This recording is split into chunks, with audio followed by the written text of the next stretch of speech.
Through the cafe window, I watched as my wife leaned in to kiss him, clutching divorce papers in my trembling hands before vanishing into the crowded street. Be me, 29-year-old Marcus Wilson, living in Portland, working as a financial analyst at a major corporation, making great money, living the dream. Have everything people wish for. Beautiful wife named Rachel, married for 4 years. Thursday evening when everything changed. Sitting at dinner with Rachel, something feels different tonight. She's scrolling through her phone, barely touching her pasta. Small smirk on her face doesn't match the mood. Ask her what's so funny. Without looking up, she says, just a meme. Flips her phone face down on the table. Catch a glimpse of a name before she does. Thomas. Who the hell is Thomas? Usually wouldn't think twice about it. She knows people from work, gym, everywhere. But something feels wrong. Her reaction seems off. She looks up and catches me staring. Jealous, baby? She says with a teasing tone. Like she's enjoying keeping me in the dark. Leans over and kisses my cheek quickly. Goes back to her phone. Still wearing that weird smirk. Something about this nags at me all night. Too tired from work to start an argument. Let it slide for now. Next night, everything gets worse. Wake up at 3 a.m. thirsty. Walking to kitchen for water. Notice her phone screen light up in the dark. Message preview appears. It's from Thomas again. Miss seeing you tonight. You left your scarf at my place. Feel my heart stop. Words echo in my head. Remember what she told me earlier. Said she was meeting Kelly from work after yoga. Coming home late. Not exactly the kind of night that ends with leaving a scarf behind. Don't confront her immediately. Need to know more. Need to see how deep this goes. Start paying attention to every little detail. Start noticing everything. It's like seeing her through new eyes. She comes home late, tosses her jacket on the chair carelessly, always leaves her phone in another room. Her smile seems fake now. Laughs too easily at nothing. All her affection feels hollow. Like she's wearing a mask. Just going through the motions. Decide to test her last Friday. Tell her I'll be working late on a huge project. Say I might sleep at the office to get a head start. She barely reacts. Good luck with that, hun. Doesn't even ask questions. Doesn't offer to wait up. Just shrugs it off like it's nothing. Leave the house as planned. Drive to my friend Mike's place. Wait there for 2 hours. Drive back and park a block away. Walk to our house quietly. All lights are off. She's not home. Check the tracking app I installed. Her phone shows she's at the Oak Room downtown. Been there together a few times before? Not exactly a place for girls' night. More like somewhere you'd go to disappear. Head to the bar. Dark inside. Perfect spot for secrets. Find her in one of the back booths. Sitting way too close to some guy. Never seen him before. His hand is on her leg. She's leaning into him like she's done it countless times. Watch her laugh at something he says. Then she leans even closer. In the dim light, they kiss. It's quick but casual, like they've done this before. Don't make a scene. Don't shout or confront them. Take out an envelope from my pocket. Her name written on it. Place it on a nearby table where she'll see it. Walk out of the bar feeling numb, like I'm walking through someone else's nightmare. Cold air hits my face, but I barely feel it. Stand outside for who knows how long. Keep seeing that kiss. The way she smiled at him. That intensity in her eyes. Haven't seen that look in forever. Finally drag myself back to my car. Grip the steering wheel tight. Only thing keeping me grounded. Drive back home in a daze. House looks exactly the same. Our photos still line the walls. Everyone's smiling like nothing's wrong. Half-empty teacup on the counter. Her favorite gray scarf by the door. Our shoes still lined up together. Everything feels like a lie now. Know she'll be home eventually. Left enough in that letter. Made it clear I saw everything. Wrote about how I knew she was lying. Told her I watched her break my trust in that bar. If she wants to be with this other guy, she needs to say it to my face. Kept the letter calm, but message is clear. She's caught. I'm done with the games. Almost 4 a.m. when I hear the front door. She's trying to be quiet. Probably thinks I'm asleep. Probably planning to act normal tomorrow. Walks into our bedroom. Freezes when she sees me sitting there. Just watching her. Hey, she stammers. Puts on this guilty little smile. Like she's just stayed out too late. Doesn't know about the letter yet? Came straight upstairs. What are you doing up? Don't answer. Hold up my phone. Press play on the voice memo. Recorded outside the bar. Just her laughing. Then that one line I caught. I can't wait to get out of here with you. Watch her face drop. Doesn't even try to deny it. Just stands there frozen. Trying to figure out what to say. See fear flash in her eyes for a second. Almost feel sorry for her. Almost. So Thomas, I finally say. Breaking the silence. Her eyes dart to the floor. Starts fumbling for excuses. Okay, it's not what it looks like. Stumbling over her words. Still trying to keep that fake innocent look. We're just friends. Just talking. You know how work gets. It's so intense. He's just someone I can unwind with. Unwind? I repeat. Can't help but laugh. Since when does unwinding involve leaving your scarf at his place? She flinches, knows she's caught. Maybe if you were actually around. I wouldn't need to unwind with someone else. Her tone turns sharp, almost challenging me. My stomach twists. Here comes the blame game. Shifting responsibility. Want to yell. Make her see how twisted this is. Keep my voice deadly calm instead? Is that really how you want to play this? Because if that's what you're going for, I've got all night. She stares at me for a long moment. Expression shifts from guilt to annoyance. Like I'm the one in the wrong. Finally mutters, "You're being dramatic. This whole thing, it's nothing. Just a fling? It doesn't mean anything." Those words hit harder than expected. If she can dismiss this so easily, what does that make our marriage? Her words hang in the air, sharp and stinging. Says it like she's talking about the weather, like our life together means nothing. Everything we built worth just a shrug. Just a fling? I repeat slowly. Watch her expression. Looking for any hint of remorse, any flicker of regret, all I get is a blank stare. She's already detached from this conversation. Probably from me too. Can see the walls going up behind her eyes. She's calculating, sizing me up, probably deciding how much more to lie. Not letting her slip away this time. Tell me something, I say. Keep my voice steady, though can feel anger rising. How long has this been going on, Rachel? She rolls her eyes. Bitter smile pulls at her lips. Like I'm boring her. Oh, stop, Marcus. You're making this into some big drama. It was a couple of nights out. That's it? Thomas, he's just someone to talk to. You're overreacting. Overreacting? Almost laugh. You think watching my wife kiss another man in a bar, finding out she's been lying to me, hiding things, that's just me overreacting? Well, what do you want me to say? She snaps. Finally breaking her cool act. Maybe if you weren't so obsessed with work all the time, I wouldn't have needed to find someone who actually paid attention to me. Stare at her. Feel like I'm looking at a stranger. So this is my fault? Maybe it is, she shouts. Throws her hands up. You've been so checked out for months, Marcus. You come home. You barely even talk to me. And when I do try to connect, you're always tired or busy with something. Do you even know how lonely I've been? Her words hit me hard, but I'm not buying it. Lonely? I shoot back. So you don't talk to me about it? Don't tell me you're unhappy? You just find someone else to fill the gaps. And I'm supposed to understand? She folds her arms. Expression hardening. You wouldn't understand even if I tried. You're not interested in fixing things, are you? You just want to play the victim?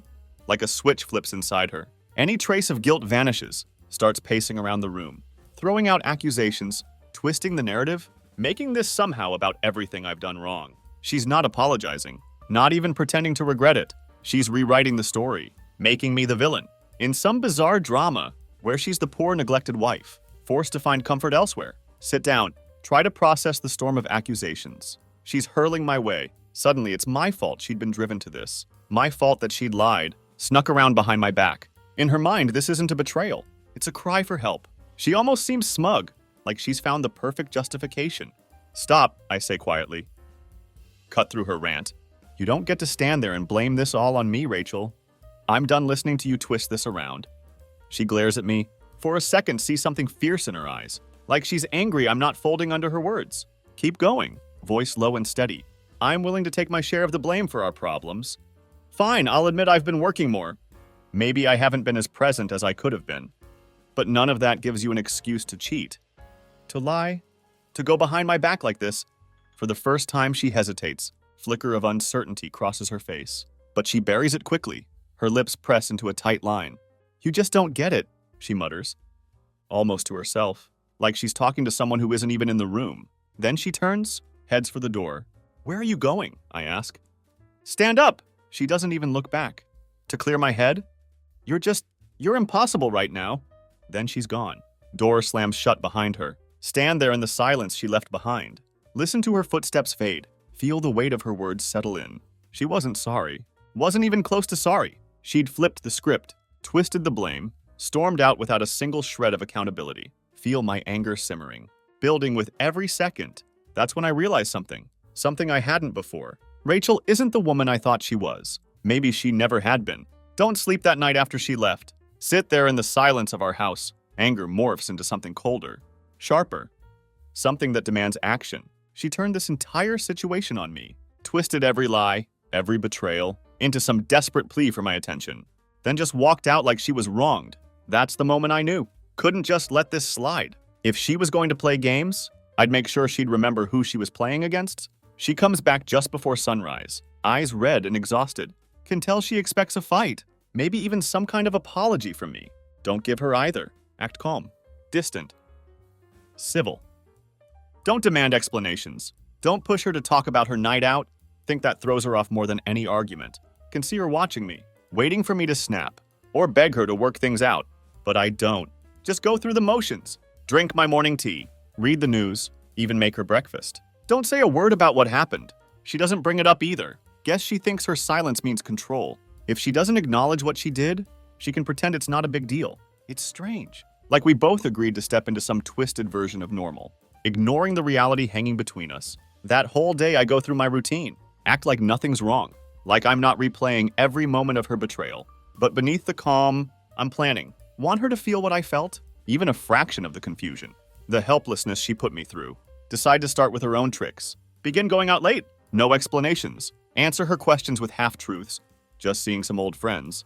Linger on my phone longer than usual. Drop hints about messaging people she doesn't know. Lock the screen whenever she glances over. Can feel her starting to shift. Balance of power tilting.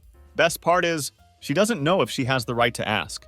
Because asking means acknowledging her own lies. One evening, few days later, make sure to come home well after midnight. Ignored her text all evening, just like she did to me so many times. Walk through the door. She's waiting in the living room, arms crossed, jaw tight. Where have you been? She demands. Voice low and controlled, like she's trying to hold back a storm. Out, I say simply. Pull off my jacket, set it on the couch. Don't offer anything more. Don't try to soothe her worries. Just stare at her. Let the silence stretch. Her eyes narrow. With who? Question hangs there. Can almost feel her discomfort rising. My calm reaction reminds her of her own betrayal. Does it matter? I reply. Tone ice cold? After all, it's not like we have to share everything, right? Her face pales slightly, clenches her fists, obviously not prepared for this shift. Looks like she wants to say something, push for answers, but thinks better of it. Instead, just nods stiffly, mutters, "Fine, I don't care anyway." But she does care. See it every time I walk out the door without explanation. Every time she glances at my phone, she started keeping tabs on me. These little things show she's unraveling. More she tries to ignore it. More obvious it becomes. Week later, leave for another late night out. Drop one more hint. Just a casual remark as I grab my coat. Don't wait up. I might be seeing someone. Watch her face. See shock ripple across her features. Before she can hide it, she doesn't say anything. Just gives a curt nod. Like she doesn't care. But I know better. Stay out late again. Come home to find her waiting. She's in the kitchen. Slight tremor in her hands. As she holds a glass of water. Who is she? She finally blurts out. Mask of indifference cracking. Who's who? I reply calmly. Feigned confusion. Only seems to fuel her frustration. This person you're seeing, she spits out. Voice sharper, angrier. What are you trying to prove, Marcus? That you can hurt me too? Consider telling her the truth. About how this whole thing is just a mirror. A reflection of her own actions. Hold back instead. Let weight of her accusations settle. Maybe, I say slowly. Keep my voice steady. Or maybe I just don't owe you answers anymore. Look in her eyes changes. Something flashes there. Almost looks like regret. But it's too late for that. Watch her wrestle with words she wants to say. This time she can't twist the story. Can't make me the villain. For first time in weeks, see a crack in her confidence. Glimpse of realization dawning. That maybe, just maybe, she'd started a game she wasn't prepared to finish. After that night, things between us take on eerie calm. Rachel starts doing everything to pull me back. Little gestures that month ago would have meant world to me. Cooks my favorite meals. Asks about my day. Even tries to watch those old movies we used to enjoy together. But none of it matters now. Because I've seen the real her. Know that every move she makes, every careful smile, every I love you whispered at night. All just weak attempts to cover cracks she made herself. One evening, about a week after our last confrontation, she decides to push things further. Approaches as I'm getting ready to go out. Scent of her jasmine perfume fills the room. Leans against doorframe, arms folded, calculated look in her eyes. I want to talk, she says firmly. Like she's decided tonight will clear the air. Look at her. Raise an eyebrow. Just say, go ahead. She hesitates, glances at floor before meeting my gaze. Look, Marcus. I know things have been complicated between us. Maybe I haven't been fair to you. I know I've made mistakes. But I don't want to lose you over something stupid. Her voice softens. For a split second, almost believe her. But something in her eyes still guarded. Like she's still choosing words carefully. Still holding back truth. You don't want to lose me? I ask. Voice flat. Or do you just not want to lose comfort of having someone who's always there no matter what? Her expression tightens. Like she's been slapped. That's not fair, Marcus. I care about you. I've always cared about you. But things got confusing, okay? Thomas was just a distraction. A mistake I know I shouldn't have made. A distraction? I repeat. Let word hang in air. So what you're telling me, he was just some fling you only did because you were confused? Yes, she says quickly. Relief flickers across her face, like she thinks I've finally understood. I wasn't thinking straight. I let things get out of hand. It's my fault. But if you can just let it go, we can move past this. Start fresh. I laugh. Cold sound surprises even me. Start fresh? Shake my head. Rachel, do you even hear yourself? Spent weeks lying to my face. Sneaking around. Blaming me for your decisions. Now you expect me to forget because you're sorry? You think few apologies erase what you did? She steps closer. Reaches for my hand. Eyes pleading. Marcus, please? I love you. I know I messed up. But you can't seriously believe. One mistake defines everything we have together. Pull my hand back, anger building until it burns.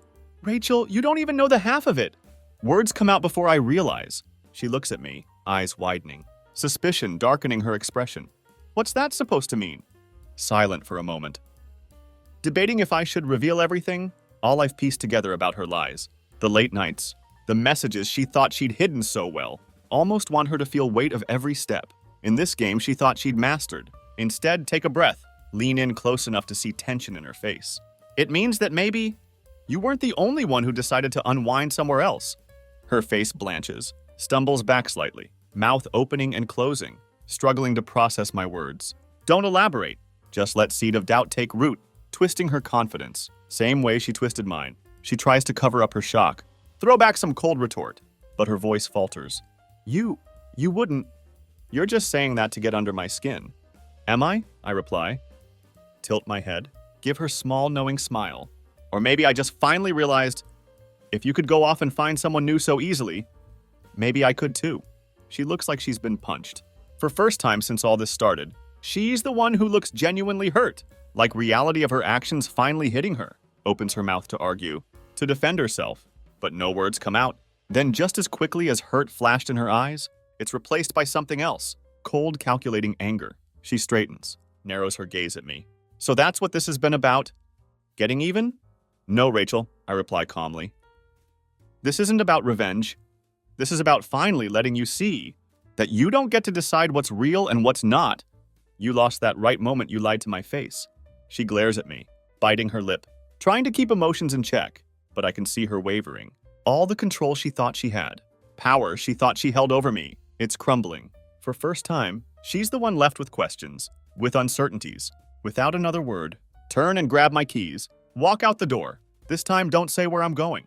Don't give any hint or comfort. Leave her in that quiet, empty house, alone with weight of her own betrayal. Just as she left me all those nights, step outside into cool night air. Feel something lift. She'd always thought she was the one in control, the one calling shots. But now she's finally seeing what it feels like to be left in the dark. Don't come home that night. Don't even check phone. Don't care if she tried calling or texting. Leave it on silent in jacket pocket. Fully content to let her stew in own questions. Stay with my friend Ryan instead. Guy who'd known me long before I met Rachel. One person I know won't sugarcoat things. Won't tell me what I want to hear. Need someone real. Someone who'd look at me. Tell me whether I'm out of line. Or finally waking up to truth. When I show up at his door, Ryan doesn't even hesitate. Just opens up. Takes one look at my face. Mutters, "Come in. You look like you've been through hell." Inside, I finally tell him everything. Every detail, every lie I'd uncovered. Every time Rachel brushed me off. The bar, the letter, accusations she'd thrown back at me. Tell him about way I turned tables. Dropped hints about seeing someone. How it rattled her in unexpected way. Ryan listens without interrupting. His face shifts from anger to disbelief as I speak. When I finish, he leans back, folds his arms with a sigh. Damn, man. I knew she was a handful. But this, he shakes his head. So what now? That's the question, isn't it? What now? Part of me wants to keep up the game. Keep Rachel in that state of wondering, just so she'd feel fraction of pain she put me through. But there's another part, a quiet voice I hadn't listened to yet, telling me it's time to be done with entire mess. That by keeping her hanging, I'm only holding on to something already dead. Ryan must see my hesitation, because he doesn't press me. Instead just says, look, if you're asking me, you don't owe her a single explanation? She made her choice, and you've done enough waiting around, trying to make sense of it. He's right. As much as I want to unravel every excuse, every lie she told, I realize it won't change anything. Trust is gone. Whatever she'd been to me is over, replaced by someone who'd taken my faith, twisted it into something unrecognizable. But ending things, really ending them, means I'd have to face her, confront her one last time, make it clear there's no more game left to play. Next morning I get back home early, determined to make this clean as possible. Already planned out what I'd say, how I'd lay out facts, get her to understand. This isn't conversation or argument anymore. It's the end. Walk in. Rachel's sitting at kitchen table, eyes red and puffy, like she hasn't slept at all. She looks up moment she hears door open. Relief flickers across her face, before vanishing into something more guarded. You're back, she says quietly. Like she's treading carefully. Just nod. Walk over to sit across from her. She watches me, searching my face, probably for any sign of forgiveness, any hint she could smooth this over. Don't give her that chance. Rachel, I start. Keep voice steady. I came back here to make this clear. Once and for all, we're done. There's nothing left to fix. No more pretending. Whatever trust we had, you destroyed it. And I'm not going to stand here and let you blame me for what you chose to do. She stares at me, shock flashing across her face. Wait, Marcus, you're not thinking this through. We can work on this. We've been through so much. Don't just throw it away because of one mistake. One mistake? Let out humorless laugh. That's the story you're sticking with? A mistake is a lie that slips out once. Not months of sneaking around. Lying to my face. Letting someone else into part of your life. That was supposed to be ours. She reaches across table, desperation in her eyes. I know I messed up, Marcus, but we can rebuild. You can't tell me you're just ready to walk away like this. Think of everything we've been through. Everything we could still have. Pull my hand back, jaw clenching. What we had, Rachel, is gone. Because you decided it was worth risking. For some distraction. Some fling that didn't mean anything. Remember? She opens mouth to respond. But I see it. The realization her excuses aren't working. Script she'd memorized won't save her this time. Can see her struggling. Mind racing for any last-ditch effort. To pull me back in. But she's out of options. Out of chances. Marcus, please, she whispers. Voice cracking. I'll do anything to make this right. Just don't leave. You don't have to do this. Look at her. For first time, feel nothing. No anger. No betrayal. Just numb acceptance. That this part of my life is over. You already left, Rachel. The moment you decided to be with someone else. You ended this. I'm just finishing what you started. Silence that follows is heavy. Final. She doesn't argue anymore. Doesn't try to reach for me or plead. Just sits there. Face pale. Like she's only now understanding what she's lost. Stand up. Grab my coat. Head for door. Know whatever lies ahead is better than holding on to broken pieces she left behind. Walk out of house for last time. Feel something shift. Something close. Not looking back. Not this time. With each step can feel weight lifting. Future opening up. Finally free from lies. And shadows of what we used to be. Leaving that house feels like shedding skin. Don't even look back. Walking down driveway. Get into my car. Road stretches ahead. Open and empty in early morning light. For first time in long time. Feel strange sense of peace. Like clean, quiet slate. End up at small bakery downtown. One of those quiet places. Warm lighting. Smell of fresh pastries and air. Sit there with cup of green tea. Hands wrapped around it. Like warmth could somehow ground me. Remind me this is real. Finally done it. Walked away from everything. Thought my life was supposed to be. From woman I thought I'd grow old with. Should hurt more, maybe. But all I feel is relief. Spend hours in that shop. Thinking about everything that happened. All little signs I'd ignored. All red flags I'd brushed aside. Hindsight is brutal. Looking back, feels like clues were everywhere. Like Rachel never really tried to hide what she was doing. Just counted on me not seeing it. On me trusting her too much. To even consider she'd betray me. Then come the messages. Hadn't checked phone all morning? When I finally do, find dozens of texts from her. Long paragraphs. Desperate pleas. followed by shorter, sharper messages. When I hadn't responded, she'd swung from apology to blame. Back and forth, trying every approach she could think of. Marcus, please come back. We can talk this out. I know I messed up, but are you really just going to walk away like this? After everything we've been through? Fine if this is what you want. If you think you're better off without me, then go ahead. But don't pretend you're any better than I am. Read each one, stomach twisting little. As I watch her words shift, from regret to anger and back again, like she's going through every stage of grief, trying to find some way to hook me back in. But each message only makes it clearer. She still doesn't understand. This isn't about her being caught, or about me getting revenge. It's about finally seeing her for who she really is. Then, in middle of those texts, another message pops up from number I don't recognize. Just one sentence. I'm sorry you had to find out this way. She told me you knew. Stare at message. Mind racing. She told him I knew. That wasn't something Rachel would do. Would mean admitting she'd been caught, breaking her perfect narrative of control. Fingers hover over screen. Hesitant. Finally type back simple response. Who is this? Reply comes quickly. Thomas? Mix of anger and curiosity surges through me. Thomas, the guy she'd chosen? Guy who'd been sitting in that bar with her? While I stood outside watching everything unravel, consider ignoring him, deleting message, putting it all behind me. But part of me wants answers. Some final closure to mess she'd created. What do you want? I type. Keep message short, detached. There's pause before he replies. Nothing. Just wanted to tell you I'm sorry. I didn't know she was married at first. Strange. This sense of camaraderie, almost, with guy who'd been part of wrecking my marriage, can tell from his tone he's being honest. In twisted way, almost respect him. For reaching out. For not hiding behind Rachel's lies. When did you find out? I ask. More out of curiosity than anything else. Couple months ago, he replies. She told me it was complicated. That you two were practically over, but hadn't officially ended things. I believed her. Stupid as it sounds. Clench my jaw. Feel bitter kind of vindication. So that was story she'd fed him.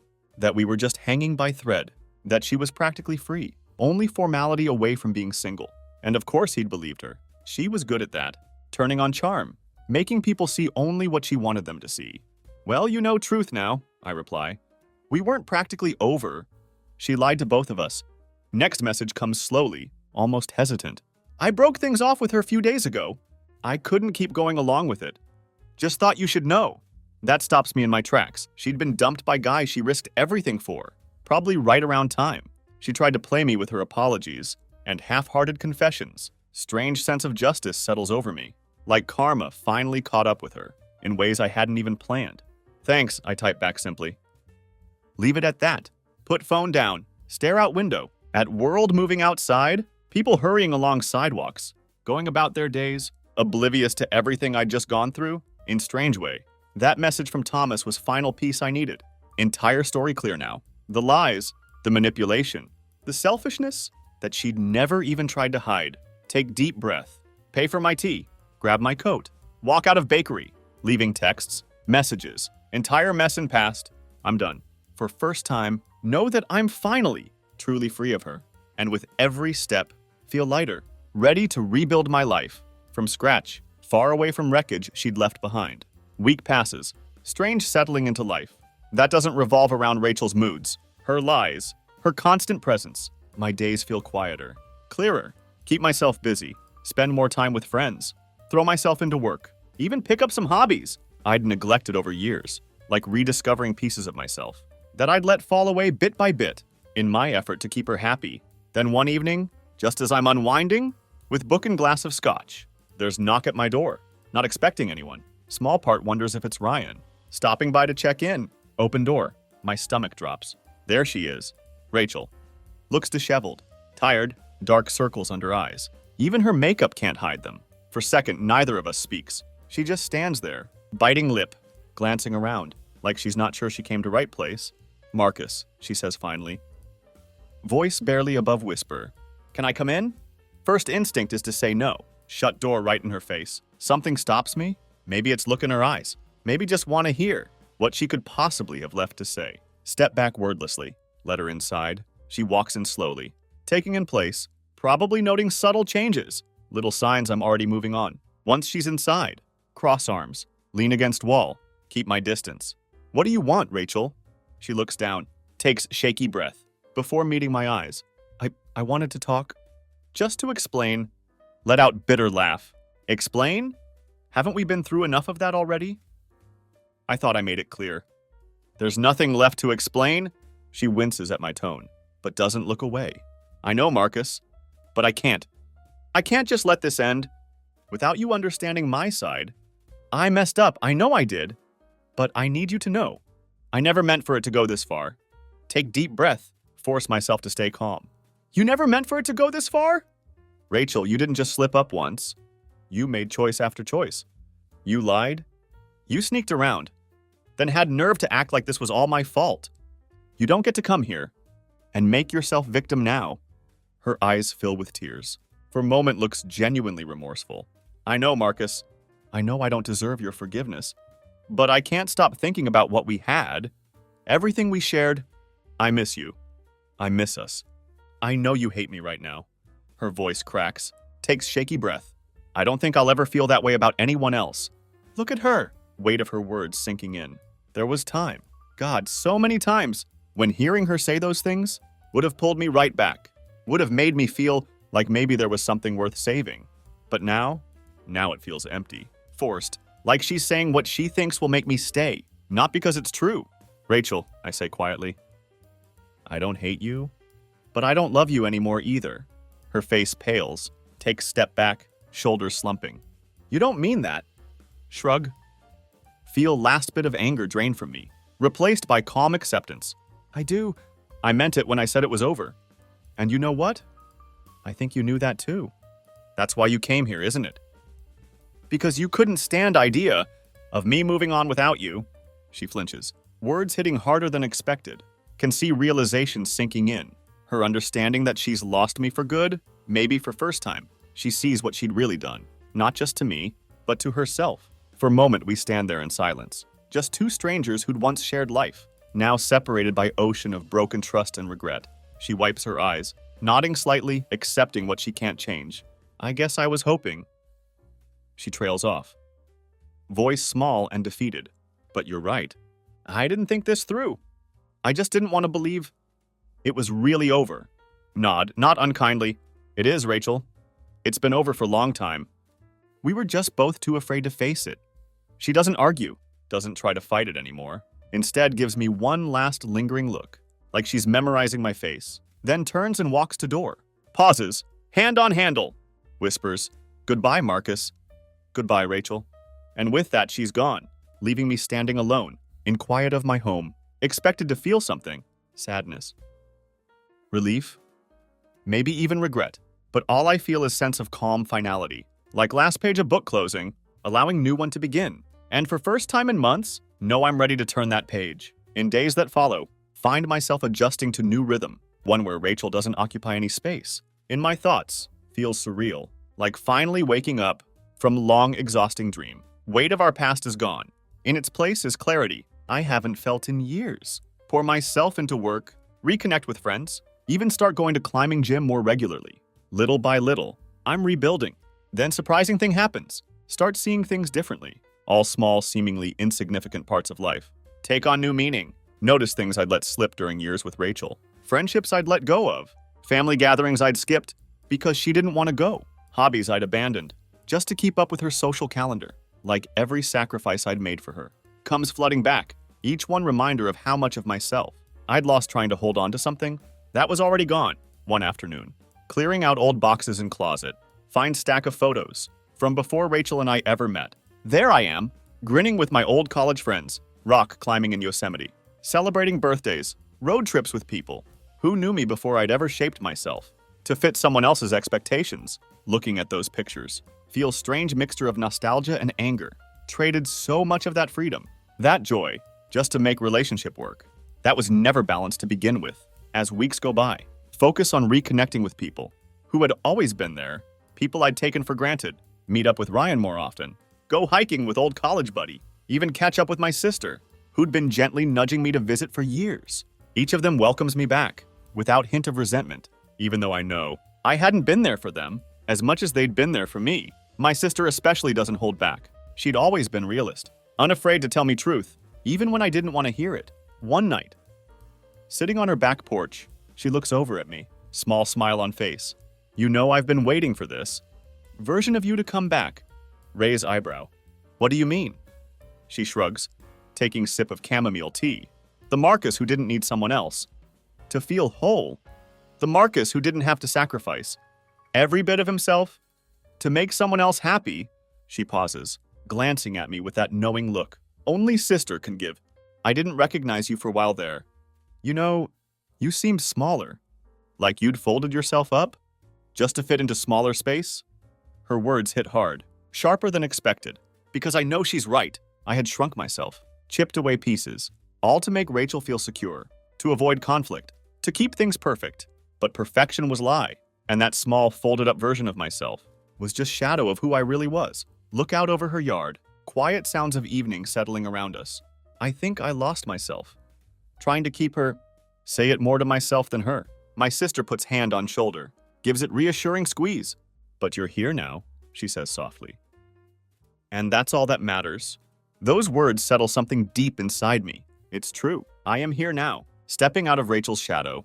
For first time, don't feel need to look back, to analyze what went wrong, or how I could have saved it. Can see now. Some things just weren't meant to be saved. Over next few days, make conscious decision to let go. Truly let go. Delete every picture of us together, every old message and email, even her number from my phone. Not an angry purge. Quiet, intentional step toward reclaiming my life. One evening, take drive to Mount Hood, where you can see whole city landscape, lights twinkling like stars. Sitting there alone, watching city stretch out before me, feel something I haven't felt in a long time. Deep, profound sense of peace, for first time. Not haunted by past, not weighed down by regrets, or what ifs. I'm free. Realize then, I've learned something invaluable. Through all of this, learned how to be alone, without being lonely, how to rebuild, without needing someone else, to make me feel whole. Maybe that was one gift Rachel had given me. In the end, freedom to rediscover myself, to reclaim life I'd almost forgotten was mine. As I sit there, breathing in cool mountain air, feel quiet gratitude for journey, for mistakes, for lessons I never knew I needed.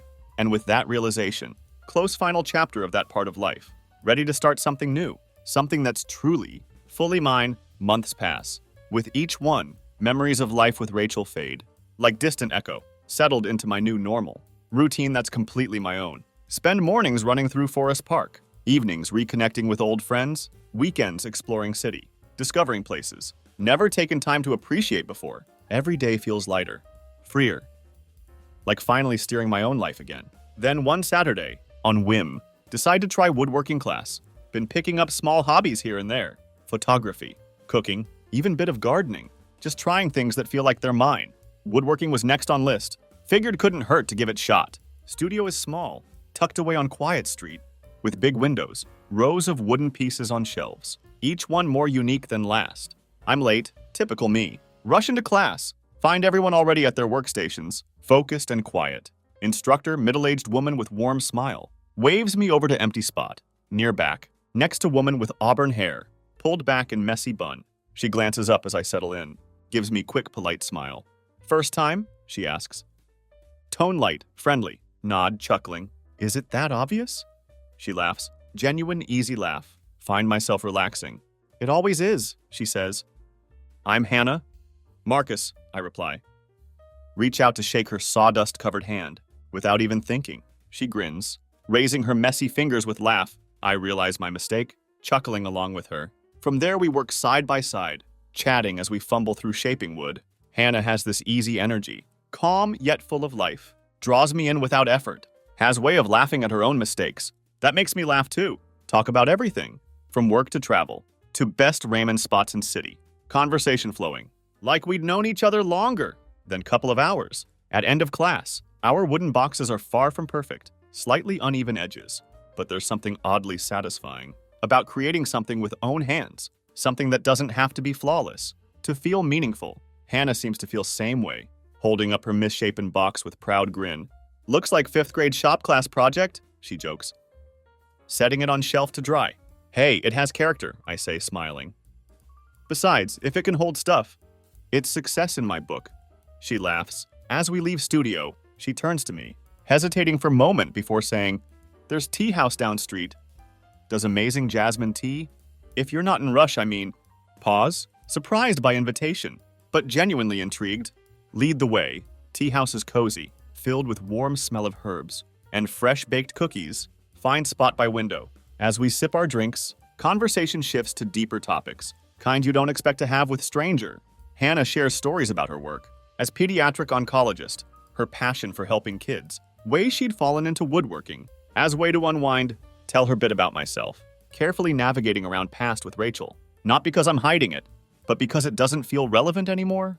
Feels good talking to someone without any history weighing me down. As afternoon melts into evening, realize I haven't thought about Rachel once. For first time. Just there, fully present. Enjoying company of someone who's unapologetically herself, like breathing fresh air after being underwater too long. At end of night, exchange numbers with easy mutual understanding. No pressure, no expectations, just possibility of new connection. Something that feels simple, refreshing and real. Driving home, feel unfamiliar warmth, quiet excitement. Haven't felt in years. Meeting Hannah reminded me, there's still life beyond shadows of past. Still people, experiences, possibilities. Waiting out there, I haven't even begun to explore. In that moment, realize, person I'd been before Rachel wasn't gone. He was still there, just waiting for chance to breathe again. And now, finally, he had it. Few days after woodworking class, Hannah and I meet up again. This time at Japanese Garden, where she claims sunsets are spectacular. Spot where she goes to unwind. After long shifts at hospital, air is cool. Sky washed with soft shades of pink and orange. As we walk along stone paths, feel that same ease around her. Had at tea house, strange realizing how quickly someone can feel familiar, like they'd slipped effortlessly into space you didn't know was empty. Talk about little things at first, favorite places, embarrassing childhood stories, life's small and strange twists. By time sun dips below trees, our conversations drift toward things that matter, where honesty feels more like release than risk. Find myself opening up about last few months, about hard truths I'd faced, parts of myself I'm learning to reclaim. Tell her I'd been through tough breakup, how it made me reevaluate everything. Thought I knew about myself, what I wanted. Expected her to react with sympathy or surprise, but she just nods thoughtfully, quiet understanding in her eyes. I get it, she says softly. Sometimes it takes something breaking to realize what's worth holding on to. That simple truth settles over me, deep and undeniable. She doesn't ask for details, doesn't probe for more than I'm willing to share, just listens, fully present. Letting silence between us feel as natural as words, feel safe in that silence, like I can be fully myself, flaws, regrets, all of it, without fear or hesitation. As we walk back, realize haven't felt this open, this understood in long time. It's not that she's filling void left by Rachel, or that I'm trying to force new beginning. More like she's showing me, future could be filled with depth and kindness. That connections could be simple, genuine, completely free of past's baggage. In following weeks, Hannah and I grow closer, meet up often, sometimes for tea, sometimes to try new things around city, sometimes just to talk. She becomes my confidant, someone I can laugh with, confide in, and slowly but surely trust. There's no rush, no urgency, just steady natural pace. That feels more real than anything I'd experienced in years. One evening, after quiet dinner at her place, she looks at me, smile tugging at lips. You know, she says, voice light but sincere. I'm glad you took that woodworking class. Me too, I reply. Returning her smile, guess we've got our lopsided boxes to thank. We laugh, but as laughter fades, feel something more, quiet growing certainty. Haven't felt in long time, realize then. Meeting her wasn't just chance encounter, was reminder of what I was capable of. How much life there was left to explore? As I leave her place that night, feel warmth that isn't just excitement. It's peace, sense of being right where I'm meant to be. Know then that I'm done looking back, done reliving past. Whatever Rachel and I had shared was closed chapter, lesson learned. Ready fully and finally to let future unfold on own terms. In quiet drive home, can't help but smile to myself. For first time in long time, my life feels whole, full of new possibilities. And as I think of life ahead, of all moments yet to come, know one thing for certain, this is just beginning. In the morning, my wife was on her knees after I kicked her out for secretly going to a party, despite my opposition. Be me, 32-year-old, married to Emma for years. Thought we had a solid relationship. Emma mentions going to a party with her friend Olivia. Something feels off about it. Olivia known for wild parties, Can't shake the uneasy feeling. Night before the party, I confront Emma. I don't think you should go, I say. Try to keep my voice steady. It's not that I don't trust you, but lately, it feels like we're not on the same page anymore. Emma's reaction catches me off guard. You're being paranoid again, she snaps. Her eyes narrow. It's just a party Olivia's throwing, not some stranger. Why do you always do this? That word always hits hard, makes it sound like I'm constantly suffocating her. But that's not true. I've given her space, trusted her. Lately, though, she's been distant, emotionally and physically. We're under the same roof, but I feel her slipping away. I'm not trying to control you, I say, fighting to keep calm. Something about this party feels off. I don't like it. Can we at least talk about it? Emma rolls her eyes, dismisses me like I'm being petty. Talk about what? You're acting like I'm going to run off with some guy the moment I walk through the door. It's just a night out, for God's sake. That wasn't it. It wasn't just a night out. It was everything that had been building up. The distance, the late nights, the vague excuses. She no longer seemed present when we were together. Feeling like I'm losing her piece by piece, this party feels like a tipping point. Instead of pushing it further, I let her go. Don't know why. Maybe I'm tired of fighting. Tired of feeling like I'm always the one trying to pull us back together. While she seems more eager to drift apart, so when she leaves that night, I don't stop her. But I can't sit still. Hours drag on. Find myself pacing the house, mind racing with things I don't want to think about. The silence is deafening. By midnight, no word from her. No call, no text. Just the cold, empty house. I make a decision, one that would change everything. Grab my phone. Open the tracking app we installed months ago. When she kept losing her phone, follow her location. Feels wrong, invasive. But at that moment, I don't care. Need to know where she is, what she's doing. Need to know the truth, no matter how ugly. The app loads. Her location pops up. Expect to see her at Olivia's house, maybe a bar nearby. Instead, it shows something that makes my stomach drop. A motel on the edge of town. Stare at the screen, trying to process it. A motel? What the hell is she doing there? My heart races. Anger and dread building inside me. This isn't just a party. Something else is happening. Something I hadn't allowed myself to believe. Without thinking, I grab my keys and head for the door. The drive to the motel feels like it takes hours, though it's probably only 20 minutes. My hands grip the steering wheel so tightly my knuckles turn white. Can feel the blood rushing in my ears. My heart pounding harder with every mile. Keep checking my phone, watching the blinking dot that marks Emma's location. Still at the motel. Still there. Not moving. Want to turn back, pretend I hadn't seen it? Part of me hopes it's a mistake, that she's there for some completely innocent reason, and I'm just overreacting. But deep down, I know. The distance between us over the past months wasn't my imagination. It wasn't just stress or work. It was something more. Something darker. Pull into the parking lot. Park a little away from the building. Don't want to draw attention. Only a few cars, none I recognize. Sit there for a moment, gripping the steering wheel, staring at the sign for Westmore Motel. Neon letters buzzing faintly in the night. Place is run down. Kind of spot people go when they don't want to be seen. Cheap, discreet. Perfect for affairs or secrets. Open the app again. Thumb hovering over the screen, as if waiting for it to tell me something different. But the little dot hasn't moved. She's still there, in one of those rooms. Room number isn't listed, but I can figure it out. There are only a few possibilities. Get out of the car, walk across the parking lot, trying to steady my breathing, trying not to imagine the worst. Cool night air does nothing to calm me down. Mind races through every worst-case scenario. Images flashing through my head. Emma in a room with someone else, laughing, smiling, doing things she hadn't done with me in months. Walk past a few rooms, each door marked with a faded number. 201, 202, 203. As I near the end of the row, I slow down, heart pounding in my chest, stop at the last few rooms, eyes scanning the parking lot. And then I see it. Her car parked at the far end, tucked away as if she didn't want anyone to see. That's all the confirmation I need. Stand there for a moment, staring at her car, the realization crashing down on me. There's no more pretending, no more excuses.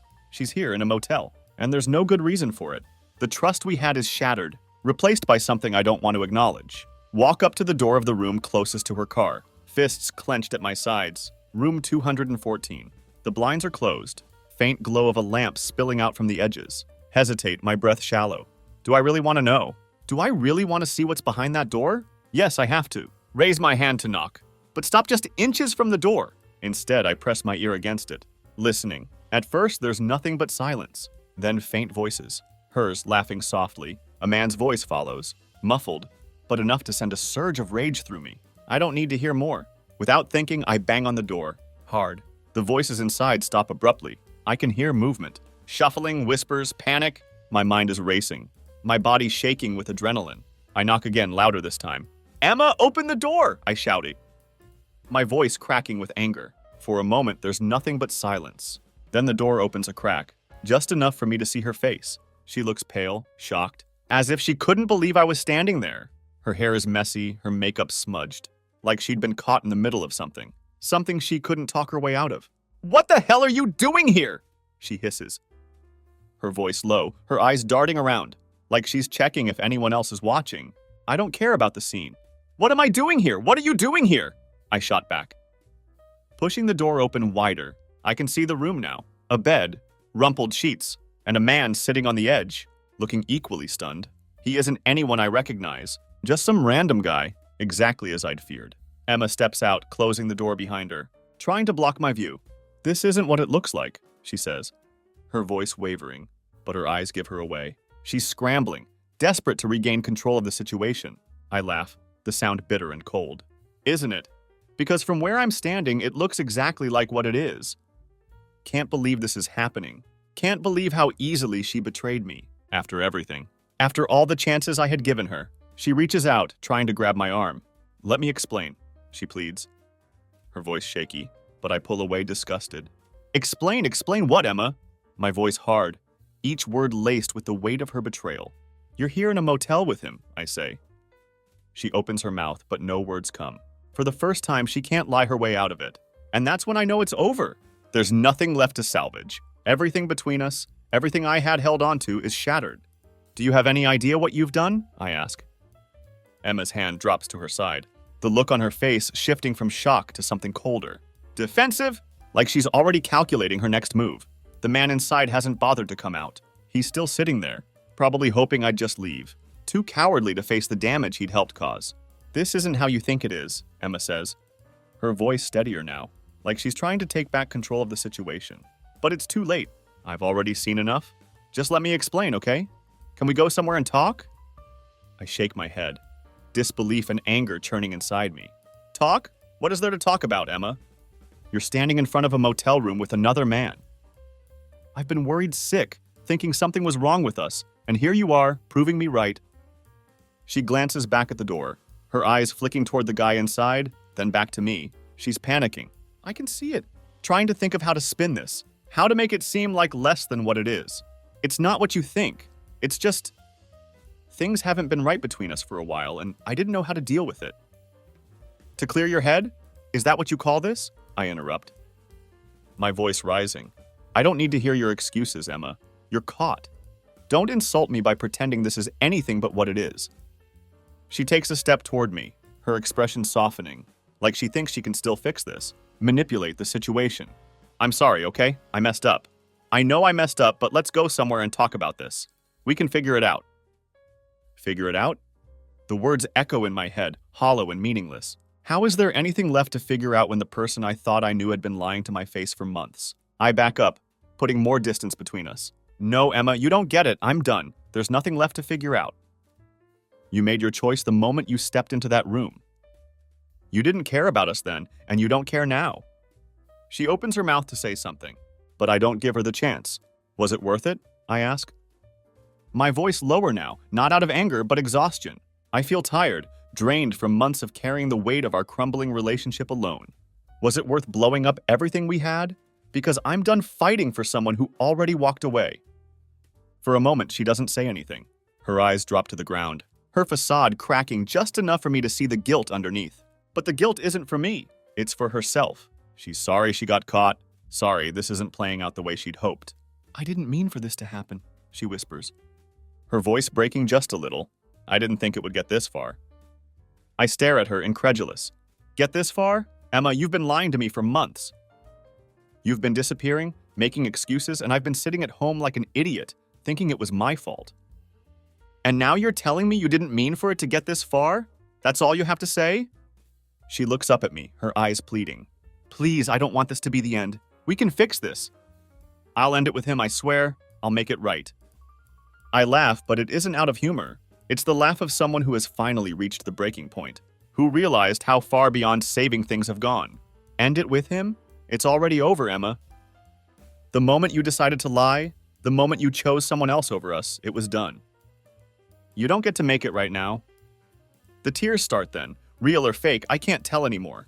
She stands there, wiping at her eyes, trying to look remorseful. But it doesn't matter. The damage is done, and no amount of tears will change that. You need to leave, I say quietly. The anger replaced by exhaustion. Go back inside, do whatever you want, but don't come home. We're done. She shakes her head, panic flooding her face again. Please don't say that. Don't just throw us away like this. Throw us away? I repeat, feeling my anger surge one last time. You already did that. I'm just finishing what you started. I turn and walk away, each step feeling heavier but more certain than the last. I don't look back. I don't want to see the regret on her face. Don't want to hear any more of her lies or apologies. As I get into my car, the weight of it all hits me. It's over. Years of marriage, of love, of trust, gone in a single night. And yet, as I drive away from that motel, I feel something I hadn't expected to feel. Relief. It's like I had been carrying this unbearable weight for months, trying to fix something that was already broken. Now, at least the truth is out. And the fight is finally over. As I drive away from the motel, the weight of the night settles in. Grip the steering wheel hard, knuckles white. City lights blur past. The adrenaline is starting to wear off, leaving behind a numbness that seeps into my bones. Don't feel angry anymore. Don't feel betrayed either. Just feel empty. It wasn't supposed to end like this. Not with some half-hearted apology outside a sleazy motel. Not with Emma pleading for something we both knew was already gone.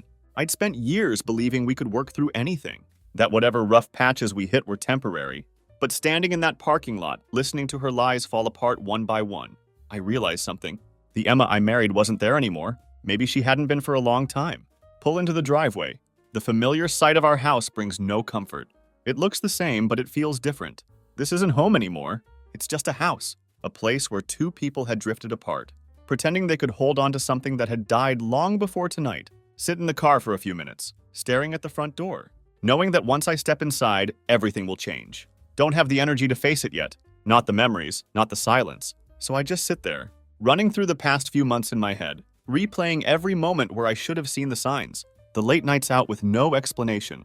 The way she'd come home and act like nothing was wrong, even though I could feel the distance growing between us. The moments when I'd try to talk to her, try to connect, and she'd shut down, dismissing my concerns like I was imagining things. How long had she been cheating? How long had she been hiding this from me? Can feel the bitterness rising in my chest, but I push it down. There's no point in being angry now. The truth is, I had already lost her months ago. I had just been too stubborn to see it. Finally forced myself to get out of the car and walk inside. The house is dark, quiet, just like it had been when she left earlier that night. Toss my keys on the counter and stand there in the kitchen. The weight of everything crashing down on me. Glance at the clock. It's 2 a.m. She'll be back soon, or at least I think she will. The fight outside the motel had been raw, brutal. But I know Emma well enough to know that she wouldn't just disappear. She'll try to come home, try to explain, to convince me that it was all a mistake, that we can fix it. But I'm done. Walk to the fridge, grab a beer, sink into the couch, staring at the wall as I take a long drink. The taste is bitter, but it doesn't matter. It's like I need something, anything, to cut through the emptiness that's settling in. Think back to the night we first moved into this house. We'd been married for 2 years, still in that honeymoon phase where everything felt perfect. Remember how excited Emma had been? How we'd spent hours unpacking, laughing, talking about the future. We had plans, big plans, kids, vacations, a life we were going to build together. That seems like a lifetime ago now. All I can think about is the look on her face when she'd opened that motel door. The panic, the guilt, but also the lies. Even when she was caught red-handed, she still tried to twist it. Still tried to make it seem like there was something left to salvage. As if we could just sweep it all under the rug and go back to pretending everything was fine. But there's no going back. Not anymore. The front door opens. Hear her footsteps as she walks inside. She pauses in the hallway, probably unsure if I'd still be here. I don't move. Don't say anything. Just wait. Sipping my beer, staring at the wall, knowing what's coming next, she steps into the living room. Her eyes red from crying, her face pale. She looks different now, like the weight of what she's done is finally hitting her. But it doesn't matter. The damage is done. She sits down on the chair across from me, not daring to get too close. For a moment, we just sit there in silence, the distance between us feeling like miles. "Can we talk?" she finally whispers. Her voice shaky. I don't respond at first. Don't even look at her. Just take another sip of my beer, letting the silence stretch on until it feels unbearable. What is there to talk about? I say quietly. My voice cold, detached. You've said enough. She looks down, wiping at her eyes. I know I messed up. I know I hurt you. But I swear it wasn't what it looked like. Can't help but laugh, the sound bitter and raw. It wasn't what it looked like, Emma. I caught you in a motel room with another man. How much worse could it be? It was a mistake, she pleads, her voice cracking. I wasn't thinking straight. I was scared. I didn't know how to fix things between us, and I made a horrible choice. But it's not what you think. Finally turn to look at her, my eyes hard. You cheated, Emma. You lied. And you're still lying even now. Just admit it. Stop pretending this is something it's not. She flinches at my words, her eyes welling with fresh tears. I'm not lying. I know it looks bad, but it was a one-time thing.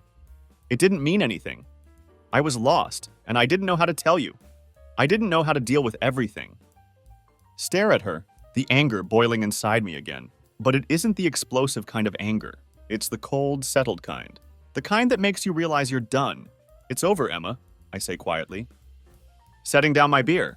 There's no fixing this. You made your choice. Now live with it. She shakes her head, her voice rising in desperation. Please don't say that. I love you. I don't want to lose you. Stand up, walking toward the hallway. You already did. As I leave the room, I can hear her sobs, but I don't stop. The truth is out, and now it's time to let go. Walk down the hallway to the bedroom, closing the door softly behind me. Emma's sobs echo faintly from the living room, but I block them out. Sit on the edge of the bed, the weight of everything pressing down on me. It's a strange feeling. Not the explosive anger or heartbreak I had expected, but a hollow kind of finality. I know this is it. The room feels colder than usual, like it isn't mine anymore. My eyes scan the familiar space, the pictures on the walls, the small details of a life we had built together. Photos from vacations, wedding day smiles, moments that at one time felt perfect. But none of it seems real now. It's like looking at someone else's life, someone else's memories. Stare at a picture of us on our honeymoon, a beach somewhere far away, where we'd laughed like nothing in the world could touch us. How did it all fall apart so fast? Or maybe it hadn't been fast. Maybe it had been crumbling for a long time. And I just hadn't noticed until it was too late. Maybe Emma's betrayal was just the final nail in a coffin we'd been building together. Brick by brick, a soft knock on the door breaks through my thoughts. I don't answer, but Emma pushes the door open anyway, her face tear-streaked and pale, like she's desperate to say one more thing. To change my mind. Can we just talk? Please, she whispers. Standing in the doorway, hesitant, as if even she knows there's nothing left to say. Look at her for a moment. The woman I had once loved, the woman I had built a life with. Now she looks like a stranger, someone who had made choices I couldn't understand, someone who had taken everything we had and thrown it away for a moment of selfishness. What is there to talk about, Emma? I say, my voice flat. You think more words are going to change anything? That we can somehow go back to the way things were? We're past that. Way past it. She steps into the room, her arms wrapped around herself, as if she's trying to hold herself together. I know I ruined things, she says, her voice trembling. But I don't want to lose you. I'll do anything to fix this. I'll end it with him. End it? I interrupt, my voice sharper than I intended. There's nothing left to end, Emma. I don't care about him. I don't care about your excuses. The moment you chose to walk into that motel room, you ended us. Her face crumples at my words, fresh tears spilling down her cheeks. Please, she whispers, her voice breaking. I love you. I know I made a terrible mistake, but I still love you. We can fix this. I know we can. I shake my head slowly, the sadness in my chest mixing with something colder. You love me? I repeat, my voice quiet. You sure about that? Because it doesn't feel like love. Feels like guilt. And that's not enough to fix what you broke. She collapses onto the bed, burying her face in her hands, her sobs growing louder. But I can't comfort her, can't reach for her like I used to. Because the truth is, I don't trust her anymore. Not after this. Not after what she's done. I stand up, the decision already made in my mind. I'm leaving, Emma, I say, my voice steady. I can't stay here and pretend we can fix this. We're done. She looks up at me, panic flashing in her eyes. What do you mean, you're leaving? Where will you go? I don't have an answer. I hadn't thought that far ahead. All I know is that I can't stay in this house. In this life we built on a foundation of lies. I need to be anywhere but here. I don't know yet, I admit. But I'll figure it out. I just know I can't stay. She stands up, reaching for me, her voice desperate. Please don't go. Don't just walk out like this. We can go to therapy. We can work through this. I'll do whatever it takes. I step back, out of her reach, shaking my head. No, this isn't something we can fix with therapy, Emma. You crossed a line and there's no coming back from it. You made your choice and now I'm making mine. The silence stretches between us, heavy and unbearable. For a moment, I almost regret it. Almost wish I could go back to the days when things were simple, when we were happy. But those days are gone, and pretending otherwise would only drag us both down further. Grab a duffel bag from the closet, throwing in a few essentials, clothes, my laptop, whatever I think I might need for a few days away. Emma watches, her face crumpling with every item I pack. It's like each piece of clothing is a symbol of what I'm taking with me. The final pieces of the life we had shared. When I zip up the bag and sling it over my shoulder, she steps in front of me, blocking the door. You can't just leave, she says, her voice trembling. I love you. Please don't throw us away like this. I meet her eyes, feeling the weight of her words, but knowing deep down that they're too little, too late. I'm not throwing anything away, Emma. You did that. I'm just walking away from the wreckage. Step around her and walk out of the bedroom. The house feels colder, emptier than it ever has. But I don't look back. Don't let myself hesitate. The front door clicks shut behind me, and for the first time in a long time, I feel something like freedom. The moment the door clicks shut behind me, the weight of everything finally starts to lift. It isn't a rush of relief like I'd hoped, more of a quiet emptiness, the kind of silence you only get after a storm, where the wreckage is all around you, but at least the storm itself is gone. Get in my car and sit there for a moment, gripping the steering wheel, staring out at the quiet street. Have no plan, no destination in mind. All I know is that I can't stay in that house another second. The life I had built with Emma is over. Now I have to figure out how to rebuild something new, something that doesn't involve her. Drive aimlessly for a while. The streets empty at this late hour. My mind racing but strangely numb at the same time. Have replayed every word we'd exchanged, every plea she'd made, but none of it changes the cold reality of what had happened. She had broken something between us that couldn't be fixed, no matter how many apologies or tears she offered. After about 20 minutes, find myself pulling into the parking lot of a cheap motel. Park in the back. Irony not lost on me, considering where this night had started. But I'm not in the mood for reflection. Just need a place to crash, a place where I can think without the weight of that house hanging over me. The motel is as rundown as I'd expected. Fluorescent lights flickering in the hallway, thin walls and the smell of stale smoke clinging to everything. But I don't care. Pay for the room in cash. Check in and walk down the dimly lit corridor, the sound of my footsteps echoing off the walls. When I open the door to my room, it's just as depressing as I'd imagined. Cheap furniture, a bed that looks like it hasn't been comfortable in years, and a flickering TV that I have no intention of turning on. But it doesn't matter. This isn't home. It isn't supposed to be. It's just somewhere I can exist for the night without thinking about what comes next. Toss my duffel bag on the bed and sit down beside it, running my hands through my hair, trying to calm the storm in my head. It's strange. This is the first time in years that I'm truly alone. No Emma. No pretending that we were okay. Just me sitting in a motel room, trying to process how my life had unraveled in a single night. Pull out my phone and stare at it, unsure who to call, if anyone. Mark, my best friend, is probably asleep, and I'm not sure I'm ready to explain everything just yet. Scroll through my contacts, hovering over his name for a moment before putting the phone back down. The truth is, I'm not ready to talk about it. Not yet.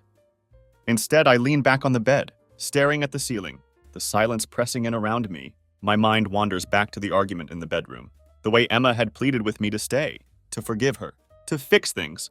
But what she didn't understand was that some things can't be fixed. You can't just patch over a betrayal like this and hope it'll heal. Trust isn't something you can piece back together once it's been shattered. I had given her everything. Years of my life, my loyalty, my trust, and she'd thrown it away for someone else, for whatever thrill or escape she thought she needed. It wasn't just the act of cheating, it was the lies, the months of distance, the way she had let our marriage rot from the inside while pretending everything was fine. Turn onto my side, the motel bed creaking under me. Try to close my eyes, but sleep won't come. My mind keeps replaying the moment I'd seen her at the motel, the way she had looked at me, the panic in her eyes when she realized she was caught. It's like a broken record in my head, playing over and over, refusing to let me forget. Grab my phone again, scrolling through old photos, pictures of me and Emma from better days.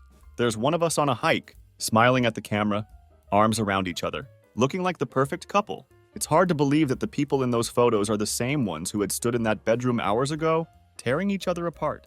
I delete the photo, then another, and another. Each picture feels like a lie now, a reminder of what I thought we had but never really did. The more I scroll, the more I realize how much of my life I had invested in someone who wasn't the person I thought she was. Finally put the phone down for good. Just stare at the ceiling, letting the quiet settle in. There's no going back. I know that now. No amount of words or promises could change what had happened. Emma had made her choice, and now I had made mine. This is the first night of my new life, alone. But maybe that isn't such a bad thing. Maybe after everything, it's time to figure out who I am without her. To reclaim the pieces of myself I had lost in the years of trying to hold on to something that was already gone.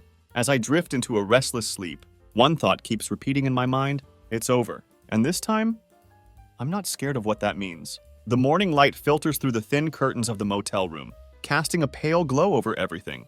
Wake up, groggy! The stiffness in my neck reminding me that this is no place for comfort. Takes a second for the fog in my mind to clear. To remember where I am and why. The events of last night come rushing back. Feel that hollow ache in my chest again, but it's different now. More distant. Sit up, rub my eyes, glance at the phone next to me. Half expect to see a flood of missed calls and texts from Emma. But there's nothing. Part of me is relieved. Another part wonders if she's given up trying to reach me, or if she's simply waiting for me to come crawling back. But I'm not going back. I know that now. Know I need to talk to someone. Can't keep everything bottled up. Mark. He'd been through his own rough patches before, and he's one of the few people I trust enough to let in on all of this. Grab my phone and scroll to his name. Hesitate for a second before pressing call. He picks up after a couple of rings, his voice groggy but concerned. Hey man, everything all right? Swallow, trying to find the right words. No, I say finally. My voice cracking a little. I left her, Mark. I'm at a motel right now. There's a pause on the other end. The kind of pause where you can tell someone is piecing together the right response. What happened? He asks. His voice softer now, like he knows this isn't just some minor fight. She's been cheating on me, I say. The words coming out bitter and raw. I caught her last night at a motel with some guy. Mark lets out a low whistle, the kind of sound you make when you're trying to process something too big, too awful to really grasp. Damn, I'm sorry, man. I didn't see that coming. Neither did I. I mean, I had my suspicions, but not like this. It's been going on for months. I confronted her, and she kept trying to lie her way out of it. But it's over. I'm done. Mark is quiet for a moment, then asks, Where are you now? Some crappy motel on the edge of town. Just needed to get out of the house. I couldn't stay there. You want me to come by? We can grab breakfast or something. Talk it through. The thought of having someone there, someone who isn't part of this tangled mess of emotions, feels like a lifeline. Yeah, I say, feeling a small sense of relief. That would help. We agree to meet at a diner not far from where I'm staying. As I get ready, I realize just how much I need this conversation. I can't carry this burden on my own anymore. The drive to the diner is short, but it feels like miles. Like I'm leaving behind the ruins of the life I had built and stepping into something new. It isn't liberation yet, but it's a start. Mark is already there when I arrive, sitting at a booth in the corner with 2 cups of coffee waiting on the table.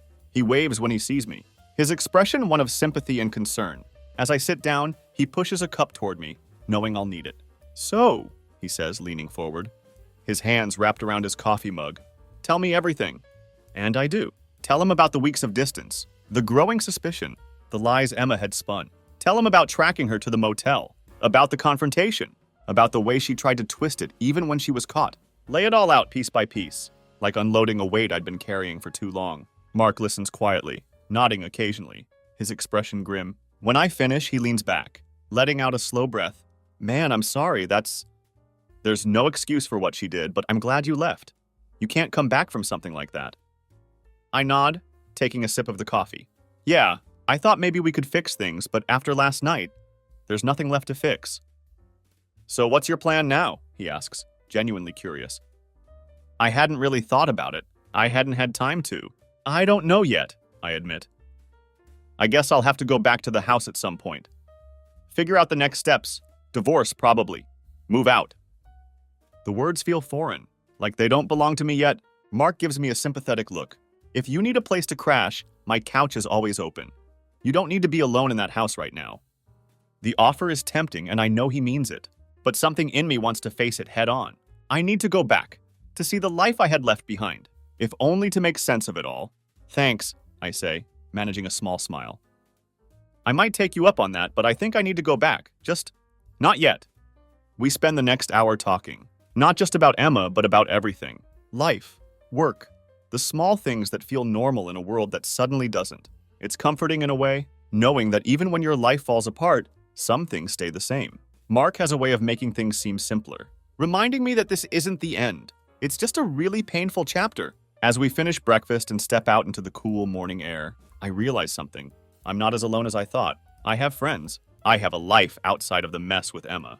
And for the first time since last night, I feel a flicker of hope. Not the naive hope that things would go back to the way they were, but the hope that I could rebuild, that maybe, just maybe, I could find myself again in the wreckage. You'll get through this, Mark says, clapping me on the shoulder as we say goodbye. You're stronger than you think. I nod, watching him drive away, the morning sun climbing higher into the sky. And as I get back in my car, I realize that he's right. I don't feel strong now. I don't feel like I have any control over my life. But I had made the first step, and sometimes that's all you can do. Sit in my car outside the diner for a moment. Watch the sunlight brighten the world around me. Feels like the first time I've really seen daylight in months, even though it's only been hours since I walked out of that house. Strange sensation, being on the edge of something new, with no clear idea of what the next step will be. But at least I'm moving. That's enough for now. No, I can't stay in limbo forever. There's still the house to deal with. Still Emma. But instead of feeling the crushing weight of all the decisions ahead, feel a sliver of calm. Don't have all the answers, but for the first time I'm not looking backward. Not thinking about what I could have done differently, or how I'd let things get to this point. What's done is done. Decide to head back to the house. Not because I want to see her, but because I need to start taking back control of my life. Need to face the mess, to confront whatever is left. I'm not the same person who left the night before. That guy had walked out with a heart full of rage and betrayal, still hoping there was a chance for things to change.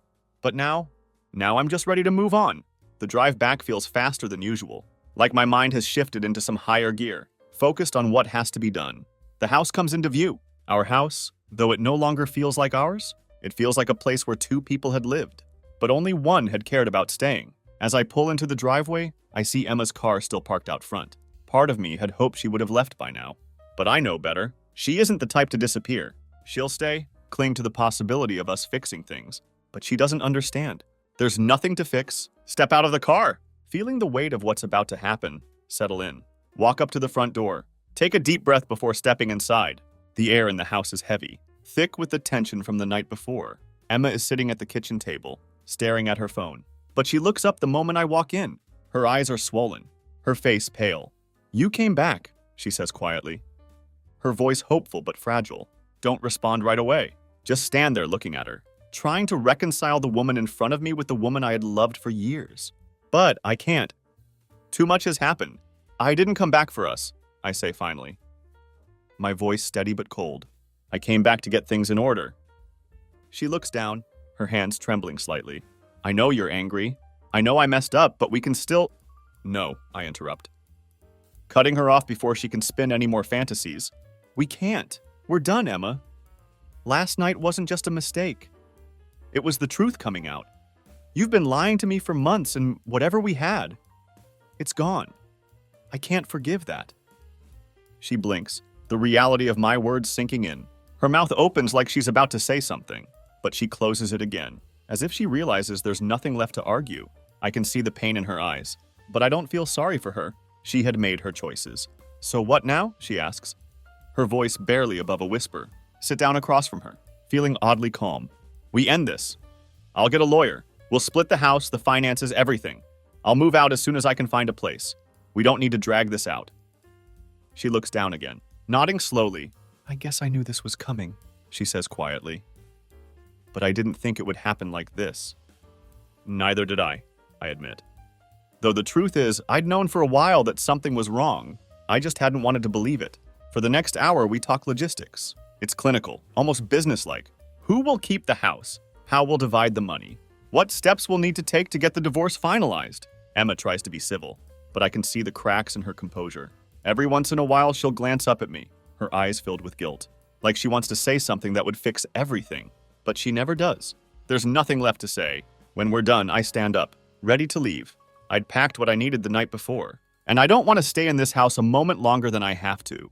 As I grab my bag, Emma stands up, her eyes wet with tears again. I'm sorry, she says softly. For everything. I never meant to hurt you. Look at her, feeling a strange sense of detachment. The words are meaningless now. They don't change anything. I know, I say, my voice quiet but final. But it's too late for that. And with that, I walk out the door, leaving the life we had built behind. Don't know where I'm going yet. Maybe to Mark's place for a few nights. Maybe to a hotel until I find something more permanent. But as I drive away, I realize something important. I'm not looking back. For the first time, I'm not thinking about what I could have done differently, or how I could have saved our marriage. I'm thinking about what comes next, about how I will rebuild. The future is uncertain, but for the first time in a long time, it doesn't scare me. It feels like freedom, and that's enough. The house, the memories, the lies, they're all behind me now. All I have to do is keep driving, keep moving forward, and that's exactly what I do. Drive for hours, no real destination in mind. Just need to be away from the house, away from Emma, away from the life that's no longer mine. Finally, pull into a small town I've never been to before. Find a modest hotel. Nothing fancy, but clean and quiet. Check in, drag my bag to the room. Sit on the edge of the bed, staring at the blank wall. For the first time in days, I feel like I can breathe. Pull out my phone. Dozens of missed calls and texts from Emma. Delete them all without reading. There's nothing she can say now that will change anything. Scroll through my contacts. Pause at Mark's name. Consider calling him, letting him know I'm okay, but decide against it. Need this time alone. To think, to process, to plan. Lay back on the bed. Close my eyes. Try to imagine what my life looks like now, without Emma. Without the plans we made, without the future we thought we'd have. It's scary, but also liberating. For years I've been living for us, for our relationship, for our shared dreams. Now it's just me, and I realize I don't really know who that is anymore. Open my eyes. Sit up! Grab the notepad and pen from the bedside table. Start writing. Not a letter, not a diary entry. Just ideas. Things I want to do. Places I want to see. Goals I've put off for too long. By the time I'm done, the page is full. And for the first time since I left the house, I feel a spark of excitement.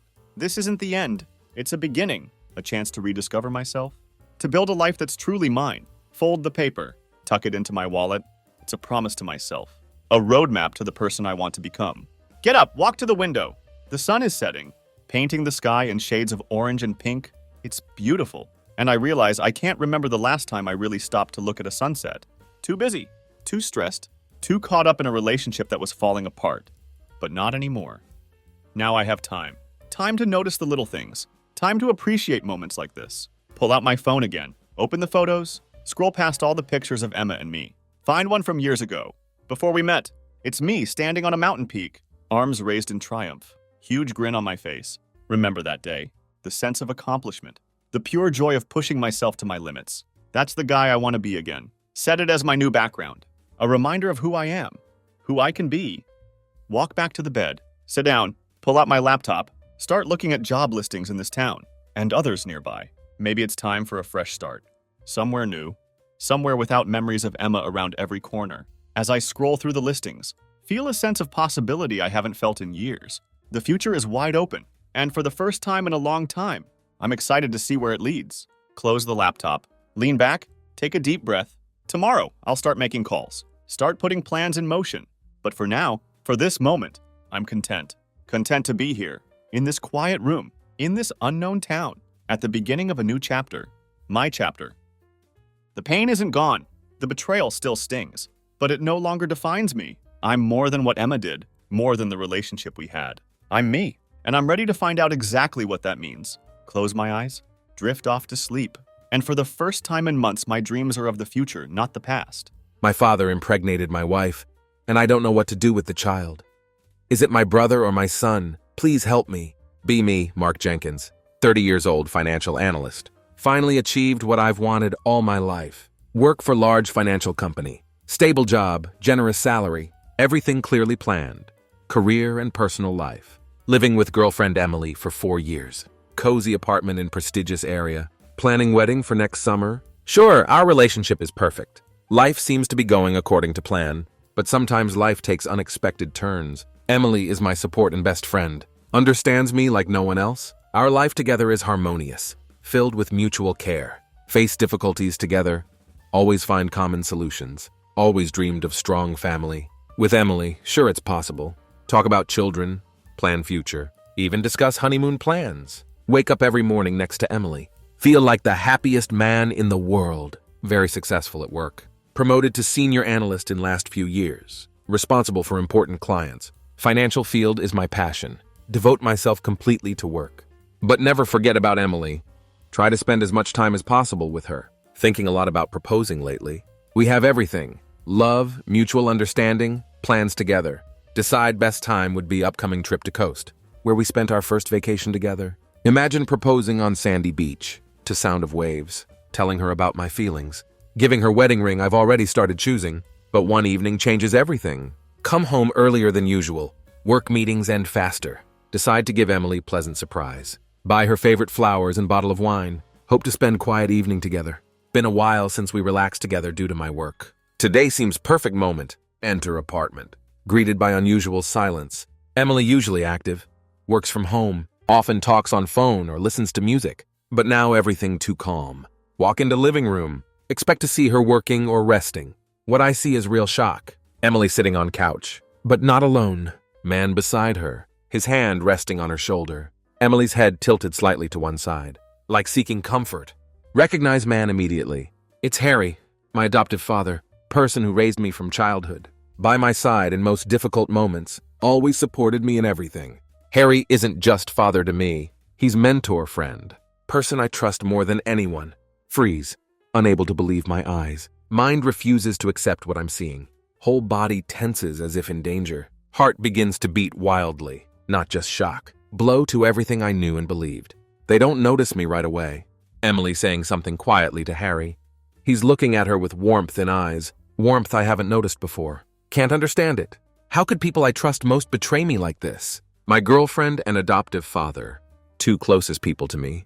Doing this behind my back? Voice comes out muffled, as if through thick fog. Try to figure out what's going on. Words fly out involuntarily, without emotions. Simply cannot comprehend what I see. Emily turns head sharply. Harry silently backs away from her. Their faces filled with confusion and shame. Emily tries to say something, but words stuck in her throat. Don't hear her excuses. All sounds suddenly disappear, leaving only emptiness. Emptiness gradually filling my soul. Look at them. Can no longer feel anything but bitter disappointment. Harry, always my role model, doesn't say word either. His gaze fixed on floor. Can't meet my eyes. This silence even more painful than any explanation. Feel my hands shake. Body tense with anger and resentment. Without another word, turn sharply. Leave apartment. Don't know where to go, but can't stay there any longer. Quickly descend stairs without looking back. Flowers and wine left on floor by front door. Symbol of my ruined life. Street greets me with cold evening air. Walk down sidewalk. Not paying attention to where feet taking me. Mind full of thoughts. Thoughts mixed into chaotic maelstrom. How could they do that? How could Emily, with whom I made plans for future, and Harry, my adoptive father, betray me? Whole world, which seemed so stable and reliable, suddenly falls into small fragments. Walk down street, feeling heart clench in pain with every step. Don't know how life will go on, but one thing's certain. Everything has changed forever. Life begins to lose clear outlines after discovering Emily's betrayal. Every day used to be clearly planned. Every action had purpose. Now everything vague and meaningless. Still living in shared apartment. Every corner a reminder of pain experienced. Memories of happy moments now only exacerbate disappointment and pain. Can't find peace of mind in place once happy. Try to muster strength to go to work every morning. Emotional state remains unstable. Continue to perform duties, but can feel productivity diminishing. Concentration becomes main enemy. Every time try to delve into work matters. Thoughts return to events of past weeks. Mentions of betrayal don't allow full restoration of work capacity. Colleagues notice changes in behavior. No one asks unnecessary questions. Becoming more immersed in own experiences, gradually affecting professional duties. Nervous system exhausted. Leads to first serious mistake at work. Shortly after finding out about betrayal, management assigns important contract with major sponsor. One of those moments when company's future depends on one signature. Usually brilliant at such tasks, this time things go wrong. Lack of focus and inner chaos cause critical mistakes during negotiations. Fail to present financial data correctly. Get confused about facts. Fail to convince sponsors of deal's profitability. Investors begin to doubt company's reliability. Decide to refuse cooperation. Not just failure, blow to professional reputation. Can feel world beginning to crumble further. Under weight of own mistakes. Realize no longer in control of life. Failures not only in personal relationships, but also in professional life. We're always stable and reliable before. Companies management decides can no longer trust with important projects. Lose status worked for years to achieve. No longer have support of colleagues and superiors. Inevitable. After deal falls through, management decides to fire me. Losing job, another unexpected blow. Now left without job, without stability. Seems without future. Release the last straw that finally changes life. Can no longer afford to rent apartment shared with Emily for past 4 years. Financial difficulties force search for another home. Try to find way out of situation for several days. Each option seems worse than last. Have to admit can no longer afford even modest apartment in city center. After long search, find family-type hostel. Renting rooms for temporary accommodation, far from ideal place. But only option. Room in dormitory small and simple, without comfort. Old furniture, dull walls, worn carpet on floor. Creates sense of timelessness and emptiness. Only place can afford.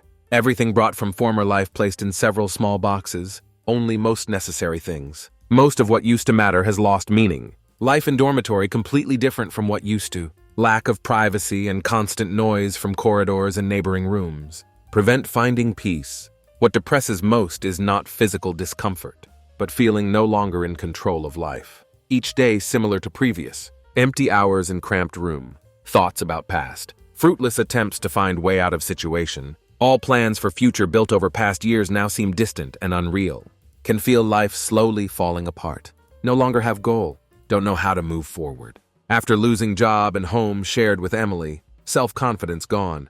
Difficult to accept reality in which found myself. Once successful man with stable life and career. Now sit in small dorm room, trying to figure out what to do next. Feelings of loneliness and uncertainty haunt every day. No longer see clear path ahead. Don't know if we'll ever be able to return to life had before. All usual landmarks lost. Now have to start all over again. But even this task seems impossible. Life built for years crumbled, leaving behind only emptiness and pain. Realize can't sit without work any longer after few weeks in dormitory. Search for new job turns out much more difficult than expected, despite experience and achievements in financial field. Face fact that no company ready to hire. Send resumes to various places. Hope to get at least one chance. Almost no responses. Companies that respond politely refuse after first interviews. Can't understand what's happening. Professional qualities always at high level. Until few months ago was one of best analysts in company. Now seems all achievements erased. Repeatedly review resume. Try to find reason for rejections. Find nothing. Professional experience rich, recommendations seem good. But door closed in front. Situation begins to clear up. One potential employer carefully hints at bad reputation on job market. Turns out former boss, Mr. Trainer, wrote very negative profile after firing. Letter accompanying resume noted all mistakes made on last project. Hinted at unstable emotional state. Mr. Trainer actively circulated characteristic to colleagues at other companies. Warned that not reliable employee. Explains why candidacy constantly rejected, even when had excellent chances. Amazed at level of hostility from former boss. Understood failed important contract, but didn't expect this level of hostility. Reputation built over years now destroyed by one negative characteristic. Everything tried to do seems futile. Feel trapped in trap with no way out. Even best qualities as professional now in doubt because of letter. Each new day of job hunting another blow to confidence. Every rejection or no response. Feeling of hopelessness only grows. Understand past achievements now irrelevant. Reputation and job market destroyed. Everything once had now destroyed. Both career and personal life. Money running out. In few months without job. Spent almost all savings. Dormitory currently living in cheap option. But even that already short of funds. Can no longer afford to live way had before. Increasingly feel pressure of financial difficulties. Moments when seriously think about what to do next. Left with no other options. With no job and ruined reputation. Feel driven into dead end. Realize can no longer wait until hired in profession. Need any job to pay for housing and buy food? After several weeks of unsuccessful searching in finance field. Decide to accept any job, even if doesn't meet qualifications. Look at job postings never would have considered before. Finally find option, job as warehouse loader. Hard physical work. Nothing to do with previous career. Work consists of moving goods, packing cargo, helping with logistics. Salary minimal, but only option left. Hesitate for long time before deciding on this step. In end realize no other choice. First days at warehouse difficult. Not used to such work. Feel physically tired after only few hours. Loads have to carry heavy. Working conditions not too comfortable. Work shifts last 10 to 12 hours. After a few days, body begins to feel constant pain, but despite this, feels certain relief. Finally able to earn money, at least for bare necessities. No longer feel completely helpless. Even though job doesn't bring any satisfaction, working as loader, have a lot of time to think. Still can't quite come to terms with fact career in finance ended so suddenly and painfully. Sense of injustice haunts. Worked on reputation for years. Invested all strength in professional activities. Now, because of one mistake, name ruined forever. Can no longer allow to think about what happened in past. New life requires new decisions, albeit simple ones. Have to find way to survive in conditions that seem completely alien. Begin to realize now, have to start all over again. All plans and ambitions disappeared along with previous life. No longer successful analyst on whom high hopes were placed.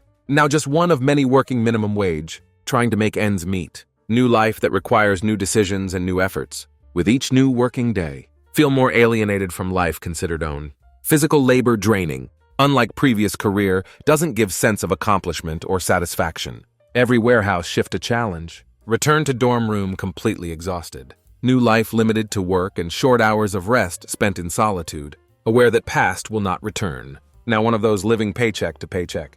No big plans for future. World reduced to few simple things. Need to work to pay for housing, food, basic necessities. Each day same as day before. No longer see clear path forward. Dreams and plans, once top priorities, now seem like distant illusion. Understand now forced to fight for survival in completely different conditions. No place for ambition or high hopes. All have to do is move forward, not thinking about what lost. Try to find new meaning in this new life. Far from perfect, but gives chance to start from scratch. Mark Jenkins has always been alone. Even when Emily by side or felt support of adoptive father, emptiness in heart. Grew up in orphanage. Affected character and outlook. From early age knew couldn't rely on anyone but self. Didn't know biological parents. Never seen them. Childhood memories full of loneliness and struggle for survival. Cold world of orphanage. Every day a test. Only person who gave chance for better life was Harry, foster father. Harry took Mark when 11. Happened when boy had almost lost hope of ever having real family. Harry gave home, education, opportunity to believe world could be kinder. But now, after everything that happened, can't think about him without feeling betrayed and disgusted. Man thought of as father shattered life, turning into enemy in own eyes. No friends to confide in, no family to support in time of need. Orphan and remained so, even when life seemed finally stable. After losing job and forced to move to dormitory, in situation where couldn't ask anyone for help. Alone and knew had to cope with everything without outside support. Every day, struggle for survival. Continue to work as porter, making minimum wage. Not enough to make ends meet. Money running out faster than could earn. Forced to look for extra jobs, small temporary jobs. Mostly manual labor others wouldn't accept.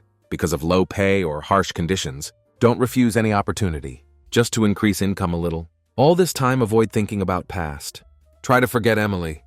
Avoid memories of life built together. More try to escape thoughts. More often they return. At night, when returned to small dormitory room after hard day's work, these thoughts haunt. Life became endless circle of disappointments and failures. One day, come home from work. Aimlessly scrolling through social media. Stumble upon post that makes heart skip beat. Emily's post. She looks happy and smiling as always. But caption under photo ruins it completely. Emily announces she's pregnant. And in addition, writes about receiving marriage proposal from Harry, adoptive father. Everything trying to forget suddenly explodes in all its brutality. News stuns. Feel heart clench with pain and anger. Turns out their relationship did not just end in betrayal. Much worse. Emily now carrying child. Harry, man once thought of as father, replaced him in her life. Can't believe what's seeing on screen. Seems like terrible dream about to wake up from. But it's reality. Feel wave of rage mixed with helplessness rise in soul. Sit on bed in cramped room staring at photo. Can't find answer to question of how this could happen. No longer have strength to fight emotions. Bitterness of loss and betrayal seems too much. Everything built over years destroyed. Left without support. Without hope of rebuilding life. Condition worsens even more after seeing news. Begin to seek oblivion in alcohol. At first few beers after work to relieve tension. But every day alcohol becomes bigger part of life. No, it won't solve problems, but only thing that gives temporary relief from pain. Every evening return from work. Buy another bottle and try to silence thoughts. Alcohol becomes means of escape from reality. No longer see point in trying to find way out of situation. Life seems hopeless and future empty. Feel lost and don't know how to get back to who was before. Every time think of Emily and Harry, soul fills with excruciating pain. Only way to escape that pain is to drink more. Sink deeper into abyss of loneliness and disappointment. New life no longer has purpose. Don't see how that could be changed. Working as porter becomes increasingly heavy burden. Each day seems like endless cycle of physical fatigue and emotional exhaustion. Life no longer has stability or confidence in future. Alcohol gradually becomes constant companion, only means that gives at least temporary relief. Each sip helps forget for short time about betrayal, past, and fact no longer have life once built. Emily's social media post final straw. Can't accept ex-girlfriend, now carrying child by man believed to be father. Brain refuses to realize it, but heart aches more and more. Trying to escape these thoughts through alcohol only makes situation worse. After each drunk bottle comes not oblivion, but even greater emptiness. Every time think about future seems even more bleak. No, won't be able to return to previous life, but don't see any opportunity to start new one. Feel completely broken, alienated from world and people around. Every day becomes struggle with self, and every time lose in this struggle. Alcohol can't solve problems, but continue to drink. Don't know how else to deal with pain. No friends or family to turn to. Childhood in orphanage taught not to rely on anyone but self. But now left alone with all failures and pain. No longer have strength to fight. Life that once seemed so promising now turned into hopeless existence. Every day plunge deeper into alcohol addiction. Trying to find at least temporary salvation, but relief short-lived, and pain only grows. Life gradually turns into continuous series of gray days. Each morning seems harder than last. Physical labor in warehouse eventually becomes so habitual, no longer even brings fatigue, only emptiness. Feel that life losing any meaning, only solace remains alcohol. Gives temporary relief from constant thoughts and pain, but each time have to drink more and more to forget, at least for few hours. New acquaintances made it work, mostly ordinary workers like me. Most also went through life's difficulties. Understand what going through. See how gradually coming to self, how condition worsening every day. Try to help somehow. Several colleagues started hinting should consult psychologist. Say working with specialist could help deal with emotions. Find strength to move on, but just brush off their advice. Know that even if wanted to use such help, don't have money for it. Psychologist luxury can no longer afford. All finances go to paying for room and dormitory and food. Even these funds barely enough. Continue to close in on self, refusing to look for way out of situation, consuming more and more. One evening after work, get back to hostel. Decide to make some tea in communal kitchen, physically and mentally exhausted. Only thing on mind is to lie down and try to sleep. In kitchen, besides me, another person. Woman who lives on same floor. Looks older than me, always warm and friendly, although never talked more than about everyday things. This time, probably because of my appearance. Woman asks how I'm doing. Hesitate at first, but then begin to answer. Life so empty and difficult. Conversation with someone, even short and superficial, seems to some extent a relief. Woman turns out to be interesting interlocutor. Doesn't just ask questions, but listens carefully. Unexpectedly begin to tell more than intended. Find out her name is Linda. Works as psychologist, about 50 years old. Lot of experience working with people going through various difficulties in life. Can see clearly going through difficult time. Although don't say directly. Linda can clearly see signs of depression and emotional exhaustion. Experienced specialist and understands need help. After long conversation, Linda cautiously offers support. Understands can't afford paid sessions of psychologist, but sincerely wants to help. Explains has seen such cases many times. Knows how important for person in such condition to receive support. Offer to help completely selfless. Offers to hold free consultations on days when both can find time. Initially surprised by offer. Never thought someone could help just like that. Without any demands or expectations. Difficult to trust. After all events in life, lost faith in people. But Linda's words sound sincere. In her eyes, see something haven't felt in long time. Human care. Gradually begin to realize maybe should really try to take advantage of opportunity. Agree to help, although not sure it could change life. Ready to try anything, just to feel at least little relief from oppressive emptiness. Understand that solitary efforts did not bring results. Decide to give chance to person who sincerely wants to help. Linda promises to work slowly and gradually, without rushing. Important to her that feel comfortable and can open up as much as comfortable with unexpected and timely support. gives hope that maybe could still find way and recover from all losses. Returning to room that evening feels certain sense of relief. Not sure if will really help. But for first time in long time, don't feel completely alone in problems. Talking to Linda, first step towards starting to fight for life. Although road long and uncertain, feel that perhaps all not lost. After that evening, when agreed to help Linda, life begins to gradually change. Continue to work as porter, earning living through hard physical labor. But now have hope that things could change. Linda turns out to be not only neighbor, but also light in darkness that haven't felt for a long time. She sincerely tries to help. Trust her more and more, although not easy at first. Sessions take place regularly. After work, come over to Linda's, talk in her small dorm room. She always offers tea or coffee, then quietly and calmly asks how I'm doing. Her method not to force to change quickly, but to give chance to express myself.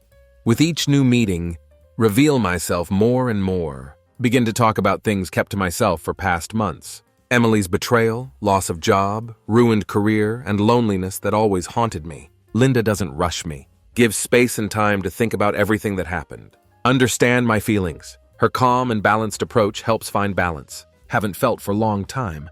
Each of our meetings becomes island of stability. In world that had long since collapsed. During these sessions, begin to learn more about Linda herself. Her life had not been easy. Experienced deep losses more than once, similar to ones now facing. Turns out she never had children, although once really wanted to. Had tragedy many years ago. Was pregnant and already waiting for birth of child. But during childbirth, unforeseen situation happened. Her child died before it could see the world. This loss was blow for her. Couldn't recover for a long time. Tragedy destroyed not only maternal hopes, but also marriage. Her husband, unable to bear pain of loss, moved away from her. Tried to save relationship, but in end all ended in divorce. Linda decided to leave hometown, where every corner reminded of loss. Moved to new place to try to start over. Impressed with her story. Could never have thought person who seemed so strong and wise had ever experienced such tragedy herself. However, this experience helped Linda understand my pain. She knows what loss is, how difficult it is to start life from scratch. When it seems that everything is lost, Linda doesn't talk about it often.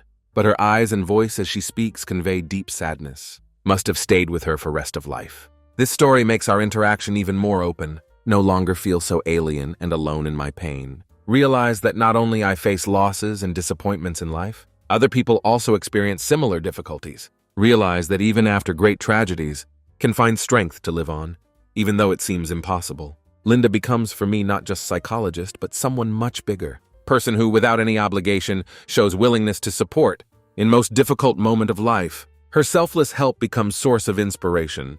Begin to feel that maybe I too could find strength to start over. As Linda had done after her loss, conversations with her make me think about future. For first time in long time, begin to think about how could change life. Not easy. Wounds still very fresh. Pain of betrayal and loss not receded. But now have example in front of me. Example of person who survived tragedy. Found strength to live on. Each new session with Linda opens new perspectives. She helps not only to understand what's happening inside, but also to find ways to cope with these emotions. Talk about importance of accepting own feelings, even most painful ones. Giving yourself time to heal. Linda stresses that everyone has own path to recovery. Not quick process, but main thing is not to lose faith in yourself. Begin to understand that life not over yet, even if it seemed hopeless now. Know there are still many difficult days ahead, but now have support. Although situation difficult, feel no longer alone in struggle. Linda helps see that even after darkest times there can be light. Now ready to fight for that light. With each new session, feel more and more how life gradually emerging from chaos. Found myself in after Emily's betrayal and loss of job. Linda becomes not only support, but also real guide. Helps find way back to myself. Calm, balanced, and always attentive to every word. Helps understand feelings. Find inner strengths long forgotten about. Feel can be myself around her, without masks and fear. This feeling of freedom and trust new and unexpected.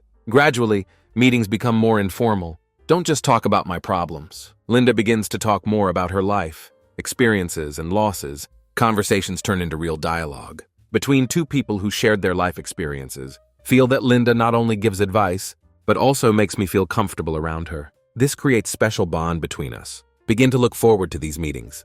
Understand that interaction no longer limited to therapeutic framework. Linda becomes important person for me. Her presence and support bring relief. from those deep emotional wounds, until recently considered incurable. But over time, begin to notice that feelings for her changing. What was initially gratitude and respect begins to develop into deeper emotional attachment. Think about Linda more and more outside of sessions. Marvel at her strength, wisdom, and warmth, which she shows even in most difficult moments of her life. Impressed by her ability to deal with pain and loss, begin to admire her not only as professional, but also as woman.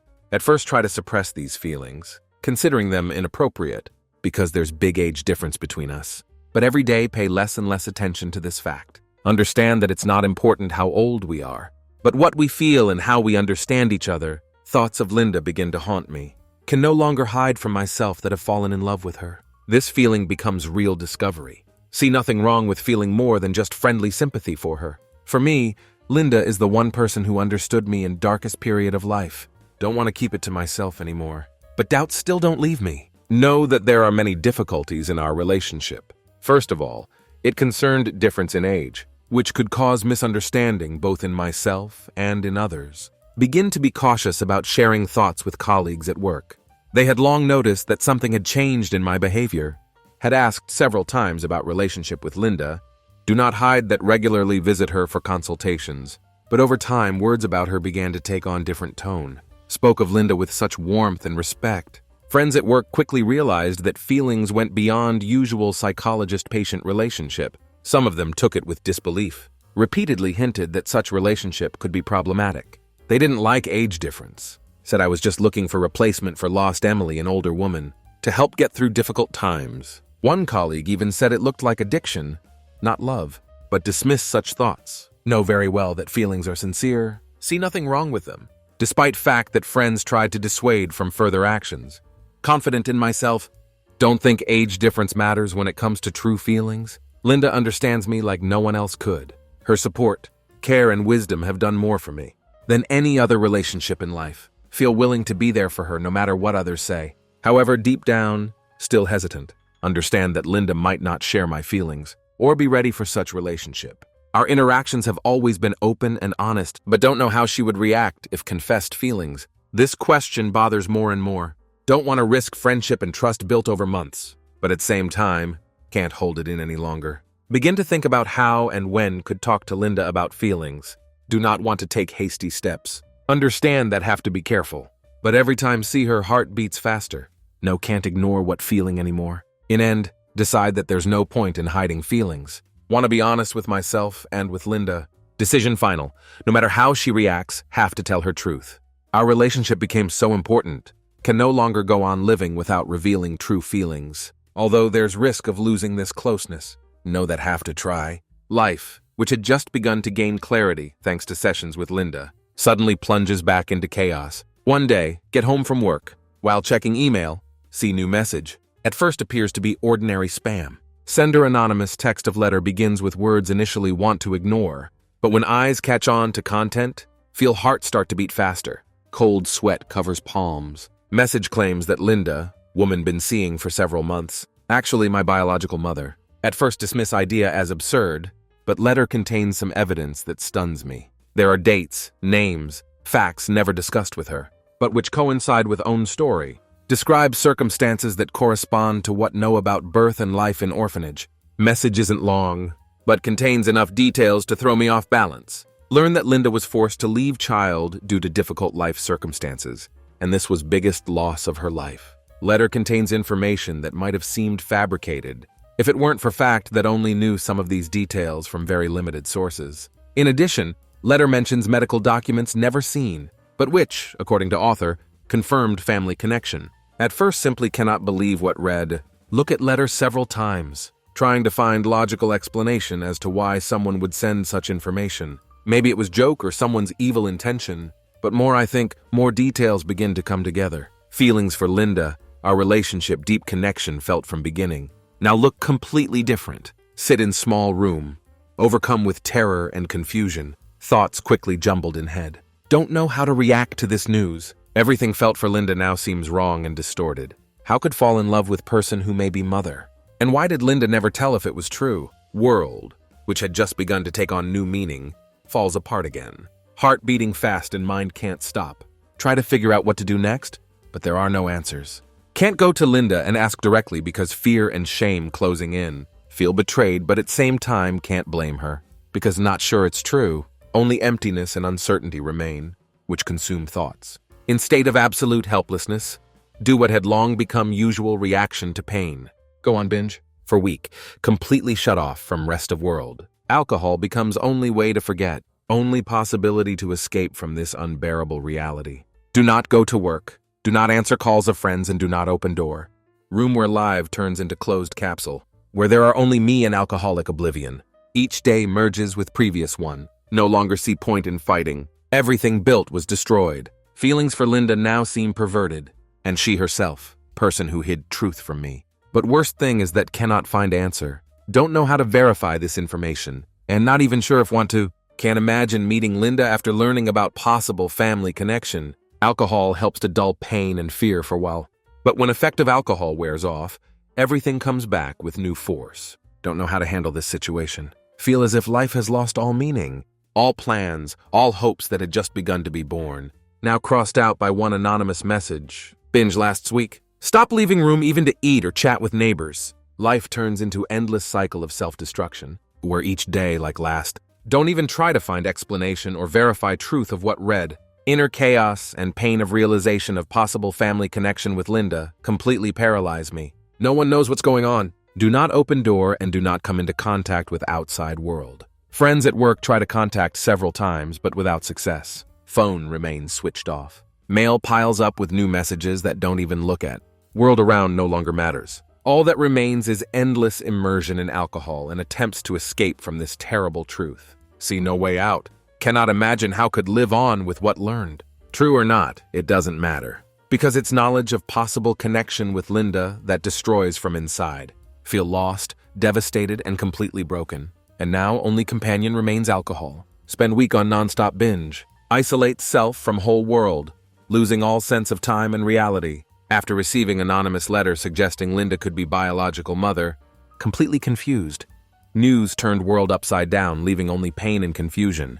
Running away from reality and hiding behind bottles seemed only way out. One morning when alcohol can no longer drown out suffering, trying to avoid real problems, pick up phone and start scrolling through social media. Body tired and mind clouded. No intention of paying attention to what's happening around. Until photo appears on screen that makes heartbeat faster again. It's picture of Emily. She's holding newborn baby in arms, face glowing with tenderness, although obvious she's tired. Something about image immediately catches attention, forcing to focus. Seemingly ordinary photo that could have simply ignored now causes deep concern. Look intently into face of child, lying in arms of woman once dreamed of starting family with, suddenly struck. Child looks surprisingly similar to self in childhood. At first cannot believe eyes, seems like just figment of imagination, because after all events, mindful of confusion, but longer look at photo, more convinced resemblance real. Child's face reminds of own childhood photos, ones that remained in memory, even though no physical evidence of past due to being an orphanage. Guesses intensify, and heart sinks with painful feeling that this child could be mine. Read caption of photo. Every word increases anxiety. Emily writes that newborn baby has serious congenital diagnosis, requires immediate and expensive surgery. Desperation sounds in her words, asks for financial help from all acquaintances. Reread it several times, trying to make sense of everything going on. Not only see resemblance between self and child, but now know that child fighting for life. Seems whole world has come crashing down once again, only now with new force. Mind racing with questions. Could this child be mine? If so, why did Emily never tell? And most importantly, what's supposed to do now? Feelings mixed. Anger, anxiety, fear, and overwhelming desire to help this child. Not sure of suspicions yet, but every instinct says it's not just coincidence. Can't find peace after reading post. Too weak from long drinking, but thoughts focused on one thing, the child. Look over photo again and again, trying to find something that would confirm or disprove suspicions, but similarity alone not enough for final conclusions. No, have to learn more. However, don't know if ready to take that step and contact Emily. Long ago crossed out everything that connected past, but now this past has again persistently reminded of itself. For several days, try to decide what to do next. Doubts eating from inside. Can't just ignore situation, but not sure ready to face it head on either. For now, decide to take more cautious step. Through mutual acquaintances, try to learn more about circumstances Emily and her child found themselves in. What learn causes to finally lose ground. Turns out her new husband, Harry, my adoptive father, has left Emily. When learned about serious diagnosis of newborn child, did not want to take responsibility and simply left, leaving Emily alone with sick child and huge financial problems. For me, this news knew blow. Harry, man once respected and considered father, betrayed again, only this time by one once loved. Can't believe what's happening. How could you do that? How could Harry, someone known all life, leave Emily with baby at such critical time? And what if this child really mine? How could leave her alone with this problem? Anger and disappointment mingle in soul with sense of guilt. That self knew nothing about this situation. Now feel its duty to help. Can't stay away knowing that child, if that's true, fighting for life. Suspicions grow and can no longer ignore what feel. But fear and uncertainty continue to bind. Understand that action necessary, but do not know how to take first step. Gradually develop plan. Decide that first step will be to find out truth. Need to understand if this child really mine. And if so, we'll have to take responsibility for this situation. At same time, feel can no longer afford to run away from problems as done before. Child needs help and have to at least try to do what's right. No going to have difficult conversation with Emily and possibly difficult decisions ahead. Not sure how she'll react to coming into her life after everything that happened, but now can no longer stand aside. Instincts say that this moment will be decisive in life. Need to find out truth, regardless of what it turns out to be. Several days pass since learned of Emily's new baby's illness and Harry's betrayal. Emotional state remains complicated. Still cannot find strength to take decisive action. Realization that child could be mine growing stronger. But at same time feel inner chaos because of anonymous letter about Linda. Situation with Linda's possible family connection has left devastated and confused, forcing to reevaluate life and question everything once believed to be true. Linda does not understand why suddenly stopped communication. After stopped coming to sessions and avoided meetings, she began to worry. Conversations were open, deep, and she felt we had grown closer. But sudden silence worries her. Linda knows something is up, but doesn't know what. Used to trust her with feelings, shared deepest feelings, so now she can't ignore it. One evening, Wen did not show up for work for several days. Linda decides to go to me. Doesn't know how we'll react, but can't wait any longer. Knocks on door of room, hoping for answer. Don't want to open at first. Emotional state still shaky. Don't know if ready to talk to her after all learned. But something in her voice, caring and persistent, makes change mind. Slowly open door, looking tired and exhausted. Linda immediately knows something serious has happened. Gaze shows deep inner struggle that can no longer hide. Silently invite her in. She carefully steps over threshold, feeling tension in room slowly build.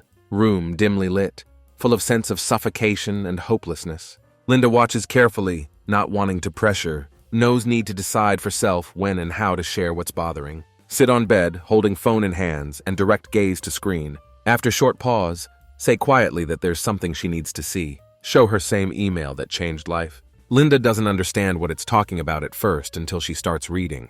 Her face gradually changes from surprise to shock. She rereads lines of letter several times, trying to understand what it all means. It claims that Linda is biological mother. Contains compelling evidence of that fact that hard to ignore. Dates, facts, circumstances, all indicates they could be relatives. Linda can't believe what she's reading. So stunned that at first can't even say word. This information changes her whole life. Feels world begin to shrink around her, and mind filled with questions. Doesn't know how to react, because never even suspected that Mark could be son, lost years ago. After moment of silence, notice tears starting to roll down her cheeks. Linda cannot contain emotions. Too much information to simply accept. Sinks down on chair that stood nearby. Covering face with hands, begins to cry quietly. Watch her. Feeling heavy weight lift on soul as well. Both sit in room, immersed in thoughts and feelings, not knowing how to properly react to what's happening. Gradually feel tears welling up in own eyes. Can no longer hold all emotions that accumulated over these weeks inside. Heart filled with pain, anger, and confusion. Eventually begin to cry as feel all built-up tension coming out. Tears last long time. Emotional explosion that had been building up in both for all these months. Linda feels heartbreak at realization that finally found son she once forced to leave behind. Like blow to her. Never thought that life could return in such unexpected way. Remembers time when young and made difficult decisions that seemed to be only way out. Now all this comes back with incredible force, at loss for words, feel incredible pain that everything in life suddenly becomes so complicated and confusing, feel devastated that person started to feel deeply for turned out to be mother, don't know how to deal with it or if can even accept this new reality, inner world once again destroyed, leaving only emptiness and pain. Long time before Linda finally able to speak, her voice shaky, but she struggles to find words to express feelings, says she needs to figure it all out. Too unexpected and painful for her. Linda never thought would meet son like this. Now her world is turned upside down just like mine, both on verge of emotional breakdown, but at same time united by this unexpected truth. Understand that she needs more time, as well as myself. This news changed relationship forever. Both need time to accept it and figure out how to move on. Feel that this moment became turning point in life. Now everything has changed. Many difficult decisions and conversations waiting for us. After learned about illness of Emily's child, inner world changed forever. Something in me that had been suppressed for a long time finally woke up. Although still devastated by recent events with Linda and our discovery, thought of possible paternity haunts. Every time remember face of child in photo, feel overwhelming sense of responsibility. Can't stay away any longer. If this child really mine, then have to do something. Even if she wasn't biological child, can't ignore fact that she needed help. Having overcome doubts, decide to act. Know that Emily lonely and that Harry had left her. She now alone with sick child who needed immediate surgery. Expensive. Much more than she could afford. While not sure about financial situation, no can't just stand by. Child fighting for life and have to try to do everything could to help. First step, contact bank. Decide to take out loans. Clearly understand that risky move because financial condition far from stable. But despite all doubts and warnings of bank employee about possible consequences, still take out several loans, hoping that this would help collect necessary amount. This money lot for me. But even collected amount not enough to pay for operation. When realize that not enough, begin to reach out to friends. Although haven't been on close terms with many for long time, due to isolation during depression and alcoholism, now have no other choice. Ashamed to ask for help, but situation with child so difficult that do not hesitate. Begin calling and writing to those once considered close. Explain situation, ask for financial support, but mostly receive only small amounts or refusals. Friends do not have much wealth. Even those who tried to help could not give enough money, despite best efforts. Total amount far from what needed. Sit in room, looking at funds collected. Realize that not even half of amount needed for operation. Time running out, and child needs immediate medical attention. Despair begins to overtake, at dead end and all efforts seem to be in vain. Then idea begins to arise in head, which at first seems absolutely radical, but over time becomes more and more real. Heard of people who, in desperation, sold parts of bodies, kidney or another organ, to save themselves or loved ones. Idea seems wild, dangerous, but at same time, only way to raise enough money quickly. See no other way out. At first, try to dismiss thought. But every day it comes back more and more often. Imagine over and over how Emily's baby suffering because of lack of help. How inaction could result in her not getting surgery needed. Decide to take this radical step. Selling kidney now seems not just risky decision, but only real possibility to save child. Begin to learn how to do this. Illegal and dangerous, but ready to do anything. Manage to find several dubious sources of information. Indicate possibility of selling kidney for large sum of money. Understand that involves great risk to life and health, but now have no other choice. Life already chaotic and broken. Feel that losing kidney small price to pay for chance to save child. This thought gradually absorbs completely. Weigh all possible consequences, but continue to move forward. Resolve strengthened when see another photo of baby on Emily's social media, in which baby looked even weaker than before. Have no choice but to make this decision. Understand that operation on child should take place in near future, and time was running out. Begin to draw up all necessary documents to officially perform operation to remove kidney.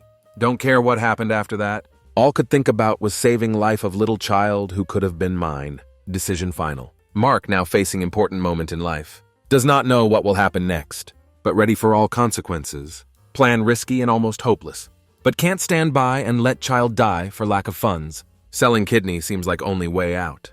Take this step with all determination capable of, after going through incredible emotional and physical pain, finally made decision that would change life forever. Know that selling kidney last resort. But no other options left. Emily's baby needs immediate surgery and time of essence. believed that no amount of money or personal comfort could compare to life of infant who might have been own child. Decision final and unwavering. Organization of operation to remove kidney turns out to be difficult and risky.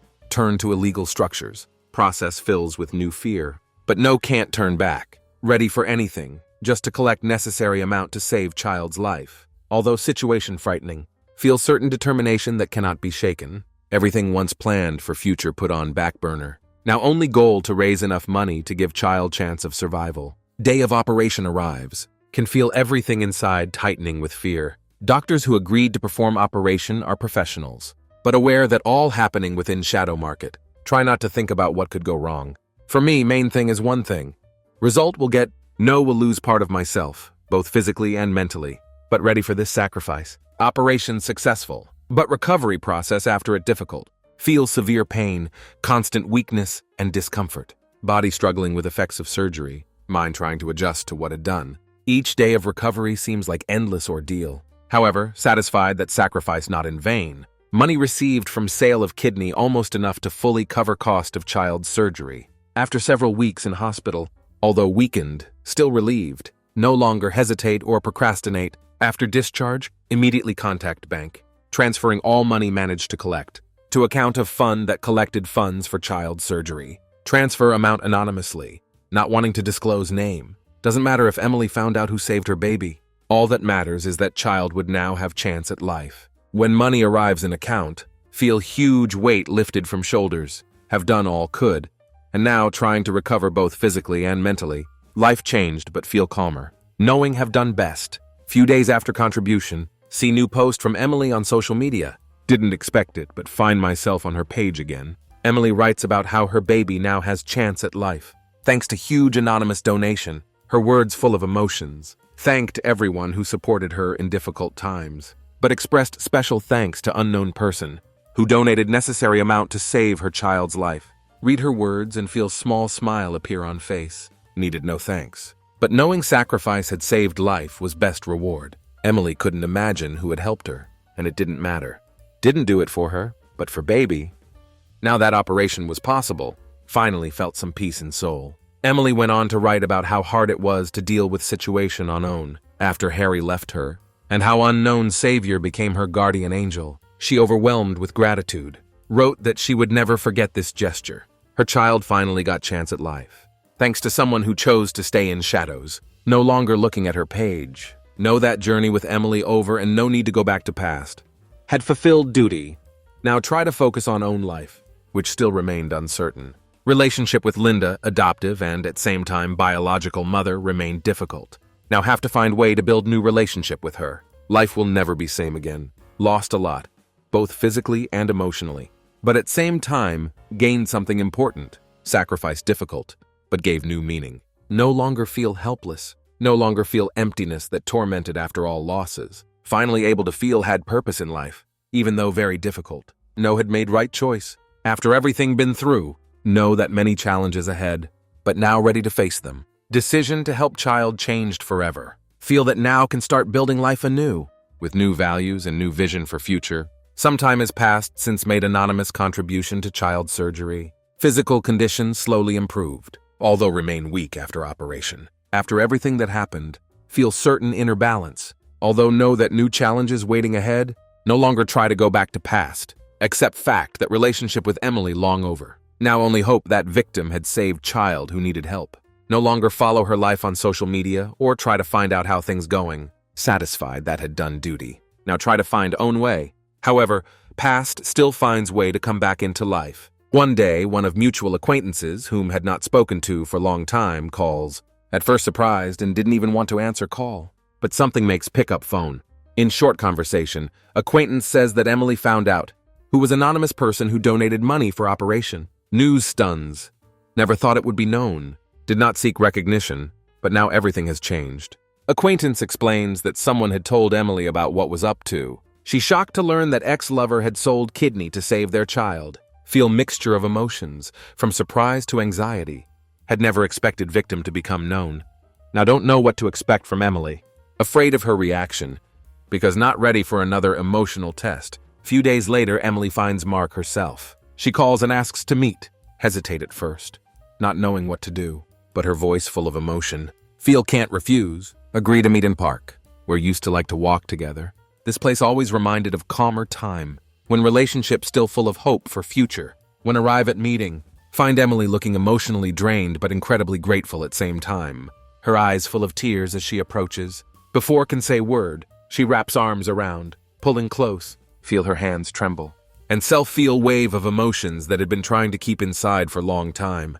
Emily cannot hold back tears and begins to thank for what had done. Tells how learned of sacrifice, and that could not believe had taken such step. Her words filled with sincere gratitude. And at same time pain that had to go through all this without support. She admits never expected to care so much for child, even after all difficulties they had been through. Listen to her in silence, not knowing what to say. Sacrifice dictated not by desire to gain recognition, but by inner sense of responsibility. But fact that Emily grateful melts heart, no longer feel bitterness that haunted after breakup. Now everything different. After a long moment of silence, Emily sighs and says something that couldn't even have predicted.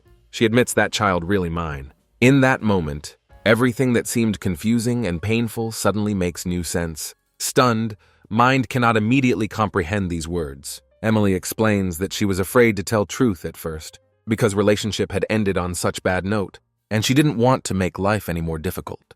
But now that had sacrificed for sake of child. She knew she could no longer keep it to herself. Emily's words turned world upside down, amazed that this child, for whom had taken such risky step, was own. All emotions felt before, from doubt to wanting to help, now become clear and meaningful. Child mine, and now feel deep responsibility, not only for her life, but also for her future. Mark and Emily sit together for a long time, discussing everything that had happened, share pains and memories, confess what each had experienced in past months. Conversation, which at first seemed difficult, gradually turns into something warm and frank. No longer feel gulf between them that had separated before. On contrary, now see in front of woman once loved, and with whom have child. This conversation becomes turning point for them. Emily says she wants them to be family again. She no longer wants to hide truth and is ready to give them another chance. Mark, although full of doubts, also feels that does not want to lose this opportunity this time.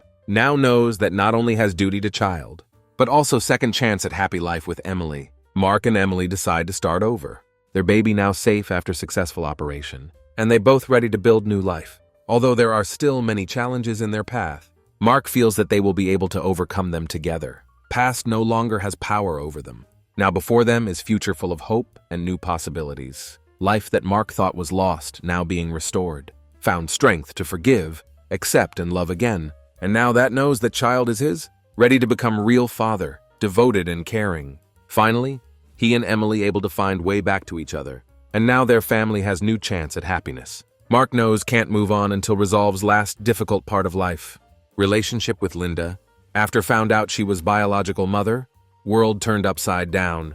Their relationship, which began as confidential conversation between psychologist and patient, took on completely different meaning. Now cannot simply ignore this truth. Every day feel this unfinished story weighing, preventing from fully enjoying new life with Emily and baby. No have to talk to Linda to dot the ands once and for all. One day Mark gathers thoughts and calls Linda. She also knows that this conversation necessary. Although both worry about complexity of situation, agree to meet. Not just another conversation, to become important stage in their lives. Attempt to make sense of everything that happened and build a new relationship. Mark comes to Linda's apartment, feeling tense inside. Linda waiting, looking serious but calm. Sit down together at table. Tense silence reigns for several minutes. Both don't know where to start, but Mark eventually speaks first. Starts with how hard it was after found out truth. Talks about shock, pain, doubts and questions that tormented for days and nights. Linda listens without interrupting, knows he needs to talk, and that's important to both of them. Tears well up in her eyes when Mark finishes. She admits that this situation was also big emotional trauma for her. Linda tells how once, many years ago, was forced to make decision to leave her child, because circumstances did not allow to raise son on her own. It was most painful moment of her life, which haunted her every day. She never thought that one day would meet her child, and even more so in this context. Her confession's honest and painful. Tells how felt incredibly sad when realized that Mark was her son, but at same time was afraid to admit it, not knowing how he would react. Linda was afraid of losing him second time, after they had already become close on emotional level. For a long time, she hesitated whether to tell him truth. But now that everything out and open, they both found themselves facing reality they could no longer ignore. Conversation difficult for both of them. Many tears, difficult confessions, and long pauses. But in end, Mark feels burden gradually begin to lift from heart. They both admit that they cannot change past, but now they are ready to accept situation as it is. Linda no longer wants to hide her feelings, and Mark also ready to give them another chance at relationship. This time as mother and son. After difficult but sincere conversation, Mark feels relieved. Understands that accepting truth was a difficult process, but it was first step to new stage in their lives. Linda also feels that their meeting brought her peace with her own past. She could finally see her son and hope for future where she could be part of him. Mark returns to Emily with feeling that finally got rid of burden that had been bothering him. New life with Emily and baby now seems fuller and brighter.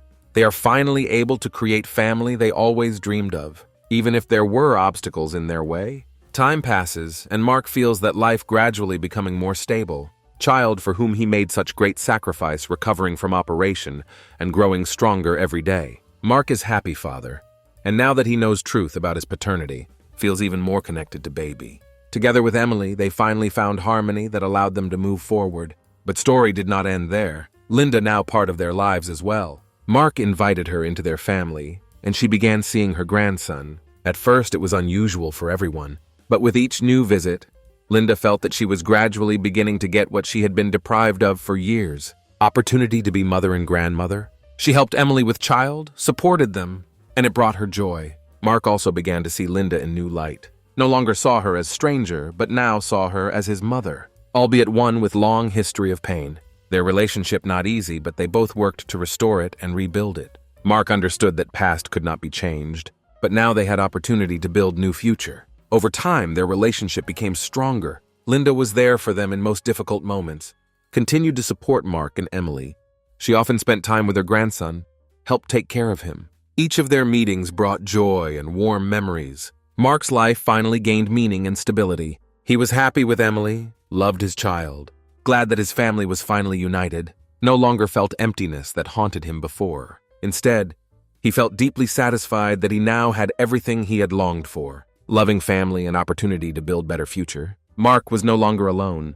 He found his family, reconnected with Linda, ready for new challenges that life had in store. Despite all hardships he had gone through, now felt that he had everything he needed for true happiness. I became a CEO, taking my boss's place, and saw a porn video on my work computer of him fucking my wife. Be me, Alex. Always believed that attention to detail is the key to success. It's what makes me good at my job as a real estate agent at Pinnacle Properties, one of the most prestigious firms in the city. Wake up every day grateful for the stability this career has brought me, and the unexpected joy it's added to my life. It's not just about the properties or the commissions. This job led me to Laura, my wife and partner in every sense of the word. Met at a real estate convention 5 years ago. Both eager young agents looking to make our mark in the industry. Still remember how she confidently strode up to me after a seminar on market trends, her eyes sparkling with enthusiasm as she challenged one of the speaker's points. "Did you catch that bit about the shift in suburban demographics?" she asked. Didn't even bother with a hello. I think he's underestimating the impact of remote work on housing preferences. Immediately captivated, not just by her insight, but by her passion. Ended up talking for hours, missing the next 2 seminars, debated market forecasts, and shared our experiences in the field. By the end of the convention, knew I'd met someone special. Our relationship blossomed quickly, fueled by our shared love for real estate and the thrill of closing deals. Within a year, we were married. Shortly after, we both landed jobs at Pinnacle Properties. Working together seemed like a dream come true.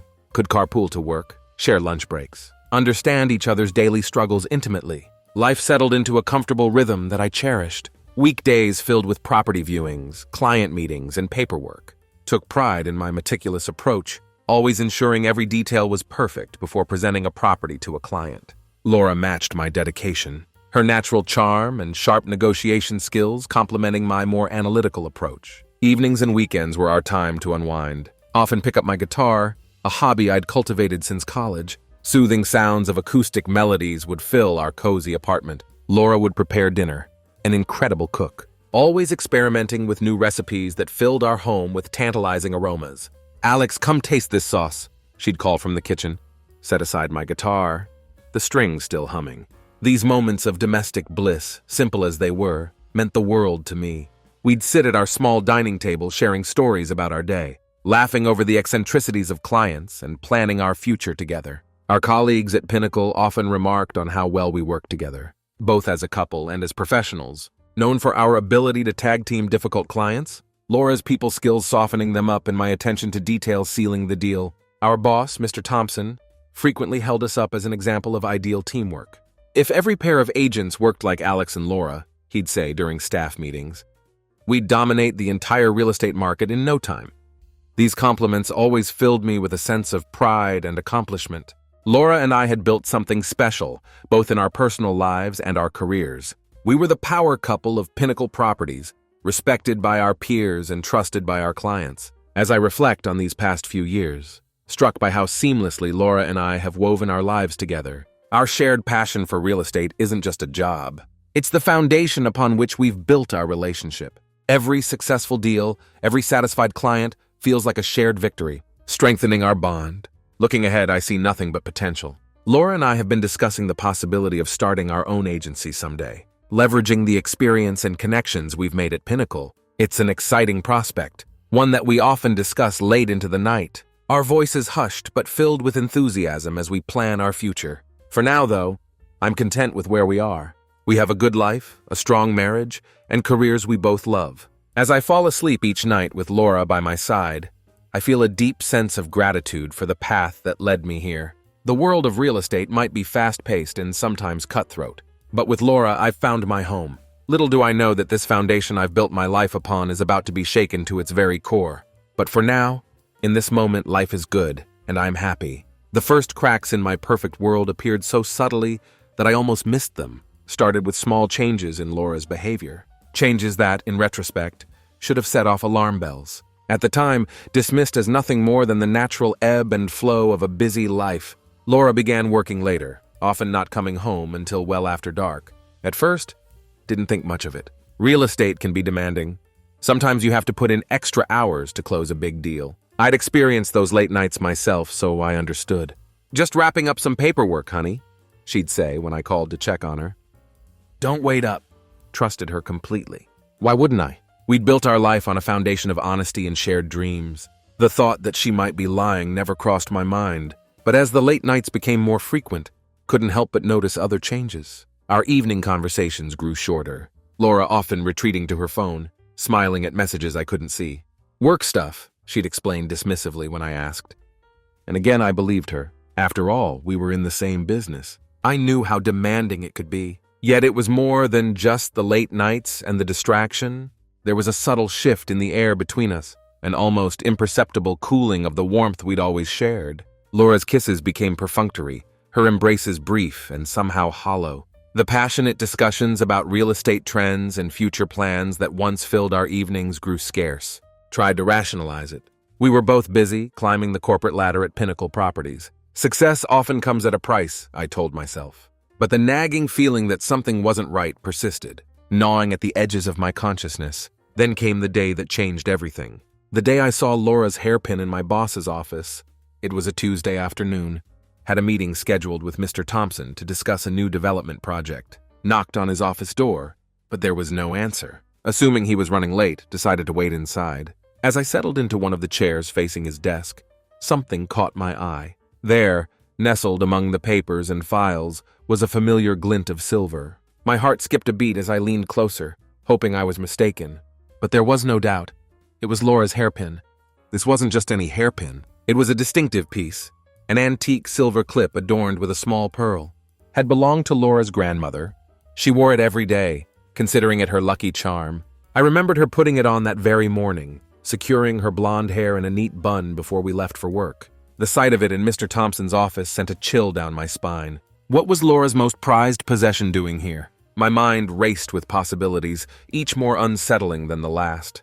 Reached out, my hand trembling slightly, and picked up the hairpin. It felt heavy in my palm, weighted with implications I wasn't ready to face. Closed my fist around it, the metal edges digging into my skin, as if trying to carve the truth into my flesh. Just then, heard footsteps approaching.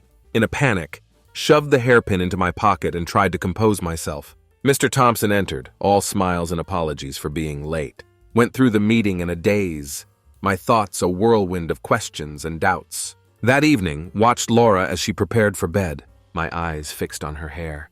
The familiar silver clip was back in place, as if it had never left. Had she noticed its absence? Had she been worried about losing it? There was no sign of distress or relief on her face, just the usual tired smile she'd been wearing lately. "Everything okay, Alex?" she asked, catching my gaze in the mirror. "You're awfully quiet tonight."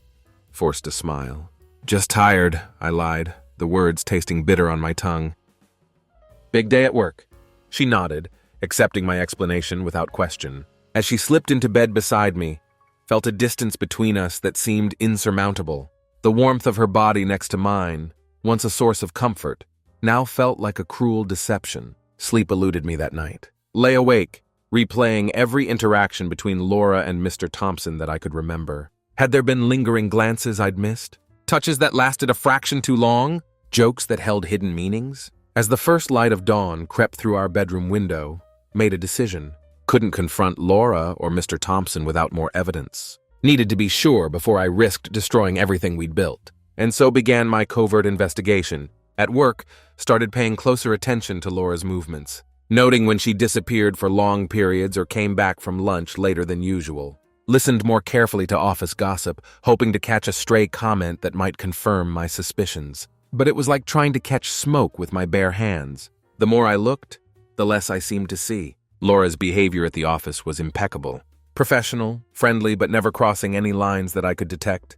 Yet the image of that hairpin on Mr. Thompson's desk haunted me. It was a constant reminder that something was amiss. A loose thread that threatened to unravel the entire fabric of my life if I pulled on it too hard. As the days turned into weeks, felt myself changing.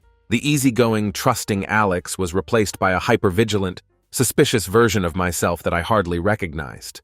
Hated feeling this way, but couldn't shake the gnawing doubt that had taken root in my heart. Knew I was at a crossroads. Could continue down this path of suspicion and mistrust, potentially destroying my marriage and my career in the process, or I could choose to trust Laura, to believe that there was an innocent explanation for everything.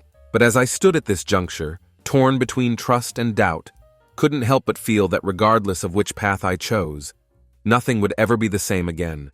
The foundation of my life had been shaken, and I was left to wonder if it could ever be truly stable again.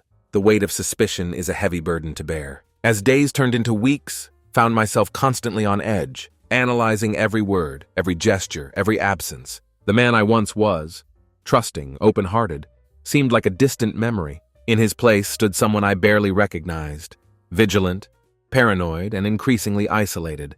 Determined to find the truth, began observing Laura more closely at work. Started arriving at the office earlier and leaving later, all under the guise of taking on more projects. In reality, was creating opportunities to watch Laura's comings and goings without arousing suspicion. One morning, as I pretended to be engrossed in paperwork, overheard a conversation that made my blood run cold. Mr. Thompson was discussing an upcoming business trip with a group of investors. Nothing unusual there, except for one crucial detail. "We'll be heading to the Maldives next month," he said, his voice carrying that unmistakable tone of smug satisfaction. "It's the perfect place to seal the deal and celebrate our success."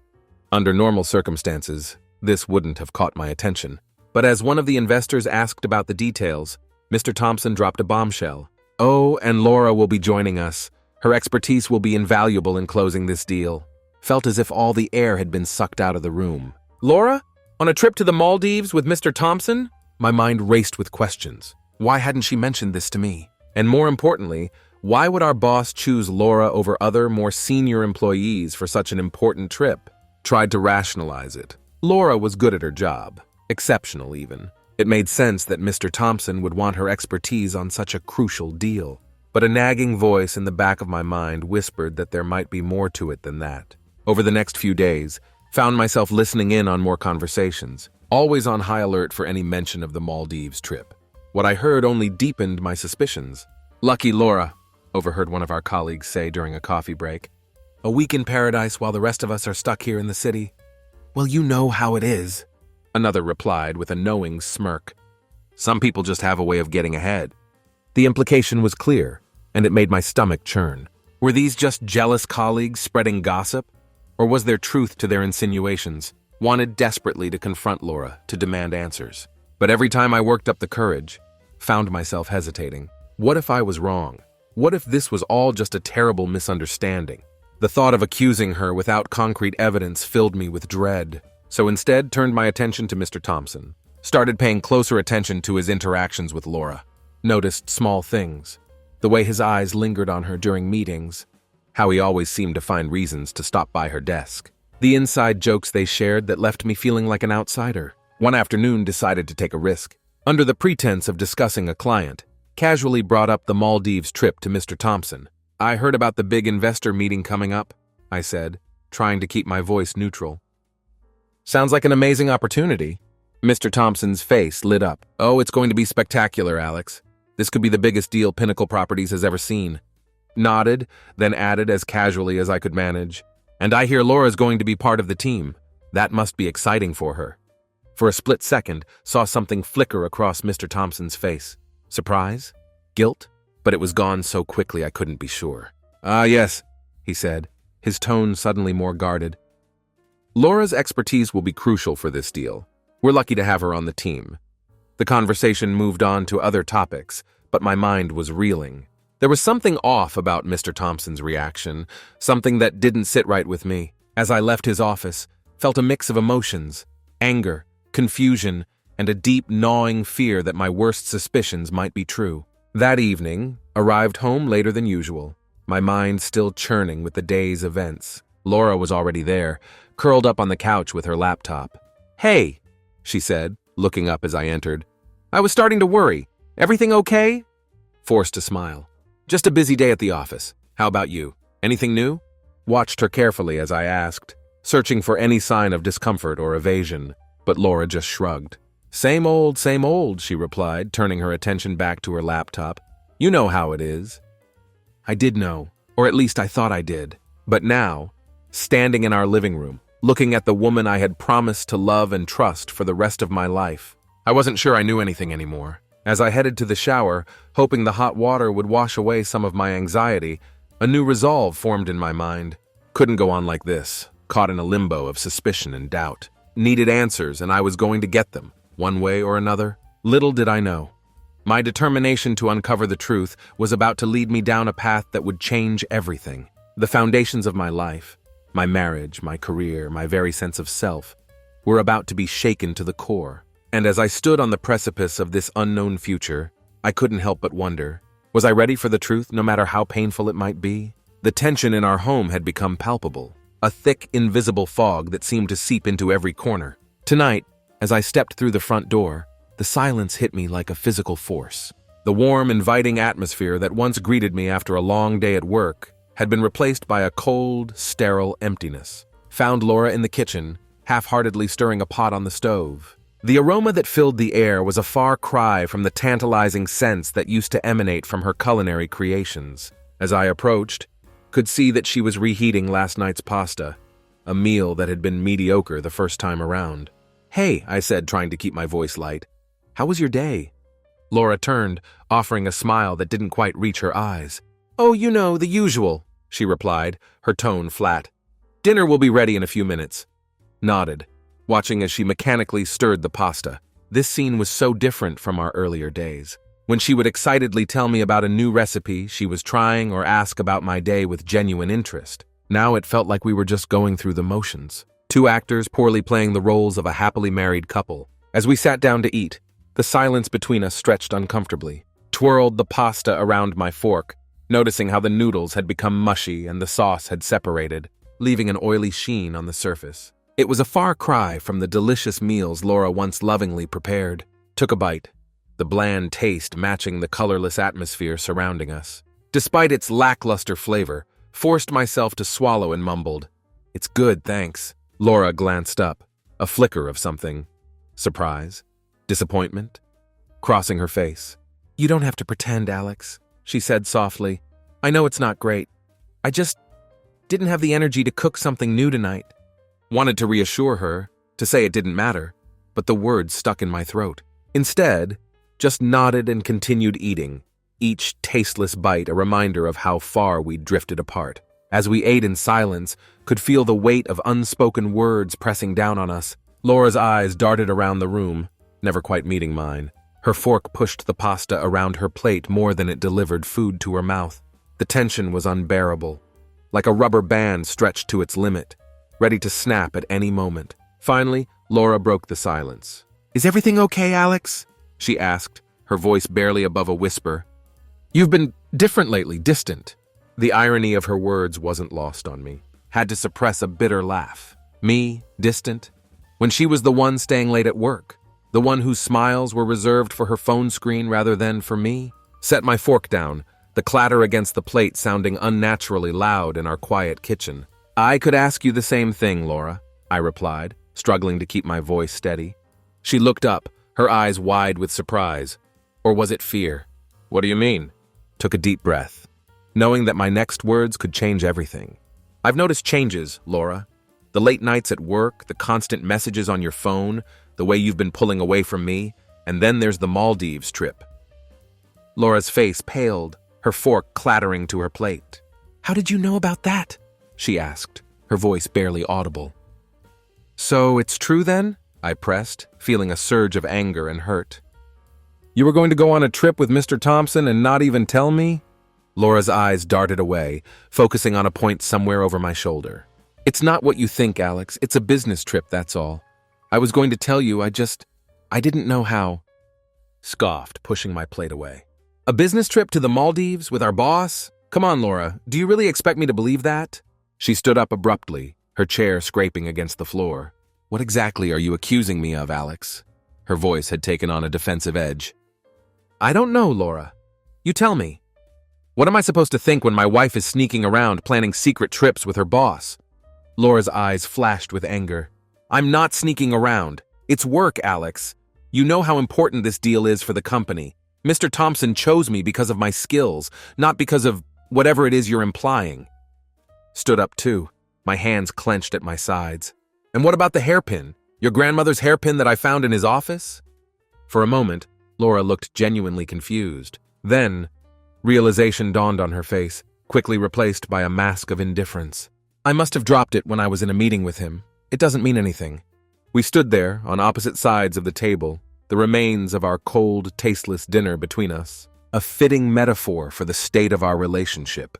The woman across from me, with her defensive posture and evasive answers, seemed like a stranger. Where was the Laura I had fallen in love with? The one who used to share everything with me, whose laughter used to fill our home. "What happened to us, Laura?" I asked, my anger giving way to a deep, aching sadness. "When did we stop being partners? When did we start keeping secrets from each other?" Laura's face softened for a moment, a flicker of the woman I knew shining through. But then, as quickly as it appeared, it was gone, replaced by a look of cold determination.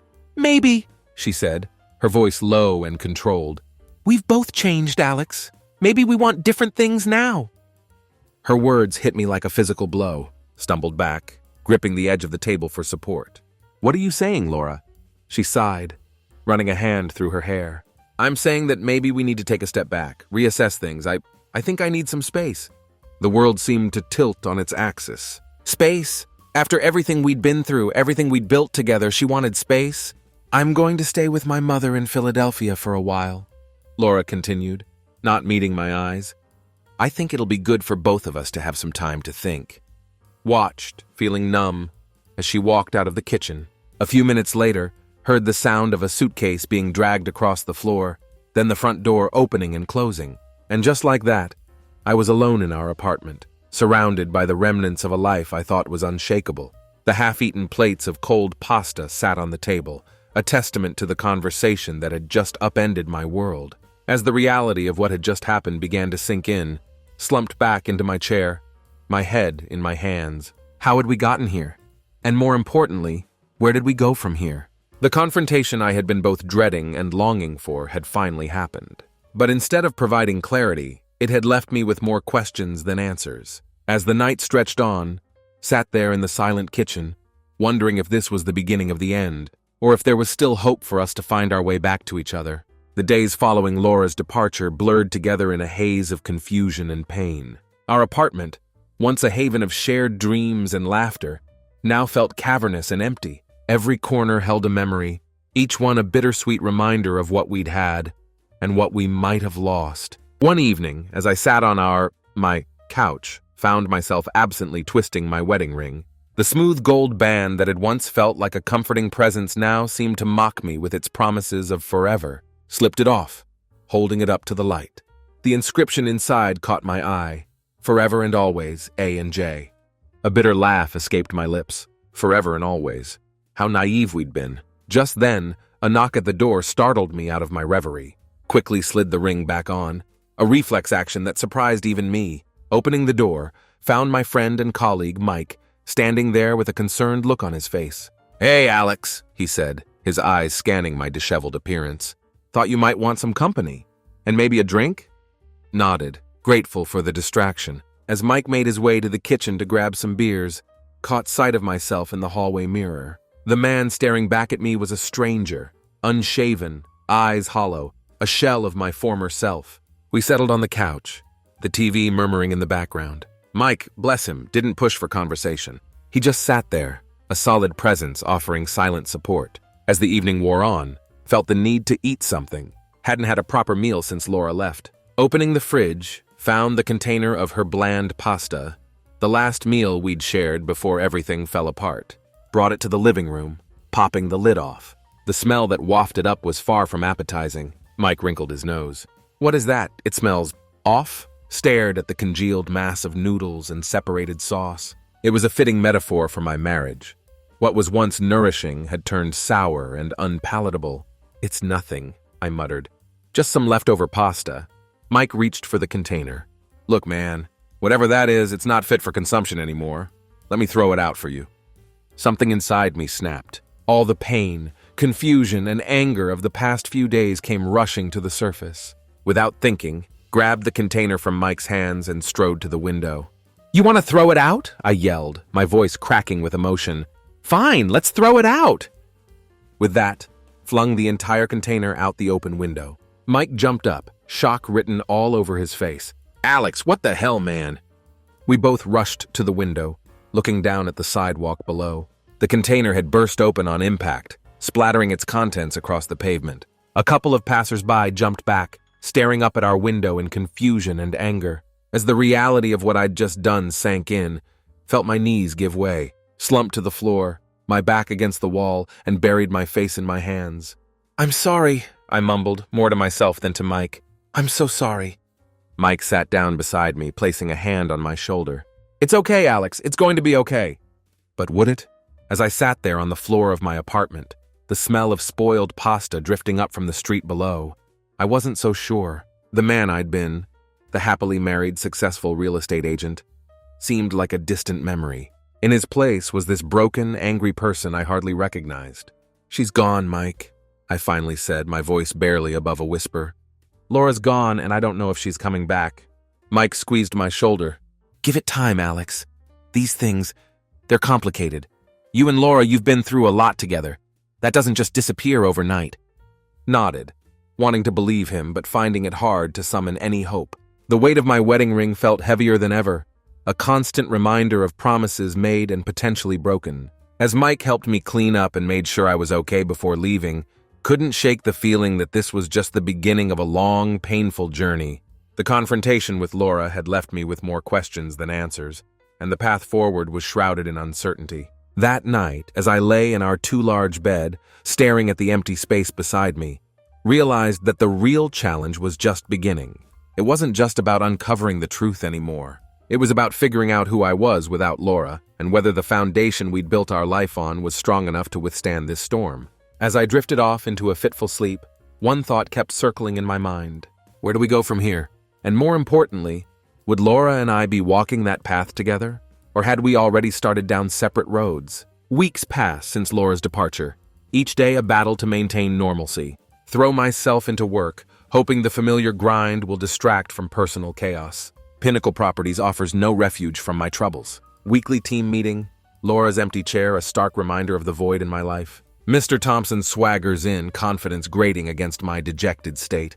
Announces big opportunity, the Westbrook Development Project. Perk up at the mention, it's a massive undertaking. Could put Pinnacle on the map as a major commercial real estate player. Exactly the challenge I need to lose myself in. Spend days researching, analyzing market trends, studying similar developments. Reach out to industry contacts, gathering insights. Work is exhausting but exhilarating. A welcome distraction.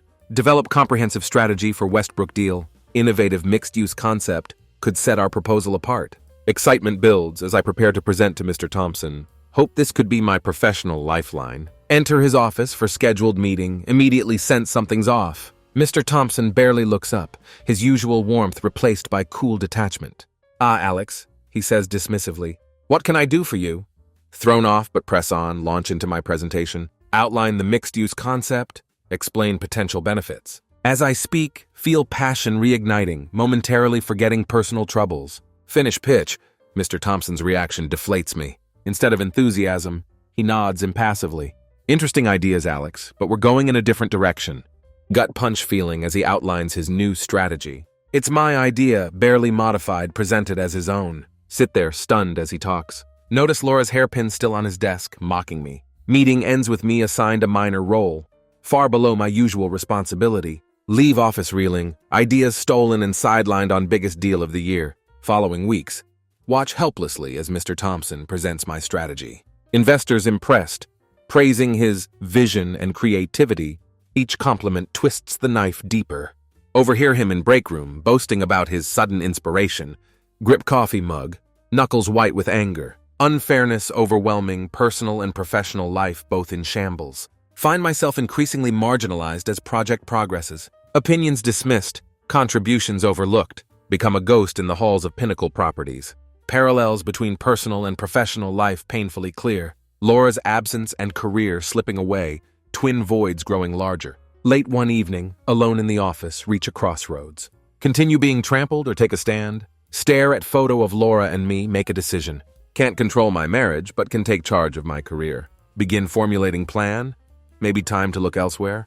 Have industry contacts, solid reputation, now a proven track record thanks to Thompson's theft. Pack up?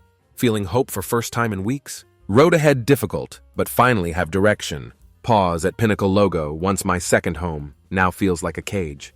Time for a change, mutter as I step into elevator. Doors close, weight lifts from shoulders. Uncertain future, but ready to face it head on. Whatever comes next, starting by reclaiming self-respect and integrity. Elevator descends, old life at Pinnacle with it. Time to write new chapter. No longer a victim of circumstances. Step out stronger, more determined, ready to fight for what I deserve. In career and personal life, the new Alex emerges. The decision to take control of my life was easier made than executed. As I walked into Pinnacle Properties the next morning, my resignation letter felt like a lead weight in my pocket. The familiar buzz of the office, once comforting, now seemed oppressive. Colleagues greeted me with their usual nods and smiles, unaware of the turmoil brewing inside me. Made my way to my desk, my eyes inadvertently drawn to Laura's empty workspace. Her absence still stung, a constant reminder of the personal and professional upheaval I was facing. Shaking off the melancholy, booted up my computer and began to draft my resignation letter. The words flowed easily, fueled by weeks of pent-up frustration and disappointment.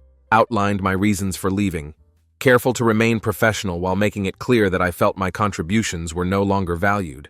As I typed the final sentence, a strange mix of relief and anxiety washed over me. Just as I was about to print the letter, my phone rang. It was Mr. Thompson's secretary, requesting my immediate presence in his office. With a deep breath, stood up, straightening my tie and squaring my shoulders. Whatever this was about, I was determined to face it with dignity. As I entered Mr. Thompson's office, was surprised to find not just my boss, but also a group of men in expensive suits. The investors behind the Westbrook development project. Mr. Thompson's face was a mask of forced calm, but I could see the tension in his jaw. "Ah, Alex," he said, his voice overly jovial.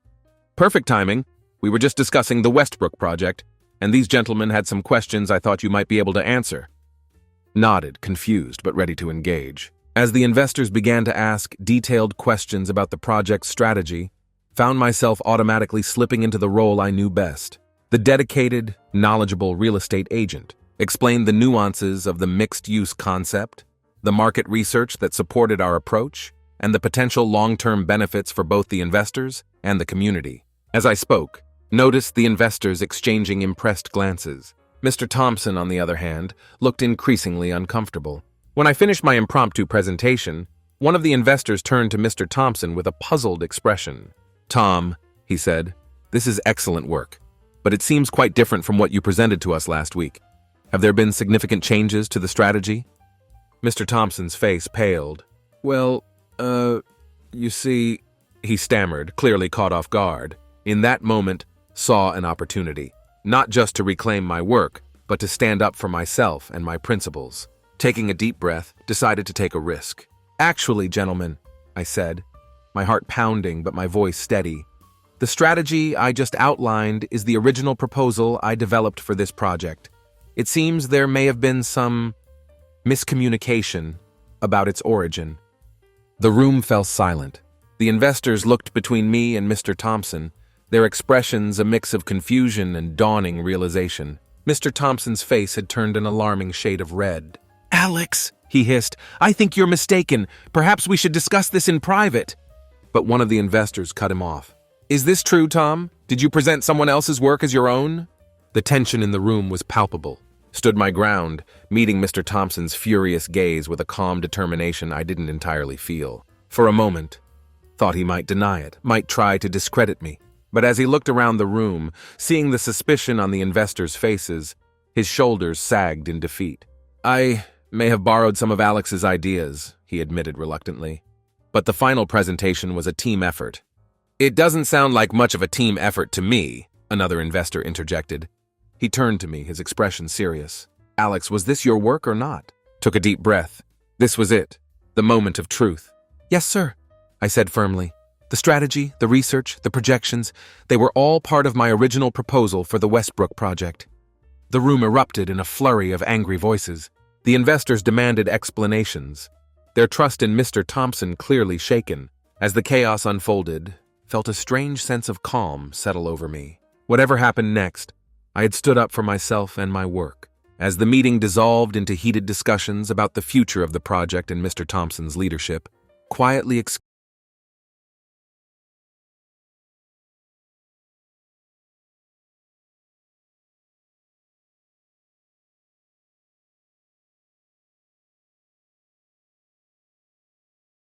approached me. "Alex," he said, his voice grave, "I'd like to speak with you in private, if you have a moment." Nodding, followed him to his office, unsure of what to expect. As we sat down, Mr. Jameson fixed me with a penetrating stare. "I want you to know that we take what happened this morning very seriously," he began.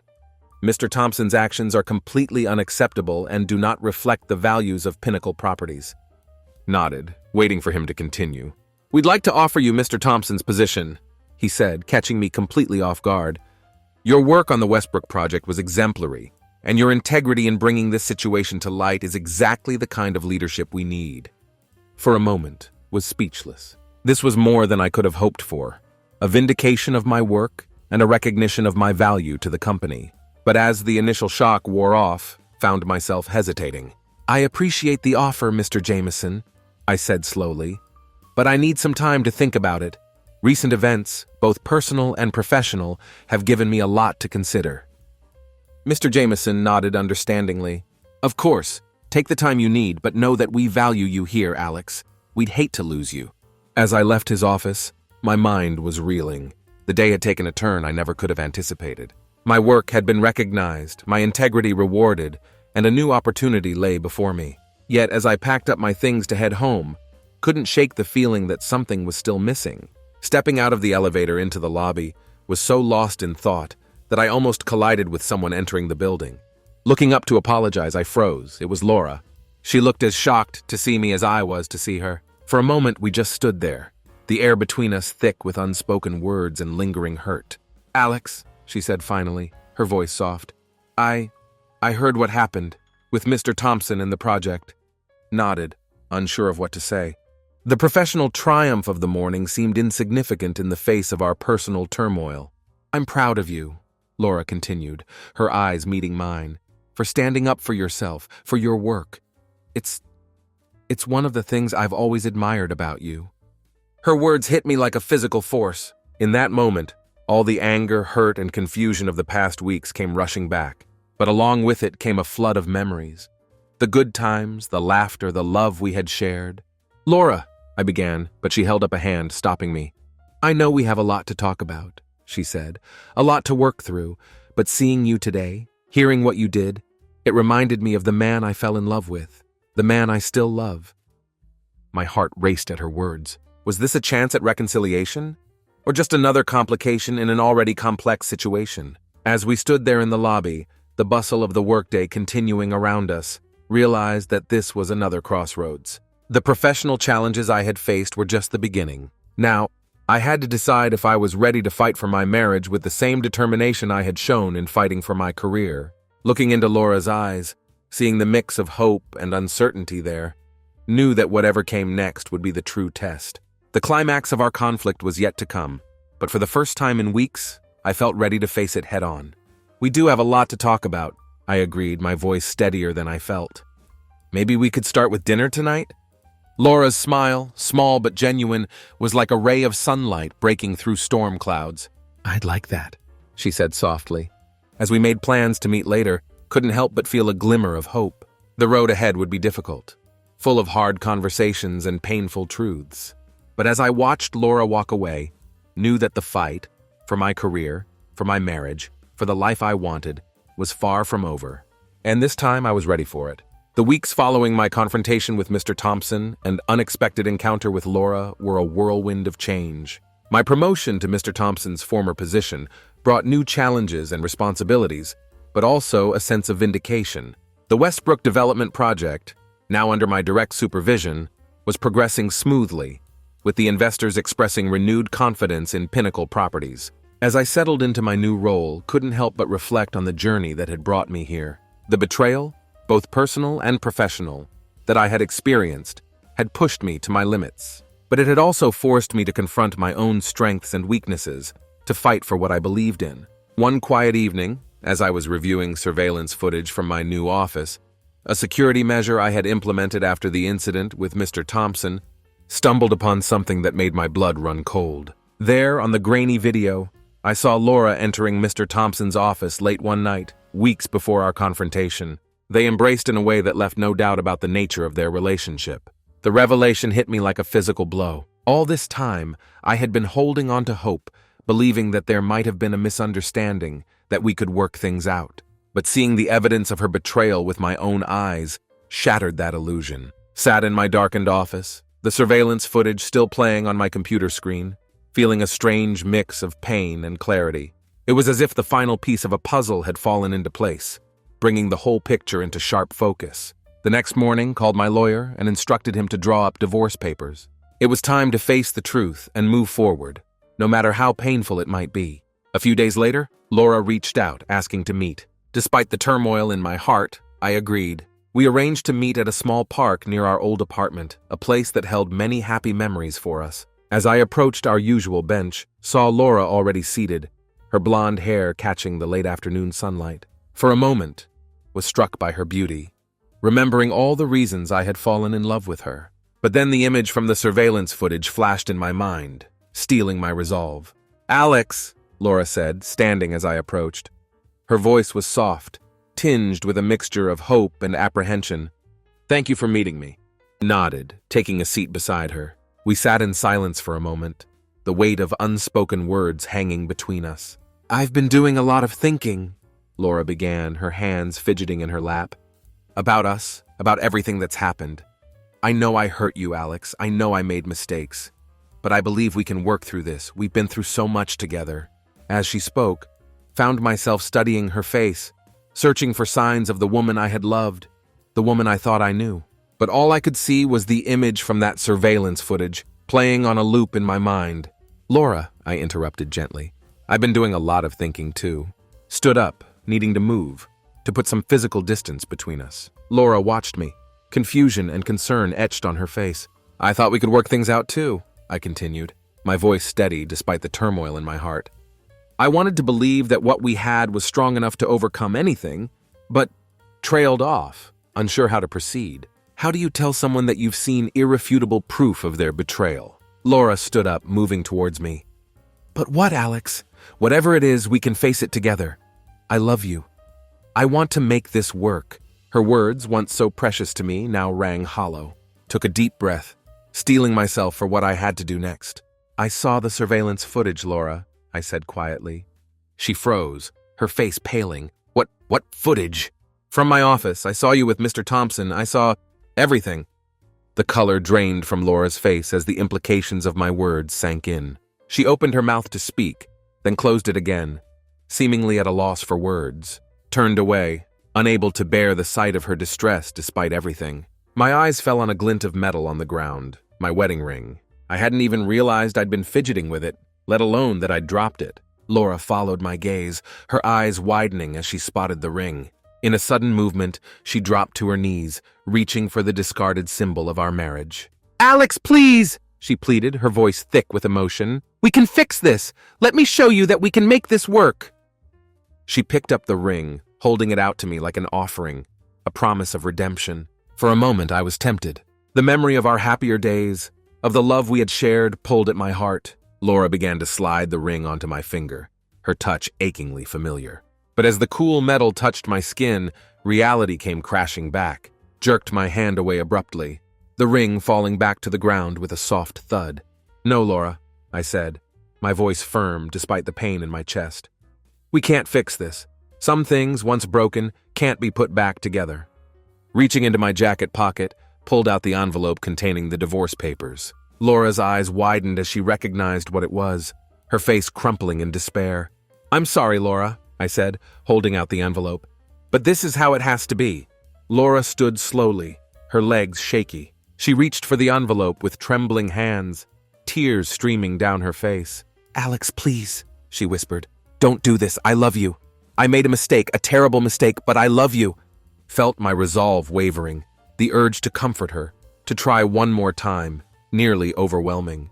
But then I remembered the surveillance footage, the weeks of lies and deception, the trust that had been irreparably broken. "I loved you too, Laura," I said softly. "But love isn't always enough. Sometimes we have to love ourselves enough to walk away."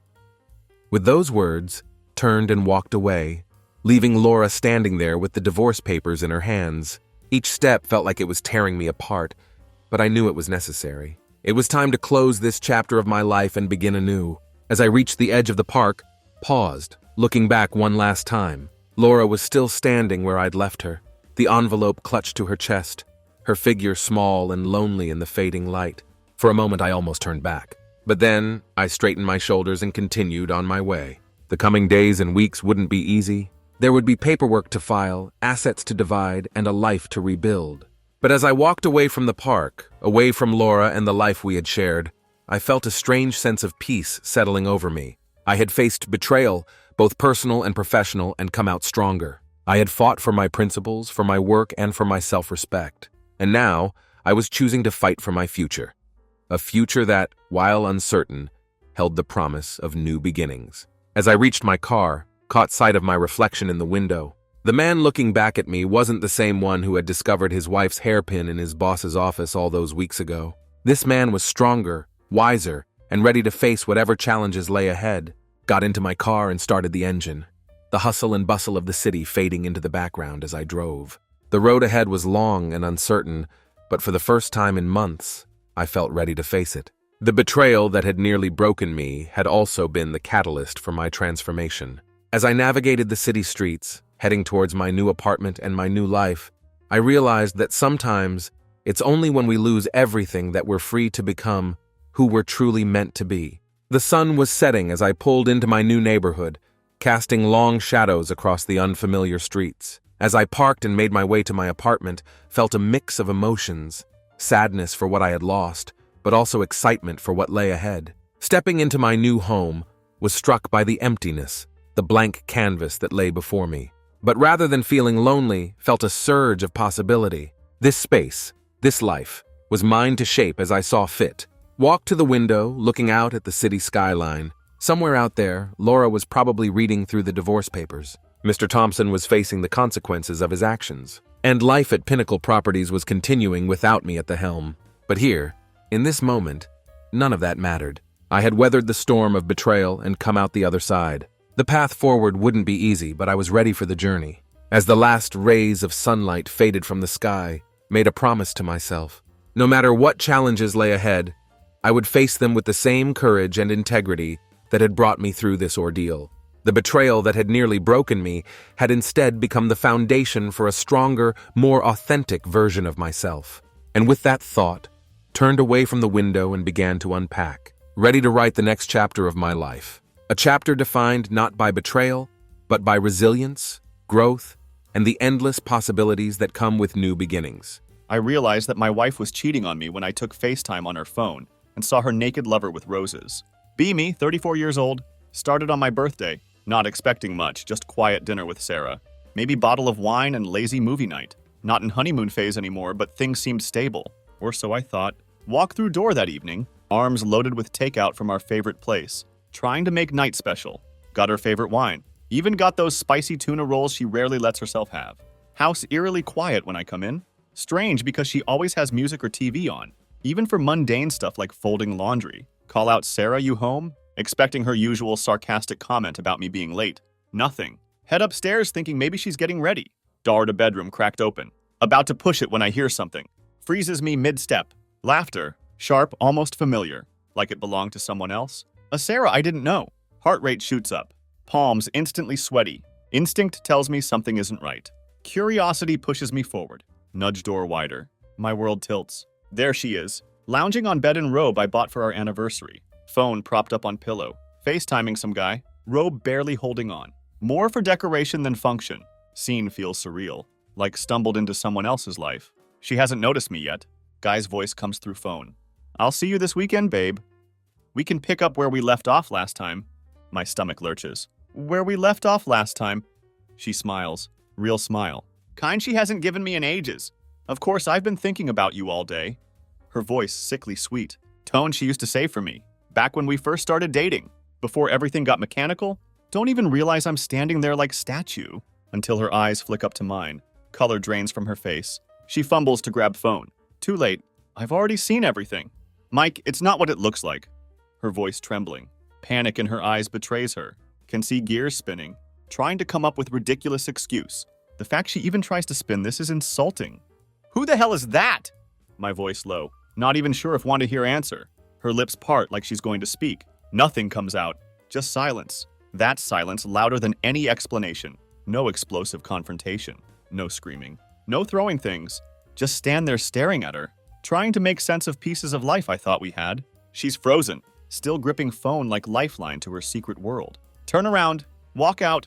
Shut door behind me without another word. That's when real storm begins. Leave house that night. Mind spinning. Body moving on autopilot.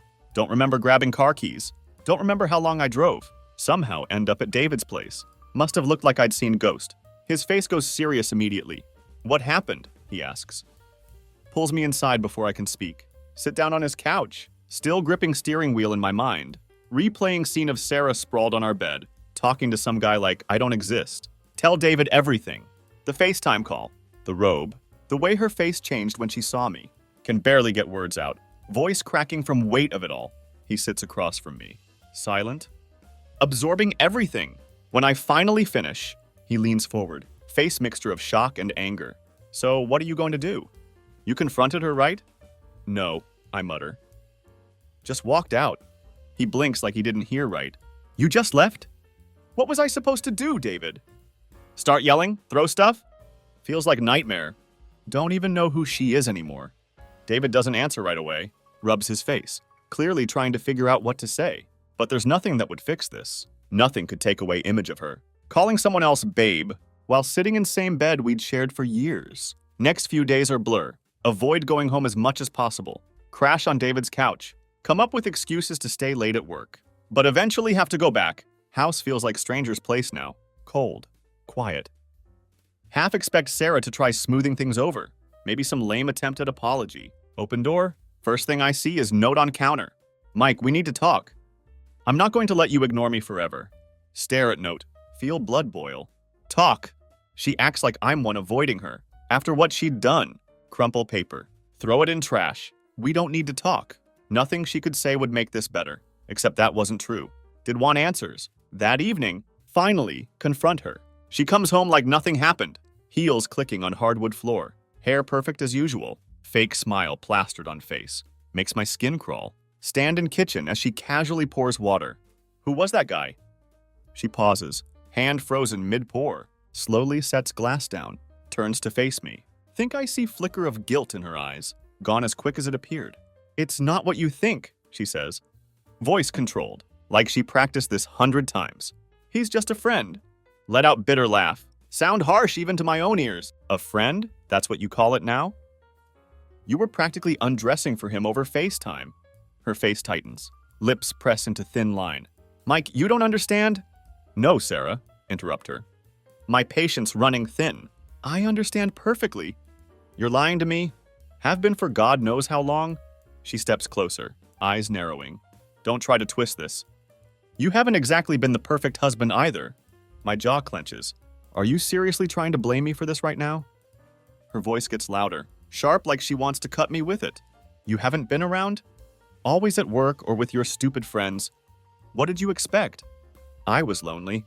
Stand there stunned, trying to wrap head around audacity. She's spinning it, twisting blame onto me, acting like her choices were somehow my fault. Feel rush of heat, anger bubbling up from deep inside. So that's it? Ask quietly. Barely keeping control. You cheat on me because you were lonely? What, you couldn't talk to me? You had to run to some random guy? She scoffs, crosses arms defensively. Don't act like you're some saint, Mike. You barely notice me anymore. Can't believe what I'm hearing. She's talking in circles, deflecting, refusing to take responsibility. Every word makes me feel like losing grip on reality. Worst part, she says it all with zero remorse. That's when I realize, not talking to my wife anymore. Whoever this woman is, she isn't Sarah. At least not Sarah I thought I knew. As I stare into her cold eyes, no, this isn't something I can fix? Not now. Maybe not ever. Thought confrontation would bring clarity. Maybe hearing her twisted version would help decide what to do. But if anything, makes things worse. More I replay her words in head. Angrier I get, she hadn't just cheated. She'd rewritten our whole relationship in her mind. Made me villain in story where she gets to play victim. Beyond insulting. Few days after ugly conversation. Decide need to clear head. Sitting in house with memories stitched into every corner. Suffocating me. Go for run. Hope pounding pavement might burn off rage. Settled deep in bones. When get back. Drenched in sweat. There she is. Sitting at kitchen table. Phone in hand. Typing away like has all time in world. Feel tension in air moment step inside. Barely got foot through door. We need to talk about this, she says. Not even looking up from phone. Voice flat like she's bored already. Yank earbuds out. Heart still racing from run. But anger in chest doesn't ease up. Toss keys onto counter. Stare at her. Wait for her to say something. That makes any kind of sense. You can't keep ignoring me, she continues. Still focused on screen. We're both adults. We should deal with this like adults. Can't help but laugh. Adults, repeat word. Feels foreign on tongue. You're talking about being adult now? After everything? She sighs, finally looks up, eyes narrowing as leans back in chair. Mike, this isn't end of world, okay? People make mistakes. You're blowing this way out of proportion. Feel something snap inside. A mistake? That's what you're calling it now? You've been seeing some other guy behind my back, lying to my face, and now you're acting like I'm overreacting? Her eyes roll so hard thought they'd get stuck. It's not like I slept with him or something. Really? Ask, crossing arms. Feel muscles tense. How stupid do you think I am? Sarah stands up, chair scraping against floor, walks to sink, pours glass of water, acting casual, like we're not discussing complete destruction of our marriage. Makes me feel like losing my mind. I don't know what you want from me, Mike, she says. Take sip. I already told you it was a mistake. I was lonely. You weren't around. I needed someone to talk to. Talk to? You mean undress for on FaceTime? Voice shaking now, bitterness bubbling over.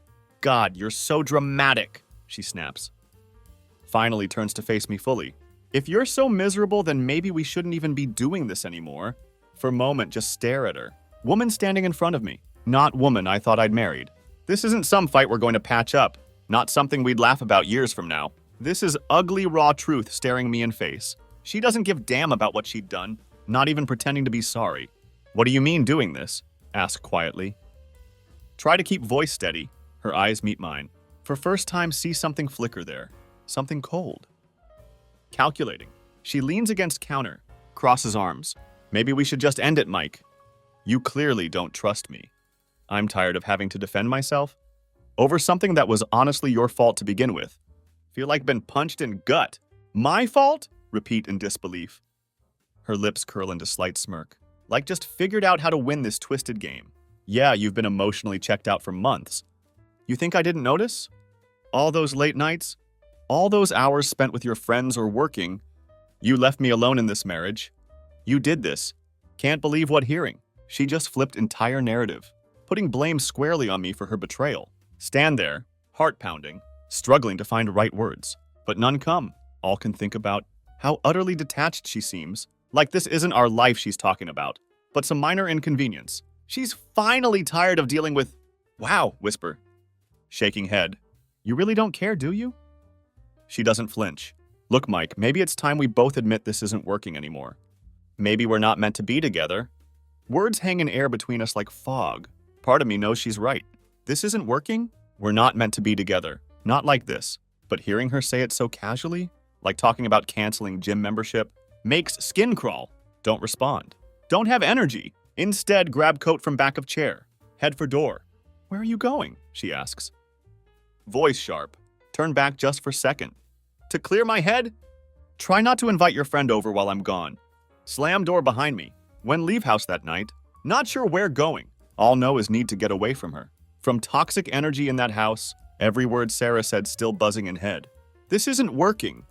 Maybe we're not meant to be together. Find myself driving aimlessly. Cold night air whipping through cracked window. End up at random bar on outskirts of town. Kind of place where no one asks questions. Can sit quietly with thoughts. Drowning in cheap whiskey. Sit down. Order drink. Just stare at glass. Amber liquid swirls slowly as turn glass in hand. Can't bring myself to take sip. Thinking about last time Sarah and I were truly happy. When had things gone so wrong? Had I really been so blind? So checked out like she said? But no matter how hard try to dissect it, one thing clear, she'd made choice. This wasn't just some slip-up. She was done with us. Could see it in way she spoke to me. Cold detachment in her eyes. No remorse. No sign she even wanted to fix things. She was already halfway outdoor. I was just idiot standing in way. Take sip. Burn of alcohol doing little to calm fire in chest. As sit there lost in thoughts, phone buzzes in pocket. Hesitate before pulling it out. Fully expect it to be Sarah, with another attempt to twist knife deeper. But when see name on screen, heart stops for moment. Email from Sarah. Confused. Open it. Mind racing through 1,000 possibilities. Is this her way of apologizing? Message she couldn't bring herself to say in person? But what read is something far more shocking. Subject line reads, I should have told you the truth a year ago. Hands tighten around phone as read opening line. Mike, I know you hate me right now. And you have every right to. But before we move on, I need to tell you something. I've been hiding for past year. Blink, trying to make sense of it. A year? What hell was she talking about? She keeps going, spilling out everything, like confession boiling beneath surface for months. Remember that business trip to Chicago last year? It wasn't business trip. I met him then. We've been seeing each other since. Never wanted it to get this far. But here we are. I thought if I kept it hidden, it wouldn't hurt you. But I was wrong. I'm sorry. Words hit like freight train. Breath leaves lungs. Stare at screen. Vision going blurry around edges. This wasn't just recent thing. Wasn't moment of weakness? Had been happening for year. Whole damn year of lies. Sneaking around. Living double life while I had no idea. Been fool. Shock gives way to rage. Mind racing. Trying to comprehend how someone could be so heartless. All time she'd smiled at me. Kissed me. Shared bed with me. Knowing she had someone else waiting in shadows. Then it hits hard. All those business trips. Sudden weekends away. Unexplained late nights. All been part of same lie. This elaborate game she'd been playing, while I'd been too blind. Too trusting to see it. Want to smash something. Scream. Do anything to release fury building inside. But instead just sit there numb. Can't even find strength to move. Bar around me fades into background. Noise of laughter and clinking glasses. Feeling like coming from another world entirely. Living in nightmare. Worst part, don't know how to wake up. Read email over and over again. Each time feeling fresh wave of anger and betrayal. Feels like sick joke. Confession dumped in lap when she knew couldn't run from it. Kind of bombshell that doesn't just end marriage. Destroys everything thought knew about person built life with bartender must notice look on face. Comes over cautiously. You all right, man? Blink. Realize gripping edge of bar so tightly knuckles white. Yeah, mutter. Barely recognize own voice. Just had long day. That was understatement. Truth was world had just shattered. No idea how to put pieces back together. As sit there in dim light of bar. Realize this is it. The breaking point. No fixing this. No talking it out. No going back. Sarah made her choices long before ever caught her on that FaceTime call. Now I'm one left to pick up wreckage. Down rest of drink. Feel alcohol burn its way down throat. Stand up to leave. Walk out of bar into cold night. Know what have to do. This is the end. Drive around for hours. City lights blurring into endless stream. Mind replaying her email? Like some sick highlight reel. A year of lies. How many times had she smiled at me? Kissed me? Laughed at my stupid jokes? While knowing her heart and body belonged to someone else. Get home. House is dark. She's either out or pretending to sleep. Honestly don't care. Walk straight past bedroom. Don't even look inside. Grab blanket from closet. Crash on couch. Don't sleep? Not really. Lay there staring at ceiling. Email's words glowing in mind like neon signs. I never wanted it to get this far, but here we are. Realize something in those quiet hours of night. Sarah isn't just done with our marriage. She's been done for a long time. Been checked out. Playing house while living whole other life behind my back. I've been placeholder in her routine. Husband who didn't ask too many questions. Didn't suspect thing. That hurts more than betrayal itself. Feel like been sleepwalking through own life. Next morning decide enough is enough. Can't live like this? Wondering what was real. Who she really was. How long she'd been laughing behind my back. Take first step in what feels like long overdue decision. Call divorce lawyer. Walking into that office feels surreal. Like about to officially declare war on everything built over past 7 years. Attorney is middle-aged woman. Sharp eyes. No nonsense attitude. Greets me with firm handshake. Her office sleek. All glass and steel. Heavy books line shelves. Like they hold secrets to 100 other broken marriages. So, she says after usual pleasantries. What brings you in today? Take deep breath. Try to keep voice steady. Lay it all out. The affair, the lies, the email. By time finish, she's nodding slowly. Pen scratching across yellow legal pad. Do you have any proof? She asks. Glancing up at me. Hesitate. Proof? Only thing have is damn email. And memory of seeing her draped across our bed. FaceTiming her lover like I was distant memory. Tell her about email. That should help, she says. Leaning back in chair. It might not be enough to turn divorce into victory lap, but it will definitely put things in your favor. Especially if we're talking about alimony or assets. Hadn't even thought that far ahead. About money, the house, everything we'd accumulated together. It wasn't about that for me. It was about getting out, escaping from this nightmare. That had swallowed up my life. She continues, voice calm and professional. You're making right decision. Infidelity is one of few clear-cut reasons for divorce courts actually care about. You'll have leverage, especially if she tries to make things messy. Nod, though, feel like floating outside own body. Divorce. Word feels heavy, like it doesn't quite belong in my life, but here I am, sitting in lawyer's office, planning how to dismantle marriage piece by piece. It's surreal. As leave lawyer's office, sky is overcast, fitting for mood settled over me. Not angry anymore, at least not in fiery, immediate way. More like exhaustion, deep, bone-crushing fatigue. Tired of thinking about her, about lies, about what been going on behind my back. Just want it to be over. Want to wake up one day, not feel like entire life flipped upside down. But no hardest part still to come. Have to tell her. Have to be one to look her in eye and say words. I'm done. That night come home earlier than usual. Want to get this over with. Walk in. Sarah sitting at kitchen table, scrolling through phone like nothing happened. Looks up when come in. Face neutral. Like we're not standing at edge of cliff. Mike, she says. Almost casual. We should talk. Stand there for a moment, looking at her, trying to remember version of her used to love. Version that didn't treat me like spare tire. But that version long gone? Yeah, reply. Voice calm but firm. We should. She raises eyebrow. Okay, what's on your mind? Walk over. Sit down across from her at table. Take deep breath. I want a divorce. Her eyes widen. For second think see genuine surprise. Like she didn't see this coming. Sets phone down slowly, like processing what just said. A divorce? She repeats. Voice flat, like testing out word. Yes, say meeting her gaze directly. I'm done. You're done. This is over, Sarah. She blinks, then tilts head slightly. That smirk threatening to return. Is this because of that guy? I already told you it wasn't serious. Shake head. Feel strange calm wash over me. It's not just about him. It's about everything. You've been lying to me for a year, been living double life. Can't be part of it anymore. Her expression shifts. Flicker of something close to annoyance crosses face. You're overreacting, she mutters. Leaning back in chair. We've had rough patches before, and we got through them. This is no different. This is completely different, say. Voice harder now. You've been cheating on me, and you're still trying to twist this into something it's not. I can't do it anymore. She rolls eyes. Lets out long sigh, like this all major inconvenience for her. Fine if that's what you want. But don't think this is going to be easy. You'll regret this. Stand up. Look down at her one last time. I already regret every second. I wasted with you after you decided to cheat. Walk out of room, knowing no turning back now. This is end. Time to start over without her. After dropping divorce bombshell, house becomes war zone. Sarah doesn't take it well. Not that expected her to. Thought maybe, just maybe, there'd be shred of remorse. After told her I was done, but was wrong. What follows is tidal wave of manipulative tactics, accusations and emotional games. She isn't going to let go quietly. Day after tell her, Sarah starts pulling every trick in book. First tries to play victim card, like she's one who'd been wronged.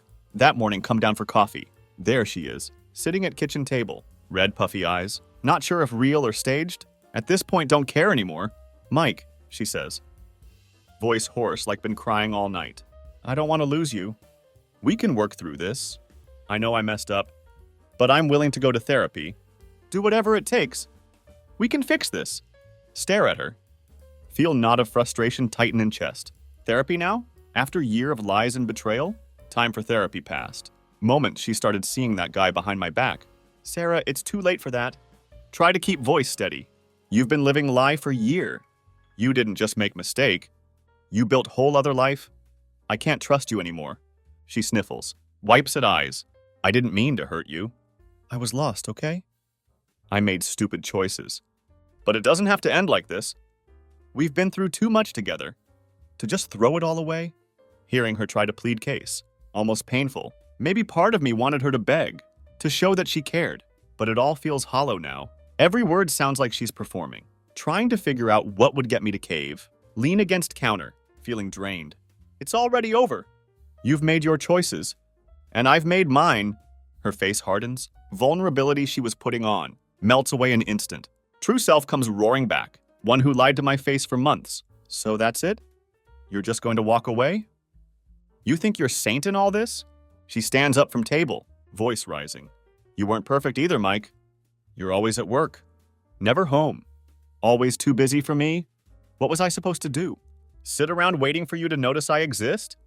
There it is, her classic move. Turn blame on me. Feel anger rising again, but this time force myself to stay calm. Not going to give her satisfaction. Of another argument. You had choice? Say quietly but firmly. Could have talked to me. Could have said something. Anything if you were unhappy. Instead you chose to cheat. She crosses arms, glaring at me. You're such hypocrite. You're not innocent in this either. Shake head, knowing this going nowhere. Believe whatever you want, Sarah. I'm not arguing with you anymore. Turn to leave, but her voice stops me cold. You're going to regret this. She spits, venom dripping from every word. You think you can just walk out of this marriage? Like it's nothing? I'll make sure you pay for this. Don't think for a second I'm going to let you walk away with everything. Her threat hangs in air, but I'm not scared. Know she'll try to make divorce messy as possible. But honestly, don't care. Ready for it. Whatever comes next, I'll deal with it. Already lost most important thing. Trust in her. Everything else just details. As days pass, Sarah's behavior becomes more erratic. 1 minute she's sweet, trying to make me reconsider, making dinner, acting like perfect wife, even texting during day like used to. When things were good, next minute she's ice cold, snapping at smallest things, threatening to drag me through brutal divorce, making sure I know just how much she hates me for ruining her life. But I'm not biting. Already made decision. Not backing down. Start sleeping in guest room, avoiding her much as possible, while wait for divorce process to begin. Even start spending more nights at David's again, just to escape suffocating tension in house. Then one night, when thought things couldn't get crazier, they do. Come home late, after staying out with David.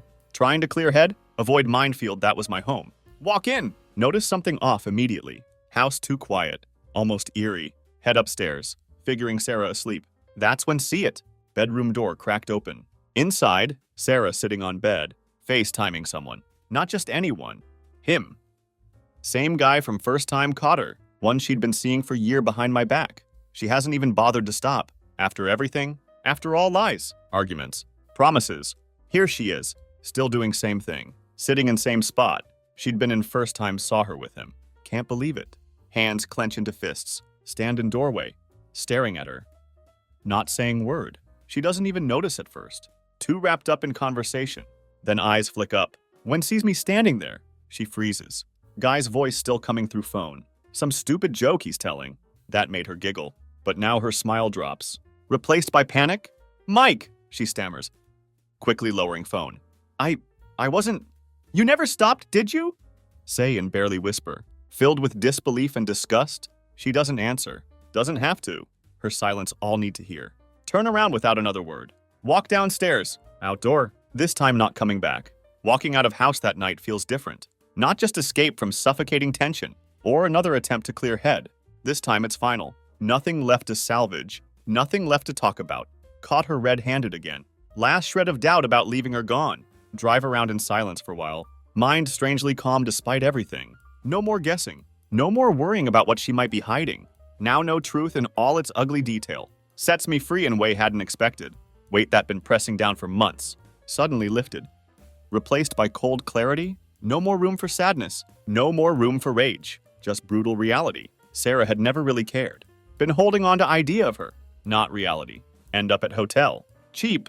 Nothing fancy. Late and not in mood for small talk. With front desk clerk. Pay in cash. Head up to room. When finally lay down on bed, phone buzzes on nightstand. Already know who it is. But for some reason pick it up. Sure enough, Sarah sent series of texts. Her emotions swinging wildly. From one extreme to next. Mike, I'm sorry. I wasn't thinking. Can we just talk? You don't understand. I didn't mean for it to go this far. This is your fault too, you know. You're the one who pushed me away. Fine if you want to walk away. From this marriage. Don't expect it to be easy. You'll regret it. Turn phone over without replying. Let it fall into silence of room. Let her rant. Let her spiral. Done being pulled into her toxic web. Next morning, meet with lawyer again. This time ready to move forward full speed. Divorce paperwork already drafted. Now, more than willing to push it through. Sit across from her in sleek office. For first time since nightmare began. Feel like in control again. We'll file by end of week. Lawyer says voice calm and matter of fact. Given infidelity you're in strong position, we can request fair split of assets. House will be key point of negotiation, but think we can make strong case for you. Nod though mind more focused on getting out. Then who would end up with house? House just bricks and wood. Doesn't mean anything anymore? Become reminder of everything gone wrong. Don't want it. Just want peace. As wrap-up meeting, feel strange sense of finality creeping in. End is close. No turning back. Few days later, things take even uglier turn. At work, trying to distract self. With mountain of emails piled up. When phone buzzes. This time not text from Sarah, but notification that stops me cold. Bank alert. $8,500 withdrawal. Heart starts racing. Haven't withdrawn anything close to that amount. Timing way too suspicious. Log into bank account. There it is. Sarah drained one of joint accounts. Feel familiar anger rising. This time not slow burn. Full on blaze. Call her immediately. Pulse pounding in ears. Picks up on second ring. Voice annoyingly calm. What do you think you're doing? Spit into phone. Barely able to contain myself. What do you mean? She replies. Feigning innocence. You took money out of our joint account. 8.5 grand, Sarah. You think I wouldn't notice? Oh, that, she says. Tone shifting to smug. Infuriatingly casual voice. Always uses when about to lie. I needed it for some things. We're still married, Mike. That's still our money. Hand clenches around phone. Have to take deep breath. Stop self from yelling in middle of office. You can't just take money without talking to me first. That's not how this works anymore. She sighs, like I'm being unreasonable. It's just money. Don't be so dramatic. You'll get your half when divorce is finalized. I'm filing today. Say voice steady but threat clear. And if you don't return that money by tomorrow, I'll make sure courts hear about this. Long pause on other end. Can almost hear mind working. Calculating next move. Fine, she finally says. Voice dripping with irritation. I'll transfer it back. But don't think this means... You're getting away with everything. I have my rights too. Don't respond. Just hang up. Hands shaking. She's pushing every button she can find, trying to make process as painful as possible. But I'm not going to break.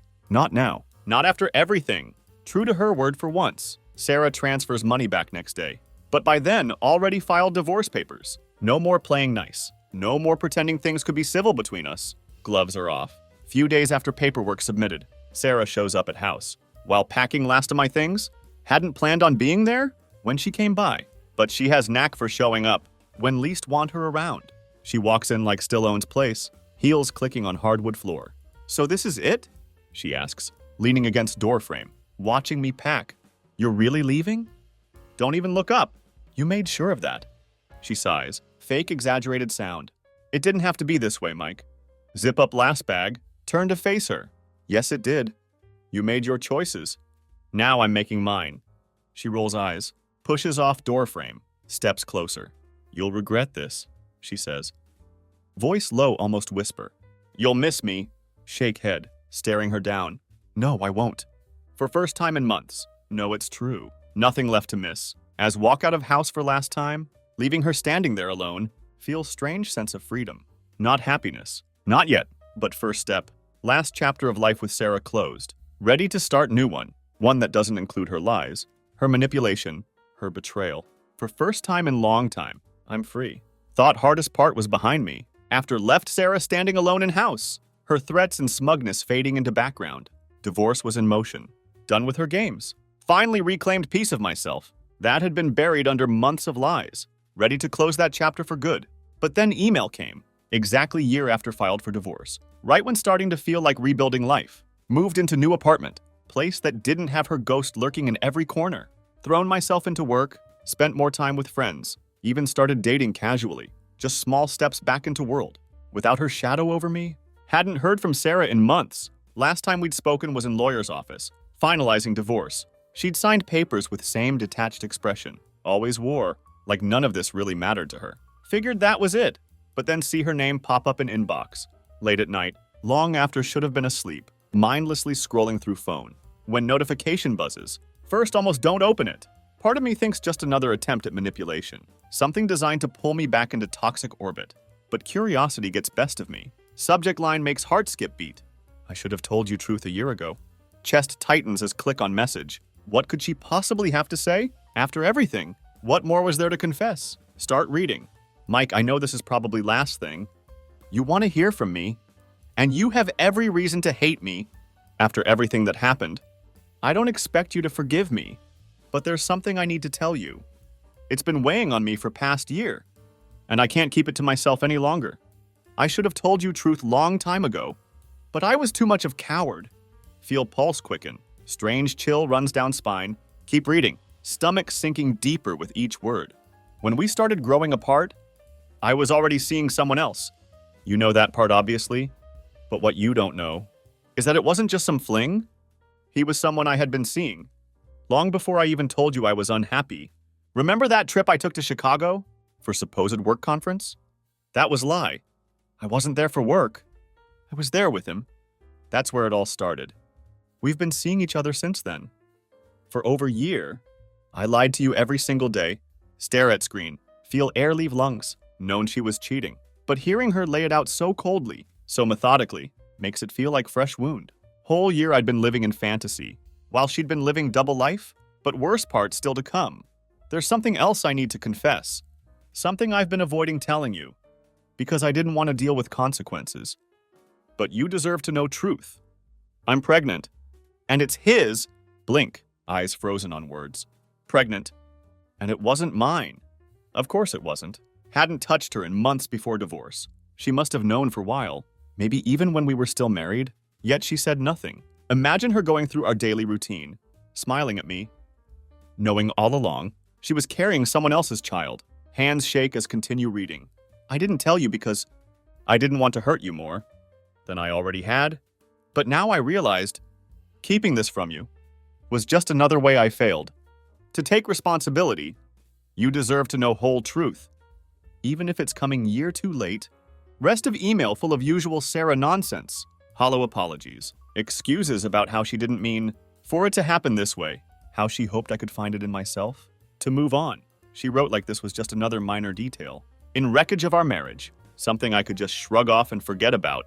But I couldn't. Not this. Room feels too small. Air too thick. Stand up. Pacing back and forth, trying to process what just read. Year of betrayal wasn't enough. Now she was starting family, with same man who had destroyed mine, and she hadn't even had decency to tell me until it was too late for it to matter. She had walked away from our life, without second thought, already building new one behind my back. It wasn't just cheating. It was erasing me entirely. For a few minutes, just stand there, email glowing on phone, waiting for some kind of reaction to hit. Anger. Sadness. Maybe both. But instead, all feel is nothing. Deep, empty numbness. Like final blow had landed. And there was nothing left to feel. Want to throw phone. Scream. Something. But what's point? Damage already done. Nothing I do now would change it. Sarah had moved on. Now I had no choice but to move on too. For real this time. Close email. Hands still shaking slightly. Sit down on edge of bed. For long time stare out window. At city lights, trying to make sense of everything. But there was no sense to be made. This was end of road. Last chapter in story. That should have ended long ago. Don't reply to her email. Nothing left to say. Block her number. Delete message. Not because want to forget, but because need to be done.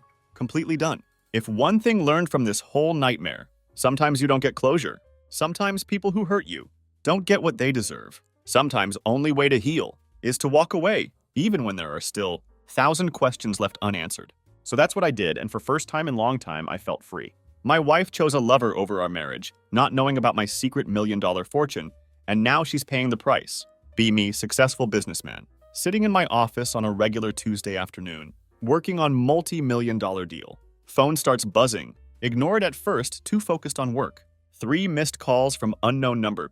Whatever, probably some desperate sales guy. 4th call comes in. Fine, might as well answer it. Before I can say anything, angry voice starts yelling.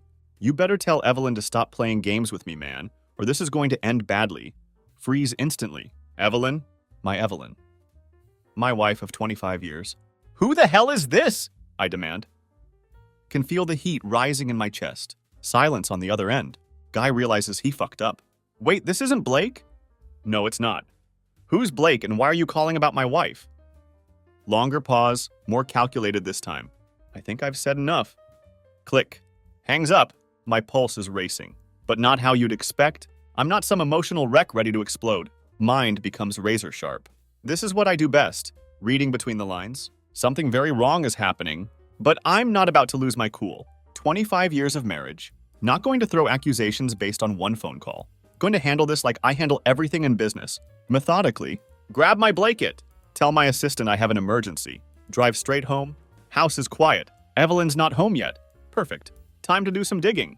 Haven't snooped in years. This isn't paranoia though. This is strategy. Check her computer. Emails look clean. No suspicious contacts. No weird messages. But her calendar, that's where things get interesting. Every Thursday for the past 3 months. Blocked out for meetings. Errands. Doctor's appointments. Never questioned it before. She's always been organized. But now I see the pattern. Always Thursday. Always a 3-hour window. Adrenaline starts pumping. Keep my cool though. No jumping to conclusions. Grab my phone. Call Evelyn. Put on my best normal voice. Hey, what time are you getting home? She sounds casual. Too casual. Just finishing up with Madeline, then I'll be home in an hour or so. Why, everything okay? Madeline. Haven't heard that name in months? Used to be our neighbor. Evelyn would have lunch with her sometimes. Haven't seen her in forever? Something's definitely off. Play it cool. Yeah, just wondering if we're still on for dinner. Oh, sure, she says. That familiar warmth in her voice. Can't wait, see you soon. Hang up. Heart pounding. Every lie she tells. Like puzzle pieces falling into place. Check her location sharing app. Something we set up years ago for safety. Haven't used it in forever. Today it's my ace in the hole. She's not anywhere near Madeline. Not even close. She's across the city. In some random neighborhood. Smile to myself. Not because I'm happy, but because I'm onto something. And when I'm onto something, I don't let go. That night, dinner was unbearable. Evelyn walks in exactly an hour after our call, looking fresh and energized, like she just spent the day at a spa. Kisses my cheek like nothing's wrong, asks if I want takeout. Agree while keeping my face neutral. Want to see if she'll slip up. Show any sign that reveals the truth behind her perfect act. But no, she plays her role flawlessly. Watch her carefully during dinner. Light conversation flows like always. You'd never guess I tracked her to a sketchy part of town minutes earlier. The game is still on. Next morning, I make my move. Have this friend Fletcher? Private investigator. The kind who can find anything without making a sound. Helped him out of financial trouble years ago. He owes me. Call him up. Fletcher, need you to follow Evelyn for a while. Don't ask questions yet. Just need to know where she's going on Thursdays. He picks up on my tone immediately. I'll start next week. You'll know everything by Friday. Waiting feels endless. Throw myself into work. Meanwhile, Evelyn acts the same. Perfectly composed. Thursday comes around faster than expected. No Fletcher's watching her all day. Kiss her goodbye like always. Smile like nothing's wrong. Hours pass. Can't stop thinking about what Fletcher might find. Afternoon comes. Phone buzzes with a text. It's Fletcher. Meet me at the park near your house 6 p.m. We need to talk. Don't bother responding. No, it can't be good, but need to see whatever he's found. Tell office I have last-minute meeting. Drive straight to park. Fletcher's there? Leaning against his car, looking more serious than ever. Tell me, I say. Skip the small talk. Fletcher doesn't waste time. She's seeing someone. Followed her this morning. Didn't go anywhere near where she told you. Drove straight to a hotel on the other side of town. Met a guy in the parking lot. Got photos. Swallow hard. Was prepared for this, but hearing it out loud hits different. Fletcher hands me his phone. There they are, photos of Evelyn, smiling without a care in the world, walking with some guy I've never seen. Looks younger than me. Taller, athletic, dressed casual. Holds the door for her. They disappear into the hotel together. Stand there staring at photos. Silence between me and Fletcher feels heavy. Everything I suspected, right there in front of me. Undeniable. Still not ready to blow up. Anger's there, simmering. But I'm not the type to explode. What do you want to do? Fletcher asks carefully. Pocket the phone. Images burned into my brain. Keep following her. Need more. If I confront her now, she'll just lie. Want to know everything? What he's doing. What she's thinking. How long this has been going on. Want to see where this leads? Fletcher nods. Face unreadable. I'll keep digging. You'll have full report by end of next week. Say goodbye. Drive home. Mind racing. Plan already forming. This won't be simple confrontation. No way. Evelyn crossed the line. But not going to tip my hand. Not until I know everything. She's been playing me for who knows how long. If she thinks she'll walk away unscathed, she's dead wrong. That night, Evelyn walks in. Like nothing's changed. Looks relaxed. Humming to herself while cooking dinner. Watch her move around kitchen. Every gesture feels rehearsed now. Every word like line from script. Makes me sick. How well she wears the mask. Wonder how many times she's come home after being with him. How many lies told straight to my face? Without even flinching. Long day? She asks. Sets plate in front of me, smiling like perfect wife. Force smile back. Yeah, you know, just the usual. Voice steady. But inside, I'm boiling. Next few days play same role. Cool, collected. Pretending don't know what she's up to. Truth is, every minute in same room with her. Quietly planning next move. Friday comes. Fletcher calls. Voice tense. I've got everything? You're going to want to see this. Don't waste time. Meet again. This time envelope he hands me is thick. Too thick. Here's what you asked for. It's not just some random fling. This has been going on for months. Maybe longer. Take the envelope. Feel the weight of it. Inside are photos, logs, notes from Fletcher. Evelyn hadn't just been sneaking off for hotel meetings. This was deeper. They had a routine, entire secret world behind my back. Dinner dates, trips outside the city. Weekends with friends spent with him instead. Final gut punch. There was no Blake, no Madeline. Evelyn invented these names. I swallowed them whole. But biggest revelation comes last. Fletcher hands me final piece of paper. Face dark. You might want to sit down for this part. Unfold paper. Read slowly. Heart dropping with each line. The man she's with? Not just some random guy. Someone connected to me. Former client I worked with years ago. Man who failed in business. Lost huge deal to me. Apparently found way to win something back. Pieces fall into place. Evelyn isn't just having an affair. This is personal. Not going to let it slide. Revenge. Oh, it's coming. Going to be spectacular. That night after meeting Fletcher. Barely sleep. Mind racing through possibilities. Every angle. Can't just confront her. Not yet. Evelyn played her game for months. Maybe years. Without breaking a sweat. If want to take her down. Can't make single misstep. Next morning, everything clicks. Been going about this wrong way. Thinking about affair as emotional betrayal. But this is calculated, Deliberate move. Targeted even, not just lust or boredom. Drove her to him. Deeper motive. Evelyn isn't stupid. Neither am I. Have to be careful. If she smells blood and water, she'll get defensive. Lie her way out. Like always. No. Need her to think she's winning. Spend weekends studying Fletcher's report, going over every detail. The man, let's call him Adrian, been lurking in shadows of my life for years. Nursing grudge after failed deal. I'd forgotten about him. Moved on. Never gave another thought. But clearly he kept tabs on me. Somehow wormed way into Evelyn's life. Convinced her to play along. Whether started as real attraction or part of twisted vendetta. Don't care anymore? What matters is betrayal. Not just as husband, but as partner. Someone I trusted to have my back. Can't just walk away. No. Have something far more elaborate in mind. Monday morning, while Evelyn's at yoga class, nice cover for rendezvous, make few calls. First to my lawyer. Need to get assets in order, but not way she might expect. See? What Evelyn doesn't know. Business exploded in value past 2 years. Worth close to $10 million now. Kept information close to chest. We lived comfortably, but hadn't flaunted real numbers. Always believed in protecting future. Turns out right to keep cards hidden. Lawyer and I have agreement in place by afternoon. Evelyn has no legal claim to business. Everything arranged before marriage. She can't touch it if she tried. But she doesn't even know how much there is to reach for. Intend to keep it that way? Next call Fletcher. Tell him keep following Adrian. Want to know everything. His job, finances, routines, what life looks like behind scenes. If this guy thinks he's clever, about to find out what real strategy looks like. Rest of week play roll perfectly. Go to work, smile when get home. Let Evelyn go about business. Like nothing changed. But in background, tightening screws, know where she goes, who she sees, how long stays with him. Know Adrian's every move, down to when stops for gas. What time walks his dog. By Friday I'm ready. Evelyn has usual Thursday girls' night out planned. This time don't just wait for her return. Have Fletcher keep closer eye on Adrian. Sure enough, 9 p.m. Evelyn's car pulls up to same hotel. Always the same. Park out of sight. Slip inside. Spend few hours with him. Come home all smiles. But tonight, not just coming home to oblivious husband. Tonight beginning of end. Wait until midnight. Until she's back in bed. Pretending nothing happened. Before make first move. Next morning, Evelyn wakes up to phone buzzing incessantly. Already up. Sipping coffee in kitchen. Waiting for her to check messages. Watch her face carefully. Messages from Adrian. But not kind she's used to. Evelyn, we have a problem. Call me ASAP. You need to talk to your husband. He's onto something. Things are getting complicated. Her eyes widen. Can see panic begin to set in. Sits up quickly. Throws covers off. Staring at phone.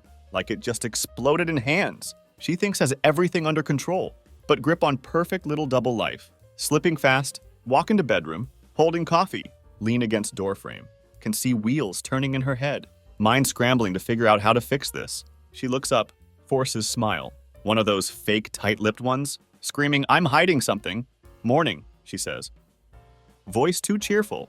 What's the plan for today? Raise eyebrow. Pretend not to notice phone clutched tightly in hand. Thought we'd do something different today. Take a drive. Maybe stop by some old spots. Haven't visited in a while. Smile. Take sip of coffee. What do you think? Evelyn's eyes flicker with confusion, but nods quickly. Still glancing at phone, like Adrian's messages would vanish. If looked away long enough. Sure, sounds good. Let me just freshen up. Practically bolts to bathroom, phone glued to palm. Probably trying to figure out how to respond to Adrian.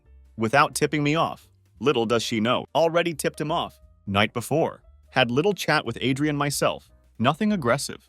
Nothing out of line. Just enough to make him realize. I knew enough to make him nervous. To send him spiraling. It worked. Evelyn emerges from bathroom 10 minutes later. Looking more composed. But can see cracks starting to show. She thinks still in control. That can fix whatever going wrong. Has no idea how deep already in. As we drive out of town, casually mentioned been thinking about our future. Our financial future. Evelyn immediately perks up. Attention shifting from phone to me. Can see interest peaking. Doesn't know about $10 million, but moments start talking money. She's hooked. What do you mean? She asks. Trying sound innocent. Been thinking. Keep tone light.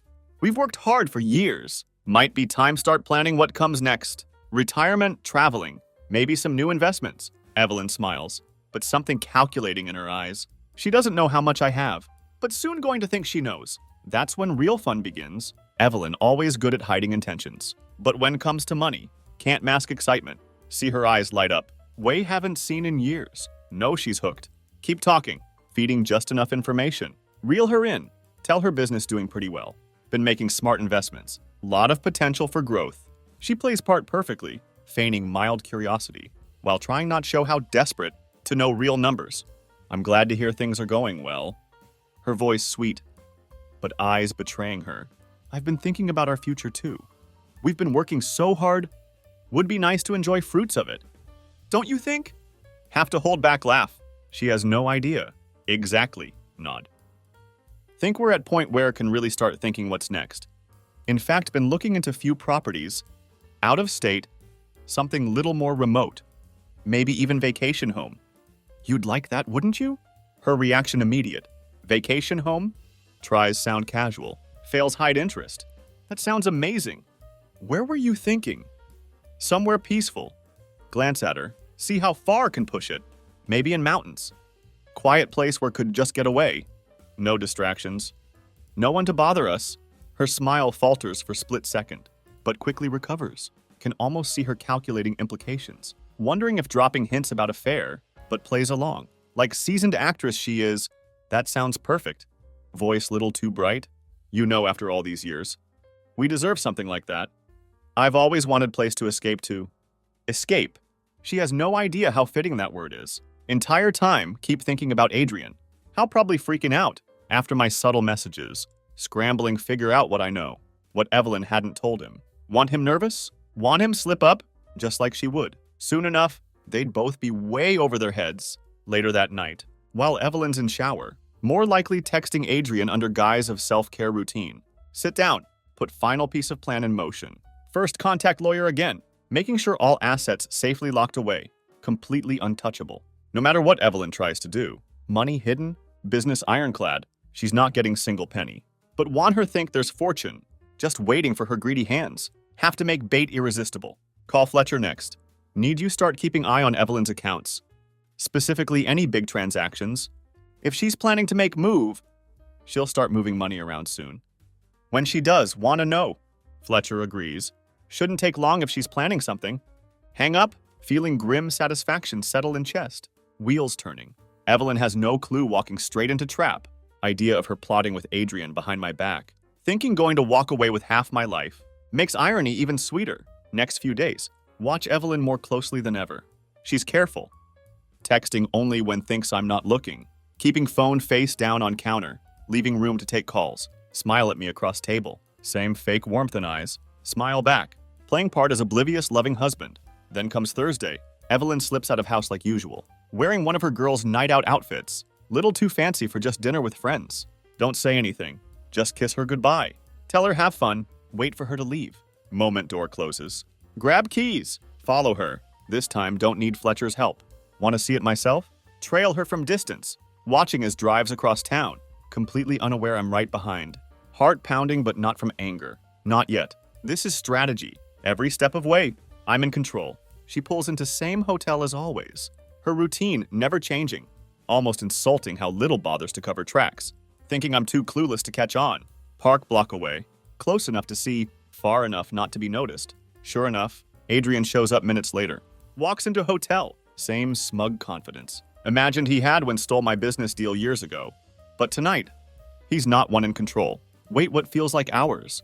Probably closer to 30 minutes. Then just as expected, Evelyn comes back out alone. Don't follow her this time. Know where she's headed. But Adrian, he's not going anywhere yet. Pull car around front of hotel. Park. Walk inside. Receptionist glances up. Ignore her. Already know where he is. Thanks to Fletcher's careful work. Room 312. Take elevator up. Heart pounding. But not nervous. This isn't rage or impulse driving me. Pure cold calculation. Doctor to room 312 stands in front. Like invitation. Raise hand. Knock once, twice, then wait. Doctor opens crack. Adrian stands there. Confusion flashing across face. Doesn't recognize me immediately? Then it hits him. Color drains from face. Evening, Adrian. Say calmly. Voice steady. We need to talk? Adrian stands there frozen in doorway. Eyes wide like deer caught in headlights. First time we've come face to face. Since all this began, Can see panic slowly settling in as realizes who I am. Swallows hard, gripping door handle tighter. Can I help you?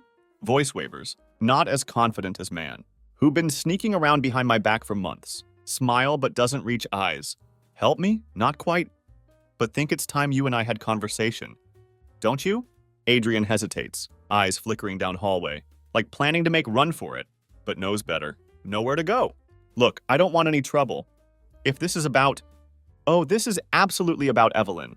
Cut him off. Step forward. He has no choice. Let me in or make scene. Steps back, opens door wider, clearly unsure what's about to happen. Room small. Smells like cheap cologne. Stale air conditioning. Bed still unmade. Evelyn's purse sitting casually on nightstand. Makes stomach turn. But push it down. This isn't time to get emotional. This is business. Adrian closes door behind me, awkwardly shuffling feet. Look, man, I didn't know. I didn't plan for this to happen. It just did. Raise eyebrow at him. Didn't plan for it? That's interesting. Considering you've been meeting my wife in secret for months. That seems pretty planned to me. Adrian? Or am I missing something? He opens mouth to respond, but nothing comes out. Knows he's screwed. Now, scrambling for exit. That doesn't exist. Can see him calculating next move. Same way probably did when tried to steal deal from me years ago. But this time, he's not one in control. Sit down in cheap hotel chair, make myself comfortable. While he stands there, awkward and restless. Here's the thing, Adrian. Keep tone calm but firm. You made mistake. Big one. And now you've got problem. Because I know everything. Flinches at word everything. Eyes darting to door again. Like trying figure out how far, have to run to escape. But not done yet. Not even close. You thought this was just about a fair. Didn't you? That you could sweep in, get Evelyn on your side, walk away with spoils. What was your plan? Convince her leave me, then help her claim half what I've built. Were you hoping get nice payout from my fortune? Adrian blinks, clearly caught off guard. That I know so much, stammers. I don't know what you're talking about. It wasn't about that. Evelyn said you guys were done. She said you didn't care anymore. Chuckled darkly, shake head. Evelyn said a lot of things. Didn't she? But let me fill you in on something important. You see, Evelyn has no idea how much I'm actually worth. You thought you were playing me, but truth is, I've been watching both of you. And here's kicker. She's not getting dime. Adrian's face turns pale. Can see gears turning in head. Trying piece together. How everything gone so wrong? So quickly. Lean in slightly. Voice low but sharp. You tried to outsmart me. But you didn't even have full picture. Evelyn's not entitled to my business.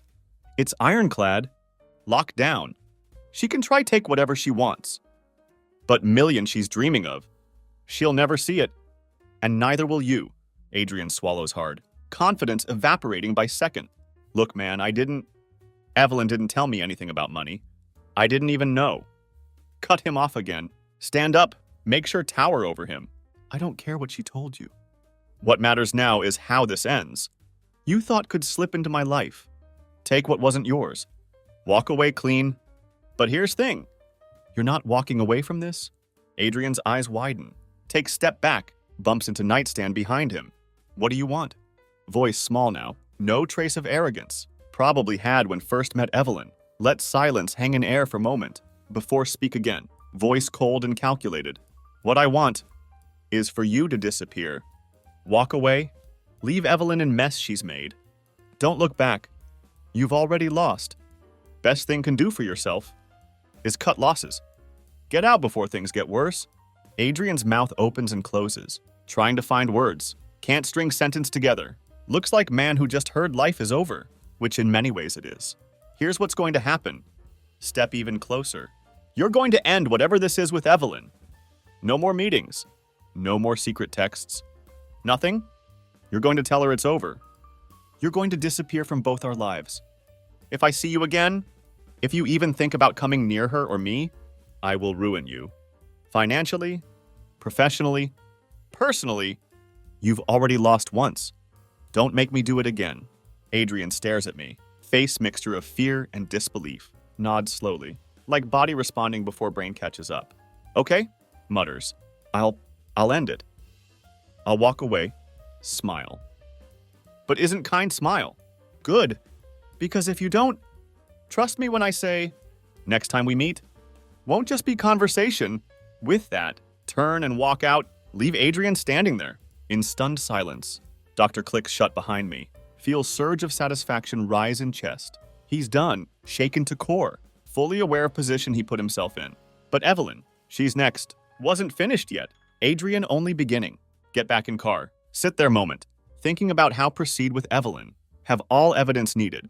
But wait for perfect moment. Not in some cheap hotel. Not in middle of emotional breakdown. No. Want her feel full weight of her decisions. When that moment comes, I'd be ready. This was calm before storm. Final quiet before everything in her life. Comes crashing down. Next few days, feel like walking through minefield. But I'm in control. Move carefully. Watching Evelyn closely. Waiting for her make next move. Know she'll be rattled. After Adrian tells her it's over. Eager see how she'll react. Beauty is, she doesn't know I orchestrated whole thing. Thinks walls closing in. For some other reason. By Wednesday. Her behavior starts to shift. She's jumpy. More cautious. When thinks I'm not looking. Glances at phone. But no longer those long secretive texting sessions. Isn't slipping out of room. To make hushed phone calls like before. Something definitely changed. But she isn't ready to crack. Not yet. That evening at dinner table. Notice she's unusually quiet. Eyes distant. Usual small talk missing. She's thinking. No, scheming. Trying figure out how salvage whatever mess she got herself into. Everything okay? Keep tone light. Fork hovering over plate. Want to see how far she'll go? To keep up act? She looks up startled. Like interrupted deep internal monologue. Yeah, just a lot on my mind lately. Forces smile. Barely reaches eyes. Work's been stressful. Work? That's rich. Hasn't mentioned work being stressful. In months. Maybe even years. But let it slide. Nod. Pretend to care. While she fiddles with food. Clearly too distracted to eat. Later that night. Sit on couch. Casually flipping through channels. Waiting for her make move. She wanders around house. Restless. Like trying to decide whether come clean or hold on to lie a little longer. Finally sits next to me. Air between us thick with tension. I've been thinking.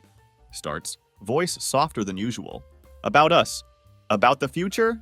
Here it is. The setup. Don't respond right away. Let her sit in silence moment longer. Before turn to her. Pretending be curious. What do you mean? She hesitates. Can almost see gears turning. As carefully chooses words. I feel like we've been growing apart lately. You've been so focused on work. And I've been, well, trying figure things out. Trying figure things out. That's one way put it. Can feel anger bubbling up inside. But keep expression neutral. Letting her dig herself deeper. I don't know. Maybe we've just been so busy? So distracted by everything else. That we haven't really focused on us. Continues. Wringing hands together. Like trying convince herself. As much as me. I was thinking maybe we should take break. To clear our heads? Figure out what we really want. Audacity of it almost makes me laugh. She's trying to turn whole thing on me. Like her affair isn't root of this. Like we need break because I've been distracted by work. Not because she's been sneaking around behind my back, but not going to bite. Not yet. A break? Raise eyebrow, playing along. What kind of break you thinking about? Her face softens, relieved I haven't pushed back. Must think I'm buying into her story. Just some time apart. You could focus on work. And I could, figure things out for myself. I think it might help us both get some clarity. Lean back, pretending considerate. So, separation? She flinches at word. Like hadn't meant go that far? No, not separation. Just some time to clear our heads. That's all. I think it could be good for us. Nod slowly, mind already racing. With how used this against her, she thinks can control narrative. But playing right into my hands. Maybe you're right. Say thoughtfully, sometime apart might be good. I've been working lot, and if you need space, I don't want to stand in your way. Her eyes widen slightly, probably not expecting me agree so easily, but masks surprise with weak smile. Yeah, I think it'll give us both some perspective. Stand up, walk to window, stare out at darkened street. Let silence hang few seconds longer, building tension. Begin. Turning back to her. There's something I've been meaning to tell you too. Evelyn's eyes snap to mine, body tensing. She wasn't ready for this. Walk back to couch slowly, deliberately, keeping tone calm. You remember how we talked about our financial future a few weeks ago? Well, I've been thinking about it a lot. I've been thinking about how much I've worked for and how important it is to protect what's mine. You know, just in case something unexpected happens. Her face pales slightly, hands clenching in lap. She has no idea where this is going, but can feel it. Something's coming. Lean in, voice low but steady. You see, Evelyn, I've been very careful with our finances. Everything we have is protected. The business, the assets, everything. And I made sure that nothing can touch it. Not even if you decided to leave. Watch her face as realization starts to dawn. Tries keep composure, but can see panic rising behind her eyes. What are you saying? Asks, voice shaky. I'm saying that no matter what happens, Evelyn, you're not getting anything. The house, me. The business, me. All money you thought you'd walk away with. Smile. But it's cold. It's mine. You've been playing dangerous game, and you've already lost. Her mouth opens, then closes again, like can't find words. For first time. See mask crack. Perfect composed Evelyn gone. In her place, woman scrambling understand. How everything fallen apart so quickly? You knew? Whispers, voice barely audible. Oh, I knew. Say, standing up again, towering over her. I've known for weeks. The late nights, the secret texts, the hotel visits. I know all of it. And so does Adrian. At mention of his name, her face twists in shock. Adrian? Nod slowly. Yeah, I paid him visit. He's done, Evelyn. He walked away, just like you're about to. Tears well up in her eyes. For a moment, thought she might actually try apologize. Try claw her way back. But then, in split second, her expression shifts, hardening into something hadn't seen before. She isn't going to beg, isn't going to grovel. No. She's going to fight back. You think you can just do this to me? Hisses, standing up. Glaring with venom in voice? You think you can just throw me out? After everything we've been through? After all years I've put into this marriage? Laugh bitterly. What marriage? The one you've been lying your way through for months? Don't act like victim, Evelyn. You made your choice. She takes step closer, eyes burning with rage. I'll get a lawyer. I'll take you for everything you've got. You can't just cut me out like this. I'll ruin you. You've already lost. Lawyers won't save you. Everything is locked down. You won't even see fraction of what you think you deserve. You ruined yourself moment you decided to betray me. Silence that follows is deafening. For a moment, just stand there, staring at each other. Two people who once built life together, now on verge of tearing it apart. Finally, she speaks, voice quiet but filled with malice. You'll regret this. Shake head, voice calm and firm. No, Evelyn.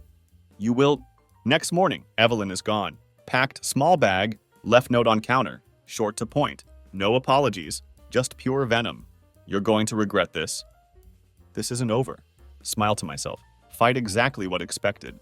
Evelyn isn't kind to slink away quietly. She's strategist just like me. But she doesn't realize I've already dismantled her entire plan while she's still trying to figure out where pieces went. Take note. Crumple in fist. Toss into trash. Let her try. She can go ahead and threaten all she wants. She doesn't understand. Game already over. She'd lost, but knowing her, she'd keep fighting until bitter end. Convinced still way to win. Over next few days, things move quickly. My lawyer finalizes paperwork, ensuring everything I built remains locked down tight. Evelyn could hire best attorney in state, but wouldn't matter. No loopholes, no weak points for her to exploit. She could try take me for everything, but all she'd find was locked safe, with no combination. Meanwhile, Fletcher keeps eye on Evelyn. She isn't hiding, in fact makes it easy. Moves in with friend Madeline. One of her longtime socialite buddies. Seems more than happy. Give her place to stay. While figures things out, Fletcher confirms Madeline's place, where Evelyn holed up. Probably regrouping. Try and come up with next move. What she doesn't realize. I already have my next move planned. Day after she left. Take drive across town. Quiet drive. Kind you take when thinking about everything. But the road. Arrive at lawyer's office. Little before noon. Hadn't needed come in person. But something satisfying about being there. About watching last few details. Come together in real time. Step into conference room. My lawyer Thorne greets me. Firm handshake. Everything's in place. Says, expression professional, but hint of satisfaction. He'd been with me from beginning. Back when business was just fledgling idea. Now seeing final chapter of Evelyn's influence unfold. Good. Reply, sitting down across from him. Let's make it airtight. Thorne pushes stack of papers across table. Already done. Business is fully secured. She can contest it, but it won't go anywhere. As for house, if she wants fight for it, she'll have hell of time. Equity is in your name. Since you've already moved most liquid assets out of joint accounts, there's nothing left for her take. Glance at paperwork. Skim through key points. Everything exactly as should be. Evelyn has no claim. She could scream. Cry. Try rally army of lawyers. But in end, she'd walk away with nothing but few personal items and bitter taste of defeat. She's going to go ballistic. Say, leaning back in chair. Thorne nods, small smirk playing at corner of mouth. Let her. More noise she makes, more she exposes herself. Legally speaking, she doesn't have legs stand on. It was done. Final nail in coffin of what was once our life together. No turning back now. When get home that evening, house feels different. Not empty exactly, but quiet.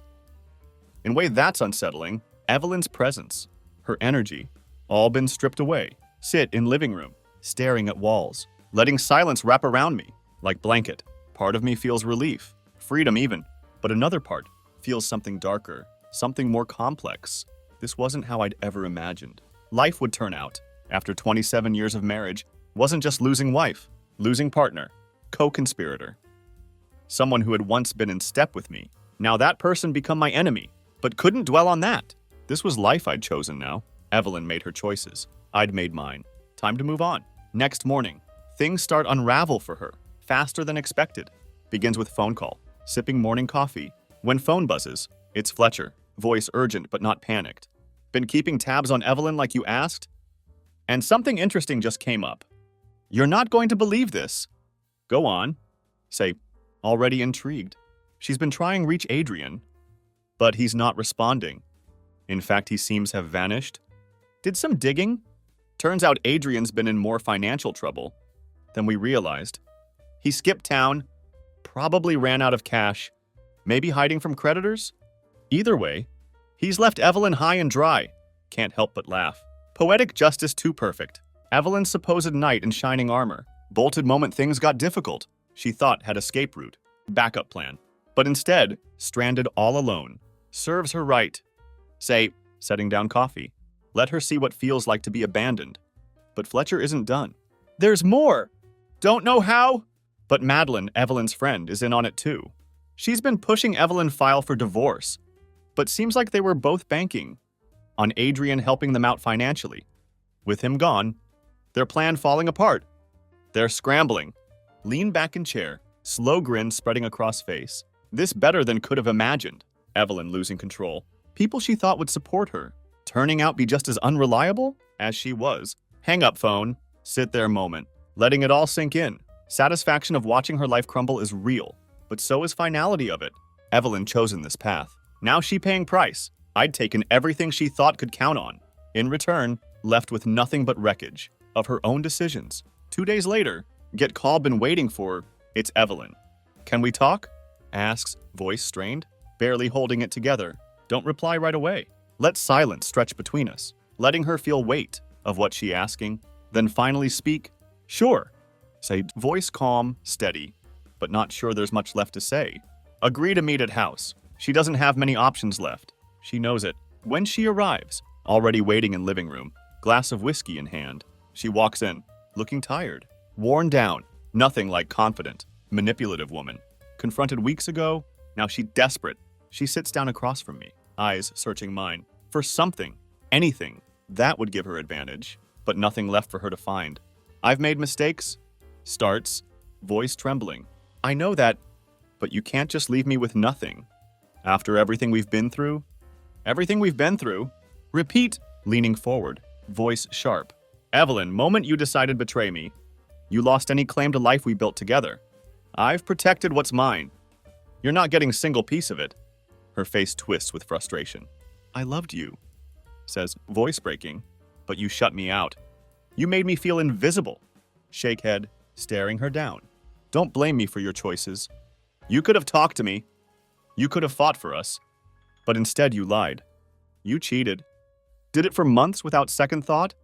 You don't get play victim now. Tears well up in her eyes, but not moved. Tears aren't for me. They're for herself. For life, she thought. Could still salvage. What do you want from me? Whispers, voice small, defeated. Stand up! Towering over her. I don't want anything from you, Evelyn. I've already got what I want. You're out of my life, and I'm keeping everything I've worked for. You've lost. She looks up at me, face mixture of anger and sorrow, but knows it's over. Nothing left for her here. No more cards to play. No more lies to spin. She stands up, wiping eyes, without another word, walks out of house, for last time. Watch her go, feeling nothing but cold satisfaction. Woman who once been my wife, now stranger, leaving behind nothing but wreckage of her own choices. And just like that, she was gone. Doctor closed behind her. With soft click, just like that. 27 years of marriage ended in silence. House once filled with her presence feels bigger now, emptier. But in good way, no more pretending. No more lies hanging in air. I was free. So was she. Though had feeling, her version of freedom would feel more like cage once reality fully set in. For a moment, just stand there, staring at Doctor. Weight of everything we'd been through past few months settles in. But instead of sadness, feel something else entirely. Relief. Storm had passed. I had survived. More than that, I had won. Evelyn, who walked out that door, wasn't same woman I had once built life with, and that was fine by me, but wasn't quite done yet. Still one more card to play. One final move would ensure Evelyn never forgot. Price of her betrayal. Following morning, make last visit to lawyer's office. This time wasn't finalizing assets or securing financial future. This was personal. When arrive, Thorne greets me. Usual cool professionalism. Though could tell curious. Why called this last-minute meeting? We sit in his office, sun streaming through large windows. Explain final part of plan. I want to give her something, say, leaning back in chair. Not money. Nothing she can use to crawl out of mess she's made. I want to give her lesson. Thorne raises eyebrow. A lesson? Nod, smiling faintly. Exactly. She's still convinced. Can manipulate way out of this. Somehow can recover. Come out on top. I want understands fully. Just how deep she sunk. Thorne listens carefully, as outline details. When done, gives low whistle. Clearly impressed. Have to hand it to you. That's thorough. Cold but thorough. That's point. Reply, standing up. It's not about being kind.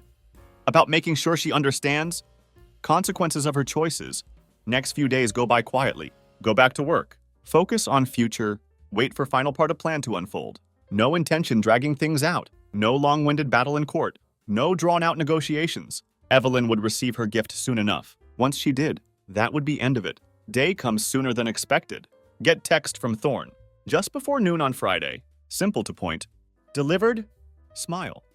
Knowing in few hours, Evelyn's world would shift. Way she hadn't anticipated. Precisely 3 p.m. Courier arrives at Madeline's house, where Evelyn been staying. She probably expecting some legal documents, maybe even settlement offer. Anything indicates she still had control, but instead, opens package, finds something far worse. Inside box, single piece of paper. Along with flash drive. Paper is letter from me. Simple. Direct. Evelyn, you lost. This is your reality now. Watch the video. You'll understand everything soon. Imagine her confusion as stares at flash drive, trying to figure out what kind of game playing. But curiosity would get better of her. Knew it would. She would plug into laptop, open video. There on screen, she would find footage. Footage of her and Adrian. Every meeting, every hotel rendezvous, every intimate moment they thought was hidden. Captured by security cameras Fletcher had installed. Without their knowledge, no sound, no commentary. Just raw, undeniable evidence of her infidelity. Laid bare. But that wasn't worst part. At end of video, there was timestamp and location, Adrian's new address, one he hadn't told her about. I had tracked him down after he skipped town, found out where he was hiding, made sure she knew exactly where to find him, along with address. Simple message. You're not only one he's been lying to. Evelyn thought been betrayed by just me. Thought Adrian was her way out. Her safety net, but reality much darker. Adrian been playing her, just like played me, all those years ago. He wasn't just broke, was running game on her, stringing her along, with empty promises, while lined up other women, in other cities, preparing cut her off. Moment things got too complicated. That was final blow, one that would destroy whatever hope she had left. Didn't need to see her reaction. To know how it played out, could imagine it. Shock, anger, betrayal, hitting her all at once, as realized been outplayed. At every turn, she had gambled everything and lost. Adrian was gone. Her old life was gone. Now all she had left, cold hard truth, staring her in face. By time sun set that evening, Evelyn would be standing alone, in ruins of life she thought could rebuild, had walked away from everything. Now no one left. Help her pick up pieces.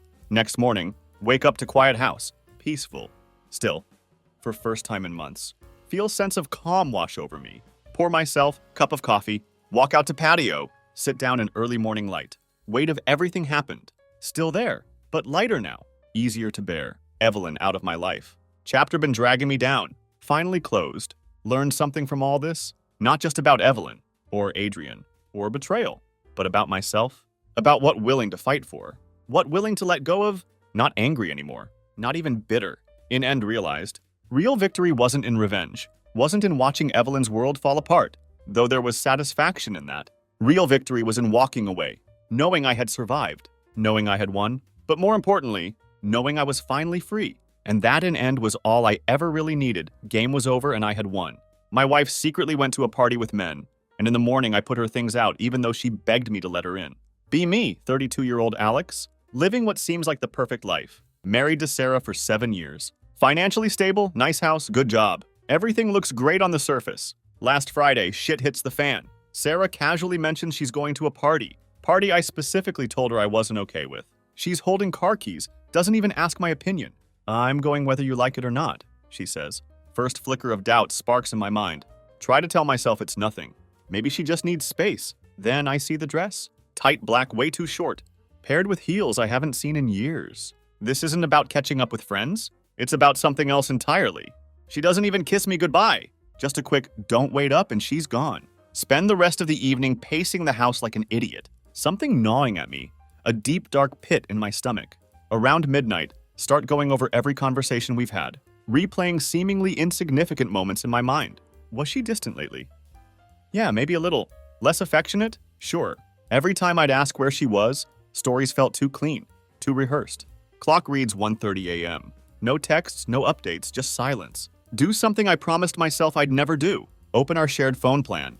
Dozens of calls and texts to a number I don't recognize. Messages started about a month ago, got more frequent. Some sent late at night, long after I thought she was asleep next to me. Sick to my stomach, heart pounding. Maybe it's nothing, I tell myself. Maybe it's some work thing or a friend. Deep down, I know better. Sit in the dark, staring at the evidence I didn't want to find. Don't sleep that night. Just wait for what? I don't know. 7:30 a.m. Hear the sound of heels clicking on front steps. Sarah walks in, hair messy, makeup smeared. Smells like alcohol and perfume. She gives me this lazy smile. Good morning, she says. Like she hadn't just stayed out all night without a word. Like her actions don't matter. I snap. Where the hell were you? She laughs, actually laughs. Are we really doing this now? It's too early for your drama. Tell her I stayed up all night waiting. No texts, no calls. She rolls her eyes. I told you I was going to a party. I didn't think I needed to give you a minute-by-minute update. We're not teenagers. My hands shaking. Not out of fear, but sheer frustration. Who's the guy? I ask. She freezes for a second, barely noticeable. Oh God, you really are paranoid. There's no guy. Don't lie to me, Sarah. I checked the phone bill. Silence follows, deafening. Her entire expression changes. Colder, sharper. You checked the phone bill? What the hell is wrong with you? Almost impressive how she flips it on me. Like I'm the villain for caring where she'd been. Who is he? I repeat louder. She crosses her arms, still not looking at me. It's nobody. You're being ridiculous. I take a step closer. You've been texting and calling someone almost every day for a month. Late at night. And now you're out all night dressed like that.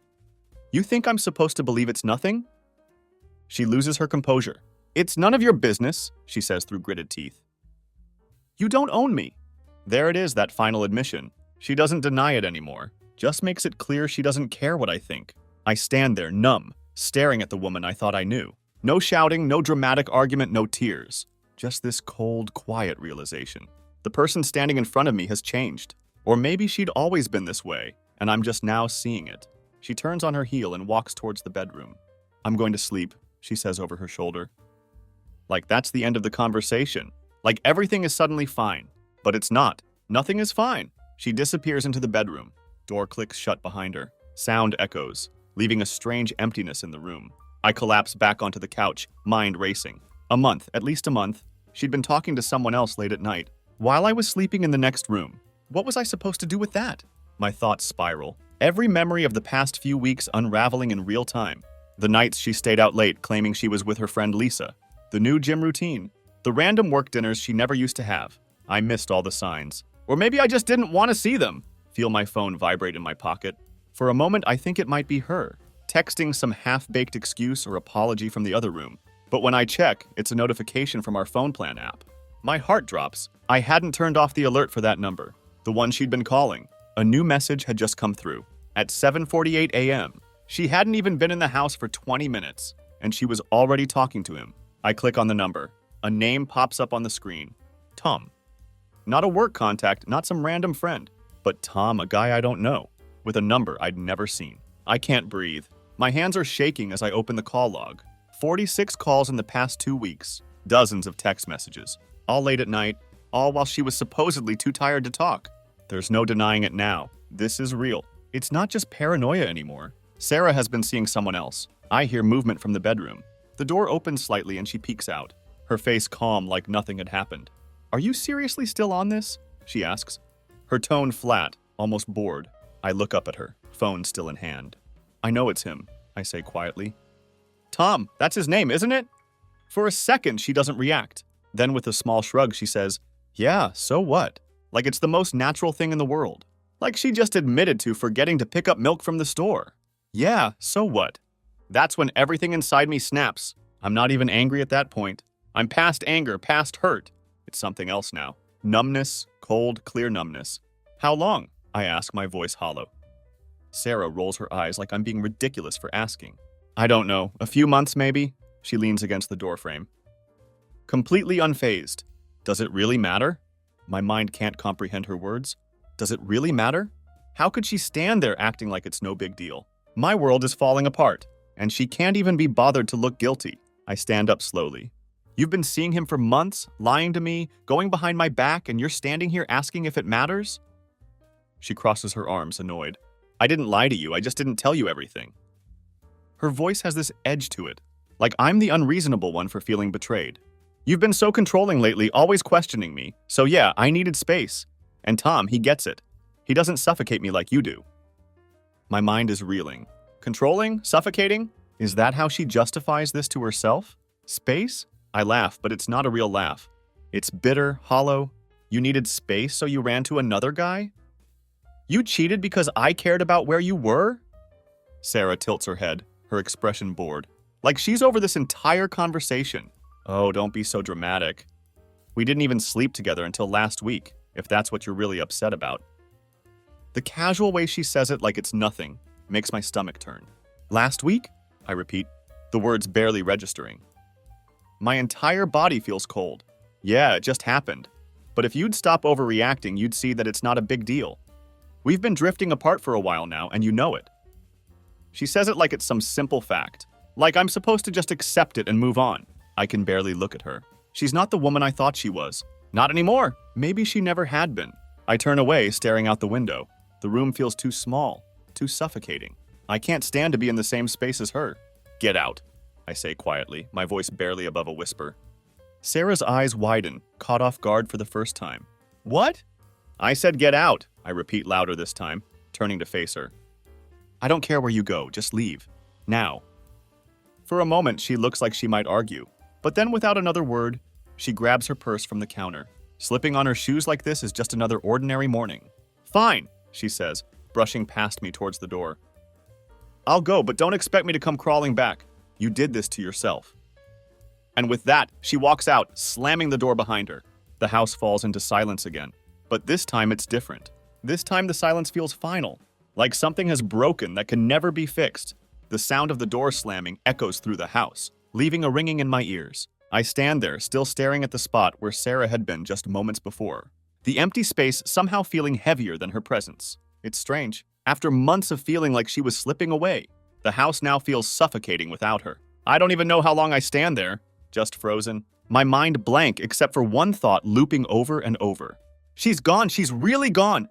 And yet, even in that moment, I can't tell if I'm devastated or relieved. Maybe both. I collapse onto the couch, still clutching my phone. My hands trembling. The notifications for her and Tom's calls are still there, staring back at me, as if mocking everything I thought I knew about my life. How had it come to this? How had I let it get this bad without realizing? I drop the phone onto the coffee table and lean back, staring at the ceiling. My chest is tight, but not from crying. Tears never came. I feel hollow, numb, almost as if my brain is refusing to process what had just happened. I want to feel angry. I want to scream, break something, punch a wall, anything to release the pressure building inside me. But nothing happens. I just sit there, as though I'm stuck in some nightmare I can't wake up from. My mind starts racing again, going back over every detail, every moment that led up to this. I think about the night we met, how she'd walked into that bar with a confidence that had drawn me in immediately. She was different back then. Funny, spontaneous, real. At least I thought she was. But now it feels like I'd been living with a stranger, and I was only just realizing it. And then there's Tom, some guy I'd never met, never even heard of, who somehow became more important to her than I was. The worst part isn't even that she cheated. It's the fact that she didn't care. She didn't even try to lie to me when I asked her who he was. She just shrugged it off like it was nothing. Like I was nothing. I should have seen this coming. Maybe I did deep down. But I'd convinced myself it couldn't happen to me.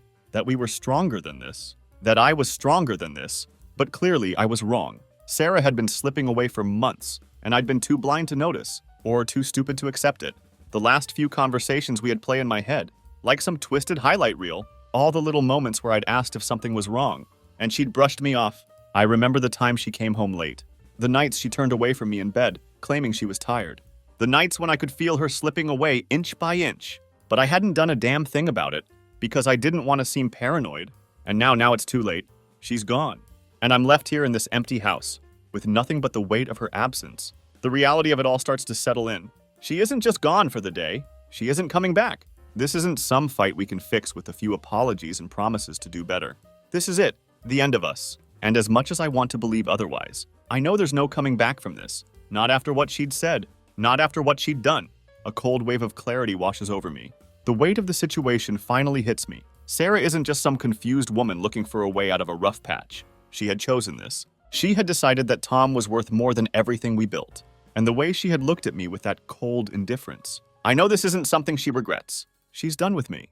And she has been for a while. I was just the last to know. I don't know how long I sit there before I finally get up and start moving. I need to do something. Anything to stop myself from thinking. My hands start working without my brain really catching up. I grab a trash bag from the kitchen and start going through the house, gathering every trace of her I can find. Clothes, makeup, that stupid scarf she'd bought and never wore. The perfume that now makes me feel sick to my stomach. I want it all out. Each item I throw into the bag feels like a small victory. As though I'm purging her from my life piece by piece. The photos are the hardest. There's one of us from our first vacation together, smiling at the beach like we had the world ahead of us. I stare at it for a long time before ripping it in half. She isn't that person anymore. Neither am I. I toss the pieces into the bag and keep going. By the time I finish, the house feels eerily empty. The air is heavy, the walls too quiet. But at least she isn't here anymore. At least I don't have to see her face, hear her voice, or pretend that we could somehow fix this. As I sit back down, exhausted, a new thought crosses my mind. What am I supposed to do now? I hadn't even thought that far ahead. It's like the rug had been pulled out from under me, and I'm still free-falling, not sure where or how I'd land. But one thing is clear. This isn't going to end with me sitting here waiting for her to come crawling back. She'd made her choice, and I'm not going to be her backup plan.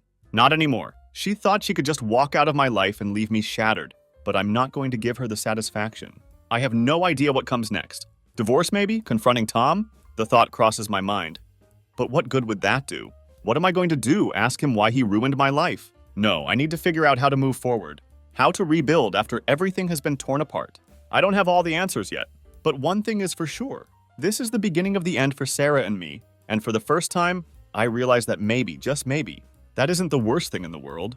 The house is still almost eerily quiet. Every object, every shadow seems sharper in Sarah's absence. It's like her leaving stripped everything of the comfort it once held. Should feel relieved that she's gone. But instead, I'm stuck in this odd limbo, caught between disbelief and the crushing weight of reality. The house feels like a stranger's home now. My own walls, Once filled with laughter, arguments, shared secrets. They feel alien now. Sit back on the couch, the trash bag of her things at my feet. Let out a long breath. There's nothing left to do except face the truth. Strange how you can live with someone for years, share a bed, meals, memories, and then in a moment, it's like you never knew them at all. All the promises, the future plans gone. All it took was one name, Tom. And everything fell apart. Have to tell someone. Can't sit in this silence any longer, trapped in my own thoughts. So I call my best friend Eric. He picks up on the second ring, groggy but concerned. Hey man, what's up? You all right? His voice still thick with sleep. But I can hear the undercurrent of worry. I rarely call this early unless something's seriously wrong. Don't know where to start. Eric, she's gone.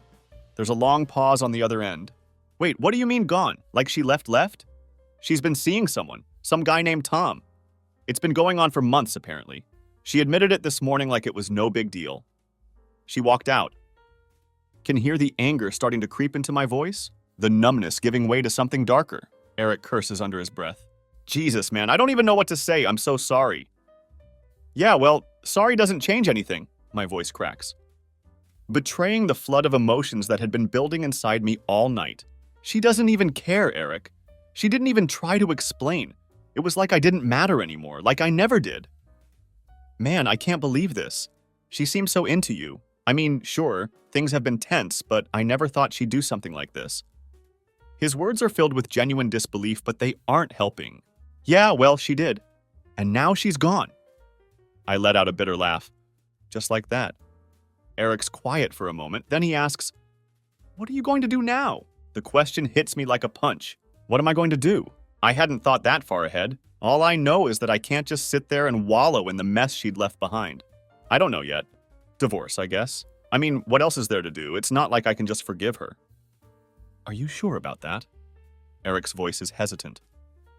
I'm not saying you should or shouldn't, but maybe there's more to this.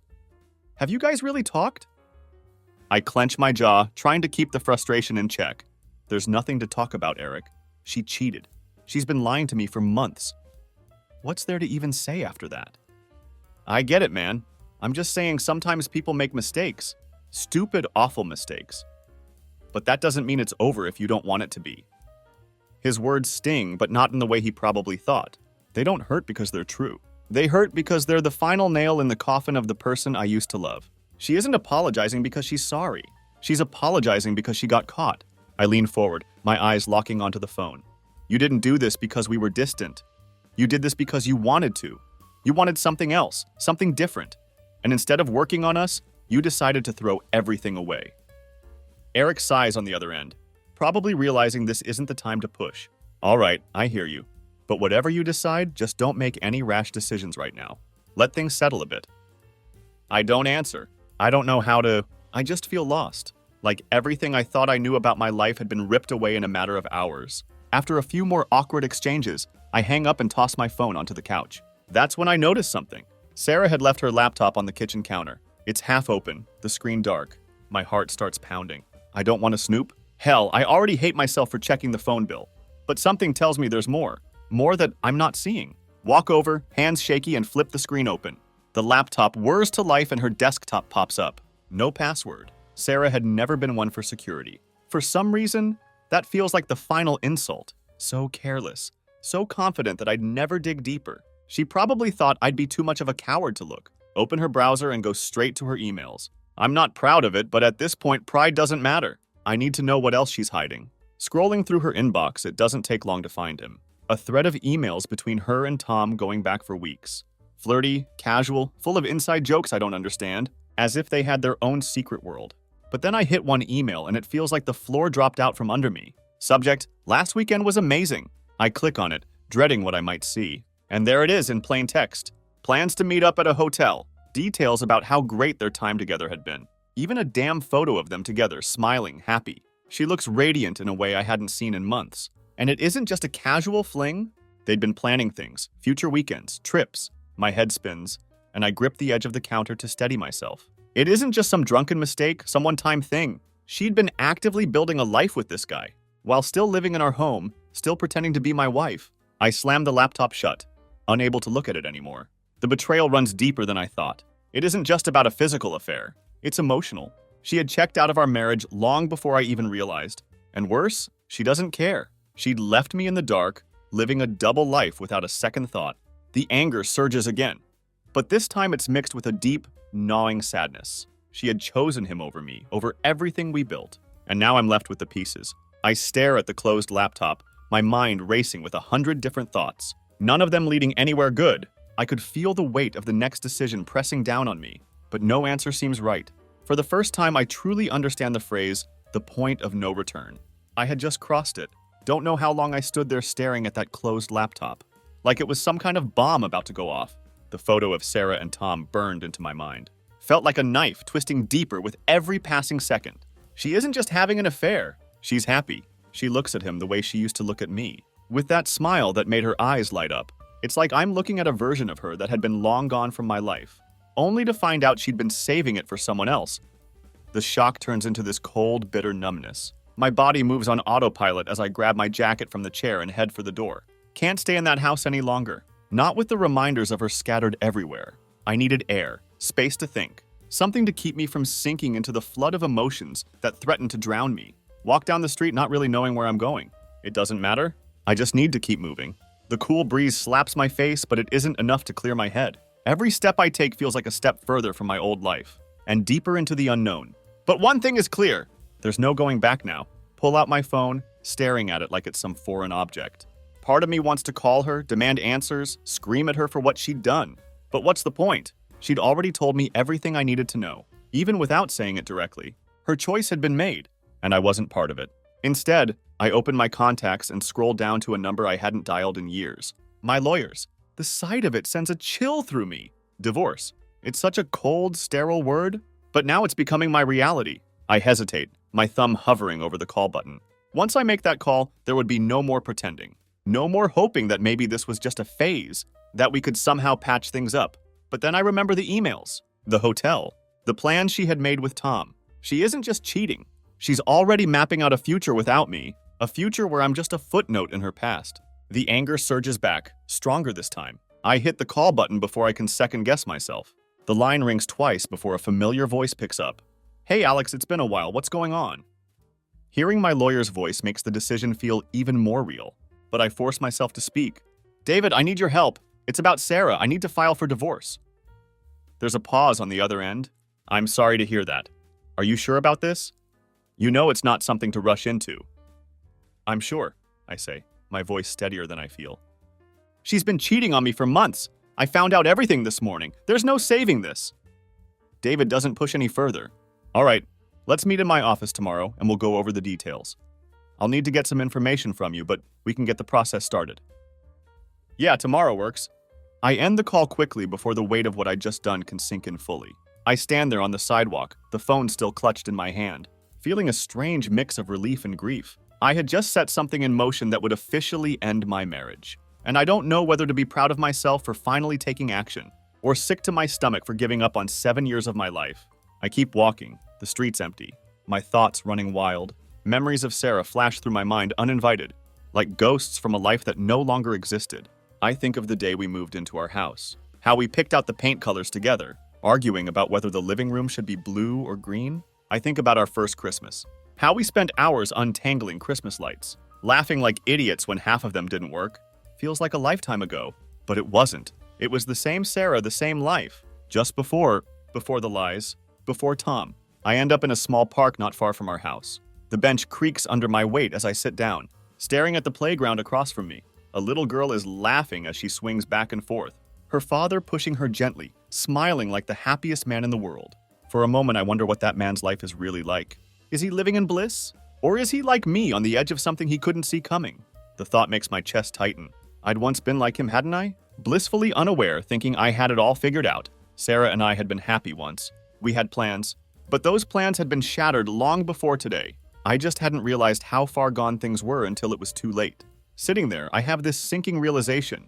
The woman I loved isn't the woman who had just walked out of my life. Sarah had become someone I didn't recognize. Maybe she had been changing for a while and I was just too blind to see it. Maybe I hadn't changed enough either. Either way, the reality was that we were two different people now, heading in completely opposite directions. The hours pass without me noticing.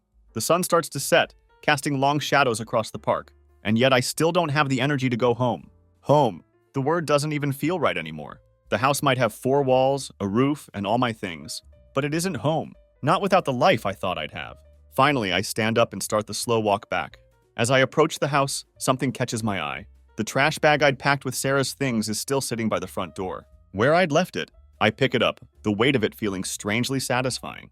This isn't just trash. This is the last of her. The last remnants of the life she'd chosen to discard without a second thought. I take the bag and toss it into the large trash bin outside. The lid slams shut, the finality of it echoing in the quiet evening air. And just like that, the first step toward moving on is taken. I don't know what the next days, weeks, or months will look like. I'm not naive enough to think that a single act of throwing away her things will fix the mess she'd left behind. But for the first time, I feel like I have control over something. No matter how small, the future is a blank slate now. And while that terrifies me, it also feels freeing. One thing is certain. I'm done being a backup plan in Sarah's story. This is my life too, and I'm not going to let her betrayal define it. The next morning feels surreal, like I'm living in someone else's skin. I'd slept in our bed, but it felt emptier than it ever had. The silence is unbearable. No sound of Sarah moving around the house. No clatter of dishes in the kitchen. Just me lying there staring at the ceiling, my mind trapped in the loop of what had happened. There's no turning back now. I'd made the call. Divorce is no longer a vague concept, something to fear or dismiss. It's coming. Fast. I get out of bed, my body heavy as though gravity is stronger today. My phone buzzes on the nightstand. For a split second, I think it might be Sarah. But when I check, it's just Eric. A simple text, "You okay?" I stare at the screen, wondering how to respond. Am I okay? I'm not sure I even know what that word means anymore. I send back a quick, non-committal, "I'll be fine," before tossing the phone back onto the bed. I force myself to move through the motions of the day. Coffee, shower, clothes. Everything feels mechanical, like I'm going through a checklist just to keep my mind occupied. But every task, every room I walk into reminds me of her. The way she used to sing off-key while making breakfast, or how she'd leave her shoes by the door. Always promising she'd put them away later, but never did. I'm not ready to face the world, but I have to meet David, my lawyer, to officially start the process. I grab my jacket and head out the door, avoiding the trash bin where I tossed the remnants of her yesterday. The drive to David's office feels longer than usual. My thoughts heavy with the weight of what this meeting represents. I park the car and sit for a moment, staring at the office building. The reality of it hits me again. I'm about to dismantle the life we'd built together, brick by brick. David greets me with the kind of polite sympathy I'd expected from someone who had seen countless divorces. He doesn't ask how I'm feeling, and for that, I'm grateful. We sit down in his small office, papers spread out in front of us, the fluorescent lights casting a harsh glow on the bleak reality of my situation. "So, let's start with the basics," David says, his voice calm but businesslike. "You've been married 7 years, no kids, correct?" I nod, my throat tight. 7 years. It sounds like a lifetime and a blink of an eye all at once. "Any joint assets? House, cars, savings?" he asks, pen poised to take notes. I swallow hard, my mind trying to focus on the legal side of things, instead of the emotional weight of it all. The house, yeah. We're both on the mortgage. No kids, so nothing there. We have a joint account, but most of our savings are separate. It's pretty clean, I guess. David nods, jotting down notes.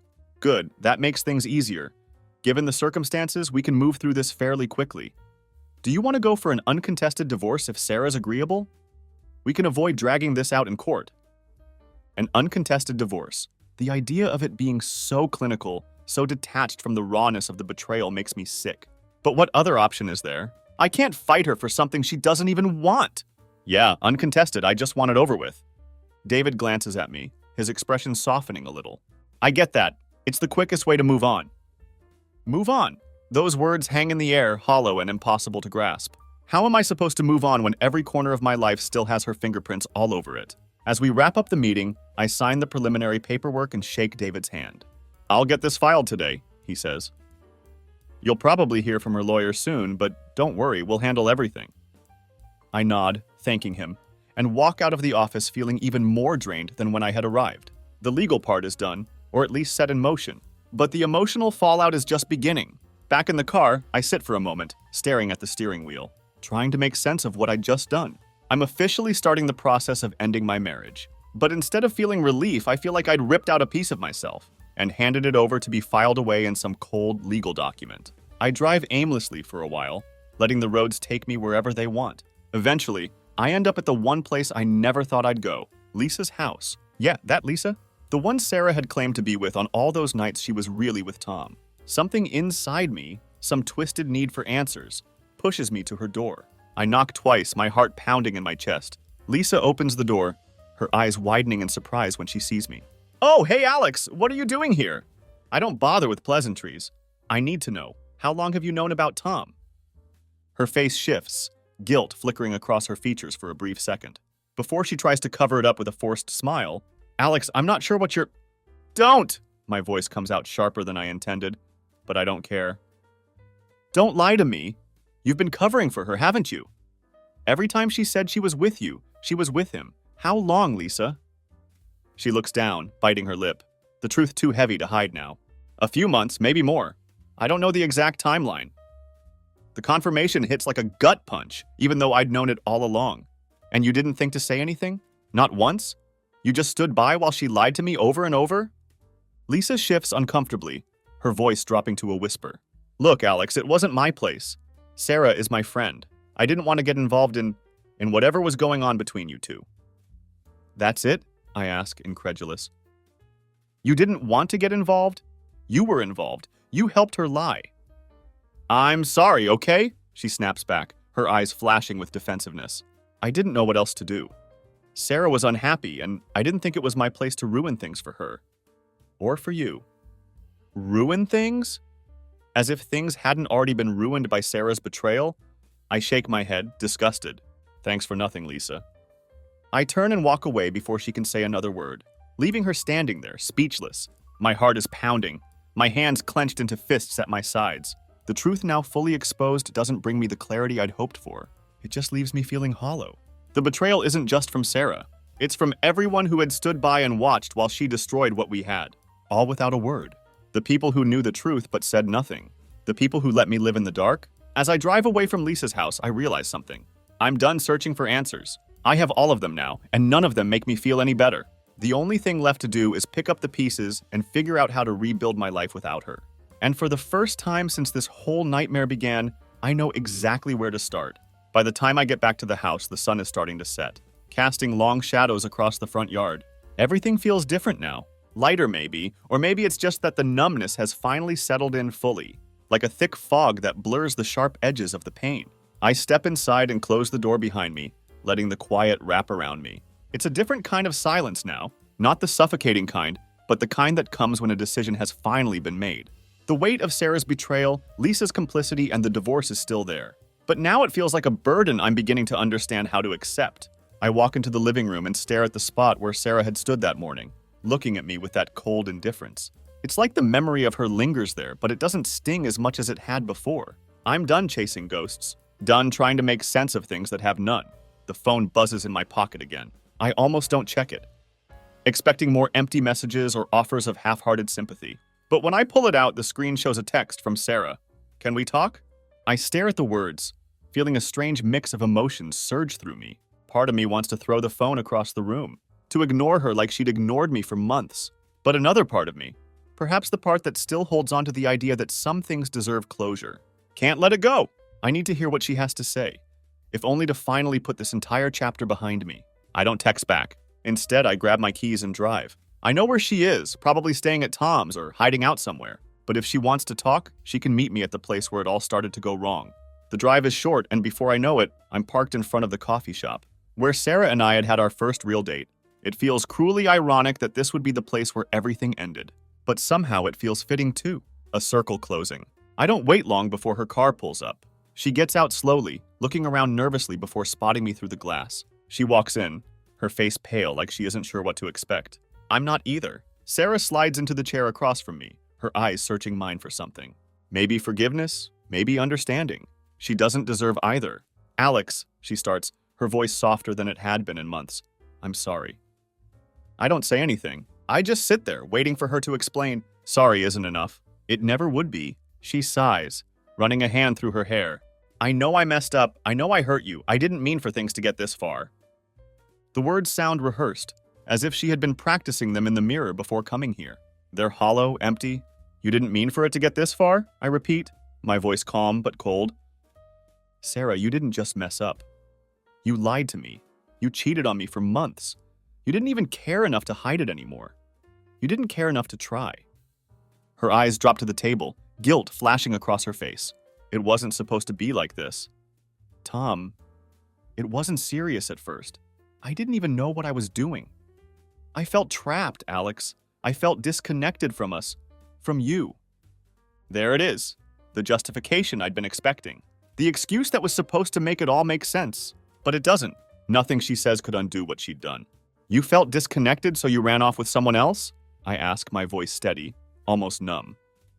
And you never thought to talk to me? To tell me how you were feeling before you went behind my back? Sarah looks up at me, her eyes pleading. I didn't know how. You've been so distant too, Alex. We've both been distant. It's like we were living separate lives even before Tom. I didn't know how to fix it. I thought maybe if I did something for myself, I could figure it out. Her words sting, but not in the way she probably thought. They don't hurt because they're true. They hurt because they're the final nail in the coffin of the person I used to love. She isn't apologizing because she's sorry. She's apologizing because she got caught. I lean forward, my eyes locking onto hers. You didn't do this because we were distant. You did this because you wanted to. You wanted something else, something different. And instead of working on us, you decided to throw everything away. Sarah flinches at my words, but she doesn't deny them. She can't. We both know the truth now. I came here because I thought maybe we could talk, she says quietly, her voice shaky. Maybe we could, I don't know, figure something out. Figure something out? I repeat, incredulous. Sarah, there's nothing left to figure out. You destroyed our marriage. There's no fixing this. I've already started the divorce process. Her face goes pale, and for the first time, I see real fear in her eyes. Divorce? Yeah, I say, my voice steady. Divorce. It's over, Sarah. You made your choice. Now I'm making mine. She stares at me, her mouth opening as if she wants to argue, to say something that would make me reconsider. But there's nothing left to say. She'd made her bed, and now she had to lie in it. Alone, the silence between us grows heavier, the weight of the finality settling in. She blinks, her eyes glassy, but no tears fall. She isn't crying because she'd lost me. She's crying because she hadn't expected me to be the one to walk away first. After what feels like an eternity, she stands up. I didn't want it to end like this, she whispers. I nod, standing too. Neither did I, but here we are. Without another word, she turns and walks out of the coffee shop, disappearing into the night. I watch her go, feeling a strange sense of closure wash over me. This is it, the end of us. For the first time in months, I feel like I can breathe. The weight of her betrayal, the lies, the anger, it's still there. But it isn't crushing me anymore. I've taken back control of my life. And no matter how hard the road ahead will be, at least it's mine to walk. As I leave the coffee shop and step into the cool night air, I realize something. I'm not just losing Sarah. I'm finding myself again. And that, above everything else, is the most important thing. Because in the end, the person I needed to forgive wasn't her. It was me, for letting her take so much from me for so long. And now I'm free. My higher-paid girlfriend would only marry me if we signed a prenup, which humiliated me, but I agreed. It was the best decision, because she ended up regretting it when I became a millionaire. Be me, Richard. Always been an artist at heart. Hands reaching for brushes since childhood. Imagination painting pictures I can't wait to put on canvas. Life of an artist, not always rainbow colors and admiring glances. Mostly unstable income and doubts about talent. Constant struggle for recognition. In this state of uncertainty, meet Megan. She's like a ray of light in my chaotic world. Successful corporate executive with bright smile. Confidence like she could move mountains. We meet at charity auction. One of my paintings, barely persuaded organizers to accept, becomes hit of the evening. Megan highest bidder. I see something special in this painting, she tells me after auction. Her eyes shining with delight. And it seems I see something special in the artist as well. These words ignite a spark, quickly grows into a flame. We start dating. Feel like I've finally found my soulmate. Megan, not only beautiful and successful, also intelligent, witty, genuinely interested in my art. Supports me when I doubt myself. Celebrates my every little success like it's something big. Even on these happy days, notice something worrying. Megan often talks about financial security. At first seems natural. She's a successful businesswoman, but gradually begin to notice how often she brings up the subject. Richard, dear, she says, stroking my hand. You are so talented, but we have to think about the future, about stability. Nod and smile, but unpleasant feeling growing inside. Did she really believe in me? Or maybe she only saw me as a financial risk. Doubts reach their peak on what should have been one of the happiest evenings of our lives, celebrating our engagement in fancy restaurant. No prices on the menu. Megan looks stunning in elegant black dress, dark hair and sophisticated updo. She just received big promotion at work, seems to be on top of the world. Me, just glad to be there, enjoying the moment and our love. About to raise a glass to our future together, Megan drops the bombshell. Richard, dear, she says in voice smooth as silk of her dress, I think we should make a marriage contract. Almost choke on the wine. A marriage contract, I repeat, trying to stay calm. I'm an artist, right? Income as stable as drunk tightrope walker. Megan has corporate executive position, steady climb up career ladder, solid salary. She reaches across table, takes my hand. Her skin soft but grip strong. It's just a formality, honey. You understand, right? I've worked hard for what I have. Nod, trying to look nonchalant. Yes, of course, I understand. And I did understand, to a certain extent. Made sense from her point of view. But it still stung. Megan's face lights up. Great! I'll have my lawyer draw up the paperwork. Don't worry, everything will be fair. Leave restaurant that night. Feel something shift between us. Invisible wall grown where before was only open field of possibilities. Try to push those thoughts away. Tell myself it's just a formality, like Megan said. But deep down know it's beginning of something bigger. Next few weeks pass like blur. Try to focus on art. Thoughts of marriage contract keep invading mind. Begin to notice things I hadn't seen before. Way Megan flinches when I talk about big plans for future. Way her eyes become calculating when money comes up. Try to talk to her about it. Every time she waves it off with smile. It's for our common good, Richard, she repeats. You'll see it will make our marriage stronger. The more she says it, the less I believe it. Begin to feel less like partner and more like financial risk to be minimized. Day comes when we have to meet with lawyers, sitting in stuffy office, surrounded by people in expensive suits, talk about me as if I wasn't there, discuss my potential income, my assets, which were few, my financial prospects. With each word, feel my love for Megan slowly turn into something else, something bitter and cold. Lawyer begins to read terms of contract. Feel my heart drop. Isn't just about protecting Megan's assets, about limiting my options, creating financial cage in which I have to live. Sitting in this office, listening to my future being painted without my real input. Make a decision. Decision that changed everything. We'll sign this contract, not because I agree with it, because it will be beginning of my own plan. Plan that would show Megan and everyone else who doubted me what I was really capable of. Put signature on document. Feel strange sense of relief, as if I've finally thrown off mask and am ready to show world my true face. Leaving office, catch Megan's eye. She looks pleased, even triumphant. If she knew what I was planning, that smile would quickly disappear from her face. Later that evening, call my sister Rachel, always my confidant. Know I can count on her honest opinion. Reach, I say as she picks up phone. I signed the marriage contract. Long pause, then Rachel sighs. Oh, Richard, are you sure this is what you want? Tell her everything. About dinner, meeting with lawyers, my decision, and about my plan. You know, Rachel says after I finish. Megan talked to me about it. She's really afraid of losing everything she's made. But Richard, I think she's afraid of losing you too. These words make me think, maybe deep down, Megan was just as scared as I was. But fear is no excuse for questioning my worth, my potential. I'll show her, Rach, I say, feeling resolve rising. I'll show her and everyone else what I'm capable of. Hang up phone, feel new strength rise within me. Marriage contract that should have limited me became catalyst for my transformation. Ready to start this new chapter of my life. Only regret that Megan did not understand what she had started. But soon, very soon, she will understand. And when that moment comes, I will be ready. After that night at restaurant, when Megan first mentioned prenuptial agreement, couldn't shake feeling that something fundamental had changed in our relationship. Like invisible crack that began to grow, threatening to destroy everything we had built together. Decide I need to understand Megan's motivations. Why was she so insistent on this contract? Did she really have so little faith in me and our future together? These questions not giving me peace, spinning in my head like nagging refrain of song you cannot forget. At first, try to speak directly to Megan. Ask her about reasons. Try to understand her point of view. She always answers calmly with same confident smile that once attracted me so much. Now beginning to annoy me, she talks about financial security, protecting our interests, about how it would make our marriage stronger. But the more she says, the less I believe her. Begin to notice small details missed before how she tenses up when I talk about my artistic plans. How her eyes turn cold when conversation turns to money. How she always tries to change subject when I ask about specific terms of contract. These observations fuel fire of doubt in my heart. Can feel wall of mistrust growing between us. It scares me. I love Megan, want to believe in our future together. But how can I trust someone who doesn't seem to believe in me? Internal struggle tearing me apart. On one hand, understand Megan's desire to protect what she had earned. Know how hard she worked to get where she was. But on the other hand, shouldn't marriage be based on trust? Shouldn't we be team ready to face all challenges of life together?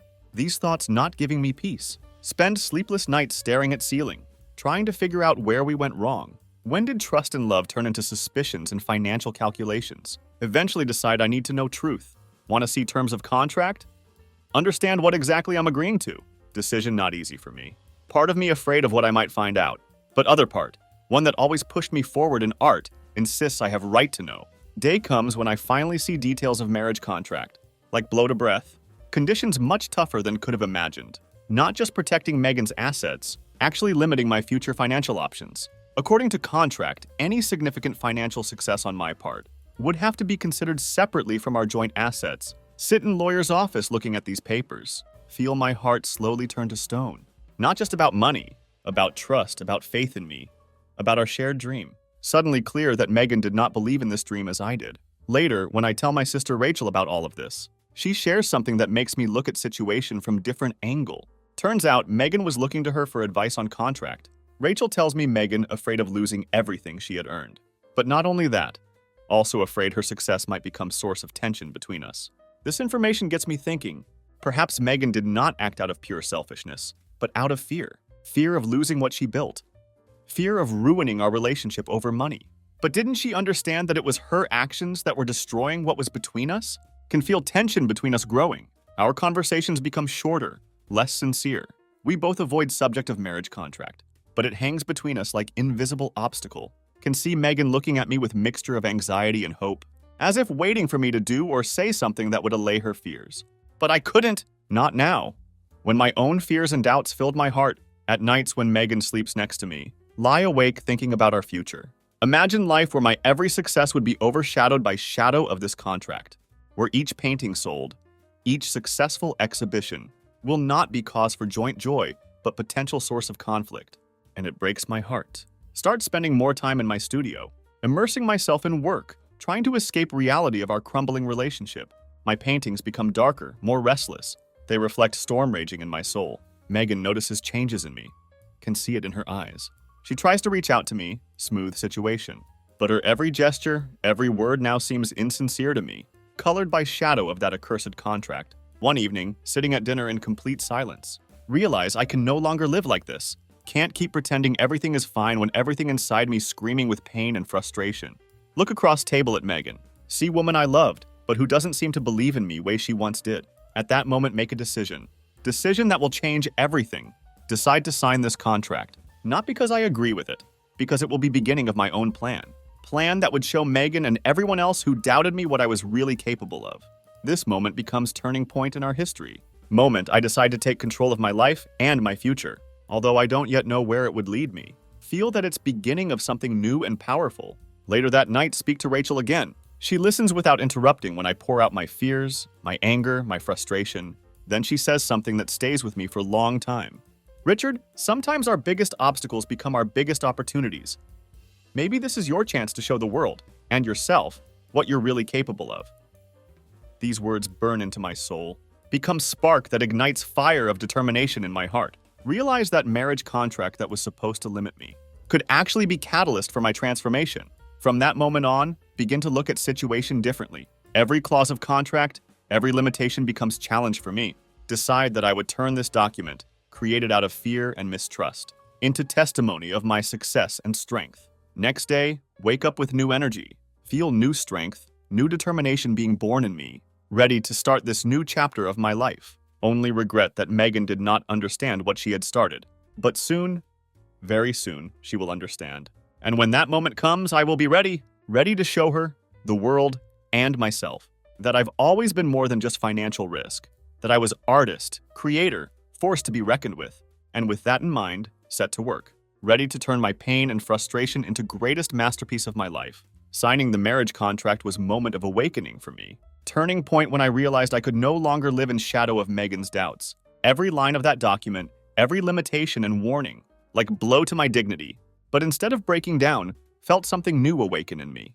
Determination I hadn't known before. Remember sitting in my studio after signing, surrounded by unfinished paintings and empty canvases, emotions like palette with mixed colors, anger, disappointment, resentment, all mixed into one stormy vortex. Felt unappreciated, as if everything I had achieved, all my dreams and aspirations, simply dismissed as insignificant. Megan, woman I loved, who I thought was my support, now seemed distant and alien. Her words that contract was just a formality sounded like cruel joke in my head. Could there be something just formal about putting price tag on our relationship? Picked up brush, trying to pour emotions onto canvas. For first time in long time, felt unable to create. Hands shaking and head such mess that couldn't focus on single idea. This feeling of helplessness only increased my anger and frustration. Often talked to my sister Rachel in those days. She was my anchor, only person I could be completely honest with. Poured out my doubts, my pain, my fear for future to her. Richard, she told me once, you can't let this contract define your worth. You are an artist, a creator. Your talent is not measured by money or legal documents. Her words, like ray of light and darkness of my thoughts, reminded me of who I am and what I can achieve. Then, sitting on floor of my studio, surrounded by unfinished works, began to form my plan. Decided that I will sign this contract, not because I agreed with it, and not because I gave up. Will sign it to prove to Megan, to myself, and to world, that my worth is not determined by numbers in my bank account. My plan, simple but ambitious. Decided to devote myself completely to my art. Will invest every free minute, every ounce of energy into my paintings. Will work harder than ever before so that my talent cannot be ignored.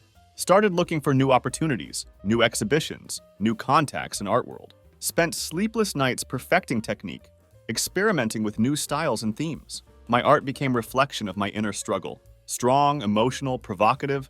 Megan noticed change in me. Saw her looking at me with mixture of concern and surprise. Perhaps she sensed that something had changed, that I was no longer carefree artist she had met. But I couldn't tell her about my plan. It was something I had to do myself. Rachel was only one who knew about my intentions. She supported me but also warned me. Don't let your anger control you, she said. Remember, at end of day, it's still about love and partnership. Her words made me think, did I really still believe in our partnership with Megan? Could I forgive her for this display of distrust? These questions swirled around in my head as I worked on my paintings, each brushstroke like attempt to find answer. Days turned into weeks and could feel my resolve growing, each finished painting like step towards my goal. Started getting more attention from galleries. My work started selling for higher prices. But that was just beginning. Remember moment when I sold my first painting for 5 figures? Like thunderclap moment. I knew my plan was starting to work. Looked at check in my hands, feeling mixture of triumph and bitterness. Part of me wanted to run to Megan, show her this proof of my success. But other part that was still wounded by her distrust, held me back, called Rachel instead. When I told her about sale, she was thrilled. But then she said something that made me think, Richard, I'm happy for you. But don't forget why you're doing it. It's not about revenge, it's about self-actualization. Her words reminded me of importance of balance. Yes, I wanted to prove my worth, but not at cost of losing myself in process. Decided that I will continue with my plan, but will always remember my real goal. Not just financial success, but creative self-expression and personal growth. Every day could feel my confidence growing. My paintings became bolder, more expressive. Started experimenting with new techniques and materials, not being afraid to take risks. This feeling of freedom was intoxicating, inspired me to work even harder. Megan didn't seem to know how to react to these changes. Sometimes caught her look full of pride when she looked at my new works, but at other times could see shadow of fear in her eyes, as if she felt something slipping out of her control. Our conversations became tense, full of misunderstandings. We both avoided subject of money and future as if it were forbidden territory. But I knew that sooner or later we would have to face reality of our changed relationship. One evening, as we sat down to dinner, Megan finally broke her silence. Richard, she said quietly, I see how hard you've been working lately. I'm proud of you. Her words should have warmed my heart, but instead felt it clench. There was something in her tone, hint of uncertainty. Made me wonder if she really understood what was going on. Looked into her eyes and saw a mixture of emotions there. Pride, fear, love, doubt. At that moment understood that our road to reconciliation would be long and difficult, but also knew that I was willing to walk this path to find new understanding. Not only with Megan, but also with myself. That night, lying awake, thought about future, about paintings that I will still create, about success that I will achieve. But most of all, thought about how this success would change me, change Megan, change us. Realized that real test is still ahead. My plan was in action, and I was ready to face whatever lay ahead. Every day grew stronger, more confident, closer to version of myself I always knew existed inside of me. Although path was not easy, knew that each step brought me closer to moment of truth. Moment when I would finally be able to prove my true worth. Signing of marriage contract, not end for me, but beginning. Beginning of new era in my life. Era where I decided to take control of my destiny. Prove to everyone, especially Megan, what I was worth. First days after signing filled with strange feeling. On one hand, felt bitter that woman I loved had shown so little faith in me. On other hand, burning with new determination. Desire to show world my true potential. Our honeymoon passed like blur. We were in Paris, city of light and art. But instead of romance, felt only distance between us. Every time Megan admiring windows of expensive stores or menus of high-end restaurants. Couldn't help but think about that damned contract lying in safe at home. Even in midst of this emotional chaos began to form my plan. Every museum we visited, every gallery we saw became source of inspiration and motivation. Looked at works of great masters and thought, one day my name will be next to theirs. After returning home, plunged into work with new energy. My studio became my second home, place where I could be myself, free from Megan's shadow of doubt. Worked day and night experimenting with new techniques, creating more daring and provocative works. Megan initially seemed pleased with my dedication to art, often came into studio, brought me coffee, talked about how proud she was of my hard work, but could see shadow in her eyes, unspoken question. What if it doesn't make money? Did not pay attention to these doubts, instead focused on my plan, began actively looking for opportunities for exhibitions, attending art events, getting to know gallerists and collectors. Every conversation, every new contact was step towards my goal. Finally, day came when my perseverance began to bear fruit. Invited to participate in group exhibition at prestigious gallery in city center. Wasn't biggest event, but beginning of something bigger for me. Remember telling Megan about it. Her reaction mixture of joy and restraint. That's great, honey, she said. But could hear question in her voice. How much money will it make? This exhibition was turning point. My work attracted attention of several collectors. For first time in my life, sold painting for amount that made even Megan raise eyebrows in surprise. Returning home after exhibition, with check in pocket and sense of triumph in heart, felt how something had changed in our relationship. Megan looked at me differently, with a mixture of pride and what I thought was slight concern. Remember sitting in my studio late at night looking at that check, thinking about irony of situation. Prenuptial agreement that was supposed to protect Megan from my financial failures now seemed like first step to my financial success. Following months flew by like whirlwind. My work began to attract more and more attention. Prices for my paintings rose rapidly. Received invitations to prestigious exhibitions. My works appeared in art magazines. With each success, felt my confidence grow. No longer Megan's husband or that failed artist, became Richard, artist whose works were admired and debated. But with success came new challenges in our relationship. Noticed change in Megan's demeanor. Became more attentive to my work. Often asked about my plans and finances. At first perceived it as manifestation of interest, but gradually began to feel something else in it. Maybe fear or even envy. One night, after particularly successful sale, Megan asked me to celebrate at restaurant. As we sat at tables sipping expensive wine, she suddenly said, "You know, honey, maybe we should reconsider our financial plan? Your success makes a lot of difference." Felt my body tense up. Wasn't that what I wanted? Recognition of my success? But for some reason, her words left bitter taste in my mouth. Our financial plan? I asked, trying to keep voice calm. You mean marriage contract? Megan fainted but quickly recovered. Well, yes, I just think things have changed and maybe we should adapt. Looked at her, feeling my anger rise. Where was this willingness to adapt when I was at beginning of my journey? When did I need support and faith? You know, Megan, I said, trying to control my voice, I think marriage contract does great job. It protects our individual assets, doesn't it? Saw her expression change. Surprise, disappointment, maybe even little fear. She clearly did not expect such reaction. But Richard, she began, we're team. Shouldn't we share fruits of your success? Laughed, but there was no joy in my laughter. The team? And where was that team when you insisted on this contract? When you doubted my potential? Rest of dinner spent in tense silence. When we got home, went straight to my studio, feeling need to be away from Megan, away from her sudden interest in our success. As I sat among my paintings, felt surge of determination. Remembered all those moments of doubt, all times Megan looked at me with barely concealed disappointment. Decided that I would no longer allow anyone, not even my wife, to underestimate me. Next day, called my lawyer. Wanted to know exactly what my rights were under prenuptial agreement. As he explained details to me, felt strange mixture of triumph and sadness. Contract that was supposed to protect Megan now protected me. My new income, my growing success, it was all mine. Did not tell Megan about this conversation. Instead, plunged into work with renewed energy. Each painting, each successful sale, not only creative achievement for me, but also proof of my value, my independence. My works began to appear in prestigious galleries, invited to exclusive art events. Could see Megan looking at me with mixture of pride and anxiety as I was going to these events. She often offered to go with me, but I always found reason to refuse. Those moments of triumph were mine, and mine alone. One evening, after returning from particularly successful exhibition, found Megan in my studio. She was standing in front of my last work, large canvas filled with bright colors and bold strokes. "That's beautiful, Richard," she said quietly. "I had no idea you were capable of this." Her words, which once might have filled me with joy, now only strengthened my resolve. "Really?" I replied coldly. "Well, it seems there are a lot of things you didn't know about me." Could see pain in her eyes, but couldn't, or didn't want to, stop. "You know, Megan, I think we should talk about our future, especially our financial future." She nodded, and I saw a glimmer of hope appear in her eyes. But she didn't know that what I meant was not at all what she was hoping for. "I want us to keep marriage contract," I said firmly. "Every point of it." Saw hope in her eyes give way to shock, then understanding, and finally pain. But I couldn't stop. Years of doubt, years of feeling inferior, all poured out in this moment. "You wanted to protect your assets, Megan? Well, now I want to protect mine. Every cent I've earned, every success I've achieved, it's all mine."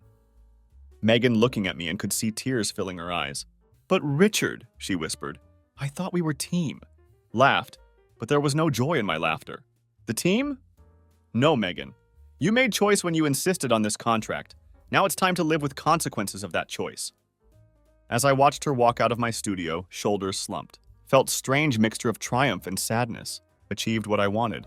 Have proven my worth, but price of this proof was higher than I could have imagined. Couldn't sleep for a long time that night, thinking about how we got to this point. How love and trust turned into pain and mistrust. And for first time in long time thought, was it really victory? Success, quickly learned. Like snowball rolling down mountain. Each achievement opened new opportunities. Each sold work led to new orders. My name began to appear in art magazines. My exhibitions gathered more and more visitors. Felt how my life was changing, how my horizons were expanding. One day received email that changed everything. Prestigious gallery in New York invited me to personal exhibition. Opportunity I had dreamed of for years. When I read invitation, my hands were shaking with excitement. Immediately rushed to my studio, ready to work day and night to prepare new works for exhibition. But before I could pick up brushes, I stopped. Needed to tell Megan. Finding her in living room, I posted news. Her reaction was mixed. "New York? That's great, Richard," she said, but could hear strain in her voice. "But how long will you be gone? And what about your obligations here?" Could feel my irritation rising. Obligation? Didn't she realize what important opportunity this was? "Megan," I said, trying to control my voice, "this isn't just trip. It's chance to take my career to next level. I thought you'd be happy for me." She sighed and could see her trying to find right words. "I'm glad I really am. It's just, everything happens so fast. Sometimes I feel like I can't keep up with you." Her words touched something deep inside me. Isn't that what I wanted? For her to understand my potential? But then why did I feel this bitter pleasure in her discomfort? Without waiting for her answer, returned to studio. Following weeks flew by like blur. Worked with intensity I had never experienced before. Each painting was step towards my goal. Each stroke of brush, proof of my worth. Megan tried to be there, brought me food, asked about my work, but could feel distance between us growing. Her attempts to get closer seemed insincere to me, like she was trying to control a situation that was getting out of her hands. Finally, day of departure for New York came. As I packed, Megan stood in bedroom doorway, watching me with expression I couldn't decipher. "Are you sure you don't want me to go with you?" she asked quietly. Hesitated for a moment. Part of me wanted her to be there to share this moment of triumph, but other part, one that still remembered her doubts, her fear, her mistrust, prevailed.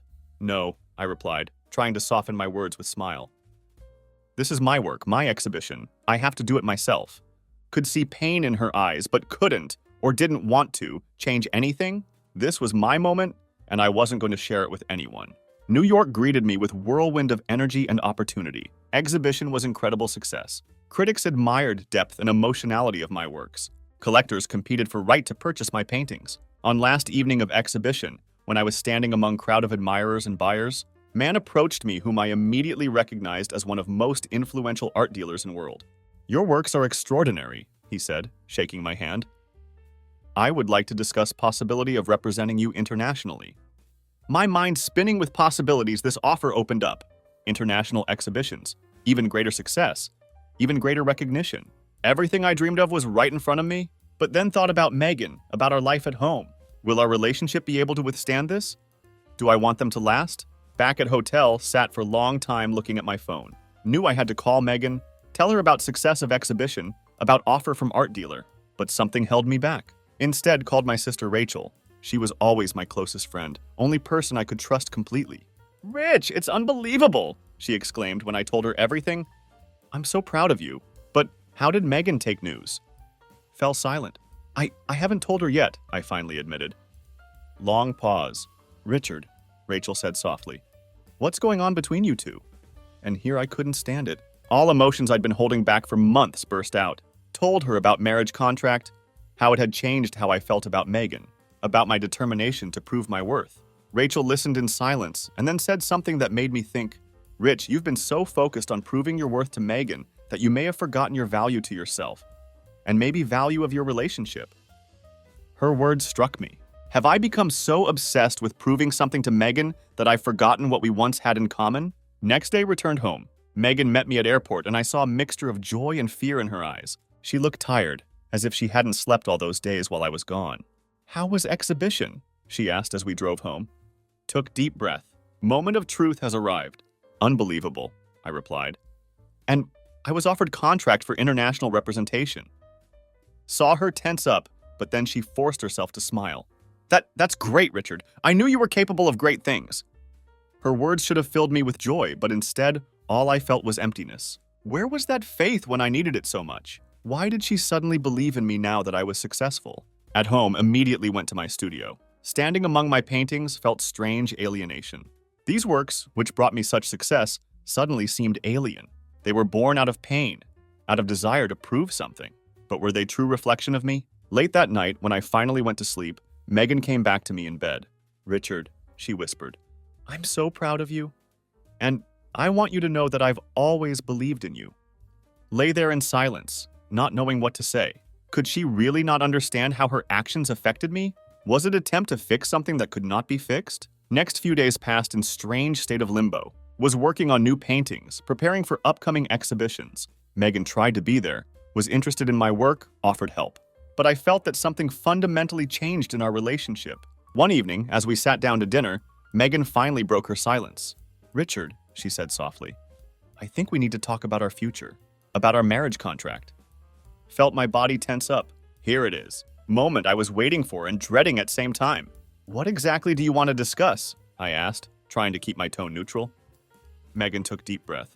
"I think maybe we should reconsider his terms. Your success has changed things, and I think we should adapt." Looked at her, feeling my anger rise. Adapt, now that I'm successful? Where was that willingness to adapt when I struggled, when I needed her support? "No," I said firmly. "Contract remains as is." Saw shock on her face, then pain, and finally understanding. At that moment, we both realized that something had irreversibly changed between us. Later that night, called Rachel. Needed to talk to someone who could understand me without judgment. "Reach," I said when she answered. "I think I ruined my marriage." She listened as I told her about conversation with Megan, about my refusal to change contract, and then she said something that made me think, "Richard, you fought so long to prove your worth that you may have forgotten value of forgiveness and understanding. Sometimes greatest strength is ability to let go of grudge and start over." Her words stayed with me as I hung up phone, looked at my paintings, proof of my success. For first time in long time wondered, was it worth price I paid? Did not know answer to this question, but knew that path I chose would lead me to something new. Whether it was new understanding with Megan or new life without her. And for first time in long time, felt not anger or desire to prove something, but simply fatigue and sadness for what could have been. Success that came to me after New York exhibition was overwhelming. Orders for paintings began to arrive from all over world.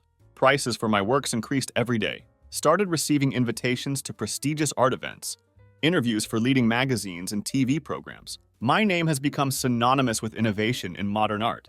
But with this success came new sense of responsibility. Understood that now every decision I made, every financial step was of great importance. And that's when I made a decision that changed everything. I decided to open an offshore account. This decision did not come easily. Hesitated for a long time, realizing what this would mean for my relationship with Megan. But part of me, part that still remembered pain of her distrust, insisted that it was necessary to protect my future. Spent sleepless nights researching various offshore jurisdictions, consulting with financial advisors. Took every step carefully, understanding importance of privacy. Couldn't afford Megan to find out too soon. When account was opened, felt strange mixture of relief and guilt. On one hand, knew that my finances were now protected, no matter what happened in future. On other hand, couldn't shake feeling that this was step towards even greater estrangement from Megan. At home, tried to behave as usual. Told Megan about my successes, about new projects, but always carefully avoided topic of finances. She seemed pleased at my success, but could see hint of concern in her eyes. Maybe she felt that something had changed, that I was keeping something secret. One evening, while we were having dinner, Megan asked me about my plans for future. She wondered if I had thought about opening my own gallery or perhaps investing in real estate. I responded evasively, saying that I was focused on my art and didn't want to be distracted by other projects. Could see disappointment in her eyes, but couldn't bring myself to reveal truth. This lie, although it hurt me, seemed necessary. Told myself that I was protecting not only my finances, but also our relationship. After all, if Megan found out about offshore account, it could destroy everything completely. But burden of this secret was becoming heavier. Began to avoid long conversations with Megan, spending more and more time in studio. My art became reflection of my inner conflict. Paintings became darker, more confusing, full of hidden symbols and emotions. These days, only person I could be honest with was my sister Rachel. Told her about offshore account, about my doubts and fears. She listened to me without judgment, but her words made me think. She asked if I had become so focused on protecting myself from Megan that I had forgotten what had once connected us. These conversations with Rachel became my anchor in sea of doubt and uncertainty. She reminded me of who I was before all this. Not just successful artist, but person with dreams, hopes, and ability to love. Her words made me wonder if I had lost something important in my quest to prove my worth. Meanwhile, my financial success continued to grow. Each sold work, each successful exhibition added zeros to amount in my offshore account. Began to receive proposals for cooperation from leading museums and galleries around the world. My name was mentioned alongside names of most famous contemporary artists. But with each new success, felt distance between me and Megan grow. She tried to be around, was interested in my work, but could see that she felt more and more removed from my life. Wanted to tell her truth, to share my achievements, but fear of losing everything I had built held me back. One day, after returning home from particularly successful exhibition, found Megan in my office. She was sitting at my desk, holding some papers in her hands. When she looked up at me, saw a mixture of pain, disappointment, and anger in them. Turned out that she came across some documents related to my offshore account. Not all details, but enough to know I was hiding something. She demanded explanation, her voice trembling with emotion. Stood in front of her, feeling my whole carefully constructed world crumble. Tried to explain, to talk about my fears, about how marriage contract made me feel undervalued. But my words seemed empty even to myself. Megan listened in silence and could see tears welling up in her eyes with every word I said. When I finished, she stood up and simply walked out of room, leaving me alone with my excuses and guilt. That night could not sleep. Sat in my studio, surrounded by paintings that had brought me such success, but felt more alone than ever.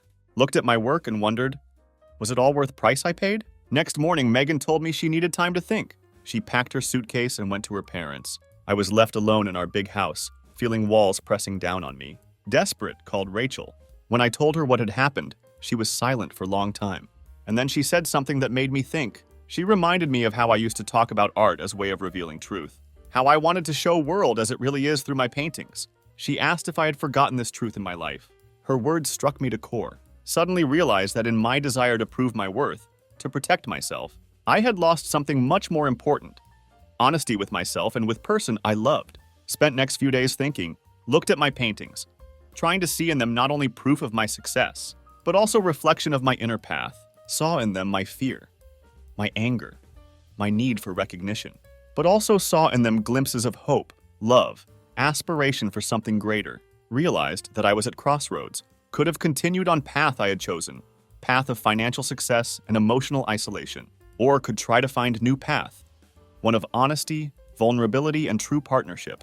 This decision was not easy, required me to let go of my pride, my fear, my need for control, required me to be willing to risk everything I had built for chance to restore what was truly important. With heavy heart, but with renewed determination, began to prepare to speak with Megan. Knew that this conversation could change everything, for better or for worse, but for first time in long time, felt ready to face that future, whatever it might be. With open heart and clear conscience, collected all documents related to offshore account and other financial records, decided that I would be completely honest with Megan, regardless of consequences. Was a risky move, but knew it was only way to try to rebuild trust between us. Before I called Megan, spoke to Rachel again. She supported my decision, but also reminded me that rebuilding trust is a long process, requires patience and constant effort. With heavy heart, but feeling like I was doing right thing, dialed Megan's number. When she answered, asked her to come home, said that I was ready to tell her whole truth and that I wanted to try to make things right if she would give me chance. Waiting for her return, sat in my studio, surrounded by paintings that witnessed my journey. Looked at them and understood that each of them was part of my story of ups and downs, fears and hopes, losses and finds. And I hoped that this story was not over yet. That perhaps most important part of it was yet to come. Didn't know if Megan and I could get through this crisis, but knew one thing. I no longer wanted to live in a world of secrets and mistrust. Was ready to face whatever future held with open heart and honesty. And this willingness, this decision to be real, seemed to me greatest success of all that I have achieved. Tension in our house grew day by day. Could feel Megan watching me, her gaze full of questions she didn't dare ask. My answers to her careful questions about work and finances became increasingly evasive. Hated the lie, but fear of losing everything I had built was stronger than guilt. One evening, after returning from another successful exhibition, found Megan in my office. She was sitting at table, holding some papers in her hands. My heart stopped. Immediately recognized documents related to my offshore account. Megan looked up at me. Saw a mixture of hurt, disappointment, and anger in her eyes. She began to speak in low but firm voice. Questioned how long I had kept truth from her. Why I didn't trust her enough to share my financial success. Stood there not knowing what to say. All my carefully prepared excuses seemed empty in face of her pain. Tried to explain my motives, to talk about my fears and insecurities. But my words sounded false even to myself. Megan listened in silence. Could see tears welling up in her eyes with every word I said. When I finished, she stood up and simply walked out of room, leaving me alone with my excuses and guilt. Next days passed like blur. Megan barely spoke to me, spending most of her time behind closed door of our bedroom. Tried to work in studio, but for first time in long time couldn't focus on art. On fifth day after our confrontation, Megan entered my studio. Her face was pale but determined. Said we need to have serious talk about our future. We sat down at kitchen table. Place where we used to share dreams and plans. Now seemed like battlefield. Megan began to speak. Told me how she felt that I was drifting away from her in recent months. How she tried to support me, rejoice in my successes, but constantly felt that I was hiding something. Admitted that she found documents by accident while looking for some old photos. Listened, feeling how her every word hit me like hammer. She asked if I remembered how we dreamed together at beginning of our relationship. As we talked about being team, going through everything together. Her words made me remember those early days of our love, but instead of warm memories, felt only bitterness. Suddenly realized how far we have come from those dreams. From trust that once existed between us. Megan continued to speak. Said that marriage contract, which had once seemed to her necessary security measure, now seemed like wall between us. Admitted that she was afraid of my success not because of money, but because of fear that I would grow out of our relationship, that I would become someone she no longer knew. Her frankness should have broken something inside me, forced me to open up, but instead, felt my irritation grow. Why couldn't she trust me from start? Why should her fears define our relationship? Began to speak quietly at first, but gradually my voice grew louder. Told her about my fears. About how marriage contract made me feel unworthy. How every success of mine was attempt to prove my worth not only to world, but also to her. Our conversation turned into mutual accusations. We remembered past grievances, exposed secret fears and disappointments. Every word was like blow that destroyed last remnants of our love. Towards end of conversation, Megan asked me what I wanted. Not as successful artist, not as man with offshore account, but as person, as her partner. Thought for long time before answering. And when I finally spoke, realized that I was telling truth for first time in long time. Said I didn't know if we could rebuild what was destroyed. That maybe we have changed too much, too far from each other. That maybe best thing we can do is let each other go. Megan listened to me and could see last hope fading in her eyes. She nodded as if agreeing to unspoken decision. We finished our conversation already at dawn, emotionally exhausted, but with understanding that our journey together has come to end. Following days passed in silence. We lived in same house, but it felt like million miles apart. Began to think about future, my future without Megan. And to my surprise, thought didn't cause me as much pain as I expected. One evening sat in my studio looking at paintings that reflected our journey together. Suddenly realized that I was ready to start new series that will tell about liberation, about new beginnings, about strength we find in ourselves when we let go of past. Picked up phone and dialed my lawyer's number. It's time to take next step. It's time for divorce. Divorce process turned out to be more exhausting than I could have imagined. Every day brought new challenges, new emotional roller coasters. Spent endless hours in lawyers' offices discussing details of property distribution and finances. Megan fought to last. Saw her trying to find loopholes in prenuptial agreement, going to different lawyers looking for ways to challenge terms. But contract, which she so persistently asked to conclude at beginning of our relationship, has now become her prison. My attorney Miranda turned out to be true bulldog in suit. She worked tirelessly, ensuring compliance with every clause of contract. Remember day we sat in her office discussing strategy. She looked at me with her penetrating eyes and said that legally, our position is unshakable. Marriage contract was drawn up flawlessly, and Megan had no chance to challenge it. Felt strange mixture of triumph and bitterness. On one hand, finally got recognition I had been longing for.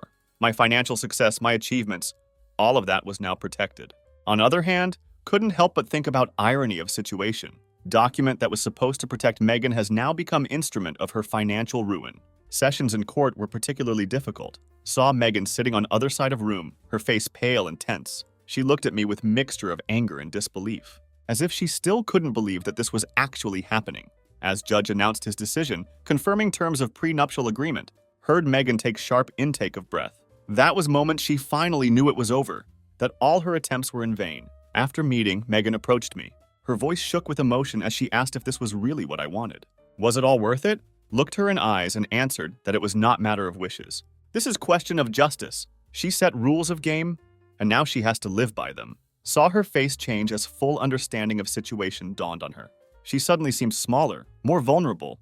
For a moment felt pang of regret, but then remembered all those years when he felt inferior, when he doubted himself because of her distrust, and regret melted away, giving way to determination. Following weeks passed in whirlwind of paperwork and legal formalities, watched Megan gradually move out of our, now mine, house. Each box, each bag was like physical embodiment of end of our marriage. One evening when Megan came to collect last things, we ended up in my studio.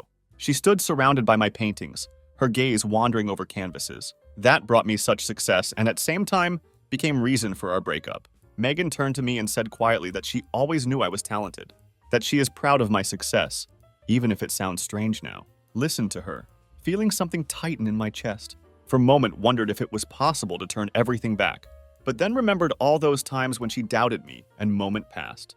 When doctor closed behind Megan for last time, I was left alone in huge house that had once seemed like symbol of our success together. Now it has become monument to my personal triumph. Went to my office and got documents about offshore account. Numbers on paper seemed almost unreal. All this wealth now belonged only to me. Achieved what I dreamed of. Financial independence, recognition in world of art. But then why did I feel this emptiness inside? Following days merged into one long moment of introspection. Been working hard, immersing myself in new projects, trying to fill void with creativity. My paintings became darker, more intense. Critics called it new stage in my work. Talked about depth of emotions and power of expression. One evening got call from Rachel. She heard about divorce and wanted to know how I was doing. Told her about court, about marriage contract, about how everything turned out. She was silent for a long time and then said something that made me think. She asked if I really won or if maybe I lost something more important than money. Her words haunted me for days to come. Began to wonder about price of my success. Did I lose part of myself in process of proving my worth? Have I not become what I once despised?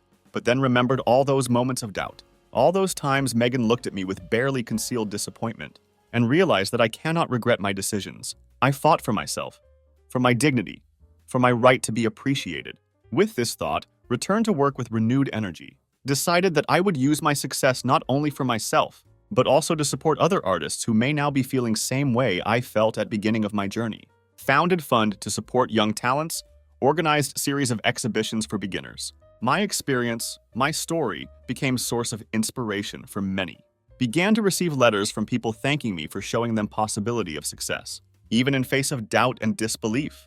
Each such letter, each grateful smile of young artist reminded me that my path, no matter how difficult it was, had meaning, that my triumph was not only personal victory, but also opportunity to change something in world of art.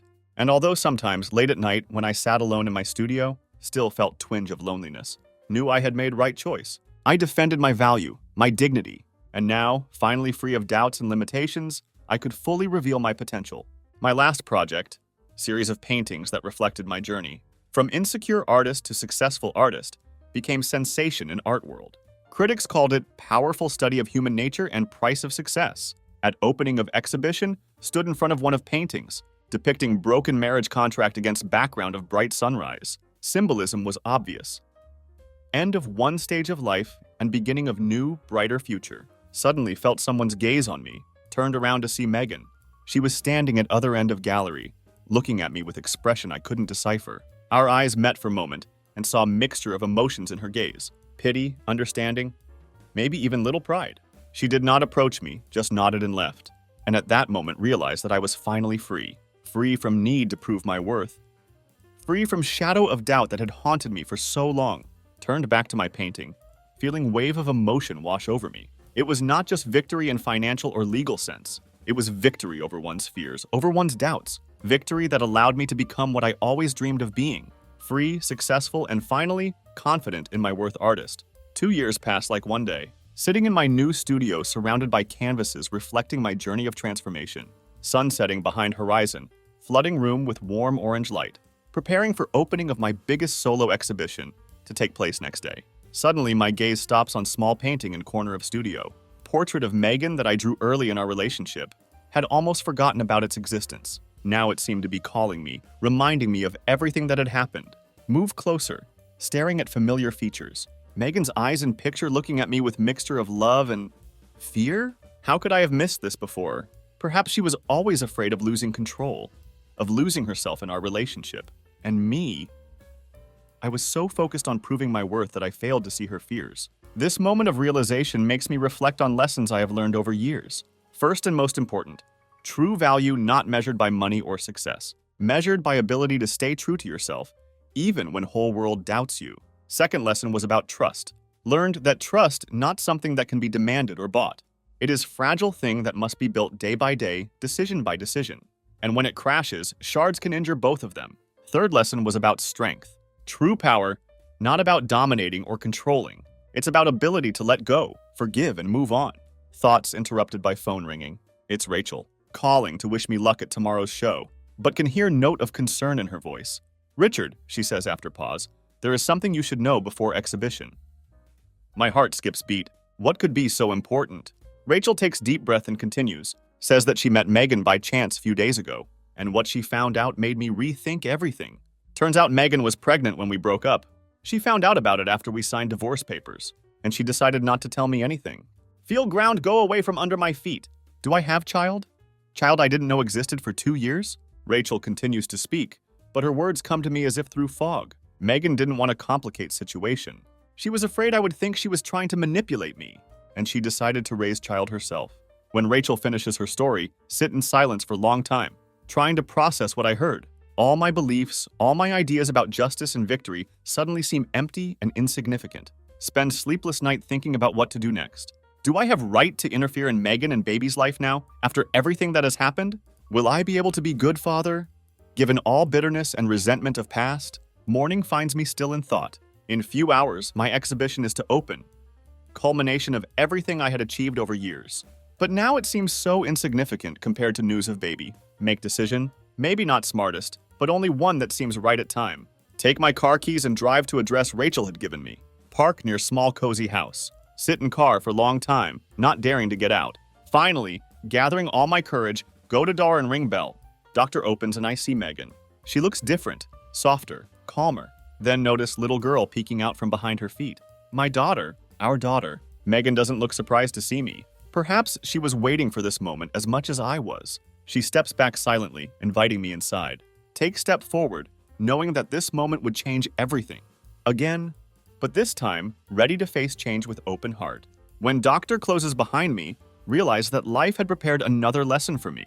Lesson about forgiveness, about second chances, and about fact that most valuable things in life cannot be measured in money or written down in contract. My exhibition opens that evening without me. Critics and collectors must have wondered where I had gone. But in that moment, sitting on floor doing puzzle with my 2-year-old daughter, no, I had finally found my true masterpiece. Life gave me second chance. Chance not just to be successful artist, but to become person I always wanted to be. Person who appreciates not only his achievements, but also ability to love, forgive, and grow. Don't know what future will bring? Can Megan and I overcome past and create new form of relationship for sake of our daughter? Will I be able to be father this little girl deserves? But know one thing, we'll no longer let fear or pride get in way of true happiness.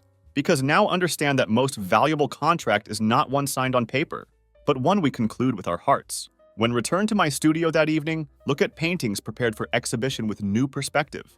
Each of them tells story of my journey, my mistakes and victories. But now see that this was only part of story. Take blank sheet and start drawing. Don't know how much time passes, but when finally put brush down, there is portrait of my daughter in front of me. In her eyes, see future full of possibilities and hopes. Realize that my real story was just beginning. Story not about success or revenge, but about growth, forgiveness, and becoming better version of yourself. Not for money or fame, but for those we love. Yes, marriage contract changed my life, but not in a way I expected. It taught me to appreciate what is really important, and for that I will always be grateful. Exhibition becomes huge success. Critics praise depth and emotional power of my work. Collectors fight over my paintings, but standing in middle of gallery surrounded by admiring crowd, feels strangely detached from it all. My mind keeps wandering to little house where Megan and our daughter live. To puzzle we left unfinished on floor. To warmth of tiny hand in mine, Rachel finds me lost in thought. You okay, Rich? She asks, concern evident in her voice. Never better, I reply. And for first time in years, it's not lie. Decide to use proceeds from exhibition to set up trust fund for my daughter. Not because I want to buy her love or make up for lost time, but because I want to give her opportunities I never had. Over next few months, slowly rebuild relationship with Megan. Not as lovers or spouses, but as parents. And maybe, someday, as friends. It's not easy. Years of hurt and mistrust don't disappear overnight. But for sake of our daughter, we try. My art changes too. No longer driven by need to prove myself or by anger at world. Instead, paintings become celebrations of life, of second chances, of beauty found in unexpected places. One day, while working on new piece in my studio, hear patter of little feet behind me. Turn to see my daughter, paintbrush in hand, eager to join in. Lift her onto my lap, and together, we create colorful mess on canvas.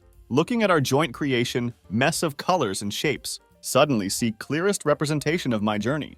From lonely, bitter artist to man, I am now father, co-parent, artist who found his true inspiration. Megan stops by to pick up our daughter. She pauses, looking at painting we made together. For a moment, see flash of old pain in her eyes, but then she smiles, genuinely. It's beautiful, she says, and I know she's not just talking about painting. As they leave, wave goodbye from studio window. Turn back to easel, pick up brush. Ready to start new painting? New chapter. No longer burdened by past or fearful of future. Just grateful for present and all it has brought me.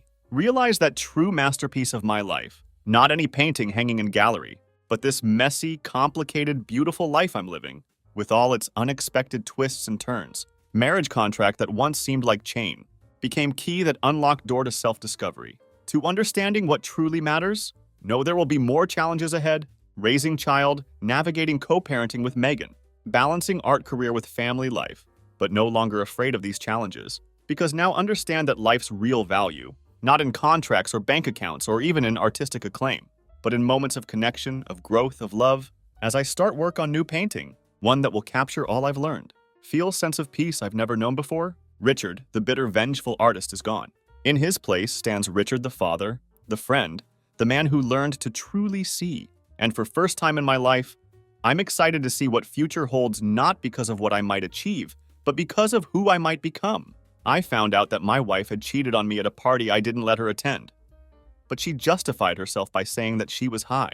Be me, Mark. Grow up in simple family. No extra money or connections. always striving for more than ordinary life could offer. Parents, not rich, teach me value of hard work and desire to succeed. Learn to overcome obstacles. Understand from early age if want to achieve anything meaningful. Need to look for opportunities myself. Learn from own mistakes. Teenager me. Become interested in finance and investing. Realize it could be key to stable and prosperous life. Earn first money in school. Do part-time jobs. Amount small but start saving immediately.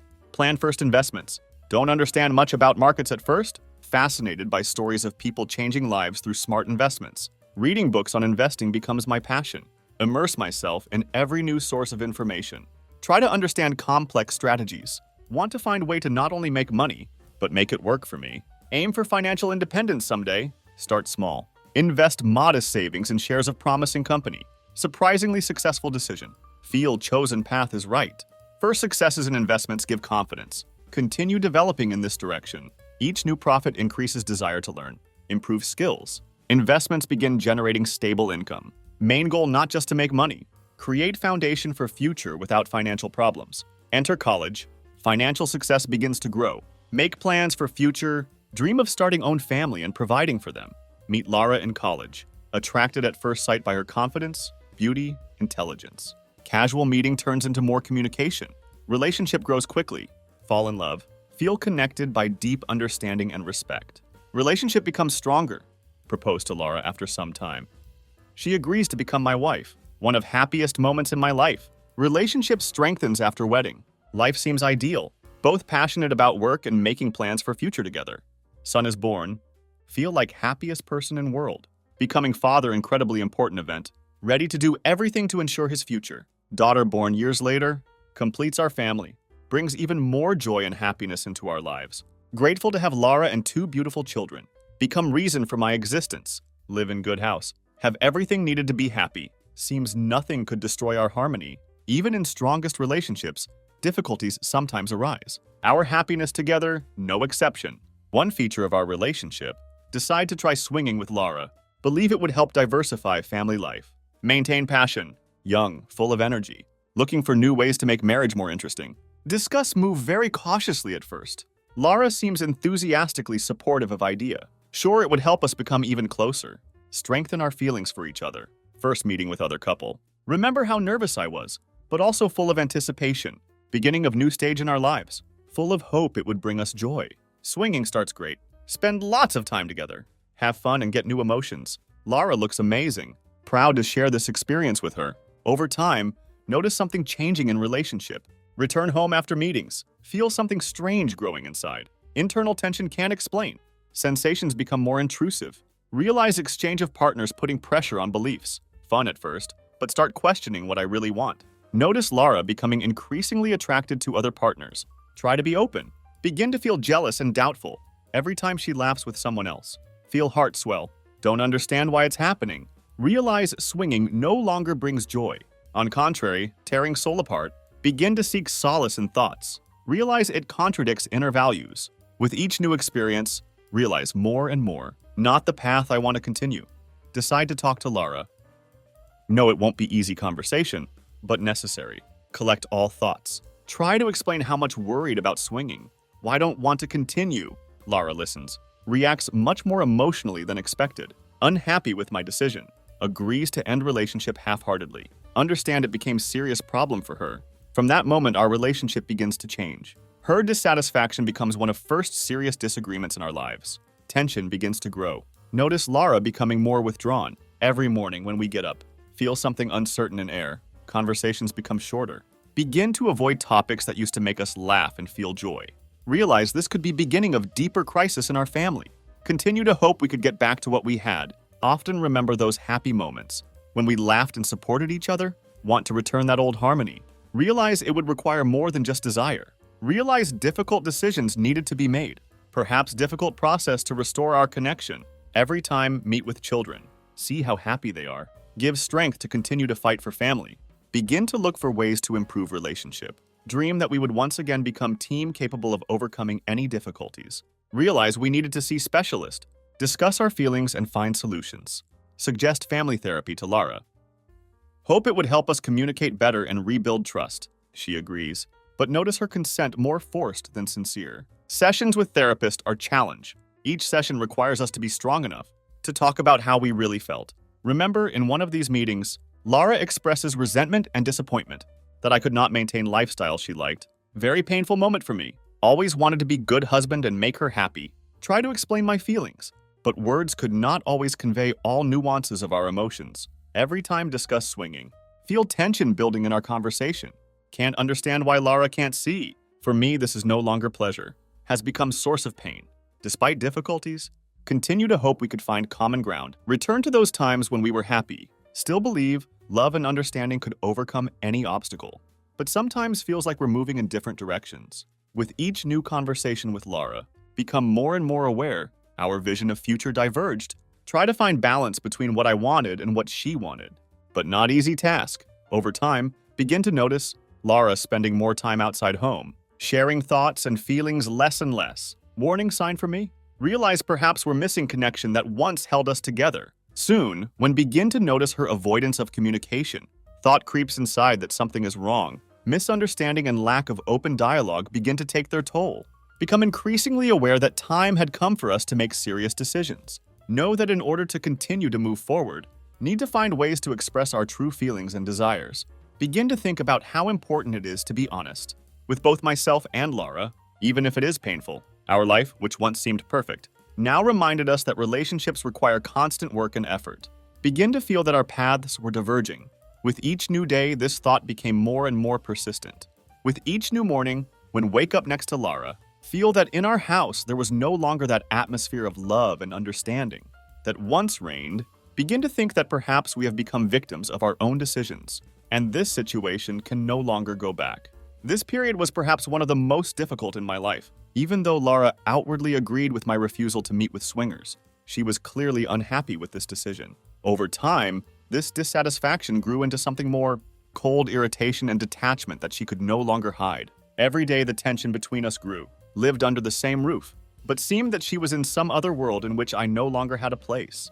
Her behavior changed, now looked at me not as her husband, but as an obstacle to what she felt she deserved. Quarreled more and more often. Each quarrel became longer and angrier. Situation was already tense. Then another blow hit our family. Our eldest child got sick. Real shock for all of us. Won't go into detail about what happened. Memories too painful. Every time I think about this, my heart is filled with pain and fear. Child's illness required full dedication, constant attention from both of us. But Lara seemed unprepared to cope with such pressure. As if some important mechanism had broken inside her. She started drinking. At first, just glasses of wine in the evenings, when the children were already asleep. But soon, her drinking began to get out of control. Alcohol gradually began to fill her life. She drank in the morning, during the day, and then at night. Every day, her condition became worse. This worried me more and more. Saw her lose herself? Lara became not only distant, but also aggressive. Every conversation we had ended with shouts and accusations. Alcohol was destroying her from the inside. She no longer cared about the house, the children, our family. Her whole life was about finding a reason to get drunk again. At first, I tried to talk to her. Tried to explain that her behavior was destroying our marriage and our family. But every conversation I had with her ended in even more aggression. Her irritation only intensified. Seemed that every step I took, every word caused her more and more indignation. She began leaving the children unattended. Often I would come home and see our children playing alone, while Lara lay on the sofa with a bottle in her hand. One day I came home and found her in a state that simply shocked me. Lara lay on the floor, surrounded by empty bottles. Our children, completely alone, tried to entertain themselves as best they could. This was the moment when I realized that I could no longer live like this. Realized that Lara was no longer able to take care of herself or our children. Made a decision, took the children, packed our things, left home for a while so that they would not see this horror anymore. Went to my relatives, where I tried to create at least some semblance of a normal life for them. While Lara continued her decline, hoped that she would understand that she was losing us, that she would realize the seriousness of the situation and try to pull herself together. But my hopes were not justified. She continued to drink. Every day I expected at least some reaction from her, but instead Lara only sank even deeper into her self-destruction. Alcohol became her only companion. She was no longer interested in what was happening to our children. She didn't care where we were or what was happening to us. I was trying to understand what went wrong.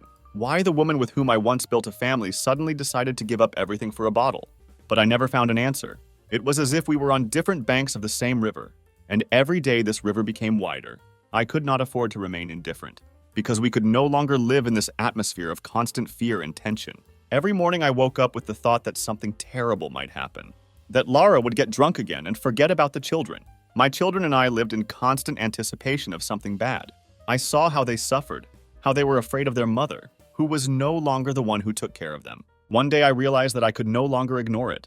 I couldn't stand by any longer and watch Lara destroy our family. I decided to take the children and leave home for a while, so that they would not see her constant binges. We spent several weeks away from Lara. I hoped that this would give her the opportunity to reflect, reconsider her behavior, and try to win us back.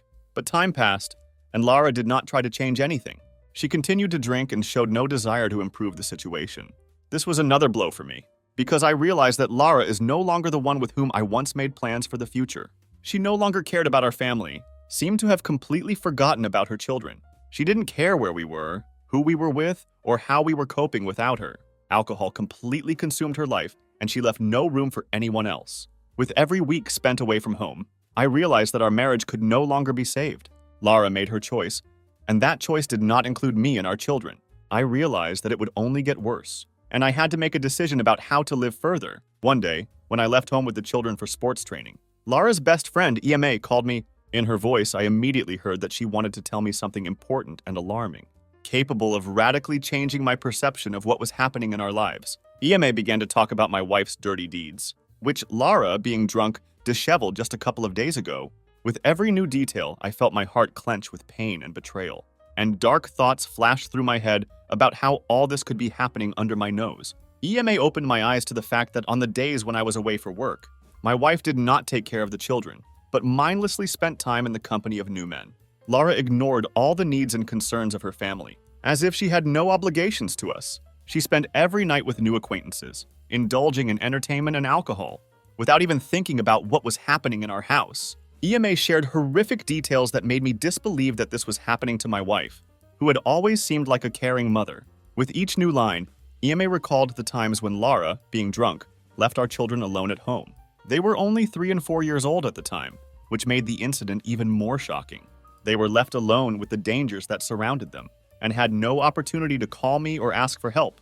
I felt the anger building inside me, couldn't understand how she could do this to our children. EMA added that Lara was going to file for divorce, but at the same time she wanted to live a little at my expense, so that she could squander all my money. This news shocked me and made me wonder about her true intentions. How could Lara think about divorce without thinking about the consequences for the children? Every moment I left them with her now seemed dangerous and unacceptable. Lara simply could not be a reliable mother, and this realization filled me with anxiety. EMA confirmed my fears, and this gave me the determination to act. I could not allow Lara to leave the children in this state, and my life with her became unacceptable. I felt I had to protect my children from her irresponsible behavior. EMA was my rock during this difficult time, and I knew I could trust her. Her support was invaluable in helping me overcome all the challenges that faced me. Every word she said strengthened my resolve and understanding that I needed to get to the bottom of the situation before it was too late. Lara lost control of her life, and this information changed everything. I knew I would have to make difficult decisions to keep my children safe. I had to take control of the situation and do everything possible to protect them from the threat posed by Lara. Each new revelation from EMA brought me closer to the realization that I must act. Now I had a clear goal to stop Lara and protect my children from her destructive influence. I felt that Lara had become a stranger, and this awareness gave me strength and confidence in my actions.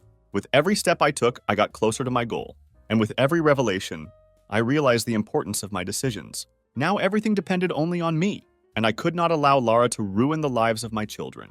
I promised myself that I would do everything to protect them from its destructive influence, and this thought gave me strength at the moment when I was preparing for the fight. I began to plan my actions, and every detail seemed important to me like never before. I felt determined and ready for any challenge that might come my way. Lara couldn't take my children away from me, and I knew I wouldn't let her do that.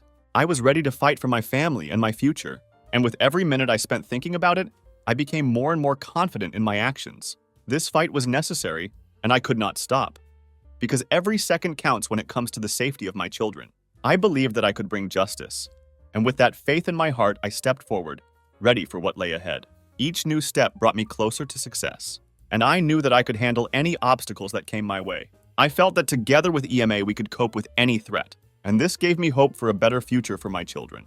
Now I had a clear goal, and I couldn't stop until I achieved it. I was ready to fight for my family, and this determination gave me the strength to move forward. Lara will not be able to destroy the lives of my children, and this realization became my guide in this difficult situation.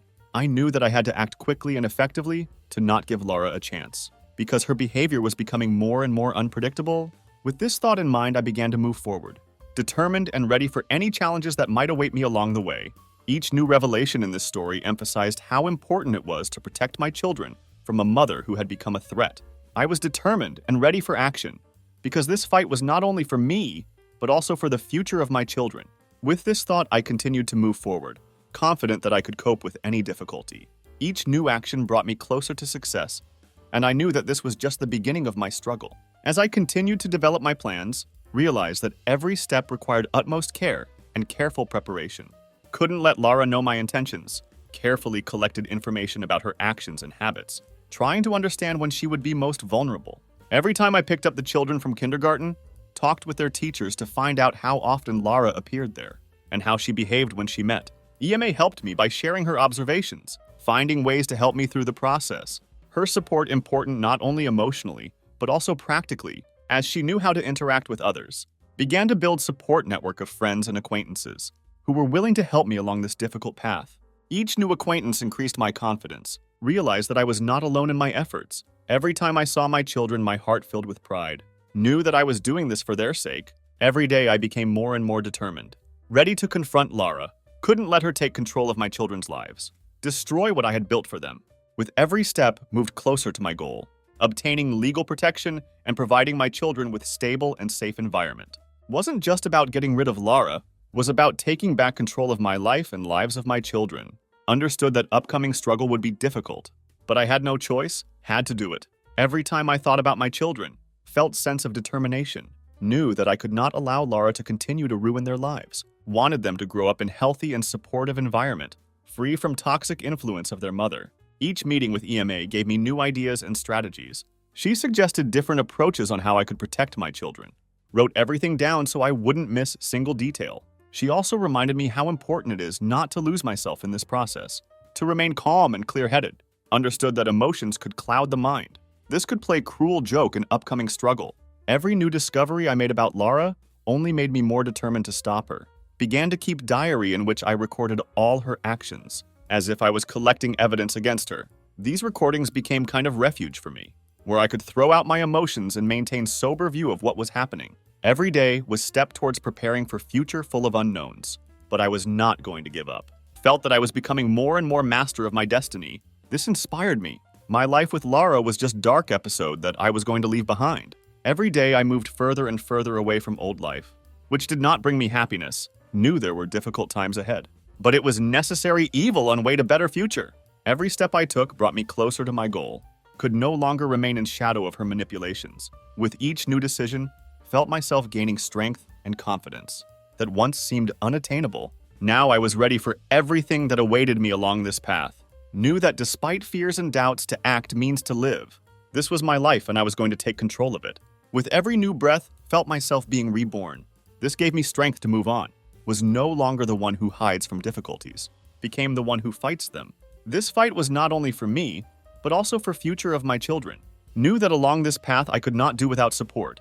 Was willing to do whatever was necessary to protect them from detrimental influence that Lara was having on their lives. Each new morning reminded me that I had mission, and I was going to accomplish it. Felt fire ignite inside me that pushed me to action. Knew there would be many challenges along the way, but I couldn't afford to give up. Every step brought me closer to the moment when I could meet Lara face to face. Tell her that everything had changed. Was ready for fight, and realized that this was not just personal war, but fight for happiness of my children. Time passed, and every new decision, every new strategy brought me closer to this goal. Felt like everything I did had meaning, and that gave me confidence. Now everything depended only on me. Was going to do everything possible to protect my children from destructive influence of Lara. Each new day was step towards change. Knew that I was not going to stop there. Was aware that difficult moments lay ahead, but this only emphasized importance of my actions. Was ready for this, and no obstacles could stop me. Now knew that time had come to act. Each new step was step towards liberation from shackles of past. Together with EMA and other people who supported me, was ready for any challenge. Each new action brought me closer to getting my life and my children's lives back to normal. Now it was not just fight, it was matter of honor and love for them. Knew that this was only way I could ensure that my children grew up in safe and loving atmosphere. With each new step, became more and more confident in my abilities. This gave me confidence that everything would be fine. Every moment I looked at my children reminded me of what I was fighting for. It filled me with strength. Knew that together we could overcome any obstacles. This self-belief became my strongest weapon in this fight. Now I stood on threshold of change, ready to tell Lara that her time was up. This was my chance, and I was going to take full advantage of it. To get justice for myself and my children. Was no longer going to let her destroy our family. With that decision, I stepped into a new future full of hope and determination. Each new day opened up horizons of opportunity for me. Knew that only victories awaited me ahead. With this thought in mind, I continued to move forward. Confident that I could cope with any difficulties that awaited me. Was ready to fight for my happiness and happiness of my children. Nothing could stop me. This story was just beginning and I knew I could write it way I wanted. Each new step brought me closer to end. Understood that everything would change soon. With that determination, I stepped into new day. Ready to take on any challenge and ready to fight for what I hold dear. Knew there would be challenges ahead, but none of them could overshadow my desire to protect my children. This was my life, and I was going to fight for it to end, so that our children could have bright future. With every new moment I spent with them, realized that my struggle was not in vain.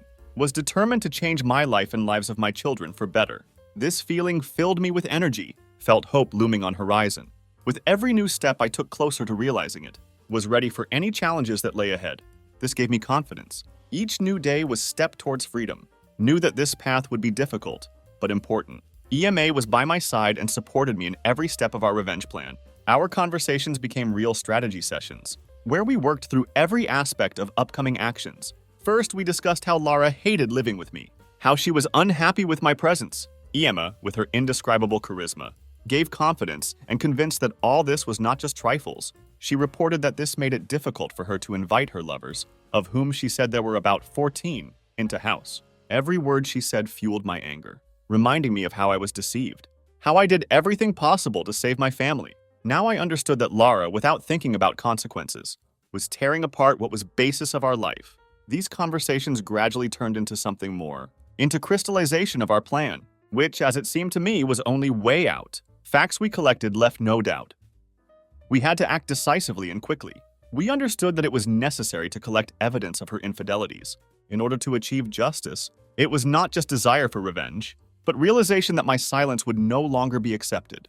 Our plan was to document her behavior, kick her out of house, and limit custody of children. This thought gave us confidence that we were on right path to success. We became increasingly confident in correctness of our actions. In evening, returning home, I lay down next to Lara, hoping for calm conversation.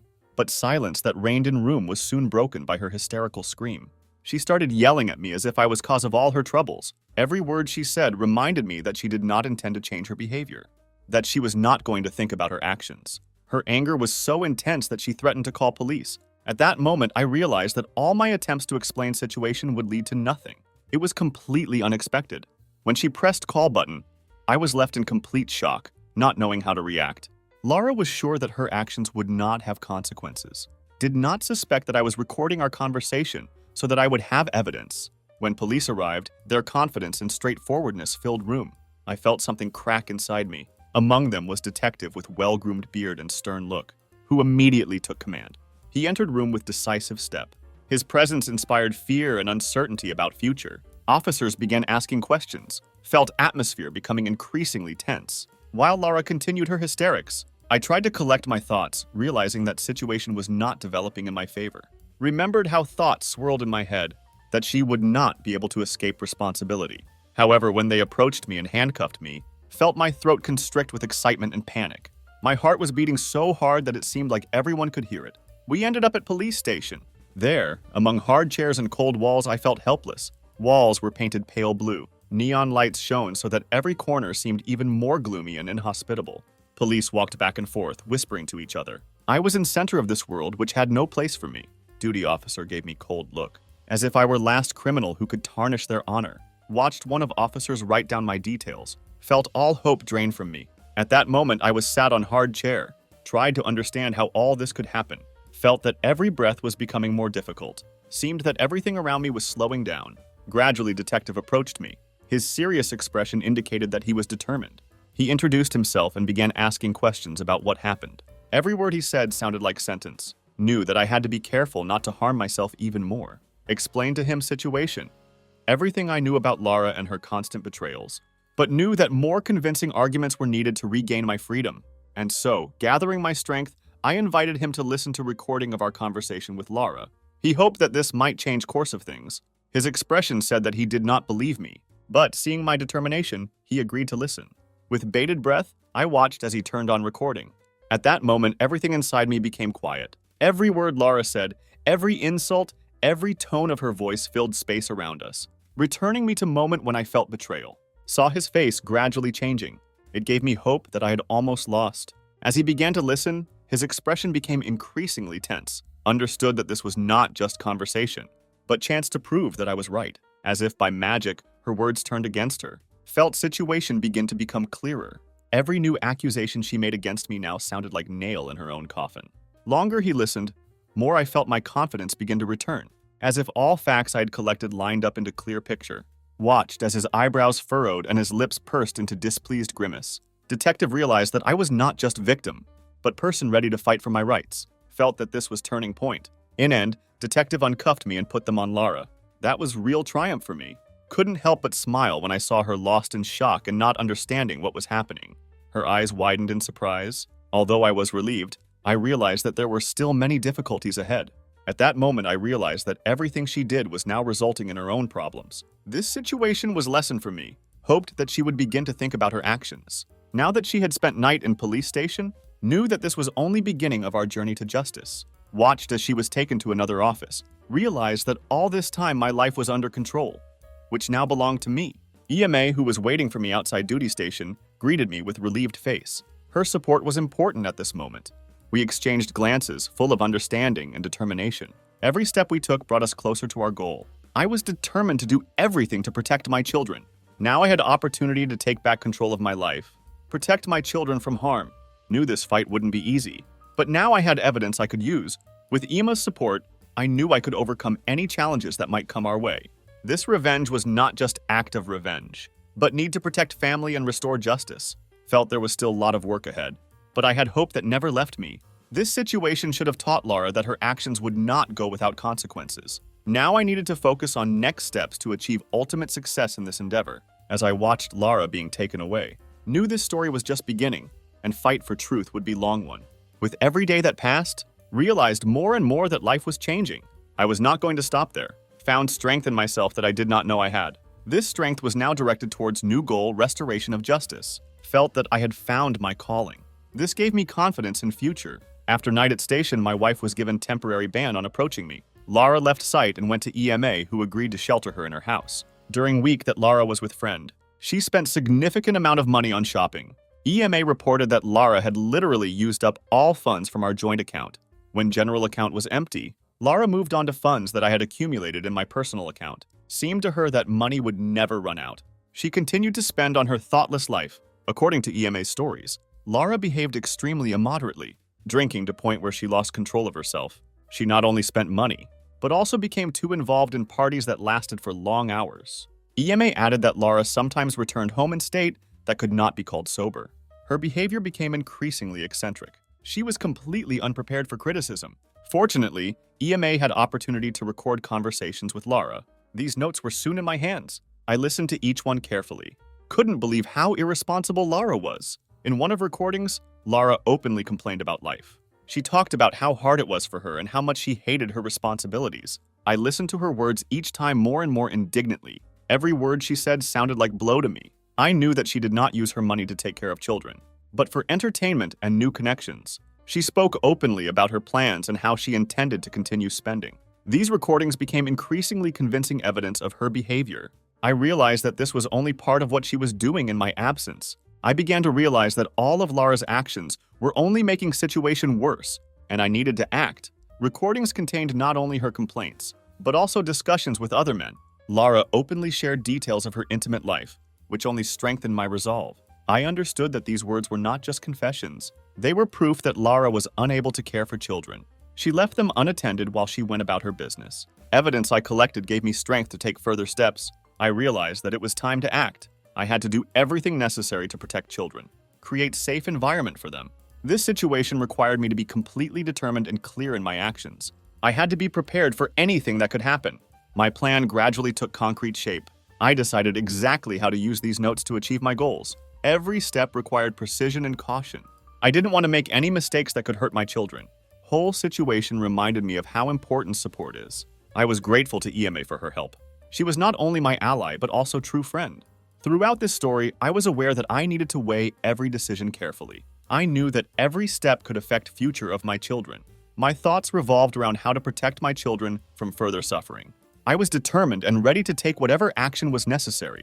I wanted them to grow up in safe and nurturing environment. Each Lara entry was an important step in this process for me. I understood that these were not just words, but facts that I could use. These notes became part of my plan, which I gradually began to implement. I knew it was time to take action and I wasn't going to stop. I did everything possible to ensure safety of children and regain control of situation. Lara had lost her right to trust, and now I was determined to get my life back on track. By time EMA shared notes with me, I began to plan my next steps. I realized that this information should be used to protect children from influence of their mother. I started collecting all evidence I could find. Luckily, I had support of EMA who was willing to testify. She promised to testify about what happened when Lara was under her roof. These promises gave me hope for successful outcome. Each entry, each conversation became for me brick in building of evidence against Lara. I understood that I needed to keep everything secret so as not to give Lara a chance to prepare for answer. Evidence I collected gave me strength and confidence. I knew I needed to think through my strategy carefully. At this stage, I realized that I could not allow Lara to interfere in lives of my children.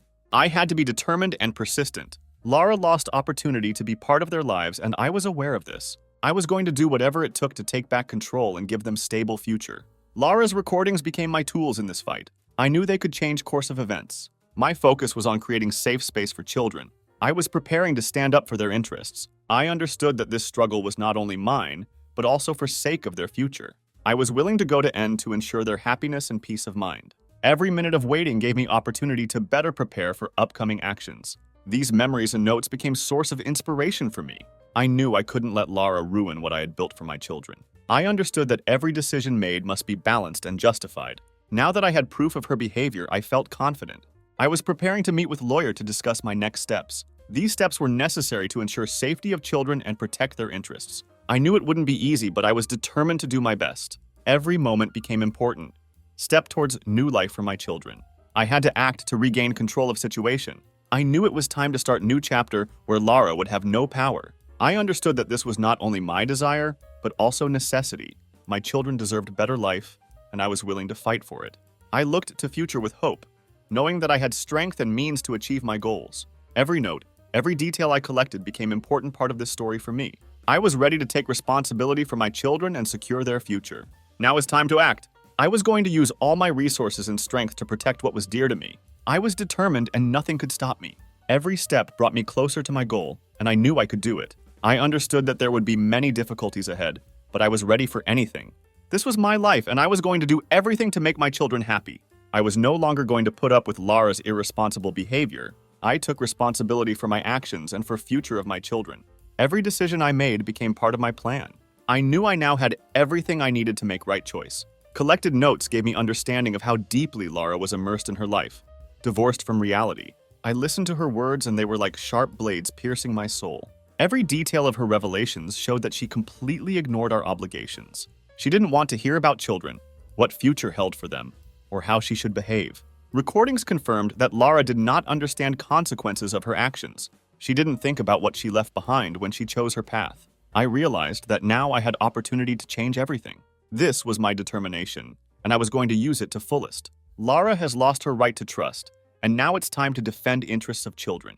I was ready for new steps that would change our lives. I knew it would be a difficult journey, but it was necessary. My children deserve better, and I was willing to fight for it. After receiving records of Lara's wasteful behavior, it is time to make immediate decision. Several painful days passed, full of anxiety and worry. Thoughts were running through her head about how she could do this. Trust I once had was now hanging by thread. Trip to bank became urgent because financial security always came first. Each step towards this step was difficult, and under influence of tension, my legs felt heavy. Having collected all necessary documents, I felt internal tension, but I could not allow myself to hesitate. Perhaps it was fate, moment when everything would change. With thoughts of future possibilities and inevitable consequences, I headed to bank.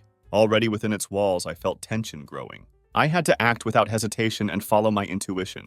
Every minute of waiting dragged on like eternity. All fears and anxieties appeared before my eyes. Understanding that every penny could be decisive gave me confidence in my actions. Meeting with bank employee was an important step. I explained my situation, trying to remain calm and confident. Although emotions were raging in my soul, after long negotiations, cash was finally transferred to personal account. This provided protection against further attempts by Lara to spend money that belonged to both of us. Account was closed, and when I left bank, I felt relieved. Although deep down there was still anxiety, understanding that I was being controlled all this time caused internal conflict. When Lara found out that her access to finance was now completely limited, reaction was quite unexpected. First came panic, which quickly grew into rage. She acted as if I had betrayed her, and this made me angry. Every time phone made sound and her number appeared on screen, my heart sank with anticipation. I knew in advance that conversation would not be easy. As if anticipating storm, I heard threat in her voice. She stated her intention to harm herself, and this phrase made me wary. Although there was hatred towards her, she did not want anything bad to happen. Her state of mind became increasingly alarming, and I realized that I needed to act. EMA, my close friend, realizing situation, suggested turning to specialists, which could be way out of situation. Her words sounded convincing, and I felt that this might be right step. Since I knew that Lara was not herself at moment, I could not just leave it like that. So when Lara agreed to help, decision might seem paradoxical. Condition she was in clearly indicated need for intervention. Seeing psychiatrists could be first step towards healing, although it did not change fact that Lara still posed threat to children and to herself. Life was like complex game in which stakes were growing every day. I had to take responsibility for safety of my children. This thought became more and more obsessive. Every day I looked for solutions, and situations became more and more confusing. It was important to stay afloat. I understood that decisions had to be made quickly, but thoughtfully. As need to regain control became apparent, there was little time to think. Further interaction with Lara required caution and tact. Although our paths crossed, communication had to take place within framework established by specialists. Safety of children and our own peace of mind have become our top priorities. Every step forward seemed like risk, but it was necessary to keep moving. EMA's decision to seek help was a landmark moment in this difficult situation. Supportive friends turned out to be important during this difficult period. With each new day, it became easier to understand that further actions should be based on common sense and prudence. Anticipation of change filled days with hope. Although situation around remained tense, further life was to become more than just existence. Children needed calm and reassurance, and this had to be priority in this fight. Situation required active action, and not single detail could be overlooked. All these days thought of what future would look like hovered over my head. Communication with EMA continued, and each meeting added confidence that with help of right people, any obstacles could be overcome. Gradually, it became clear that light was appearing on horizon. An exit from this dark tunnel was visible. Throughout this entire situation, it was important to remember that every day brings us closer to new opportunities. And although path was not easy, confidence that everything would work out gradually grew stronger. Every new day became a reminder of need to move on. There was hope that everything would soon fall into place. All this time, support was felt, and it became source of strength. As life went on, it became increasingly clear that changes were in store for future. Hope for best became only guiding star in this stormy sea. I started each morning with new questions and confusion in my soul, realizing that every detail matters. Inner voice told me that change was necessary, and I strived for it. Communication with EMA continued. Each time I discovered new facets of support. All this time, life continued to throw up surprises. Each new challenge made me think about future. Gradually, it became obvious that there was hope on horizon. Lighting way. Light at end of tunnel was starting to feel more real. I was eager to navigate my way through darkness. Every morning brought new portion of determination and understanding that everything can still be changed. With each new step, I felt my confidence growing, and this gave me strength. And although there were still many challenges ahead, I knew that I could handle whatever life threw at me. Every step became important, and I knew I was moving in right direction. Light at end of tunnel grew brighter, and hope warmed my soul. Each new day was a reminder that despite all challenges, there is opportunity for change. I felt support, which inspired me, and it gave me strength. Hope for best became only guiding star in this stormy sea. And although there were still many trials ahead, faith that everything would get better remained unshakable. Long-awaited day came when I had to meet with Judge. Present all collected evidence. Collected materials reflected complexity and tension of situation. Lawyer warned me in advance. Laura might try to make me look unfavorable. I was preparing for fact that she would use all possible manipulations to achieve her goals. When we arrived at court, atmosphere was filling, as if air in room was filled not only with anticipation, but also with fear. I was expecting this moment, but I was still nervous when I entered hall. Court walls seemed high and oppressive, as if they were looking at us, waiting for outcome. Lara sat in her seat, looking tense and even scared. I understood that her fear was caused not so much by me as by upcoming trial. Every movement, every expression on her face betrayed her inner feelings. Judge, courageous middle-aged man, took his seat. His voice was stern and confident. I understood that he would not tolerate attempts to deceive. Trial began, and everyone present focused on what was happening. Lara began by presenting herself as victim, playing on feelings of those present. She tried to convince everyone that I was an aggressive husband who brought her to psychiatric hospital. Her words flowed like water, but lawyer began asking her direct questions. These questions made her look down little, which made me happy. She had to explain her actions and how she behaved. Lawyer calmly but persistently raised questions about how often she left her children alone at home. He also inquired about how she abused alcohol when she was in state of emergency. With each new phrase, she lost confidence, as if sand was falling through her fingers. I tried to play on feelings, but this trick didn't work. Judges present in room were more focused on facts than on emotions. When case came to our side, lawyer clearly laid out all evidence. He began by describing situation that had developed in our home, focusing on Lara's irresponsibility as mother. As if on stage, he presented tapes of conversations I had collected over past months. With each new entry, room became quieter. Attention focused on every word. At some point, I noticed how Lara tried to interrupt lawyer, but he was incorruptible. He continued to present facts, like sculptor cutting away unnecessary to reveal truth. He talked about how I always took care of children, how they never suffered from lack of attention or care on my part. EMA's lawyer, who was also present at hearing, confirmed all our words. He explained to judge how Lara behaved in her interactions with children, how her lifestyle was negatively impacting their well-being. This support was incredibly important to our defense. I felt that behind our words there were not only emotions, but also facts, confirmed by a lot of evidence. Judge began asking Lara questions. Her confidence melted with each new word. She began to get confused in her answers. You could see her nervousness growing. She had difficulty answering confidently simple questions about how often she spent time with her children.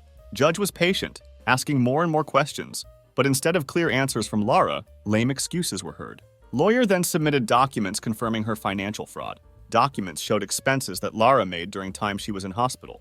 Each new fact made Lara look more and more guilty. I felt pressure on her increase. Lawyer emphasized that Lara did not care about children and ignored their needs. She spent all our money on her entertainment, and this truth was amazing.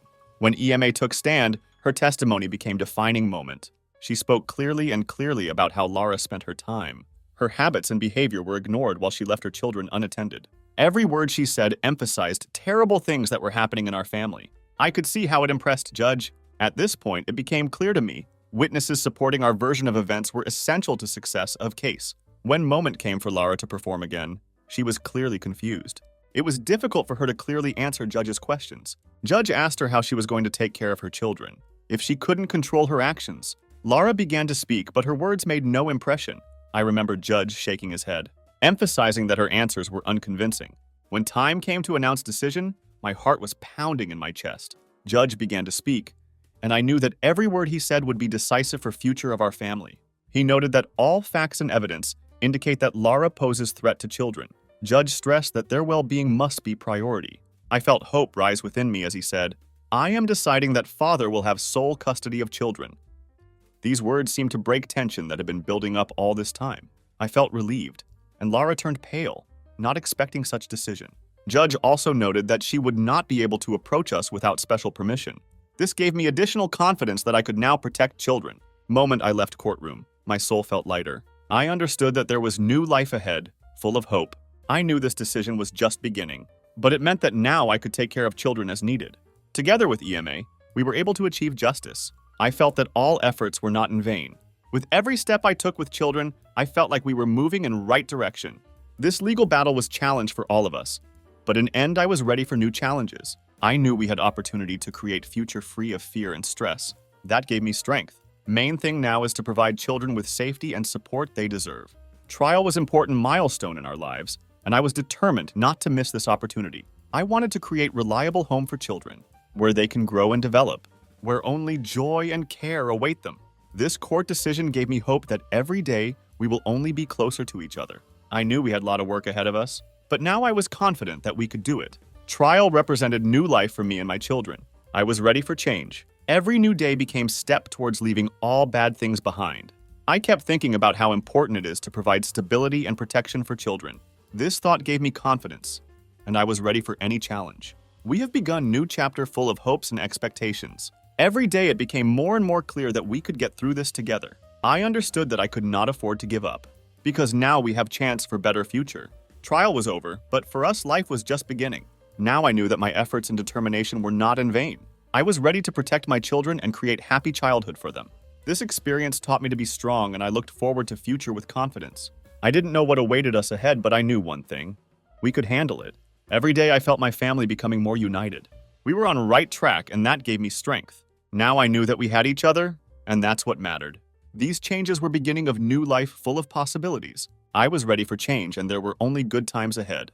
Trial is over, but for us it was an important step towards brighter future. I understood that there was a lot of work ahead, but together with children, we would cope with everything. Now we have a chance to start over and do it right.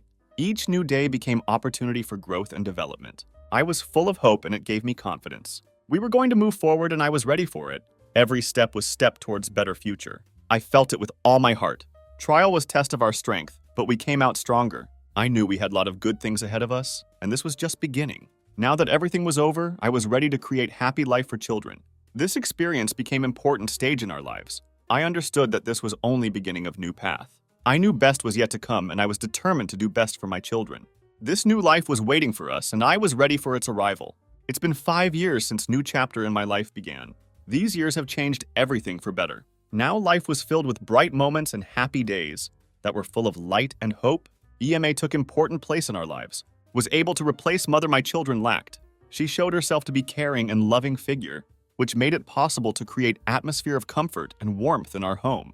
EMA became not just friend, but also real member of our family, who sincerely cared about my children. She was actively involved in their lives, helping with homework and spending time with them, playing and teaching them new skills. Every day they spent together was full of laughter and joy, which brought happiness to everyone. EMA taught them how to draw and sculpt, which opened up new horizons for their creative expression. I enjoyed watching how proud they were of their works of art, how sincerely they rejoiced at each achievement. Children quickly got used to EMA and began to perceive her as their own, which created an atmosphere of trust and safety. They felt protected around her, which was incredibly important for their emotional state.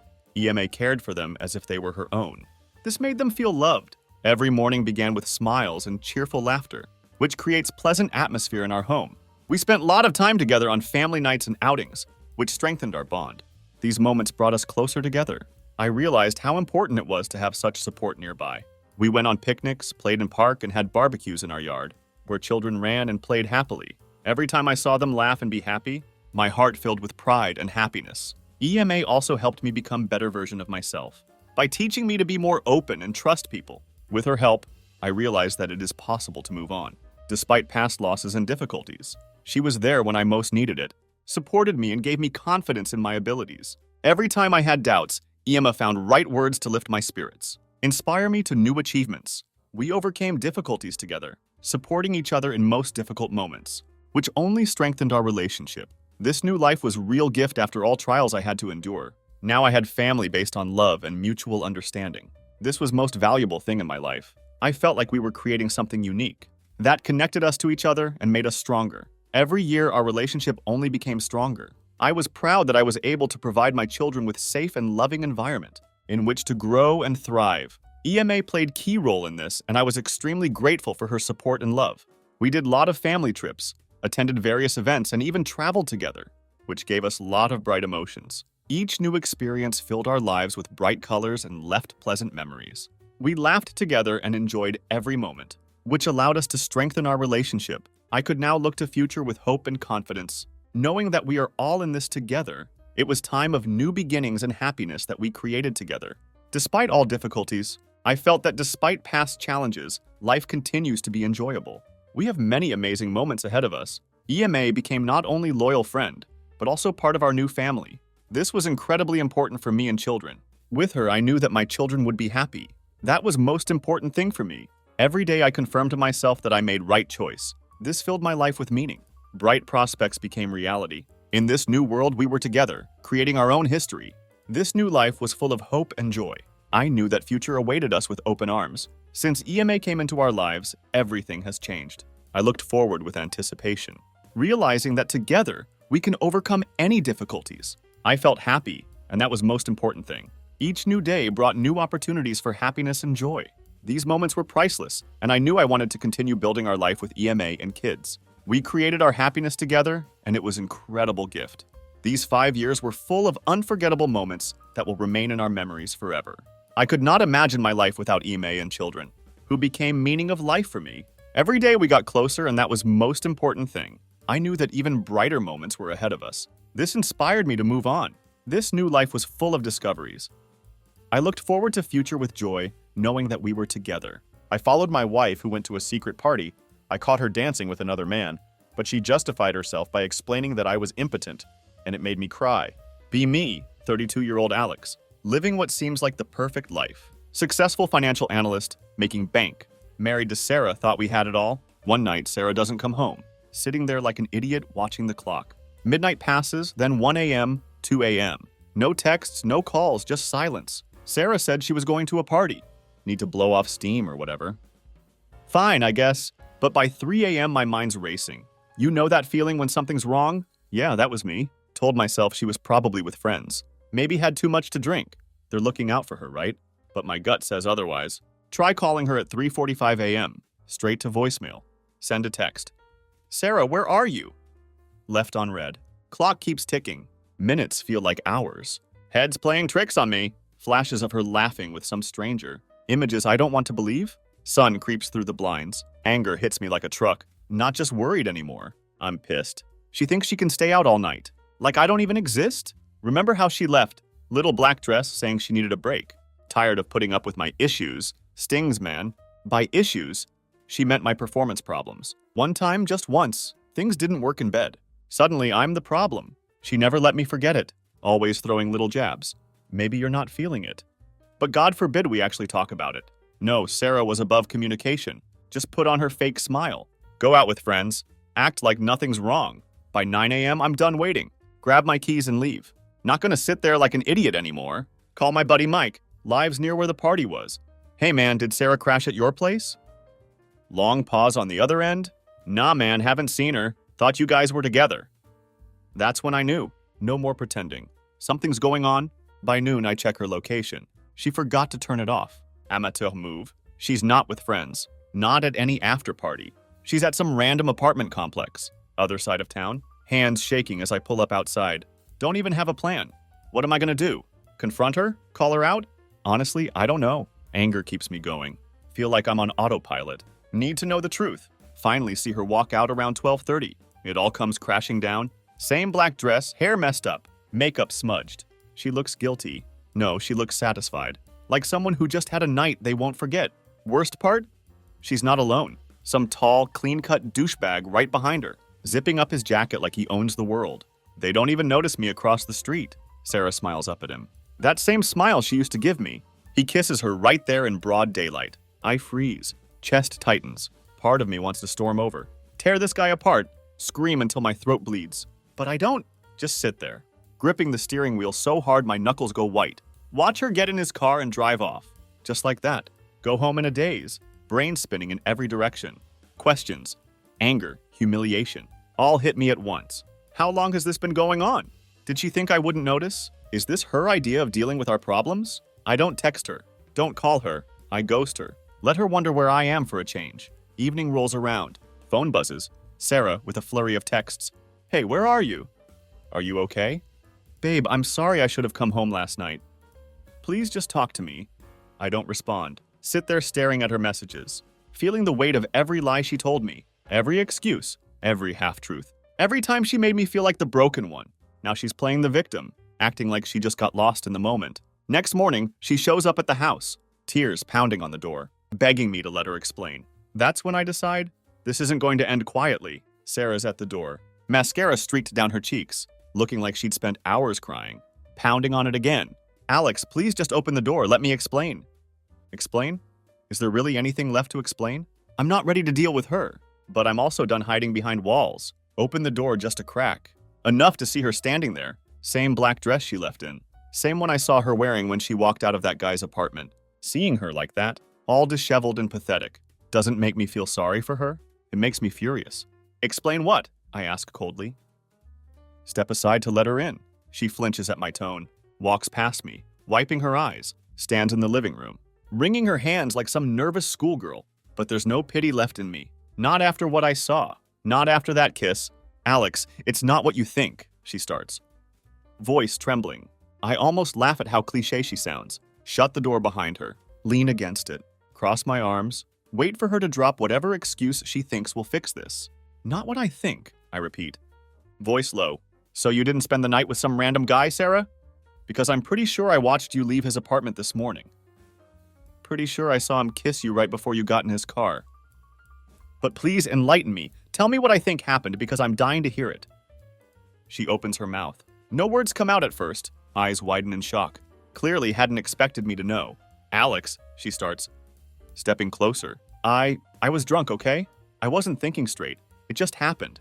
I didn't mean for it to go this far. I scoff. Drunk? That's her excuse? You didn't mean for it to go this far? I shoot back. Voice rising. What part didn't you mean, Sarah? The part where you lied to me and said you were out with friends? Or the part where you slept with someone else? I didn't sleep with him, she blurts out. Too quickly. The lie comes so fast it's almost impressive. I laugh, short and bitter.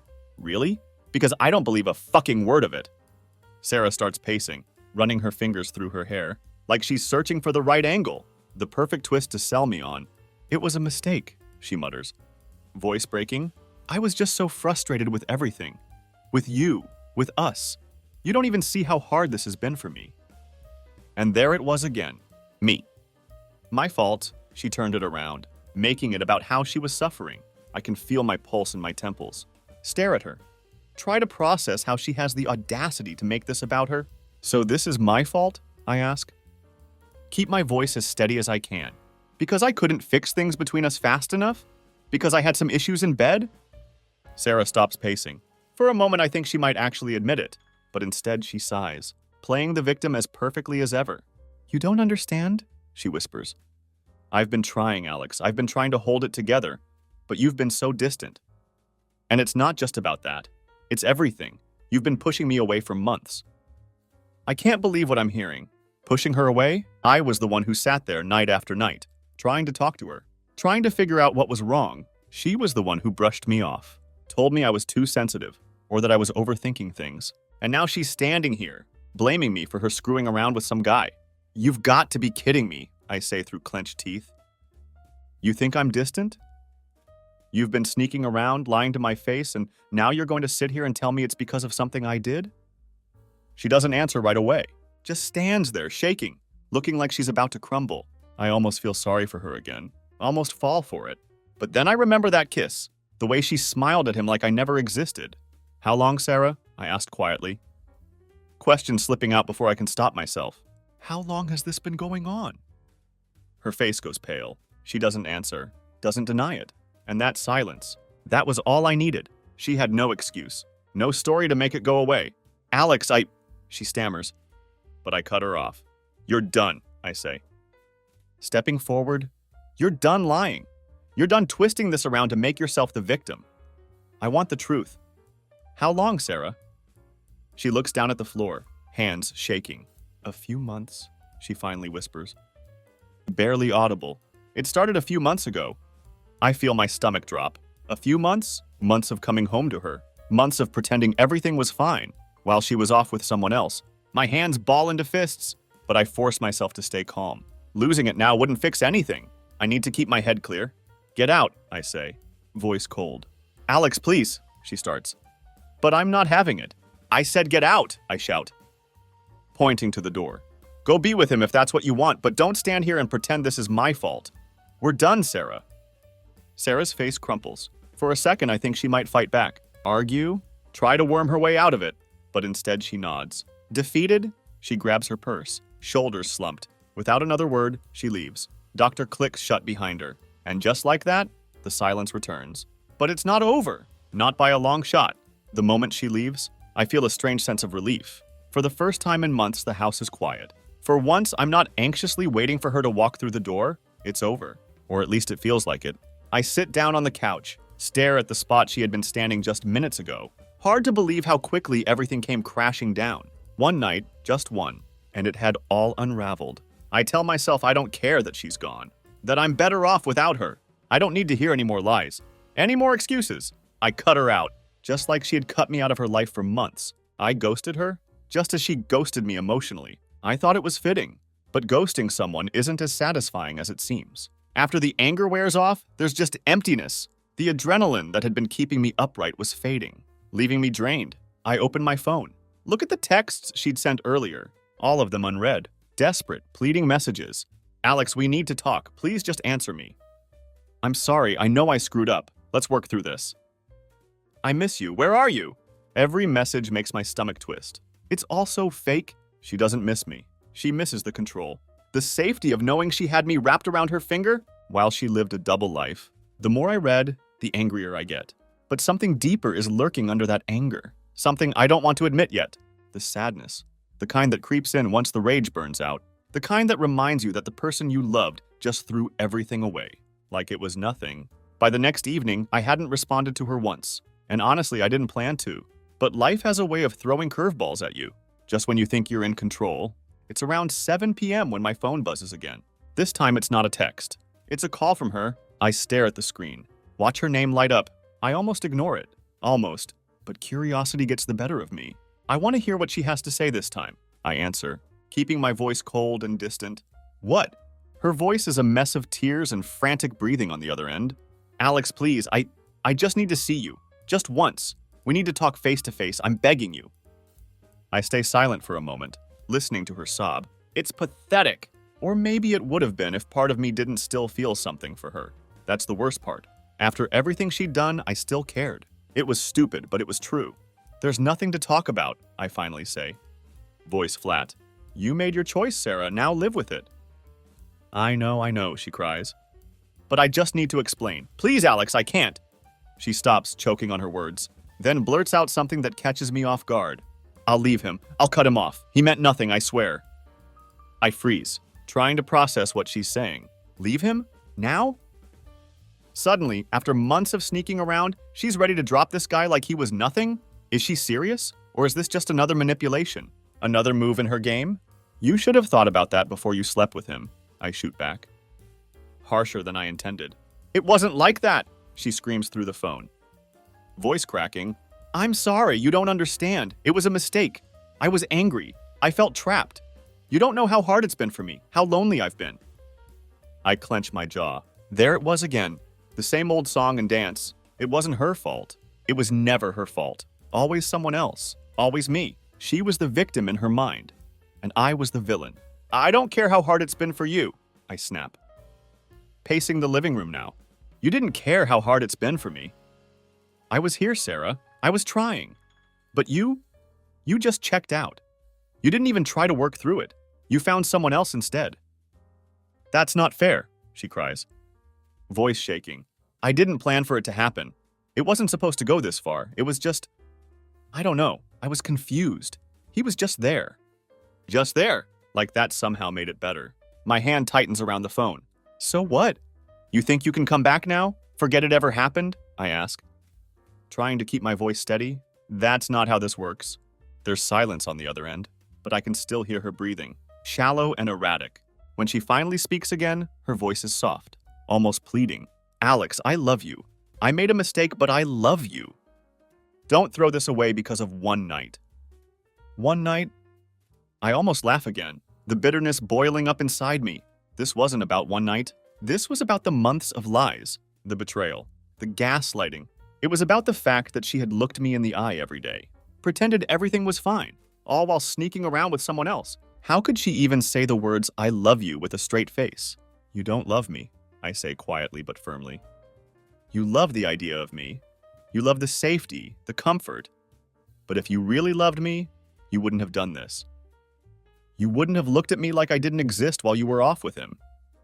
Alex, please, she whispers. But I can't listen to it anymore. We're done, I say. My voice final. Stop calling me! Stop texting me! Just stop! Before she can say anything else, I hang up, throw the phone on the couch. My hands are shaking, heart pounding in my chest. The relief I felt when I first ghosted her is gone. Now all I feel is the weight of reality crashing down. I'm free, sure. But that freedom doesn't feel as good as I thought it would. Feels hollow, like something had been ripped out of me, replaced with this unbearable void. I stand there in the empty living room, the silence ringing in my ears. This is the part no one talks about. The part where even after you've made the right decision, you're still left standing in the wreckage, wondering if it could have been different. The next few days are a blur. I thought cutting her off would bring me peace, but it didn't. The ghosting was a temporary fix, like a bandage over a wound that was still festering underneath. I don't hear from Sarah again for a while. Honestly, I'm not sure if that's a good thing or not. The house is too quiet, too empty. Every time I sit down, my mind spirals back to what happened, to her excuses, her desperate cries over the phone. But just as I'm starting to settle into the silence, convincing myself that I'd made the right decision, the universe decides to flip the script. It's late on a Friday night, one of those nights where you're just sitting in front of the TV, not really watching anything, trying to drown out your thoughts. I'm halfway through a beer when my phone buzzes on the coffee table. Glance at it, expecting another random notification. But when I see the name on the screen, my blood runs cold. It's him, the guy Sarah had been with. Eric? At first, I think it's some kind of sick joke. Why the hell would he be calling me? My immediate reaction is to toss the phone across the room, ignore it, and pretend it never happened. But the curiosity, the anger, win out. I pick up. What the hell do you want? I growl, gripping the phone tighter than necessary. There's a pause on the other end, then a deep breath. Alex, man, listen. I know this is awkward as hell, but you need to hear me out. His voice is calm, almost too calm, like he's rehearsing some kind of twisted apology. I don't want to hear it. You think I want to hear anything from you? I snap. You slept with my wife, and now you're calling me like we're going to chat about it? What, are you proud of yourself? It's not like that, Eric says quickly, sounding nervous. I'm not proud of anything. In fact, I didn't even know she was married when it started. Sarah. She never told me about you. I freeze. That wasn't what I expected to hear. She didn't tell you she was married, I ask. More confused than angry now. You're telling me you didn't know the whole time. I swear, he says. I didn't find out until a couple weeks ago. She'd been telling me she was in a complicated relationship, but she never mentioned you. When I figured it out, man, I was pissed too. I've been trying to cut it off, but she's been all over the place. It's like she can't let go of either of us. My mind is spinning. Sarah had always been good at manipulation, but I didn't realize just how deep it went. She'd managed to string both of us along, lying to him just like she lied to me. So why are you calling me now? I ask, my voice sharper than I intended. What do you want from me? Eric sighs. I'm not calling to make excuses. I think you should know something. Sarah's been trying to come back to me too. She's been blowing up my phone, showing up at my place saying she's ready to leave you, that she'll choose me. But I don't want any part of it anymore. I'm done. I don't want to be dragged into her mess. I stare at the floor, my mind racing. This is too much, too messy, too absurd. Sarah was still trying to crawl back to him, even after all her crying, her pleading for forgiveness with me. You're telling me she's still chasing you while trying to fix things with me? I ask, my voice bitter. Yeah, Eric admits. I thought you deserved to know, man. I'm sorry for everything, I really am. But Sarah, she's playing both sides, and I don't think she's going to stop. You should cut her off for good. She's toxic. Toxic. That word hits me hard. As much as I hate to admit it, Eric is right. Sarah had become this chaotic force, wrecking everything in her path. And now even the guy she was cheating with wanted nothing to do with her. I'm done with her, I say after a moment, my voice low but firm. And you should be too. Let her self-destruct on her own. I already have, Eric says quietly. Take care of yourself, Alex. You don't need someone like her dragging you down. I hang up without saying anything else. My hands are shaking, my mind buzzing with everything I just learned. Sarah isn't just trying to salvage her marriage. She's trying to keep both of us. like we're some sort of sick backup plans for her twisted sense of stability. It makes me sick. I sit there for a while, staring at the phone in disbelief. Every time I thought I had a handle on the situation, something new came out of the woodwork. Something that made me realize just how deep her betrayal went.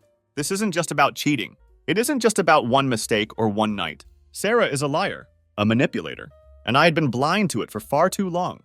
The next morning, I wake up with a new sense of clarity. Eric's call had opened my eyes to something I hadn't fully accepted. Sarah isn't going to stop. She isn't going to give up until she has me or him or both of us. She's that kind of person. She doesn't know how to let go. She doesn't care who she hurts as long as she gets what she wants in the end.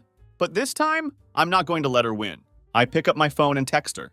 The words blunt and final. We're done. I'll be contacting a lawyer. Don't come back to the house. I don't want to see you again. No explanation. No room for argument. Just the truth. I hit send, block her number, and lean back, feeling a strange sense of calm wash over me. It's like the weight of the past few months has finally lifted. The games are over, and this time I'm in control. I thought cutting her off would be the end of it, that a clean break would finally give me the peace I needed. But I underestimated Sarah. She isn't the type to take no for an answer. That night, after I sent her the message, there's a brief moment of silence, like the eye of the storm. For the first time in weeks, I feel calm, thinking the worst is behind me, but I'm wrong. The next day, I come home from work, expecting the house to be as quiet as I'd left it. Instead, the second I open the front door, I hear it, her voice, Sarah's voice cutting through the silence like a knife. My heart drops. She's inside. I step into the living room, and there she is, sitting on the couch like nothing had changed, like she still belonged there. She hadn't even bothered to knock, apparently using the spare key I forgot to take back. She looks up at me, eyes wide and red-rimmed, tears already starting to well up as if on cue. The sight of her sitting there, pretending to cry, makes my blood boil. What the hell are you doing here, Sarah? I ask, trying to keep my voice calm but failing miserably. She stands up quickly, rushing over to me like she's going to embrace me. Alex, please, she sobs, reaching for my arm.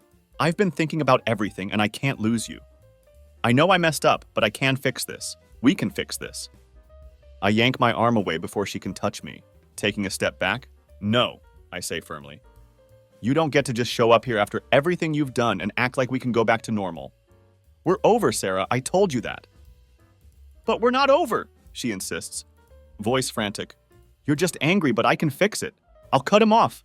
I'll do whatever it takes. You just need to give me another chance. I love you, Alex, I swear I do. I stare at her, barely able to contain my disbelief. How can she stand there after everything I know and still try to convince me that she cares? That this isn't just another game for her? You don't love me, I say coldly. You love having control. You love knowing that you can have me and him at the same time. But that's not love, Sarah. That's manipulation. She shakes her head violently, tears streaming down her face now. No, it's not like that. I made a mistake, okay? But it's you I want. It's always been you. I want to scream at her. I want to throw her out of the house right then and there.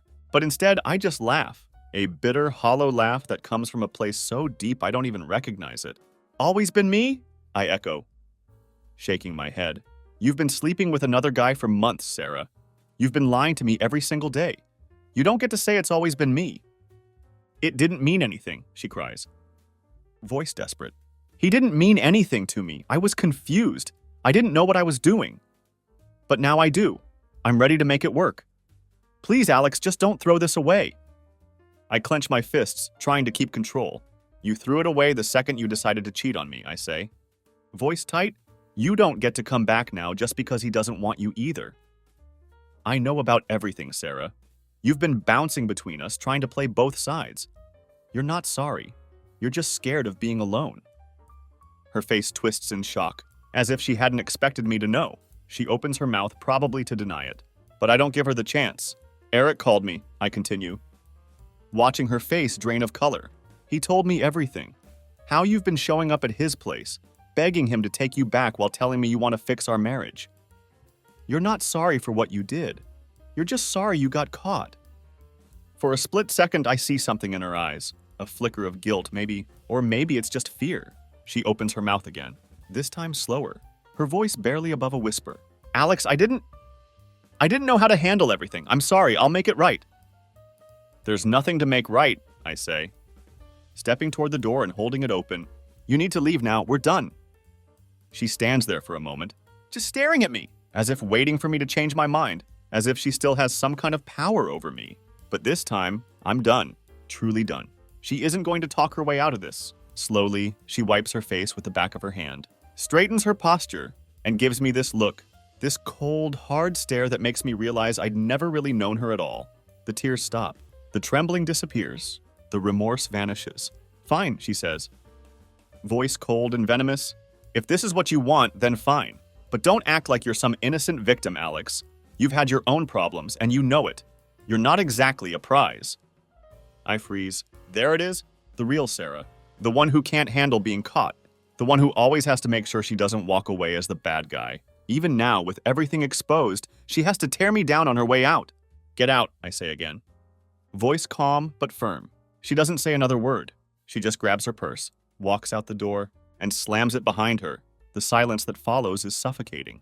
I stand there for what feels like hours, staring at the door, waiting for something, anything to happen.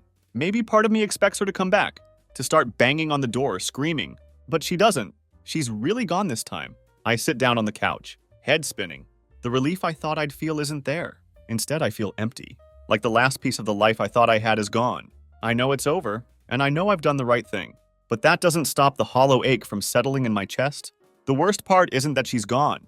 It's realizing that she had never really been there in the first place. Wake up next morning to the sound of my own breathing. Empty house, no more Sarah, no more lies. It's quiet. Too quiet. Sit up in bed, staring at her empty side. For a moment, feel the ache of it all. The kind of ache that doesn't go away easily. Sinks into your bones, makes you question everything. But as I lay there, realize the sadness is mixed with something else.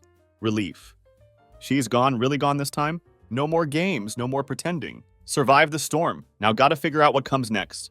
By the time I get downstairs, I see it.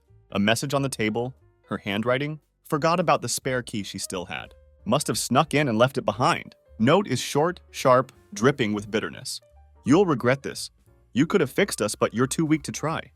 Don't think you'll find better than me. You never deserved me anyway. Almost laugh reading it. So her, right to the end, twisting the knife, trying to make me feel like I'm the problem. Like she's doing me a favor by walking away. But the message doesn't sting the way she wanted it to. In fact, it's just confirmation of what I already knew. Sarah isn't capable of owning up to her mistakes. That note is her last attempt to make me doubt myself. Crumple the note, toss it in the trash. Make myself coffee. Day stretches out in front of me, a blank slate. No idea what to do with it. Try to focus on small things. Clean the kitchen, do laundry. Anything to keep my mind off the wreckage of the last few weeks. But as I fold shirts and scrub dishes, mind keeps drifting back to her. To the fights, the lies. And then to Eric's call. Eric. Can't shake the weirdness of that whole situation. The guy she cheated with had more decency than she did. At least he had come clean and told me the truth. Something Sarah never would have done. Makes me wonder, was he just as blindsided by her as I was? Was he just another pawn in her messed up game? By noon, have to get out of the house. Being surrounded by memories of her, of us, is suffocating.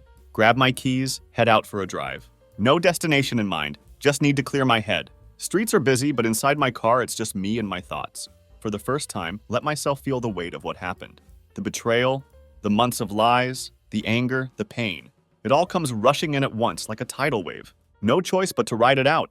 Pull into a random park, sit there for a while. Watch people go about their lives. Couples holding hands, kids running around, people walking their dogs. Normal stuff. The kind of life I thought I had. But now it all seems distant. Like it belongs to someone else. Not sad about losing her. Sad about losing the life I thought we were building. The future I thought we had. The plans we'd made.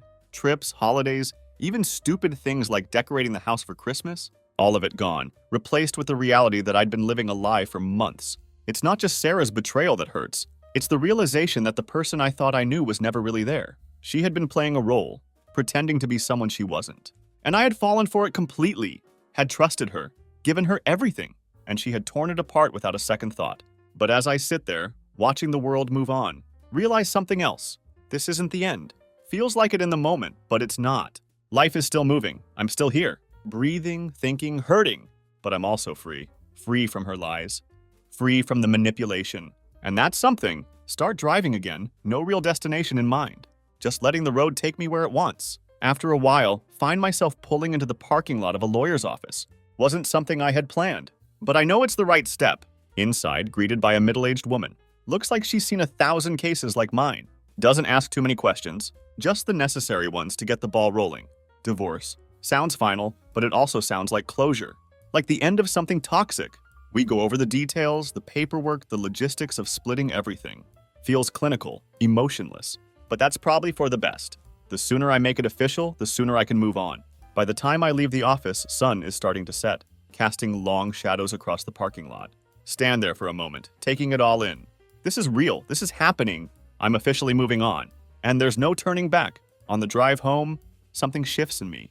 The sadness is still there, sure, but it's not as heavy anymore. There's space for something else now. Hope maybe, or at least the possibility of it. When I get back to the house, open the door, step inside. For the first time in weeks, don't feel like the walls are closing in on me. The house feels different, empty, yes, but in a way that's full of potential. Don't have to live with her lies anymore. Don't have to carry the weight of her betrayal. This is my space now. Sit down on the couch, feeling the weight of the day lift off my shoulders. It's not going to be easy, none of this is, but for the first time, I know I'm going to be okay. Sarah can go live her life, play her games with someone else. But me, I'm done. Done with her, done with the lies, and done letting her control my life. Don't need her anymore. And that realization? That feels like the beginning of something new. Next few days pass in a strange, eerie calm. The kind of calm that feels fragile. Like the quiet just before the sky cracks open with a storm. Filed for divorce, and as far as I'm concerned, Sarah's out of my life for good. She hasn't reached out again. Not a text, not a call, nothing. It's like she's vanished. For a moment, think maybe she's finally accepted it's over. But deep down, I know better. People like Sarah don't disappear quietly. They retreat, regroup, and come back stronger, nastier. It's only a matter of time. It's a Tuesday morning when the first crack appears. Just gotten out of the shower when my phone buzzes with an email notification. Grab it, still dripping wet, expecting some spam or work update. Instead, it's from Sarah. No subject line, just her name. Hesitate for a moment, thumb hovering over the screen, debating whether or not to even open it. But curiosity wins out and I click. Message is short, just 3 sentences, but the weight of them hits me like a punch to the gut. You want to play the victim? But you're not innocent either. Don't forget what I know about you. If you think this divorce is going to be easy, think again. Stomach churns. What the hell is she talking about? What does she think she knows about me? There's nothing to know, nothing I haven't been open about. But the thread is clear, and it sends a ripple of anxiety through me. Sarah isn't just going to let this end. She's gearing up for a fight. I throw the phone down, mind racing. This is classic Sarah. She can't handle being the one who lost, the one who didn't get to walk away on her own terms. So now she's trying to scare me, make me think there's some dirty secret she could use to turn things in her favor. But what? What secret? My mind reels, searching for anything she could twist into her advantage. And then I remember. There was something, a few years back before all this chaos started. I had lent some money to a friend. It was nothing serious. Just a small loan to help him out when he was struggling. But the thing was, I'd never told Sarah about it. Not because I was hiding it, but because I knew how she was about money. Always obsessed with control, always keeping track of every little thing. Didn't want the fight that would have come with it, so I kept it quiet. Now I wonder if she had somehow found out. Maybe that's what she's holding over me. But even if it wasn't some huge scandal. It was a personal decision and nothing that could really hurt me in court. Or at least that's what I tell myself. I try to push the email out of my mind, but it nags at me all day. By the time evening rolls around, I'm restless, pacing the house, my thoughts spiraling in a million directions. What is she planning? How far is she willing to go to drag me down with her? I need to clear my head, so I decide to call Dave, my best friend and the only person who knows the full story. He answers on the second ring, his voice casual and calm, as if he'd been waiting for my call. What's up, man? How's the post-Sarah life treating you? He asks. The humor in his voice trying to lighten the mood. It was fine until today, I say, rubbing my temples. She's starting up again. Sent me this weird email threatening that she knows something about me. I don't know what she's talking about, but it's got me on edge. There's a pause on the other end of the line. She sent you an email? Dave asks, sounding more serious now. What did she say? I tell him, repeating the message word for word, trying to keep my voice steady. Dave stays quiet for a moment, and when he finally speaks, his tone has shifted. Look, man, you know she's just messing with you, right? He says. She doesn't have anything on you. She's trying to make you panic. This is what she does. You've seen it before. I nod, even though he can't see me. Yeah, I know, but it's the way she said it. She's not done with me, Dave. I can feel it. This isn't over, not for her. She's a snake, he mutters. But she can't hurt you if you don't let her. You've got the truth on your side. She can play dirty, but she can't make up lies that'll stick. I hope you're right, I say, though part of me isn't convinced. We talk for a while longer, mostly about meaningless stuff. Work, sports, anything to take my mind off Sarah. By the time we hang up, I feel a little calmer. But the tension is still there, lurking in the back of my mind. That night I lay in bed, staring at the ceiling, my thoughts circling back to her words over and over again. Is she bluffing? Trying to rattle me just to see if I'll flinch? Or does she really have something up her sleeve? I don't know, and that's what scares me. Sarah is unpredictable, and I have no idea what she might do next. The following morning, I decide it's time to stop playing defense. I'm not going to sit around waiting for her next move. I'm done being reactive. It's time to protect myself. I call the lawyer I'd met with a few days earlier, laying out the situation in full. I tell him about Sarah's email, about the vague threat, about how I don't know what she's planning. But I need to be prepared. She's bluffing, he says confidently. But that doesn't mean we won't take precautions. We'll get ahead of this. If she tries anything, we'll be ready. I feel a sense of relief wash over me for the first time in days. I feel like I'm back in control, like I have a plan. Sarah can send all the cryptic threats she wants, but I'm not going to let her manipulate me anymore. I hang up the phone feeling a strange mix of determination and exhaustion. This is the beginning of the real battle. The one I knew was coming. Sarah isn't going to let go easily, but I'm not going to let her tear me down either. The calm is over. The storm is coming, and this time I'm ready for it. A week passes in a whirlwind of preparations. Meetings with my lawyer, gathering documents, double-checking every little thing that could be used against me. Tension between me and Sarah simmers beneath the surface, like a ticking bomb that could go off at any moment. Every day I wait for her next move, wondering what kind of game she's going to play next. Then it happens. One evening, just as I'm starting to think maybe I'd overestimated her, I get the email. This time it's not just a vague threat. It's a full-on declaration of war. Subject line, "You've left me no choice." Open the email from Sarah. Stomach drops as I read. "Alex, you've made this difficult. Now the truth comes out. You pretend to be the good guy, but I know about your loan to Dave. You've been hiding money from me. Think you'll walk away clean? Once the court hears about this, you won't look so innocent. I'll drag this divorce out. You'll regret trying to leave me." My heart sinks. She knew. Somehow she'd found out about the loan to Dave, the one thing I thought she'd never uncover, and now she was planning to use it, to paint me as some kind of secretive, dishonest husband. It wasn't a huge amount of money, but it was enough to make things messy if she framed it the right way. The worst part? She could drag this out. She had the kind of manipulative energy that thrived on conflict. The more chaotic things got, the more in control she felt. And now she was going to turn this divorce into a war zone. I slam my laptop shut, pacing the room, my mind racing with frustration. The walls feel like they're closing in on me, like I'm trapped in a game I don't want to play. I have no idea how far she's willing to go, but I know she isn't bluffing anymore. She's serious. She wants to make this hurt. I grab my phone and call Dave, barely waiting for him to pick up. "Dave, we've got a problem," I say, as soon as he answers. "What's going on?" he asks, sounding confused. "Sarah knows about the loan," I say, running a hand through my hair. "She's threatening to use it in court, make it look like I've been hiding money from her." There's a pause, then Dave lets out a long sigh. "Damn, man. I didn't think she'd stoop that low, but I should have known. Look, she can't use that against you. The money wasn't hidden. It was a personal loan between friends. It's not like you were stashing it away somewhere secret." "Yeah, but you know how she is," I say, my voice tight. "She's going to twist it, make it sound like I was being deceitful, and the longer this drags on, the worse it's going to get." "Then don't let it drag on," Dave says firmly. "You need to end this, Alex, fast. She's trying to rattle you, make you lose your footing. But if you stand your ground, she'll burn herself out." He's right. Sarah is banking on me panicking, on me spiraling into fear and doubt. But I'm not going to give her that satisfaction. I take a deep breath, trying to steady myself. I have to stay calm. I have to stay focused. The next morning I meet with my lawyer again, laying everything out on the table. The loan, the emails, the threats. He's calm, almost indifferent to it all, like he'd seen 1,000 cases before. "She's trying to intimidate you," he says, leaning back in his chair. "But we can handle this. The loan isn't a secret, it's not even marital property. It won't hold up in court." I nod, feeling a small sense of relief, but the tension is still there. What if she keeps pushing? What if she drags this out for months trying to make me cave? I ask. My lawyer gives a small, reassuring smile. Then we drag her down with us. We've already filed for divorce and we're on solid ground. The longer she plays these games, the worse she'll look in front of a judge.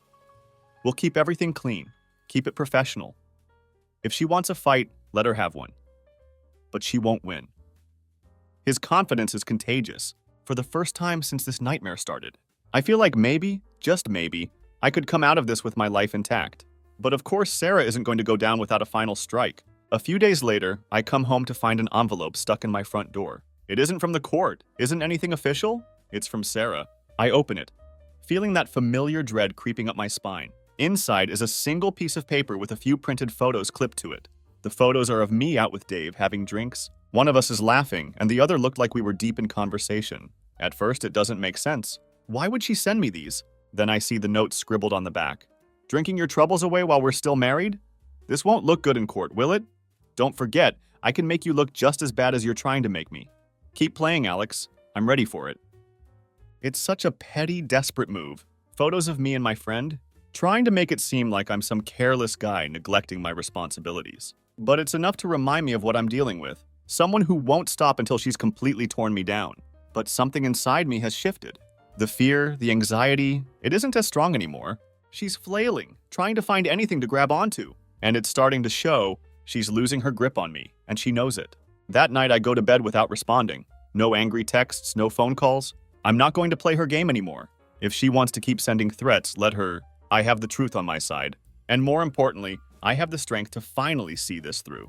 The next few weeks are brutal. Sarah's lawyer tries to drag out every little detail, tries to paint me as a neglectful husband, tries to make it seem like I'm hiding things. But my lawyer is prepared for it all, shutting down every accusation, every piece of false evidence she tries to bring up. The final court date comes quicker than I expected. Sarah sits across from me, cold and calculating. But there's a hint of desperation in her eyes. She knows she's lost.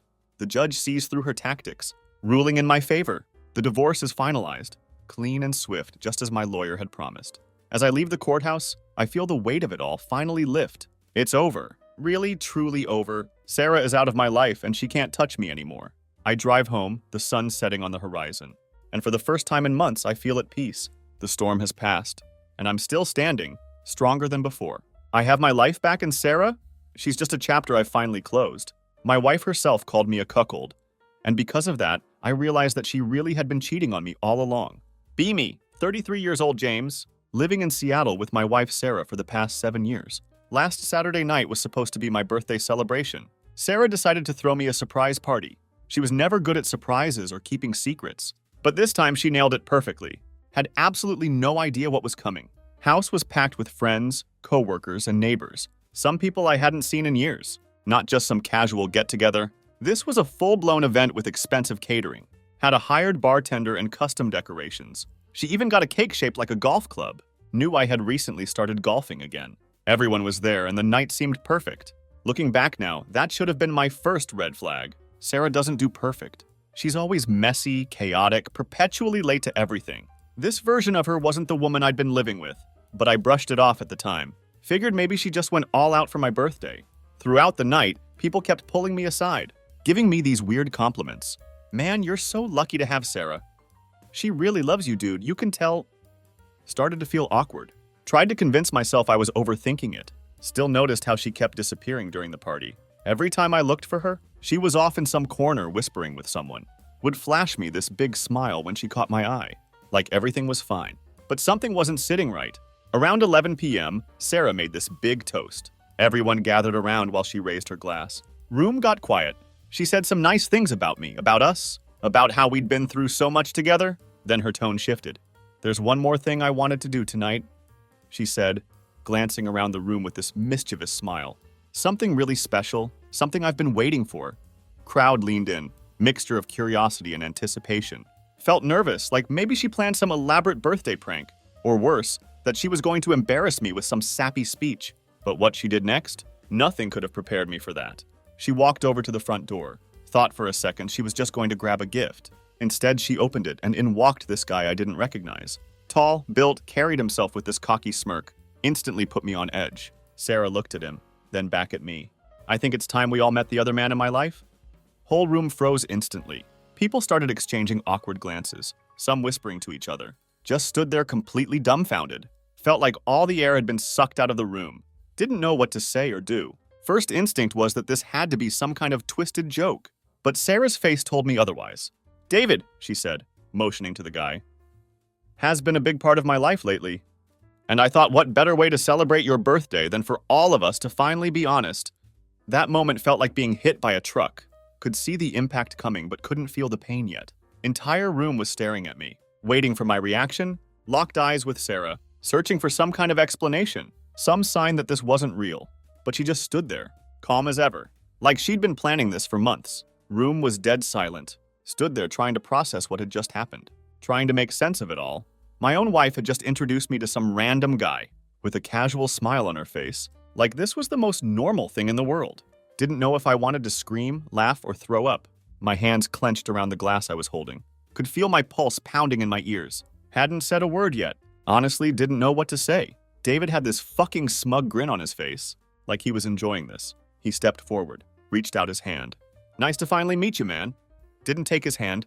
Couldn't. My body felt like it had turned to stone, frozen in disbelief. "Sarah," I finally managed to croak out, my voice shaky, barely keeping it together. "What the hell is going on?" Sarah raised an eyebrow, like I was the one acting crazy. "I told you," she said with this nonchalant shrug. "I think it's time for some honesty. You know, no more lies, no more secrets. David and I have been seeing each other for a while, and it felt right to finally bring him into the picture. I wanted you to meet him, and, well, here we are." She laughed lightly, like this was all just some quirky, harmless revelation. My brain was scrambling, trying to catch up. Seeing each other for a while? What the hell did that mean? Were they involved? How long had this been going on? Was this her idea of a joke? Or had I completely lost my grip on reality? Glanced around the room, hoping anyone would step in and stop this. But everyone was just staring, too stunned to move. Some of my friends looked like they were trying to disappear into the walls. My brother Mike, who had flown in from Portland just to celebrate with me, had his mouth hanging open, looking at Sarah like she'd grown another head. Turned back to Sarah, still in disbelief. "You're seeing him? What are you talking about? You're married to me." She gave me this pitying look, like she was talking to a clueless child. "I know, James, and that's not changing. I still love you. This is just something else, something more. You have to understand, I didn't want to hurt you. But lying wasn't working anymore. So I figured why not just be honest? We can work through this. It doesn't have to be a big deal." Couldn't believe what I was hearing. She was treating this like she'd forgotten to tell me about a dinner reservation. Not that she'd been sneaking around behind my back with this guy. Room felt like it was closing in on me, like the walls were shrinking and I couldn't breathe. "You didn't want to hurt me?" I repeated, my voice rising in disbelief. "You thought this was the way to handle it? Throwing some kind of fucked up party. To parade this guy in front of all our friends and family. That's your idea of honesty?" Sarah rolled her eyes like I was being overdramatic. "You're overreacting, James. I didn't parade him around. I'm just being upfront finally. I'm tired of sneaking around. And I thought you of all people would appreciate the truth." My head was spinning. Could feel my anger rising, threatening to boil over. Turned to David, who was still standing there, like he was waiting for a fucking medal. "How long?" I asked. My voice like ice. "How long have you two been doing this?" David didn't flinch, had the audacity to look me straight in the eye. "About 6 months, give or take." 6 months. Don't remember when I dropped the glass in my hand. Sound of it shattering on the floor barely registered. Couldn't see straight. Vision blurred with rage, pain, confusion. Could feel the weight of every single eye in that room. Watching me? Waiting to see what I would do next? Stepped toward Sarah, my voice barely a whisper, but sharp enough to cut through the thick tension. "You planned this, didn't you? This whole party. You planned all of this just to what, humiliate me?" She sighed, rubbing her temple, like she was the one having the worst night of her life. "James, it's not like that. I wanted this to be a fresh start for all of us. I thought if we just got everything out in the open, we could move forward, you know? It's not like I don't love you anymore. Stop. Just stop." Was done listening to her excuses. Done with her casual dismissal of what she had just dropped on me like a bomb. Felt this wave of anger and hurt surge up, stronger than anything I'd ever felt. "You threw a party to turn me into a fucking joke. Is that it? You wanted everyone here to see you make me a fool." Her eyes flashed with annoyance. Like I wasn't getting the point. I'm not making you a fool, James. This is about being honest. I still want us to be together. David is just part of the equation now. Couldn't take it anymore.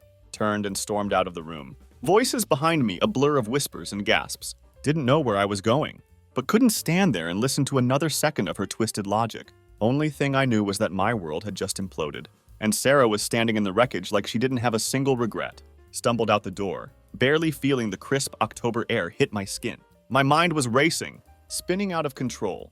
Felt like I'd just been blindsided by a truck. Kept replaying Sarah's words in my head. David is just part of the equation now. That single sentence shattered something inside me, in a way I hadn't even thought possible. The woman I'd built a life with, who I'd trusted with everything, had not only cheated on me, but had the audacity to celebrate it, to act like it was some bold new chapter in our relationship. Heard the door open behind me, followed by hurried footsteps. For a second thought it might be Sarah. But no, of course not. She wouldn't be rushing after me. Why would she? No, it was my brother Mike. James, wait up, he called out. Catching up to me, could hear the shock in his voice, like he was just as blindsided by all this as I was. He grabbed my shoulder and spun me around. What the fuck just happened in there? What did she mean she's been seeing this guy? Let out a breath I didn't know I'd been holding, trying to find the words but couldn't. My throat was tight. Chest felt like it was being squeezed by a vice. 6 months, I finally managed. My voice hoarse. 6 months, Mike. She's been with him for 6 months behind my back. And apparently she thinks it's no big deal. He looked at me like I'd just spoken in a foreign language. She's lost her fucking mind, he muttered, pacing a few steps in disbelief. What the hell was that stunt inside? Who the fuck throws a party to announce they're screwing some other guy? In front of everyone? Christ, James, this is insane. Insane didn't even begin to cover it. My life had just been flipped upside down. In front of all my friends, family, coworkers, everyone had seen Sarah turn me into a public spectacle, and she didn't even blink. There was no remorse, no guilt, just casual indifference. Like it was all part of some grand, twisted plan she'd concocted. Clenched my fists, feeling the rage build again. But this time it was different. It wasn't just directed at Sarah. It was directed at myself too. How had I not seen this coming? How had I missed the signs? Were there signs? Mike stood next to me, hands on his hips, shaking his head. You need to do something, man. You can't just let this slide. Turned to him, my voice cracking as I spoke. I don't even know where to start, Mike. I don't even know who the hell I'm married to anymore. Before Mike could respond, door to the house opened again. This time it was Sarah, walking out with that same casual, unaffected expression. She didn't even look upset, just annoyed. James, can we talk? Like we were discussing something trivial, like whether to order takeout or not. Mike glared at her, stepping in front of me protectively. Talk? You're seriously asking to talk after that stunt? You threw a damn grenade into his life in front of everyone, Sarah. You didn't talk inside, you performed. Sarah sighed, brushing a lock of hair behind her ear, like this whole thing was some minor inconvenience. I didn't mean for it to turn into this. I thought if we just got everything out in the open, we could handle it like adults. I don't know why everyone's being so dramatic. Dramatic? I snapped, my voice finally finding some strength. You invite some guy you've been screwing for 6 months into our home? Introduce him like it's no big deal. And you call me dramatic? Are you out of your mind? Her expression hardened. I didn't invite him to rub it in your face, James. I did it because I'm tired of lying, okay? I didn't want to sneak around anymore. So I thought, cut her off, my anger boiling over. So you thought what? Throwing a party, parading your affair in front of everyone was the best solution? You thought this would make it easier for me to accept? Easier for you, maybe. But for me, took a step closer, pointing back toward the house, where I could still hear the muffled sounds of the party continuing without us. Do you have any idea how humiliated I feel right now? How disrespected? Sarah crossed her arms, her patience clearly running thin. I knew you'd react like this. I tried to make this as painless as possible. But of course you're blowing it all out of proportion. Stared at her, stunned by her arrogance. Painless? She genuinely thought this was some considerate act. That blindsiding me in front of all our friends was her twisted version of being honest. Mike, who'd been holding his tongue, finally exploded. Sarah, what the hell is wrong with you? You think cheating for 6 months and then springing it on him at his own birthday party is painless? You're delusional. Absolutely fucking delusional. Sarah shot him a cold look. This doesn't concern you, Mike. Stay out of it. Oh, it concerns me now, he snapped. You just blew up my brother's life. You don't get to act like this is no big deal. But Sarah didn't even flinch. She just stared at me like I was the unreasonable one. Like I was the problem for not accepting her version of reality. That's when it hit me. The woman I'd married, the woman I thought I knew. She wasn't there anymore. This person standing in front of me, making excuses, dismissing my pain, treating me like an obstacle in her little plan. I didn't recognize her. Swallowed hard, feeling the weight of the moment pressing down on me. Why? I asked, my voice breaking slightly. Why him? Why now? Why this circus? For the first time, Sarah seemed a little uncomfortable. She glanced away for a second before answering. James, I just needed something else. David gives me things you don't. Excitement, passion. It's not that I don't love you anymore. It's just that things changed. I changed? And I thought, well, maybe we could make it work. All of us. I didn't want to hurt you, but I also didn't want to give up on this new part of my life. I thought maybe you'd understand eventually. Laughed bitterly, shaking my head. Understand? You threw a party to celebrate my humiliation, Sarah. I don't think I'll ever understand that. We stood there, the three of us in the cold, harsh reality of what had just happened. And I realized right then that there was no coming back from this, no fixing it. Sarah had broken something between us. That couldn't be repaired. And for the first time since the night began, I knew exactly what I had to do next. The silence between us hung heavy in the cool night air. For a moment, all I could hear was the distant murmur of the party still going on inside. It was surreal. People were still eating, drinking, laughing, like nothing had happened, like my entire world hadn't just been burned to the ground. In front of them, I stood there staring at Sarah. The woman I thought I'd spend the rest of my life with, realized the image I had of her. The person I thought I knew was nothing more than a mirage. She wasn't going to apologize. She wasn't going to back down. This was the real Sarah, and she had zero remorse for what she'd done. Mike was still pacing, his anger barely contained. He shot me a look like he was ready to tear into her again, but I shook my head. It wasn't worth it. She wasn't worth it. Took a deep breath, feeling the weight of everything settling in my chest. I'm done, I said quietly, my voice barely above a whisper. But it cut through the tension like a blade. Sarah blinked, looking confused. For the first time that night, what do you mean done? Locked eyes with her, and for the first time felt a strange sense of calm wash over me. The kind of calm that comes when you finally let go of something that's been slowly killing you. I mean, I'm done with this. Done with you. Done with whatever twisted game you've been playing. You made your choice, Sarah. And now I'm making mine. Her expression shifted from confusion to something more calculating. James, you don't have to be so dramatic. We can talk this out. I told you I don't want to end things with you. I just want to add to what we have. Add to what we have? Her words echoed in my head. Felt another surge of disgust rise in my throat. She was acting like our marriage was some half-finished project. Like I was just a piece of her life. She could rearrange to fit her new desires. Shook my head. No, you don't get it. You can't have both. You can't expect me to stand here and accept this arrangement while you sleep with another man. What the hell did you think was going to happen tonight? Did you really believe I'd just smile and go along with it? That I'd be fine sharing my wife with some guy you've been sneaking around with for 6 months? Sarah's face hardened again, her defenses going up. I wasn't sneaking around, James. I was figuring things out. And I thought, cut her off, my voice rising. You thought you could just rewrite the rules without telling me? Without even having the decency to talk to me first? No, Sarah. You don't get to figure things out. After you've broken every promise you made to me, you don't get to blindside me at a party. You threw under the pretense of celebrating my birthday, only to rub your affair in my face. She crossed her arms, her eyes narrowing. You're being unreasonable? People do this all the time, James. You're just too stuck in your old-fashioned ways to see it. Relationships evolve. People evolve. Mike couldn't take it anymore. Are you fucking hearing yourself right now? You're not evolving. You're screwing around with another guy and trying to justify it like it's some enlightened choice. You're out of your damn mind, Sarah. But she ignored him. Her focus was on me, her tone cold, dismissive. This doesn't have to be the end, James. You're making it a bigger deal than it is. If you'd just be open to something different, we could still have a future together. A better one, even. The sheer audacity of her words left me speechless. She genuinely believed she could manipulate me into accepting this, into embracing it. But the reality was Sarah had destroyed any future we could have had. The moment she decided to bring this guy into our lives, without my knowledge, without my consent, there was no fixing this. Took a deep breath, feeling the finality of the situation settle in. No, Sarah, I said slowly. Each word measured. There's no future for us. Not anymore. You made sure of that when you chose to betray me. You planned this entire night to humiliate me.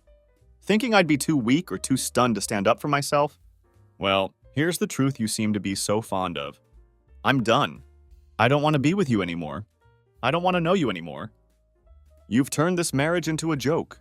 And I refuse to be the punchline.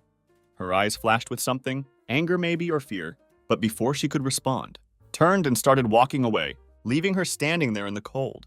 Didn't look back. Couldn't. If I saw her face one more time, might lose whatever little control I had left. James, wait! She called after me. Her voice sharper now, more demanding. You're not being rational? We can work through this. Kept walking. Felt Mike close behind me, his footsteps echoing mine. Could hear Sarah's voice getting louder, more frantic. But I was done listening, done with her lies, her manipulation, her complete lack of respect for me, for our marriage, for everything we built together. As I reached the street, finally stopped and turned to Mike. I need to get out of here, I said. My voice barely steady. I can't stay in that house. Not with her. Mike nodded. You're coming with me. No way I'm leaving you alone after this. We started walking toward his car. For the first time in what felt like hours, felt like I could breathe again. Weight of Sarah's betrayal still sat heavy in my chest. But at least I was moving forward. Away from the wreckage, just as we reached the car, heard Sarah's voice again. But this time it was different. Cold, calculating. She wasn't pleading anymore. She was angry. Fine, James, she yelled from the porch. Her voice echoing down the street. If you want to leave, leave. But don't come crawling back when you realize you're the one who threw everything away. Stopped. My hand on the car door, turned to face her one last time. She stood there, arms crossed, her expression hard as stone. For a moment, I almost felt sorry for her. Almost, but then I remembered what she'd done, what she'd planned, how she tried to twist everything, to make me the bad guy in her warped little fantasy. I won't be coming back, Sarah, I said. My voice calm, steady. You made sure of that. Without another word, got in the car and Mike drove us away. From the house, from the party, from the disaster that had once been my life. As the distance grew between us, felt a strange sense of clarity, like a fog had lifted from my mind. Didn't know what was next, but knew one thing for sure. I was done being Sarah's pawn. This was my life, and I was taking it back. The drive to Mike's place was silent, but not the kind of peaceful silence you can settle into. Was thick and heavy. Like the air before a thunderstorm, my mind was racing, but at the same time it felt blank, numb. Sat there staring out the window as the streetlights blurred past, trying to process what had just happened, trying to wrap my head around the fact that my wife had orchestrated the ultimate betrayal right under my nose, and then had the audacity to make it my problem. For not being open-minded enough to accept it, Mike hadn't said a word since we left, but could feel his eyes flicking over to me every now and then, checking to make sure I wasn't about to fall apart. Truth was, I didn't know what I was feeling. Like I was floating above my own body, watching the whole night unfold from some distant place, trying to make sense of the wreckage. But there was no sense to be made. No logic. Just chaos. Finally, Mike broke the silence. You want to talk about it? He asked quietly. His hands gripping the steering wheel. Like he was holding back the urge to punch something, let out a shaky breath. Not sure if I was ready to even speak yet. I don't know what there is to talk about, man, I said, my voice hoarse. She's been cheating on me for 6 months. And tonight she just decided to throw it in my face like it's no big deal. Like she's doing me a favor by being honest. The word tasted bitter in my mouth. There had been nothing honest about what Sarah had done. Mike nodded, his jaw clenched. That wasn't honesty, James. That was her trying to justify being a complete. He stopped himself, glancing at me. Sorry, but you know what I mean? She's trying to spin this like she's the reasonable one. And you're just too old-fashioned, or whatever the hell she's calling it. It's bullshit. She crossed a line. And now she's trying to gaslight you into thinking you're the one being irrational. Sighed, leaning back against the headrest. Yeah, I know. But it doesn't make it hurt any less. Mike didn't have an answer for that. And honestly, I didn't expect him to. There was no easy way to handle this. No quick fix or comforting words. That could make the pain go away. Felt like I'd been hit by a tidal wave, and I was still struggling to keep my head above water. We pulled into Mike's driveway, engine cutting off with a low rumble. Hadn't been to his place in a while. It was small, but cozy. Some bachelor pad vibe, with a couch that had seen better days, and a TV mounted on the wall. That looked like it was just barely clinging on. As soon as we walked inside, Mike motioned for me to sit down on the couch, while he grabbed 2 beers from the fridge, handed one to me, cracked it open, taking a long swig, without even tasting it. For a few minutes we sat there in silence, the TV muted in the background, its flickering light the only movement in the room. My mind kept replaying the last few hours, over and over, like some cruel loop I couldn't break free from. The party, David's smug face, Sarah's cold indifference, the disbelief on the faces of my friends and family. As they watched it all unfold, do you think, I started hesitating. Do you think she ever really loved me? Or was it all just some act? Mike took a sip of his beer, considering the question carefully. I think she did. I mean, I wasn't always around, but you guys seemed happy for a long time. But somewhere along the way, something changed. Maybe it was her. Maybe it was both of you. I don't know. But whatever she's doing now, that's not love. At least not the kind you deserve. Nodded, staring down at the bottle in my hand. She kept talking about evolving, like she's on some higher plane of existence. And I'm just stuck in the past. But if this is what evolution looks like, cheating, lying, disrespecting someone you're supposed to care about, then fuck that. I'll stay stuck. Mike chuckled darkly. Yeah, man, if that's her idea of evolving, she can evolve her ass right out of your life. We both fell silent again, the gravity of the situation sinking in. I wasn't just angry anymore. I was sad. Deeply, profoundly sad. Not just for the marriage I thought I had, but for the person Sarah had become. This wasn't the woman I fell in love with. That person was gone, replaced by someone I didn't even recognize, someone who thought it was okay to throw a party for the sole purpose of shattering my world, in front of everyone we knew. After a while, Mike cleared his throat. So what's your plan? I mean, are you going to talk to her again? Go back and I don't know, try to work things out? The thought of going back, of even being in the same room as Sarah again, made me feel sick to my stomach. No, I said firmly. There's nothing to work out. She made her choice, and I'm making mine. I'm not going to play her game. I'm not going to be her second option. Or whatever the hell she thinks I am. I'll call a lawyer first thing Monday and start the process. I'll pack my things tomorrow. I don't care what happens to that house. I just need to get out. Mike nodded, his expression serious. Good, that's the right move. You can stay here as long as you need, man. I mean it. Thanks, Mike, I said, meaning it. He'd always had my back, but this was above and beyond. I'll need it. I don't know where else to go. You don't need to go anywhere, he said firmly. We'll figure it out. Nodded, feeling a strange mix of exhaustion and relief settle over me. It was like the decision had cleared a path in my mind, something solid to hold on to amid the chaos. I didn't know what the future looked like, but I knew one thing for certain. It didn't include Sarah. As the night dragged on, we stayed up talking. Mike did his best to keep my mind off things, throwing in some dumb stories from work, talking about sports, anything to keep the conversation light. But every so often my thoughts would drift back to her, to the surreal horror of what she had done. At one point, as the clock ticked past 2:30 a.m., Mike leaned back in his chair and said, "You should probably block her number, or at least mute her for a while.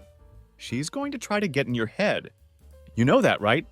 He was right. Of course he was right. Sarah wasn't done with me. She'd think I'd cool down, that I'd see things her way, that I'd evolve. She'd try to sweet-talk me, spin some web of manipulation, until I didn't know which way was up.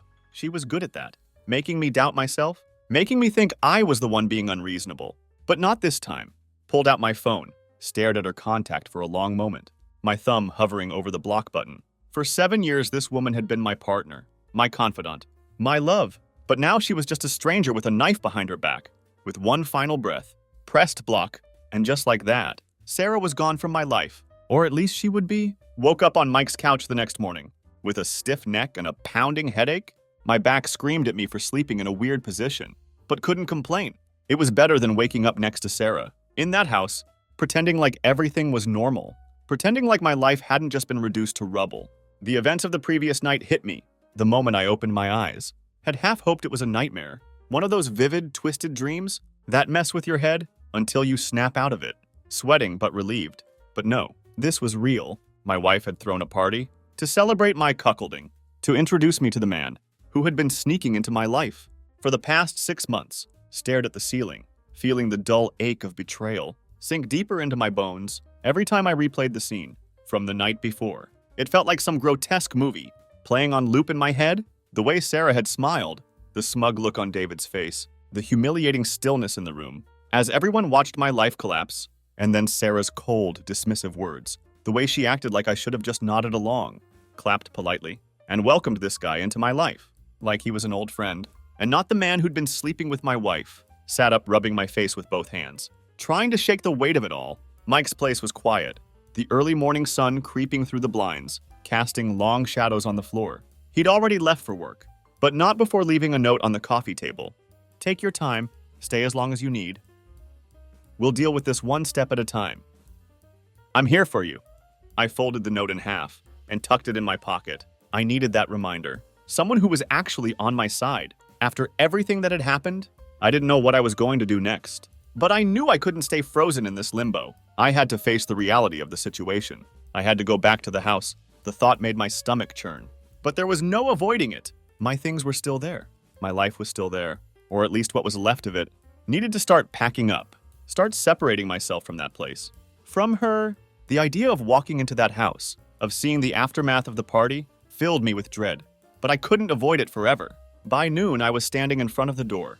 It felt strange unlocking it, like I was an intruder in my own home.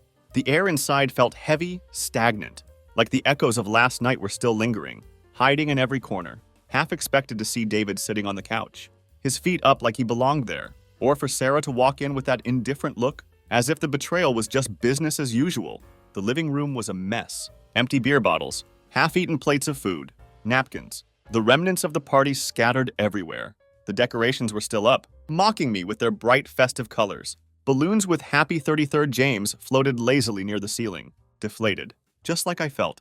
The irony of it all hit me like a slap in the face. She'd planned this whole thing, right down to the smallest detail, all while knowing she was going to introduce me to her lover, all while knowing she was about to shatter our marriage. Walked through the house in a daze, my feet moving on autopilot. Every corner of the place felt tainted now. The kitchen where Sarah and I used to cook together, laughing and drinking wine.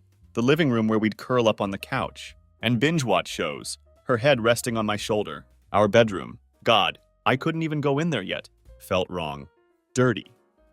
Knowing she'd been with him, knowing she'd probably brought him into this house when I wasn't around, maybe even into that bed. Stopped in the hallway, leaning against the wall, trying to breathe through the nausea rising in my throat. I thought I was prepared for this, but being here, surrounded by everything we built together, made it so much worse. It was like the walls themselves were closing in on me, suffocating me with the weight of everything I didn't know. Had to get out.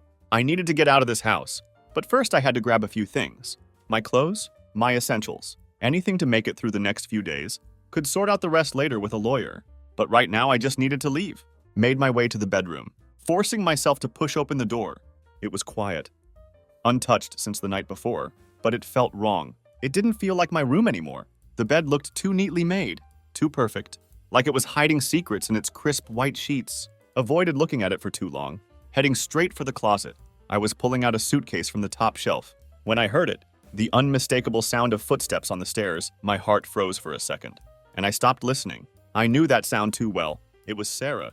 She walked into the room like nothing had happened, like it was just another Sunday afternoon, and not the morning after the worst night of my life. She didn't look surprised to see me. In fact, she looked almost relieved. "Oh good, you're here," she said casually, as if she was about to ask me how my day was going. "We need to talk." Couldn't believe her nerve, couldn't believe she had the audacity to act like we were about to have a normal conversation. After everything, after David, after the party, after she had humiliated me in front of everyone I knew. I dropped the suitcase onto the bed, my hands clenched into fists. "I don't have anything to say to you, Sarah," I said coldly. Not even looking at her. "I'm just here to grab my stuff. Then I'm gone." She sighed, walking further into the room, her arms crossed over her chest, like she was about to give me some lecture I didn't ask for. "James, come on! You can't just leave like this. I know last night was hard, but we need to talk about it. We need to figure out how we're going to move forward." I turned to her, finally looking at her. Really looking at her? And for the first time, I didn't feel anything. Not love, not anger, just emptiness. "There's nothing to move forward to, Sarah. You destroyed everything." "You did that." "Not me." She rolled her eyes. Like I was being difficult. Like I was the one causing problems here. You're not even giving this a chance. You're just running away because you're scared of change. We can still make this work, James. You just need to open your mind. My jaw tightened, and I felt the last bit of restraint I had slipping away. Open my mind? You're seriously saying that to me right now? After you threw a party, my birthday party, to introduce me to your affair? You think I should open my mind? What the hell is wrong with you? Her face hardened. She wasn't used to me talking back like this. Usually I just let her push and push until I gave in. But not today. Not anymore. I didn't do this to hurt you, James, she said, her voice firm but calm. I'm trying to be honest. I'm trying to show you that relationships can evolve. That we don't have to follow the same old script. You're the one clinging to some outdated idea of what marriage should be. This doesn't have to be the end. We can still have something. You and me and David. We can find a new way to be together. That's when I snapped. No, Sarah, I said, my voice shaking with anger. We can't have anything anymore. You already made that choice. You made it the moment you brought him into this. The moment you decided that I wasn't enough. I'm not going to stand here and let you make me feel like I'm the crazy one. You don't get to rewrite the rules and expect me to follow along. This marriage, it's over. Her eyes widened, and for a split second, I saw a flicker of something. Panic maybe, or realization, but it was gone as quickly as it came, replaced by that same cold indifference. You're really going to throw away 7 years over this? She asked, her voice low, but the venom was clear. You're making a huge mistake, James. You'll see, I shook my head, feeling the finality of the moment. No, Sarah. The only mistake I made was trusting you. With that, I grabbed my suitcase and pushed past her, walking out of the room, out of the house, out of the life we had built together. And this time I wasn't looking back. This time I was free. The door slammed shut behind me, with a loud thud echoing through the hallway, like a final punctuation mark to the sentence that was my marriage. I stood there on the front porch for a moment, suitcase in hand, just staring at the street. My heart was still pounding in my chest, my hands shaking slightly from the adrenaline. I'd finally done it. I'd walked out, but the relief I thought I'd feel, the sense of liberation I'd imagined in my head, wasn't there. Instead, all I felt was an overwhelming hollow emptiness. The street was quiet, the world around me moving on, like nothing had happened. A couple jogged past, chatting about something mundane. A delivery truck parked a few houses down, and the driver unloaded a package. It was surreal seeing life continue so casually, so normally. How could everything out here look so the same? When everything inside me had been ripped apart, couldn't go back to Mike's right now, needed to breathe, to think, without a plan, without even knowing where I was going. Got into my car, tossed the suitcase in the back seat, and started driving. The radio was off, and the silence inside the car was oppressive. But didn't dare turn on music. Didn't want to hear any songs? That might remind me of Sarah. Of us? Of the life I thought we had. Instead, I let the quiet blanket me, focusing only on the road, each turn feeling automatic, like my body was on autopilot. It was only after driving aimlessly for over an hour that I realized where I'd ended up. The park. Our park pulled into the small parking lot, the one we used to come to on Sunday mornings.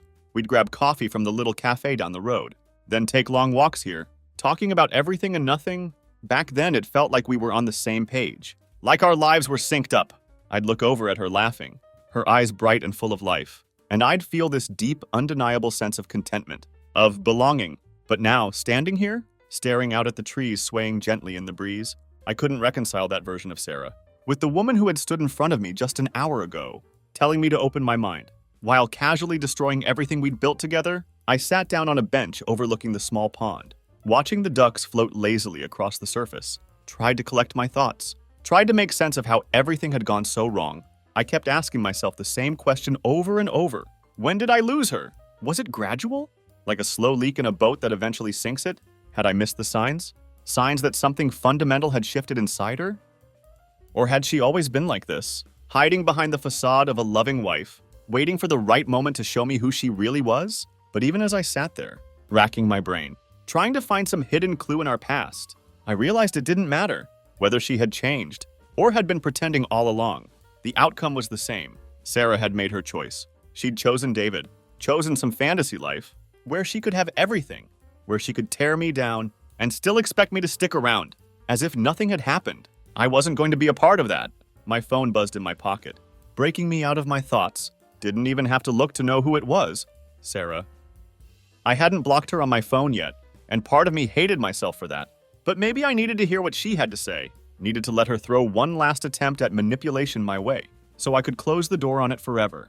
Took a deep breath and swiped to open the message. It was short, cold. Exactly what I expected from Sarah. If you leave, don't expect to come back. I hope you realize what you're walking away from. The nerve of her. Even now she was trying to twist this into some power play, trying to paint me as the one throwing everything away. But she had thrown it away. She'd lit the match, and I was just watching the flames burn out. Stared at the message for a long time, my thumb hovering over the keyboard, debating whether I should respond. Should I tell her off? Should I let her know just how much she'd broken me? Or would that just be giving her what she wanted? More control, more of my energy. I closed the message without responding. Putting the phone back in my pocket. Had to keep reminding myself of that one truth. She wasn't the person I thought she was, and I wasn't going to give her any more of me. The wind picked up a little. Rustling the leaves in the trees, I sat there for what felt like hours. Just watching, thinking, feeling the numbness spread through me. Tried to imagine what came next. Had a meeting with a lawyer lined up for Monday, and Mike had already said I could crash with him for as long as I needed. But beyond that, the future felt like a giant blank slate. No plans, no path, just nothing. And maybe that was okay. Maybe the clean slate was what I needed. A chance to start over. It wasn't like I had a choice. Sarah had made sure of that. As the sun started to dip lower in the sky, casting long shadows across the park, got up from the bench and headed back to the car. It was time to face the reality of what came next. But as I opened the car door, another thought hit me like a punch to the gut. The house. I couldn't avoid it forever. Would have to go back again. Maybe not to live, but to deal with it. To sell it or split it. Or whatever the hell divorce lawyers did. When they carved up your life, it wasn't just a house. It was the place we had built together. The place we had made a home. The place that now felt like a tomb, filled with memories that had soured overnight. But I had to go back. For my stuff. For closure. For something. I didn't drive there right away. Wasn't ready to face that yet. Instead, I went back to Mike's. Walking in through the door. Just as he was getting home from work, he took one look at me, saw the weariness in my eyes, and didn't ask any questions. Just handed me a beer and sat down beside me on the couch, turning on the game without a word. It was what I needed. A distraction. Just for a few hours. Something to keep me from spiraling. But deep down I knew. This wasn't over. I wasn't done with Sarah yet. Not completely. There were still pieces to be picked up. Pieces of my life that I had to figure out. How to separate from hers. The house. The finances. The things we own together. All the messy, ugly details. That come with untangling a life. From someone who had betrayed you. But for now, sitting there on that beat-up couch, sipping a cold beer with my brother, I let myself have this moment of peace. Because soon enough, I'd have to go back. Back to the house. Back to the wreckage. And back to the inevitable final confrontation. With the woman who had once been my wife. But tonight I let myself just breathe. The storm would come again. But I'd be ready for it. The next morning came too soon. But there was no more delaying it. I knew I had to go back to the house. The thought of walking through that door again, knowing what had happened, what Sarah had done, made my skin crawl. But I couldn't keep running from it. There were things I needed to grab. Clothes. Important documents. Whatever dignity I had left. And I needed to face it. One last time. To stand in the rubble of what used to be my life. And accept that it was over. Mike offered to come with me. But I told him no. This was something I had to do alone. He didn't push it. Just gave me a nod like he understood what that meant. I appreciated that. Mike had been my anchor through all of this. But there were some things a man has to face on his own. And walking back into that house, that was one of them. So I drove. The closer I got to the house, the heavier the air felt in my lungs. By the time I turned onto our street, it felt like I had cinder blocks tied to my chest, pulling me down, making it hard to breathe. My hands gripped the steering wheel tightly, knuckles turning white. This had been our neighborhood, our home, and now it just felt like enemy territory. Pulled into the driveway and turned off the engine, but didn't get out right away. Just sat there staring at the house. The blinds were drawn, and everything looked eerily still, like the house itself knew what had happened and was holding its breath, waiting for me to make the first move. I finally forced myself to get out of the car, grabbing the duffel bag from the passenger seat. As I walked up to the front door, memories of that horrible night flooded back. The party, the cake, the way Sarah had smiled at me, before everything shattered, shook the thought away. There was no point in rehashing it. What's done is done. The key turned easily in the lock, and the door creaked open. Revealing the quiet darkness of the house, I stepped inside. half expecting Sarah to be standing there, waiting for me with some new manipulation. But the house was empty, silent, cold. I exhaled, not realizing I'd been holding my breath, and stepped further inside, closing the door behind me. The living room was still a mess from the party, empty cups and plates scattered everywhere, the decorations still hanging. Deflated and pathetic, the birthday banner sagged in the middle, like even it had given up. I ignored it, and headed straight for the bedroom. I didn't want to linger. I didn't want to let the weight of it all press down on me again. I just needed to grab what I came for and leave. As I walked through my once home, each step felt heavier than the last. Everything that had happened here, every memory, every moment we'd shared, it all felt tainted now, poisoned by Sarah's betrayal, by her casual cruelty, by the way she'd turned our life together into nothing more than a prop, in her selfish performance. But as I packed the last of my things, I realized something. The pain was still there, raw and throbbing, but it wasn't crushing me anymore. Maybe because I finally saw the truth. The woman I loved, the life I thought we had, it had all been an illusion. And now that the illusion was shattered, all that was left was to pick up the pieces and start again. Not for her, not for us, but for me. I took one last look around at the house that had once been my home and walked out. Didn't look back this time. There was nothing left to see. The future was uncertain, but at least it was mine.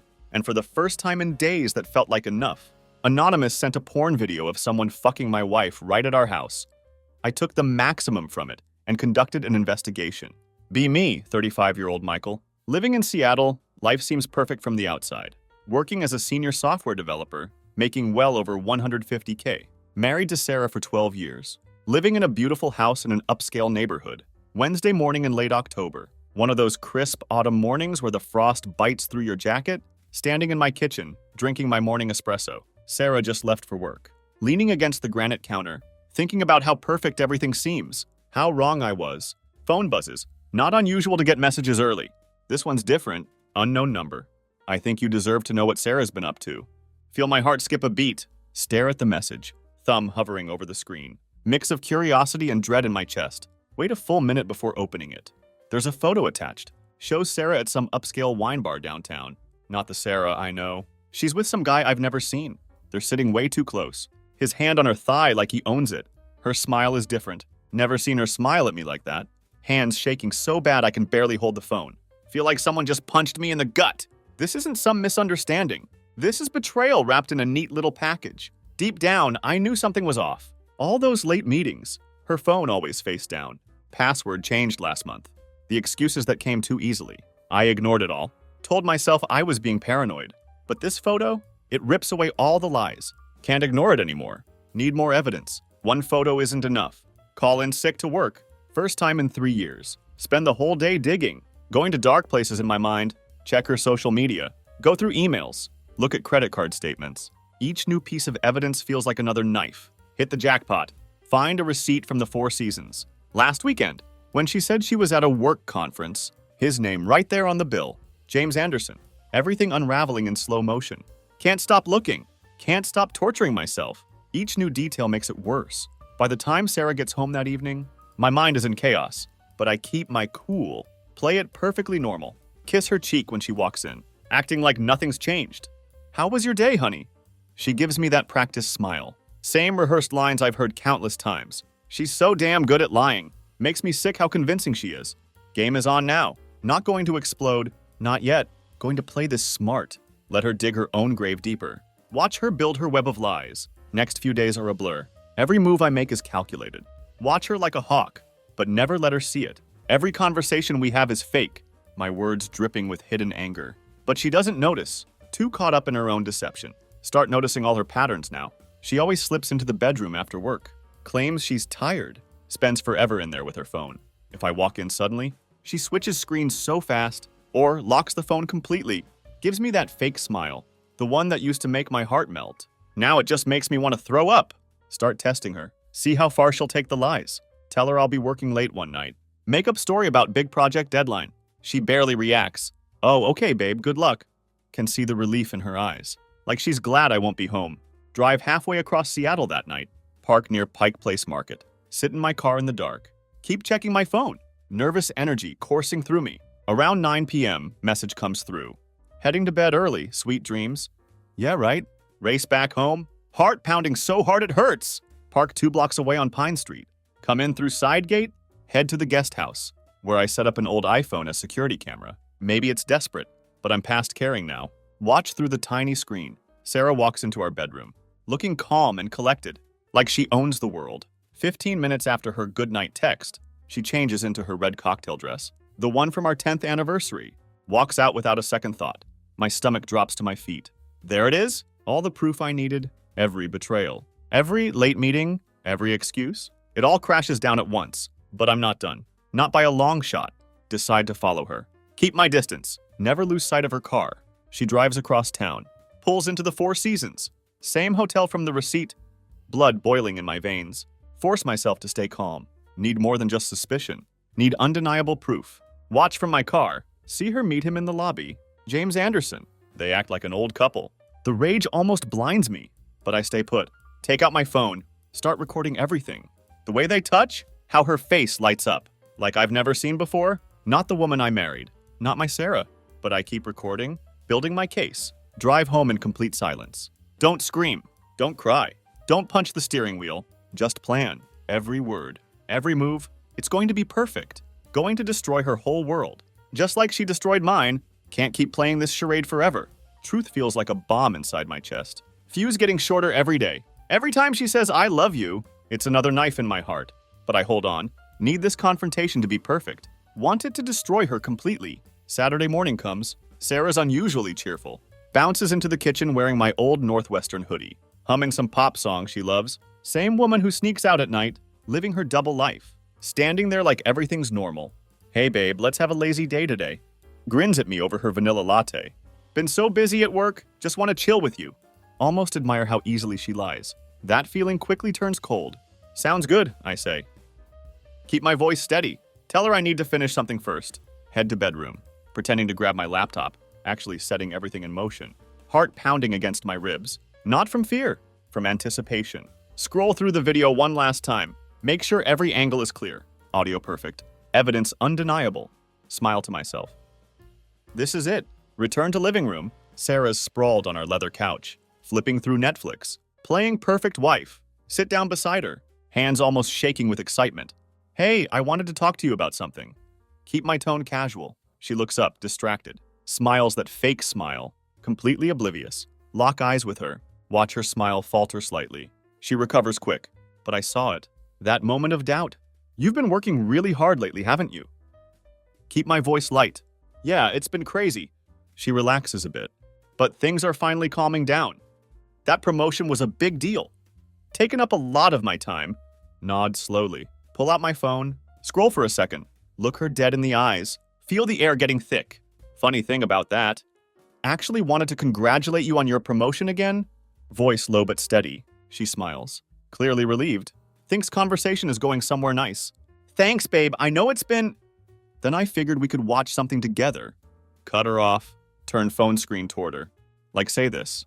Watch her face drain of color. As video plays, hotel lobby scene. Their embrace. Their kiss. Like they're the only people in the world. Her eyes go wide. Mouth opens slightly. No words come out. She's completely frozen. I can explain. She stammers. Voice barely a whisper. Lean back. Let the silence suffocate her. Explain? Almost amused. Please, Sarah. I'm all ears. She fumbles for words. Nothing comes out. Her confident mask shatters. Now she's just panicking, like a cornered animal. It's not what it looks like. Cut her off with cold laugh. It's not what it looks like? Voice rising now.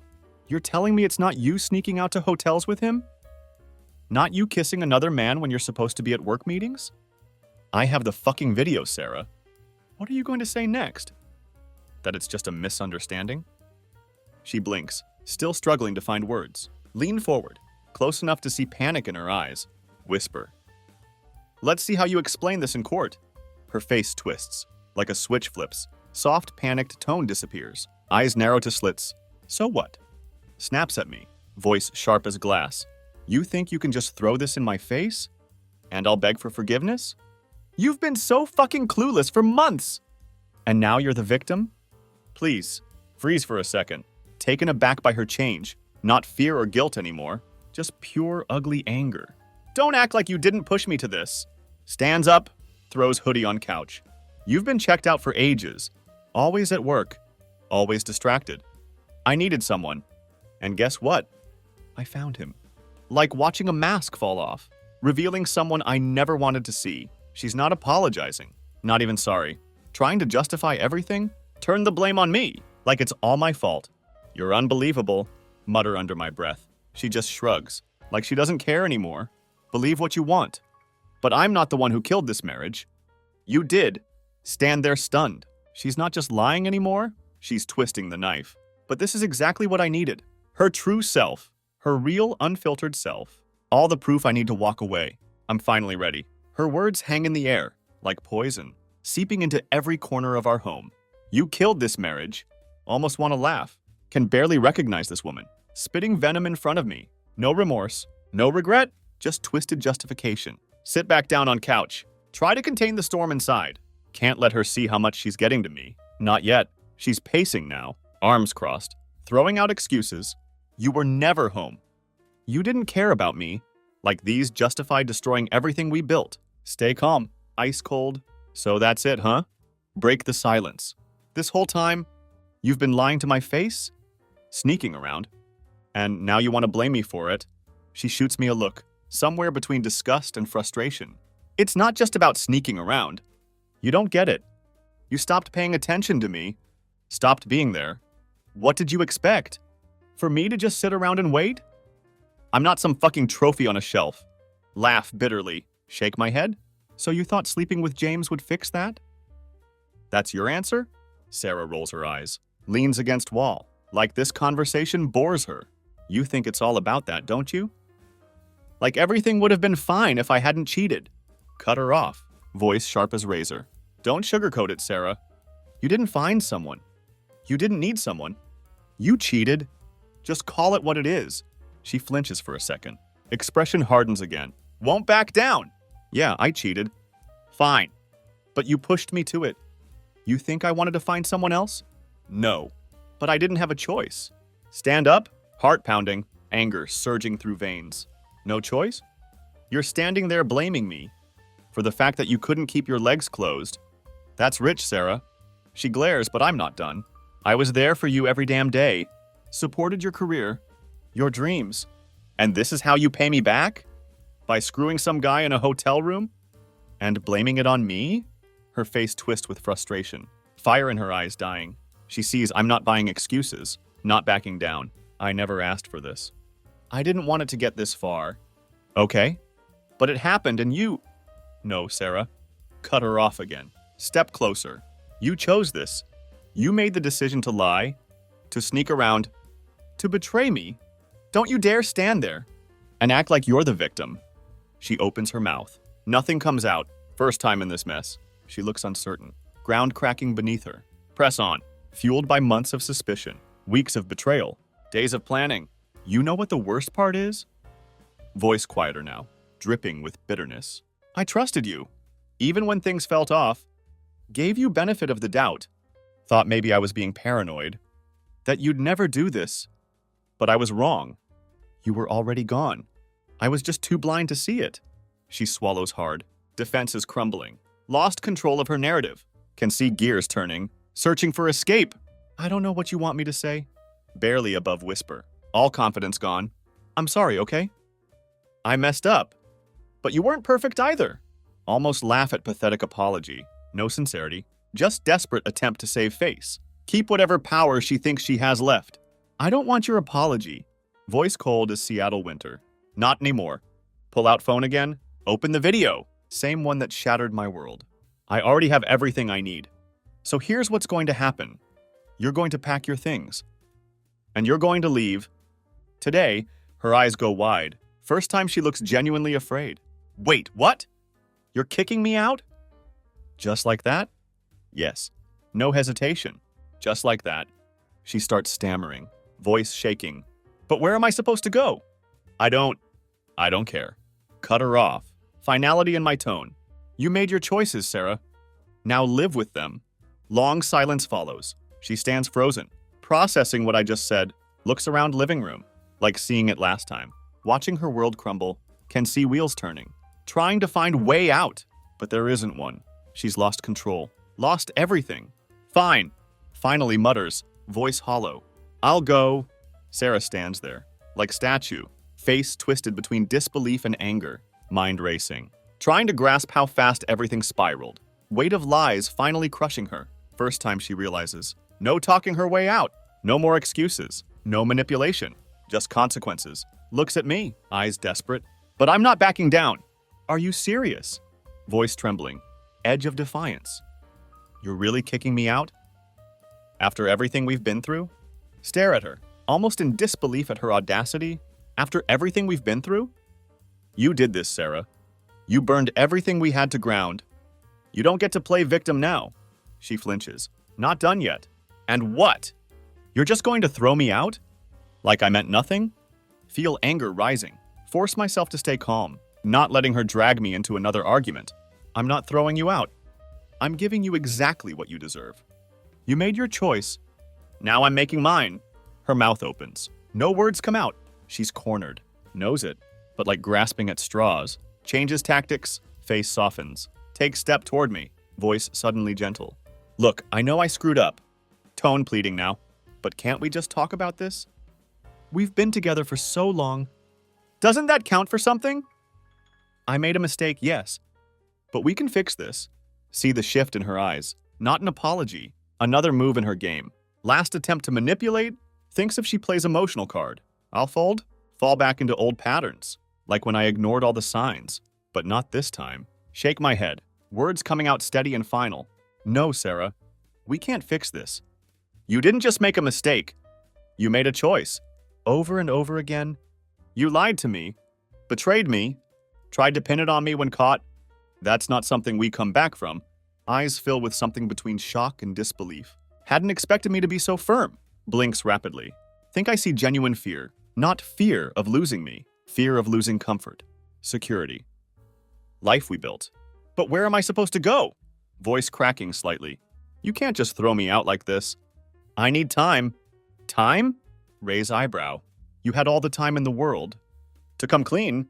To be honest. But you didn't. You used that time to lie. To sneak around. So no, Sarah. You don't get more time. Pull out my phone. Start scrolling through contacts. What are you doing? Voice sharp with panic. Calling a locksmith? Say calmly. You have 2 hours to pack? After that, locks are getting changed. Are you serious? Almost laughs, like she can't believe what she's hearing. You're actually doing this? After all these years? Glance at her, coldness in my voice shocking even to me. Yes, I'm actually doing this. For a moment, she stands there, speechless. Realizing there's nothing left to say. Room feels heavier, like walls pressing in on her. Gives one last exasperated sigh. Storms off to bedroom. Slams door behind her. Silence that follows is suffocating. But strange way feels like relief. Been trapped in this mess for months, maybe longer. Now finally coming to end. Doesn't make it hurt less. Stand there staring at empty living room. Mind racing with everything that happened. How the hell had it come to this? Always heard stories about infidelity, about people discovering loved ones living double lives. But those were just that.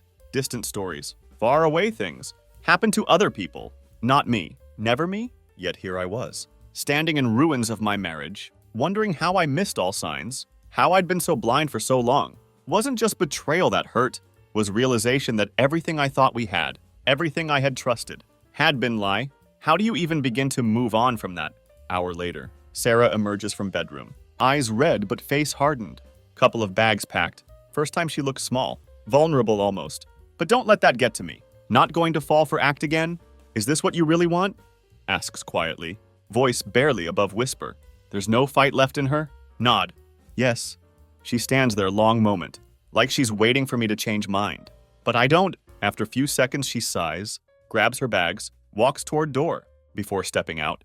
Pauses, looks back at me, eyes searching for something. Forgiveness. Regret. Not sure, but won't find any of that here. Goodbye, Sarah. Say flatly. Emotionless. With that, she walks out, daughter closing behind her. Soft click feels like final nail, in coffin of our marriage, as silence settles in. Let out breath hadn't realized was holding. It's over. Finally over. But even as relief washes over me, emptiness follows right behind. House once filled with memories, now feels cold. Hollow. Like echoes of what been lost. still bouncing off walls. But know one thing for sure. Done living in her lies, house feels eerily quiet. Kind of silence that creeps up on you, presses against your chest, makes air feel heavier. Stand there a few minutes, staring at front door, half expecting Sarah to burst back in, with some last desperate plea. But she doesn't. Emptiness settles in like thick fog. Walk through house slowly, weight of past weeks sinking deeper. With every step, strange seeing our home. No, my home now. Like this. Everything has her fingerprints. Bookshelf she organized. Art pieces she chose. That stupid live love laugh sign in kitchen she insisted on buying at Pike Place Market. Everything feels tainted with memories. Wonder how I'll ever shake it off. Adrenaline from confrontation wearing off, leaving hollow feeling in chest, like aftermath of storm. Calm, but destruction everywhere. Mind keeps replaying scene. Her face when she realized I caught her. Way she tried twisting everything back on me. No point revisiting it. Damage was done long before today. Sit down on couch. Stare at nothing particular. Part of me still can't process it. 12 years of marriage. Gone. Broken not by single moment, but 1,000 little decisions she made. Always thought we were stronger than that. Now it all feels fragile. Like life we had was made of glass.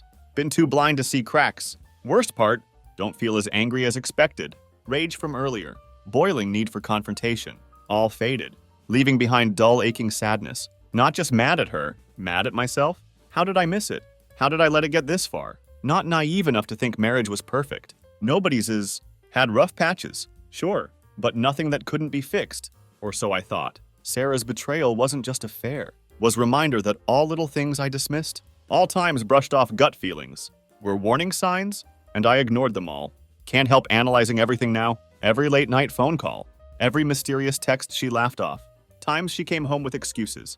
Too perfectly rehearsed. Convinced myself she was just busy. Stress from work causing distance. Trusted her completely. She shattered that trust. Stomped on it without second thought. Let out bitter laugh. Shake my head. Irony hits hard. Spent weeks preparing for confrontation. Gathering evidence. Watching her moves like detective. Solving case. But in end, none of that mattered. She showed true colors in final moments. Cold. Unapologetic.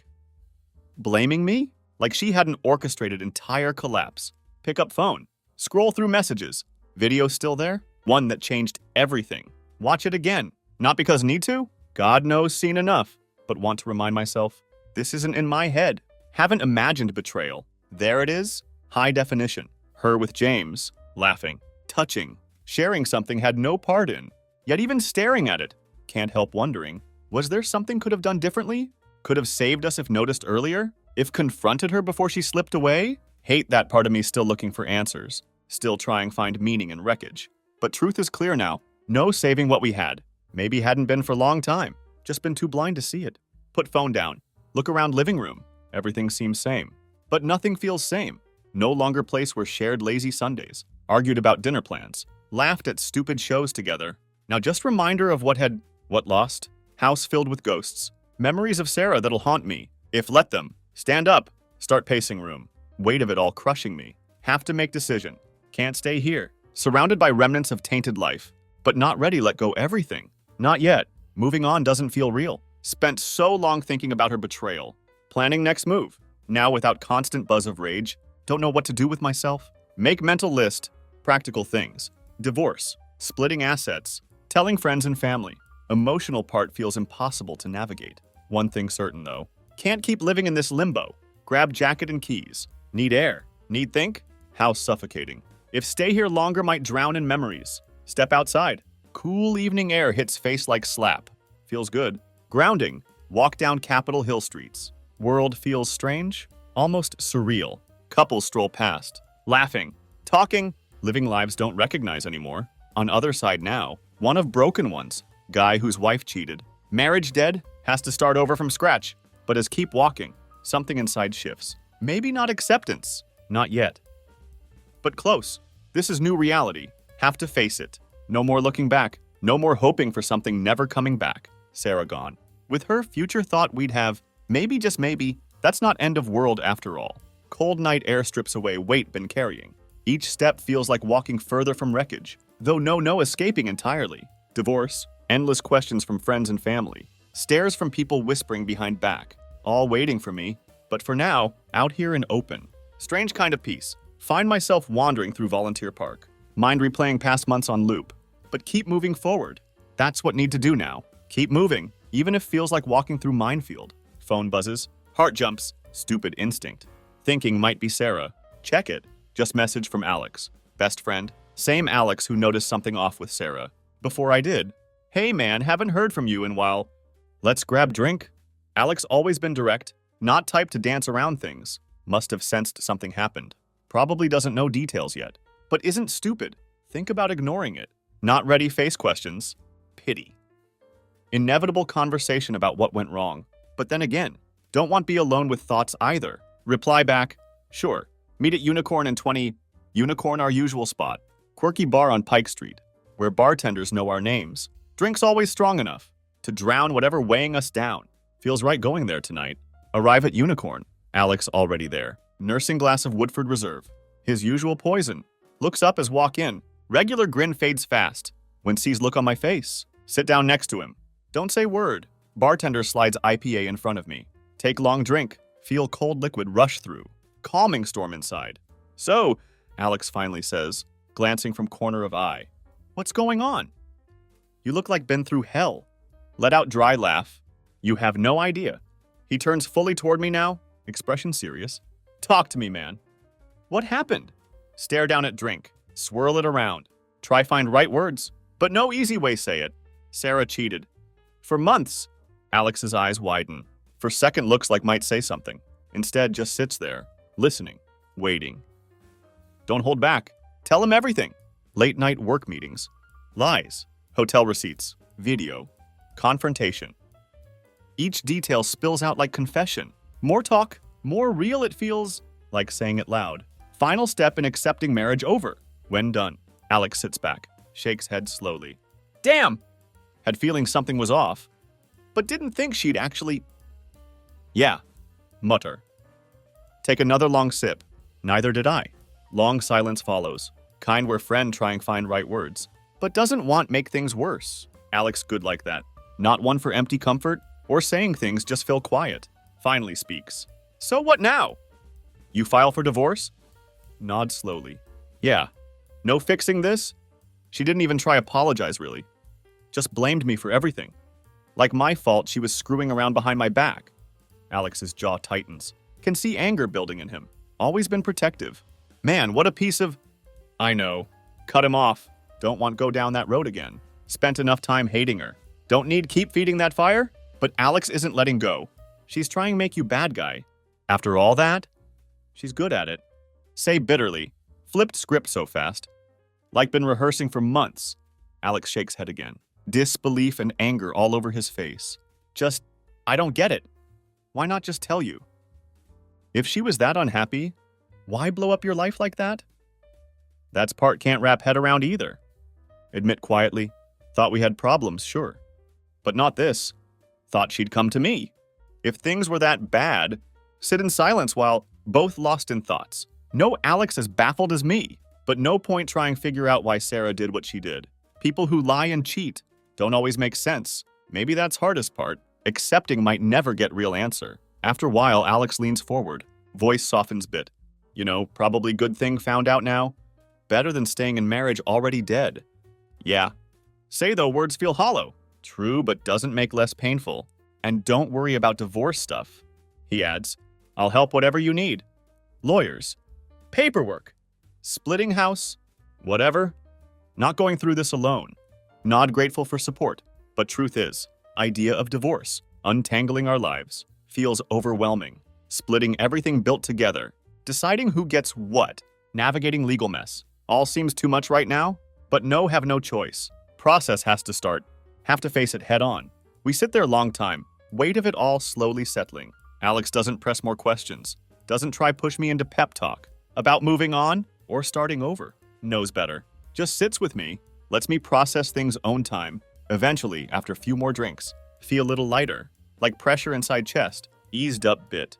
World outside doesn't seem so suffocating anymore. For first time since Sarah walked outdoor. Start to see way through fog. Not going be easy. Not going happen fast. But no can get through it. Alex right. This isn't end of everything. Just end of something. That been broken long time. Maybe somewhere other side of this. Something better waiting. Morning after meeting Alex. Wake up feeling strangely clear-headed. No fog. No numbness. Just odd sense of calm. Like storm finally passed.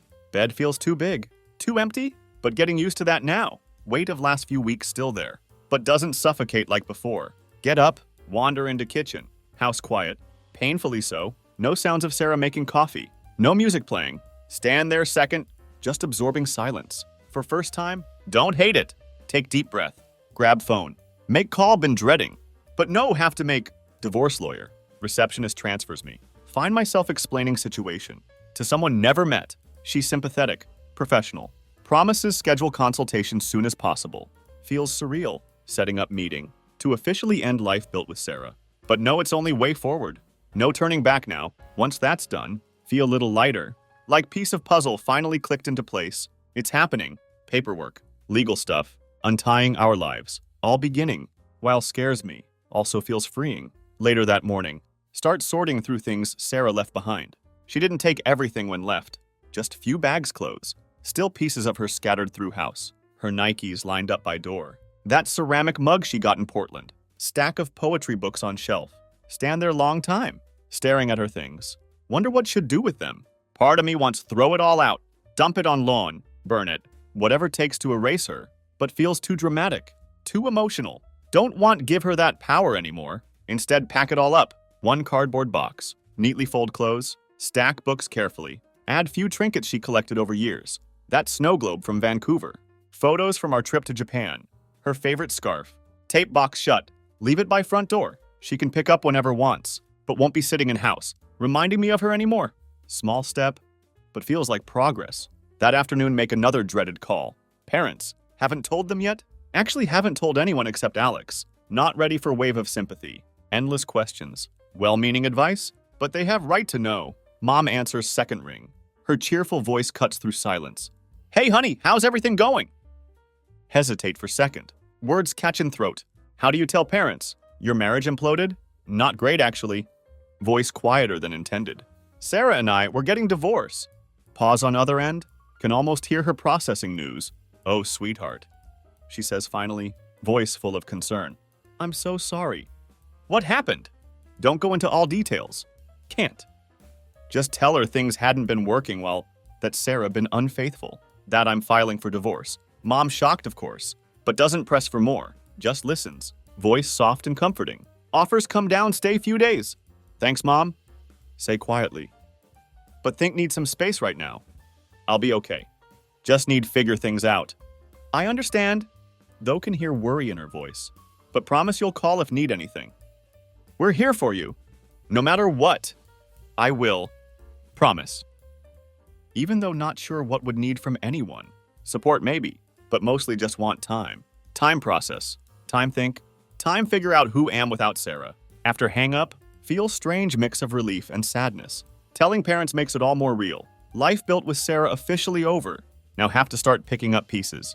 Of whatever comes next, rest of day passes quietly. Keep myself busy, cleaning, sorting through paperwork. Anything keep mind from wandering back to past. There are moments when pain hits hard. Remember something small about her. Way she'd laugh at dumb jokes. How she'd sing and shower. Sunday morning pancake tradition.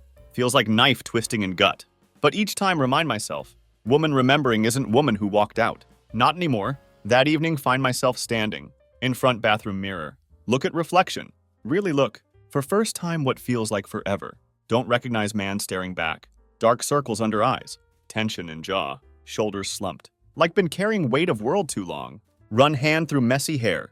Let out long, slow breath. This is it. This my life now. Much as scares me, also feels like blank slate. No more lies. No more pretending everything okay. Just me. Rebuilding from ground up.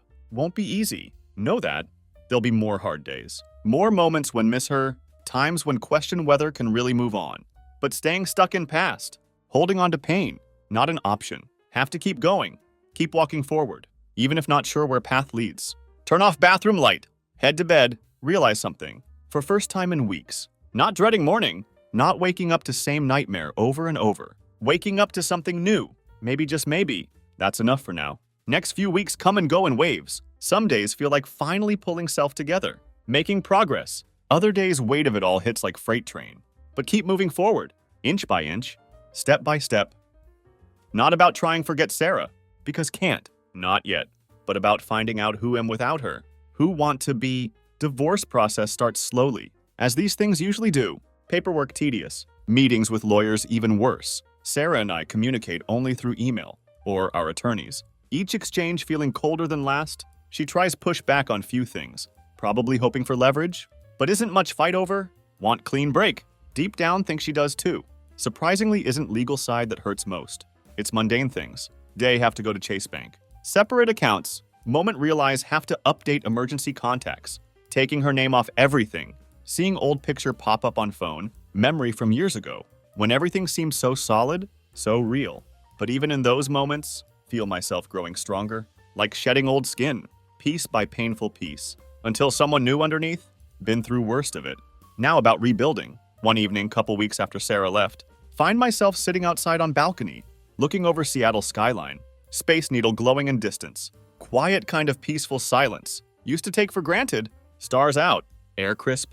For first time what feels like forever. Not drowning in thoughts. Take deep breath. Sip craft beer from local brewery. Let calmness of night settle over. Not perfect. Not healed. But getting there. Slowly. In that moment, realize something hadn't before. Sarah's betrayal. As painful and devastating as was. Doesn't define me. Doesn't get to be story of my life. More than what happened to me. Not just about surviving affair. Or lies. Or divorce. About rediscovering who am without weight of it all. For first time in long time. Not afraid of that. Idea of starting over doesn't terrify me. Like it did before. Actually feels almost freeing. Next morning, wake up. Same sense of clarity. October sun streams through blinds. Don't feel usual pang of dread. Feel ready. Ready to let go. Ready move forward. Ready stop letting Sarah's actions define every thought. Not pretending completely over it. But choosing stop letting it control me. Pick up phone. Scroll through messages. Haven't spoken to many people lately. Alex been checking in here and there. But mostly kept to myself. Today something changes. Text Alex. Hey, let's grab that drink again. In better place now. His response comes almost immediately. Hell yeah, knew you'd bounce back. Fremont Brewing tonight? Smile, feeling weight lift off shoulders. World outside my bubble still there, waiting for me. Kept myself locked in emotional prison. Long enough? Time rejoin living. Spend day cleaning apartment. Not just about tidying up, about reclaiming space, making it mine again. Throw out last things remind me of Sarah.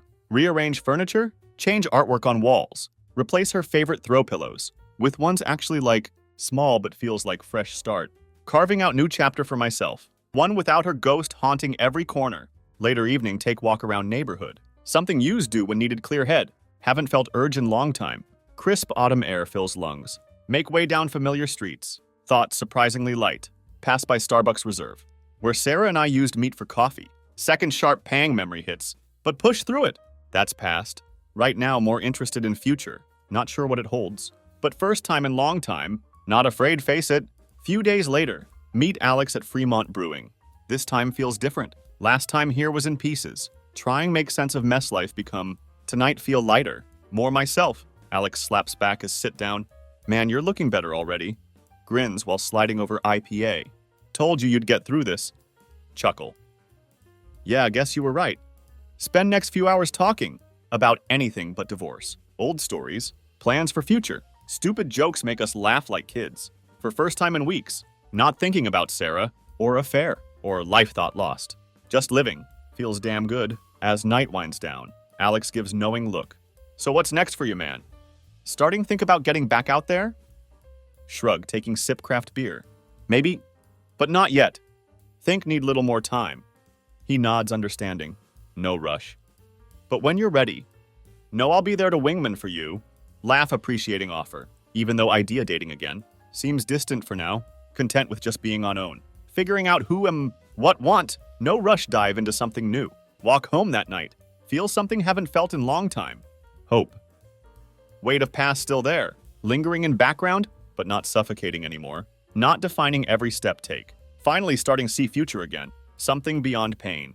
Beyond betrayal. Something that's mine. Mine alone. For first time, long time. Okay with that. Okay with unknown. Because this time no. No matter what happens. Can handle it. Can rebuild. Can move forward. Sarah part of past.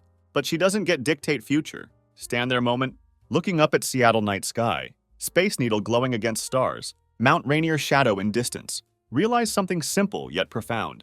I'm free, not just from marriage or from Sarah, but from weight been carrying, from doubt, from pain that been defining me. Free to become whoever want be, free to start over, free to live life on own terms. Tomorrow will be another day, might be harder than today, might be easier, but that's okay, because know now, got strength handle whatever comes.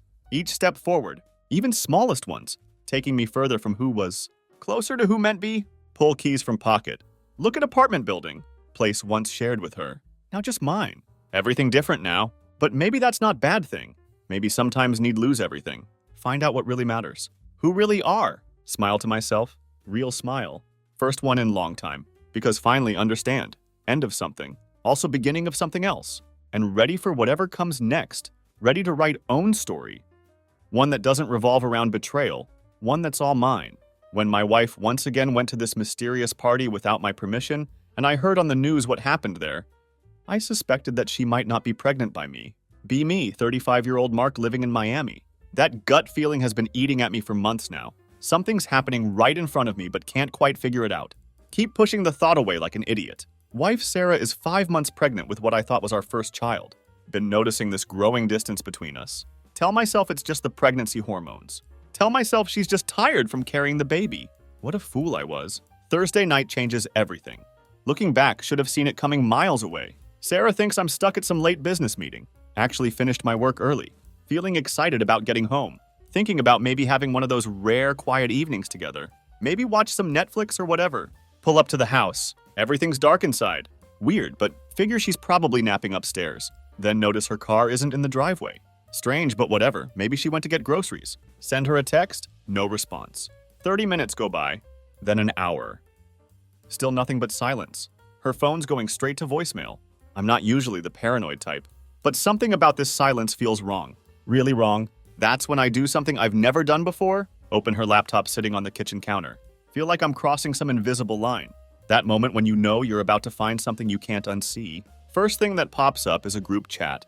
Her friends are all talking about some party. A party I knew nothing about. Messages are full of details about their wild night. Read about Sarah jumping into some pool. Rachel writes, "Thought I'd die laughing, pregnant, and still the life of the party. My pregnant wife at a party I didn't know about. My pregnant wife drinking. My pregnant wife jumping into pools. What the actual fuck?" Keep scrolling through these messages. Feel my stomach turning with each new line I read. Rachel writes something that makes my blood run cold. Still can't believe what happened with him. What was she thinking? Him? Who the fuck is him? Can feel my pulse pounding in my ears. Scroll faster through the messages. Then I see a name. David. Some guy I've never heard of. Apparently got a little too close to Sarah that night. Group chat is full of inside jokes and teasing comments. Each one feels like a knife in my gut. My pregnant wife. Partying. Another guy. This can't be real. Start pacing around the living room.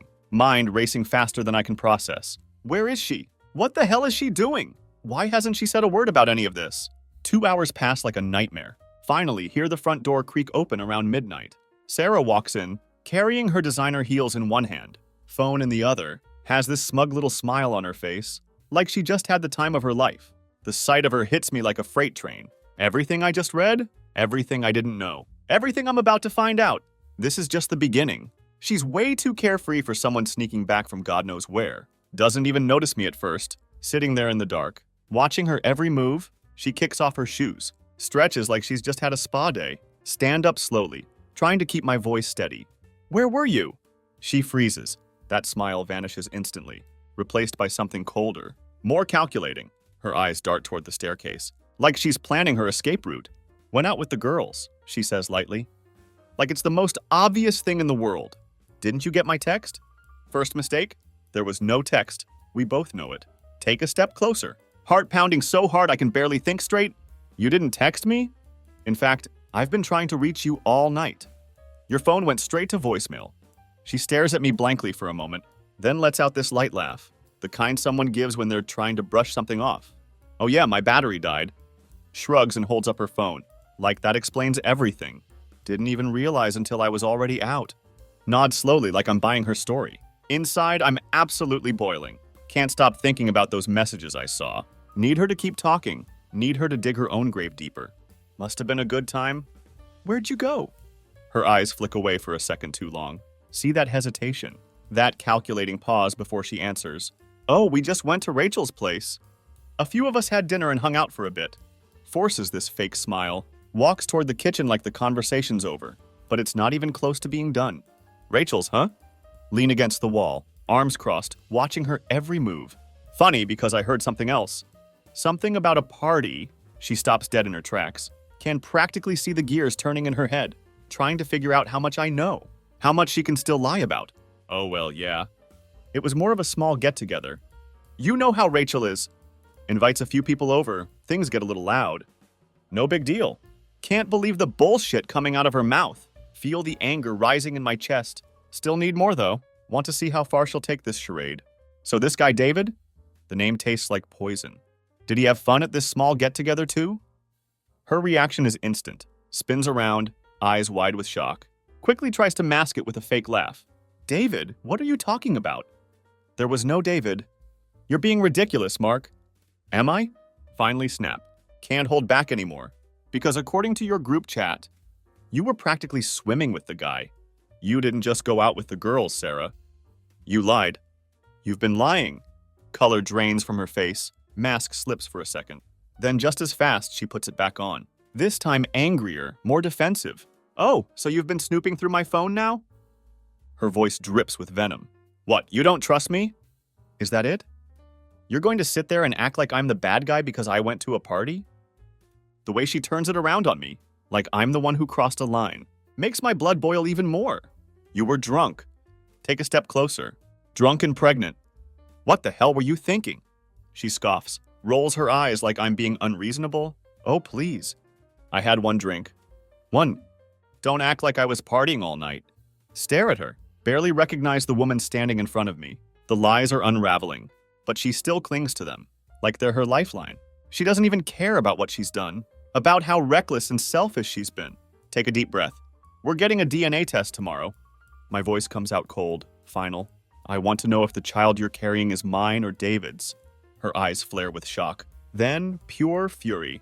Are you serious right now? How dare you accuse me of that? You've completely lost it, Mark. This is insane. Let out a laugh. No humor in it.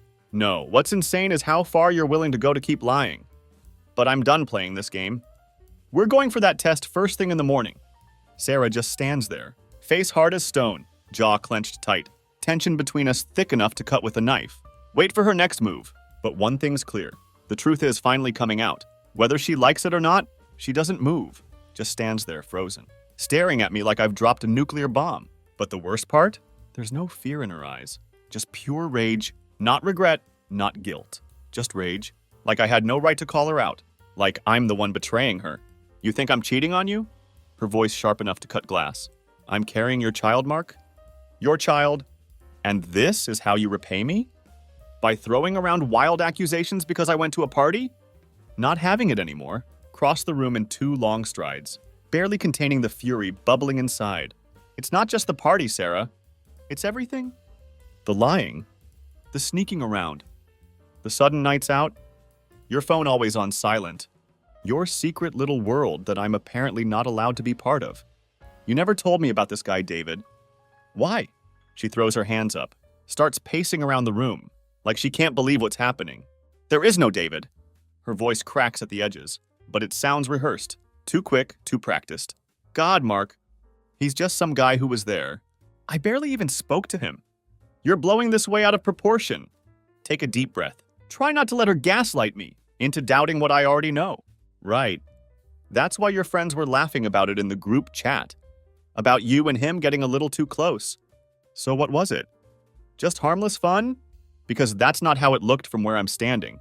Sarah's face twists in frustration. Her eyes narrow like she's calculating her next move. Opens her mouth to fire back. Cut her off before more excuses come out.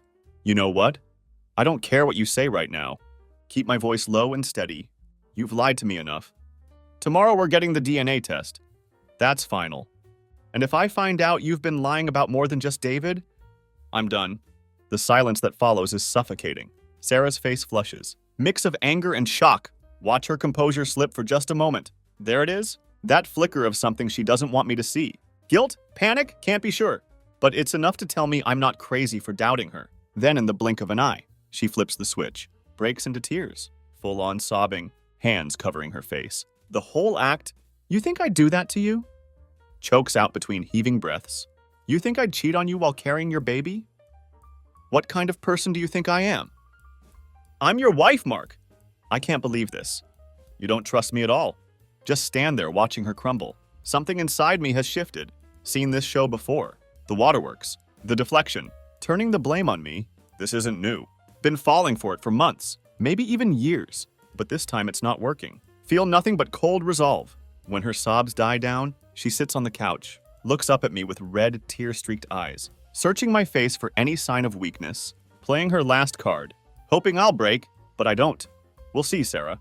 My voice like stone. "We'll see after the test?" She blinks. Clearly didn't expect me to hold my ground. For a second thinks she might explode again. Instead, she straightens up, wipes her face with the back of her hand, tears gone just as quickly as they came. "Fine." Her voice cold, venomous. "If that's what it takes to prove you're being paranoid, then fine. I'll take the damn test." Stands up and storms past me, slams the bedroom door behind her. Don't follow her. Instead, just sit down, staring at the floor, head spinning with everything that just went down. The Sarah I knew, the woman I married, she's slipping away. Or maybe she was never really there. Not sure of anything anymore. Mind keeps going back to David. The way her friends talked about it, like it was some joke, something to laugh off. But there's nothing funny about what's happening here. Feel like I'm trapped in a nightmare. Can't wake up, no matter how much I want to believe her. The pieces aren't adding up. Barely sleep that night. Every time I close my eyes, see her walking through that door, laughing, carefree, like nothing was wrong. The lies, the secrets, the fake tears, and now the looming DNA test. That could blow everything apart. Morning comes, Sarah's already up when I drag myself out of bed. Doesn't say a word as she gets dressed. Don't need her to? We both know what's coming next. This is the moment everything changes. Drive to the clinic is dead silent. No music. No small talk. Just tension thick enough to suffocate us both. In that silence, know one thing for sure. By the end of today, I'll know the truth, one way or another. The clinic feels like a tomb. Cold, sterile, suffocating. Sit side by side in the waiting room. Space between us feels like miles. Sarah scrolls through her phone. Avoiding my eyes, face a perfect mask of indifference. Have no idea what's going on in her head. Honestly, don't care anymore. Just want answers. Nurse calls our names. Sarah stands up without a word. Marches toward the back. Like this whole thing is some mundane chore. Something to get over with. But to me, it feels like my entire life is hanging on this moment. Test itself is straightforward. Swab, paperwork, done. Doesn't stop my heart from pounding. Like a drum in my chest. Sign my name on the final form. Glance at Sarah. She's already halfway out the door. Like she couldn't wait to leave. Follow her out to the parking lot. Weight of silence between us crushing. Get in the car. For a moment, neither of us says anything. Have 1,000 questions boiling in my mind. None of them matter until those results come in. Finally, Sarah breaks the suffocating silence. "This is ridiculous, Mark." Her voice cold like we're discussing weather. "You're going to feel like a complete idiot. When the results come back, and you realize this baby is yours, grip the steering wheel, knuckles turning white. If I feel like an idiot, at least I'll know the truth." She scoffs, shakes her head, lips twisted into bitter smile. "You really don't get it, do you? You're destroying our marriage with your paranoia? You should be focusing on our future, on the baby. But no, you're too busy playing detective." Her words hit me, not in the way she wants though. Feel heat of anger rising in my chest. Swallow it down. Truth is, she doesn't even try to defend herself anymore. It's all about turning it back on me, making me feel like the villain, like I'm the one tearing us apart. After everything I've seen, all the lies, the sneaking around, how could she expect me to just sit back? Pretend everything's fine? Don't respond. Don't trust myself to speak without exploding. Drive home in silence instead. Thoughts a tangled mess. Keep replaying the night she came back from that party. That carefree smile. Smell of alcohol? The way her friends laughed about him. About David. The guy who hovers in the background of everything, even though Sarah pretends he's nobody. Get home. Sarah doesn't waste any time. I'm going to lie down. Barely glances at me. Disappears into bedroom. She always does this. Retreats when things get too real. Can't decide if it's fear, guilt, or just plain indifference at this point. Stand in hallway for a moment, staring at closed door. Wonder what the hell I'm doing. Part of me wants to confront her again. Demand the truth. Force her to admit what she's done. But another part, maybe the smarter part, Knows that no matter how much I push, she won't crack. Sarah's too good at this game. Go back to her laptop instead. No, I shouldn't. But after everything, can't let it go. Need to know what else she's hiding. If she won't tell me, going to find out myself. Need something concrete this time. Not just vague messages or hints. Want something that will either confirm my worst fears or give me reason to believe her. Open her emails first. Nothing unusual there. Go back to her group chat. Scroll through older messages. Piecing together timeline. That's when I find it. One message buried deep in chat from a few weeks ago after another one of her nights out. Rachel had texted her. So what's going on with David? Are you going to tell him? Tell him what? Heart starts pounding in chest. Scroll through Sarah's reply. Not yet. He's too suspicious right now. I need to wait. What the hell was she waiting for? What wasn't she telling me? Or worse, what was she telling David? Before I can stop myself, click through her recent photos. Don't know what I'm expecting. Maybe pictures from party. Maybe something innocent that I could overanalyze. But what I find makes my blood run cold. Handful of pictures from that night. Sarah looking happy, carefree. But one of them stands out. Photo of her with David. Arms around each other, grinning at camera, like it was best night of their lives. In background, someone holding Sarah's shoes, while she had clearly just jumped into pool. Pregnant. Laughing. Drunk. With another guy's arm around her. Close laptop. Feel like I've been sucker punched. It wasn't just photos or messages. It was everything. The lies, the manipulation, the gaslighting. Can't believe it's come to this. Sarah isn't just playing me. She's playing both of us. Stand up. Start pacing living room. Try to decide what to do. Confront her again? What would it matter? She'd deny it. Twist the story. Cry. Scream. Anything to avoid admitting what I already know. But what hits hardest? What gnaws at pit of my stomach? Is thought that this baby, our baby, might not even be mine. In that moment, realize something. I'm done waiting. Done playing her games. Done hoping for miraculous redemption. The DNA test will tell me what I need to know.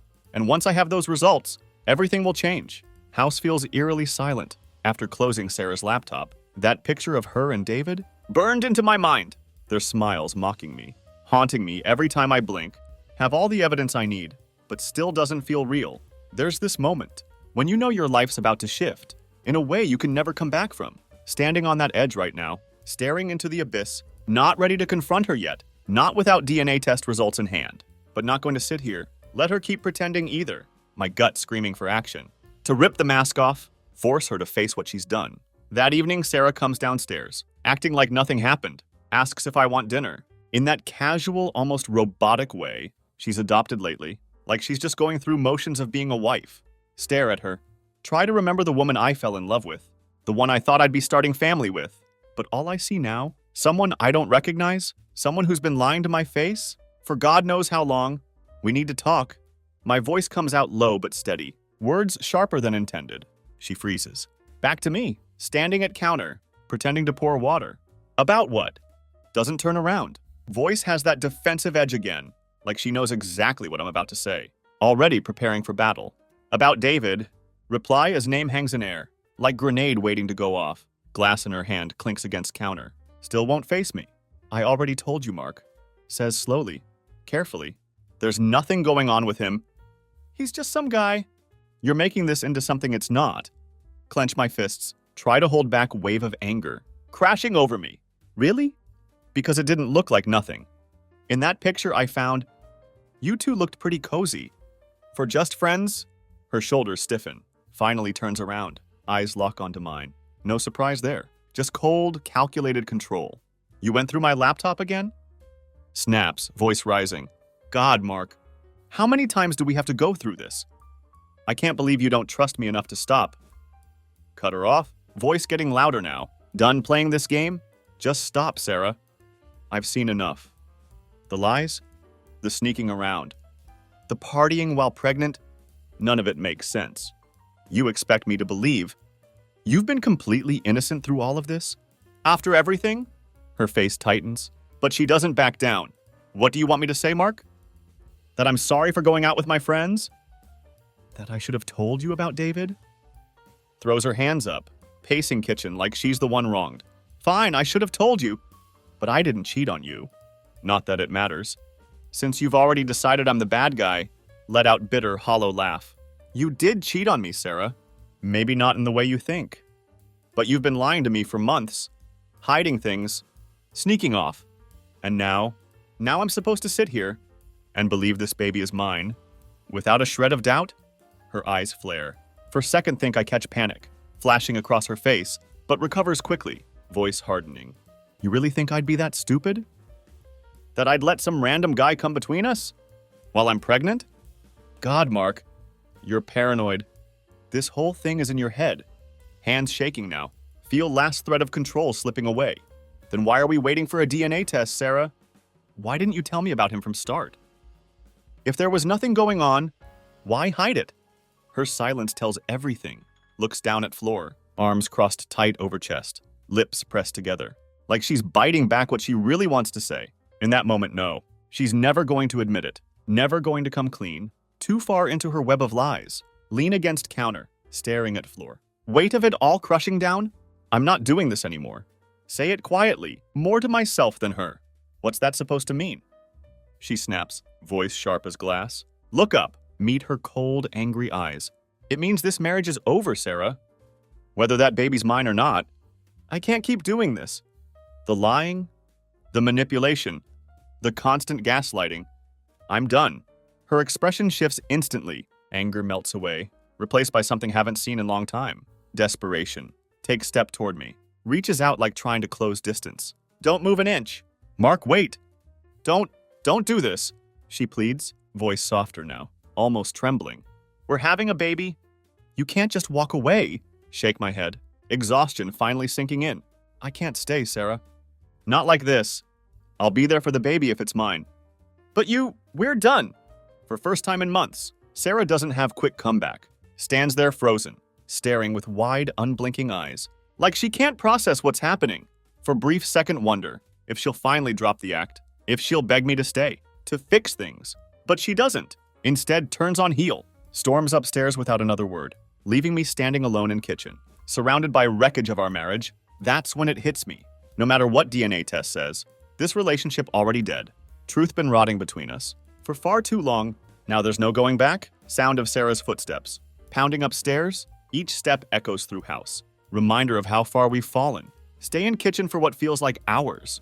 Leaning against counter. Staring blankly at spot where we argued. Nothing left to say.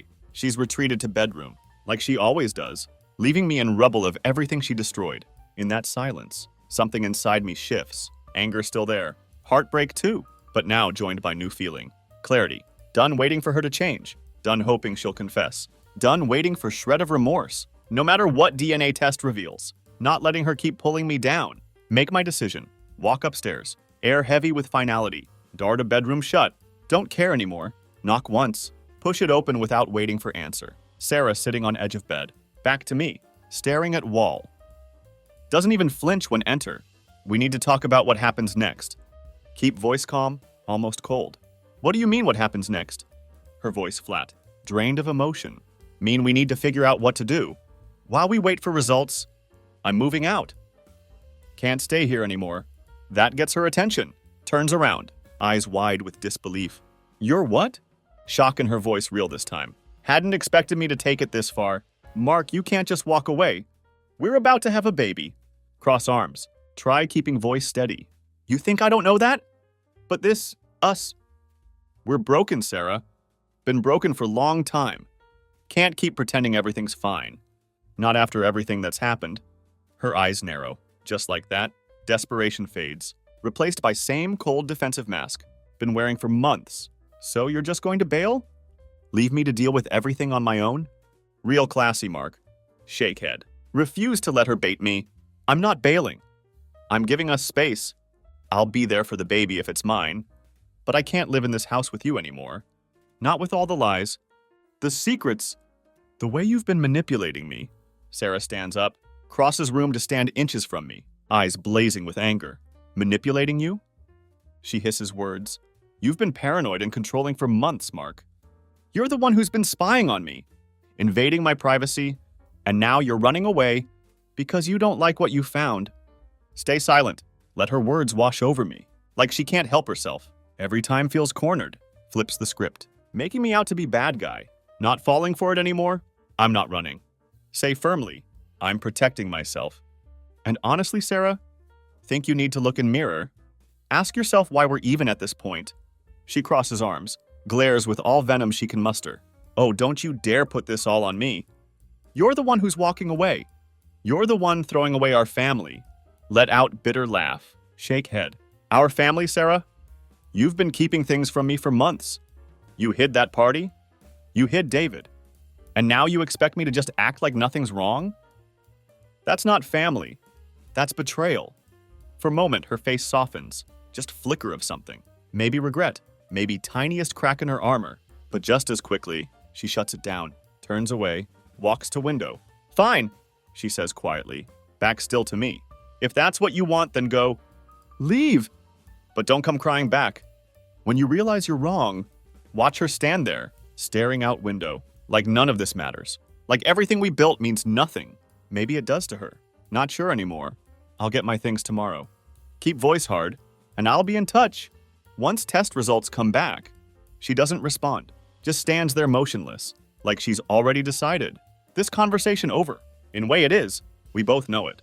Leave room. Close door behind me. Finality echoes through house. This is it. End of everything thought we had.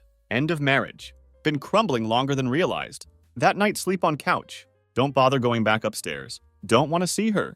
Don't want to be in same room. Mind racing. Torn between anger, grief, and something didn't expect. Relief. As painful as it is, this break feels like first real step. Taken in months. Finally doing something for myself. Finally drawing line. Next morning pack bag. Leave house without saying goodbye. Sarah doesn't come downstairs to stop me. Not sure if expected her to. But when she doesn't, confirms what already knew. This is over. Find place to stay at Mike's house. Somewhere can breathe. Without Sarah's presence looming. Now just waiting game. Waiting for DNA results. Waiting to see if baby mine. Waiting to see if forced to have her in life forever. Or if can finally be free of lies. But no matter what results say, one thing's certain. Won't be coming back to her. That chapter of life closed. Waiting is unbearable. Every minute feels like eternity, stuck in cruel limbo. Neither moving forward nor backward. Left Sarah. Packed things. Set up at Mike's place. But doesn't feel real yet. Life feels paused. Waiting for one thing. That will either shatter me completely or somehow set me free. The DNA test. Hanging overhead every second of every day. Try to distract myself. Dive into work. Hit gym. Hang with Mike and his girlfriend. But no matter what do, mind always circles back. To question that keeps gnawing. Like itch can't scratch. Is this baby mine? Mike good about giving space. But one night, we sit down with couple beers. He asks question been dreading. So what happens if baby's not yours? Doesn't look at me. Just stares into bottle. Like already knows how loaded question is. Take long sip of drink. Try avoiding answer at first. But no point dodging it. I don't know, man. Voice comes out quieter than intended. Part of me hoping it's not. That way can just walk away from her. But then it's a kid, you know? Don't want to abandon my own kid? Mike nods. Doesn't say anything for a moment. Then glances at me, brow furrowed. And if it's yours? So wait. Lean back on couch. Stare at ceiling. If it's mine, I'll take care of baby. Won't stay with Sarah, though. That's over. But won't abandon kid? Can't. Words feel heavy, like bracing for something. Not ready for, don't want to be tied to her forever. Don't want her manipulation, her lies, to be constant shadow in life. But if that child mine, can't turn back. Next few days blur together, routine of waiting, overthinking, trying not to let emotions swallow whole. Haven't heard from Sarah since left. Don't reach out. No point. Both no test results. Will be final word. Then one morning, sitting in Mike's kitchen, staring blankly at coffee. Phone buzzes. Screen lights up. Test results available. Stomach drops. Stare at message for full minute. Before can even bring myself to unlock phone. This is it. Moment that will decide everything. My future. My connection to Sarah. The child she's carrying. All boils down to this. With shaking hands. Click link to view results. Screen loads slowly. Or maybe just feels that way because heart pounding so loud. Can barely hear myself think. Then there it is. Answer been waiting for. 0% probability of paternity. Blink. Staring at words. Try to make sense of them. Mind racing. Emotions tangled mess. Relief. Anger. Shock. Disbelief. Baby isn't mine. Truth hits like tidal wave. Sweeping away everything in path. The baby. Child been preparing to care for. To raise. To take responsibility for isn't mine? David's face flashes through mind. Suddenly, all pieces click together. She'd been lying from start. All her excuses, her denials, the fake tears, all part of her twisted game. She knew. She knew baby wasn't mine. Kept it from me, trying to trap me in this nightmare. Stand up! Legs unsteady, anger rising in chest like wildfire. Want to scream! Break something. Storm over to Sarah's house. Confront her with truth. Throw it in her face. Demand answers. How could she do this? How could she lie for so long? Knowing I was preparing to be father. Grab phone. Hand still shaking. Dial her number. She picks up after few rings. Voice cold, distant. Like hadn't been expecting hear from me. What do you want, Mark? Take deep breath. Voice low. Trembling with anger. Trying to keep in check. I got the results, Sarah. Pause on other end. Can almost hear her calculating. Trying figure out how much I know. And you lied. Snap, unable hold it any longer. Baby isn't mine, Sarah. You've known this whole time, haven't you? Silence. For a moment, think she hung up. Then finally speaks, voice cold and flat. I didn't know for sure. Let out bitter laugh, shake head in disbelief. You've known, Sarah. You've known, and you let me believe it was mine. Let me go through hell thinking I was about to be father, when all along it was someone else's kid? David's kid? Another silence. This one feels different, like she doesn't care anymore. So what? You've got your answer now? What do you want me to say, Mark? I made a mistake. It happened. Move on. Her words hit like punch to gut. Complete lack of remorse. Way she brushes it off. Like it's nothing. Like I'm nothing. Too much. Too cold. Too cruel. A mistake? Repeat, voice shaking. You lied to me, Sarah. You lied about everything. And now you expect me to just move on? Yeah. Her voice ice cold. I do. What's done is done? It's not like you're sticking around anyway. My grip tightens on phone. Pulse pounding in ears. Never felt so angry, so betrayed. At that moment, no, I'm done. Not just with Sarah, but with entire twisted mess. You're right, Sarah. My voice hard. I'm not sticking around. You can go build your life with David. I want nothing to do with either of you. We're done. Before she can respond, hang up. Throw phone down on table. Hands still trembling with rage. It's over. Finally, truly over. Relief is there? Just beneath surface, but buried under mountain of betrayal, anger and sadness. Not just walking away from toxic marriage, walking away from future thought was mine. Can finally start moving forward. On own terms, Sarah burned everything to ground, but won't be stuck in ashes, going to rebuild without her lies, without her manipulation, without her. Hanging up phone felt like cutting last thread, tethering me to Sarah. Strange hollow feeling, like just threw away everything.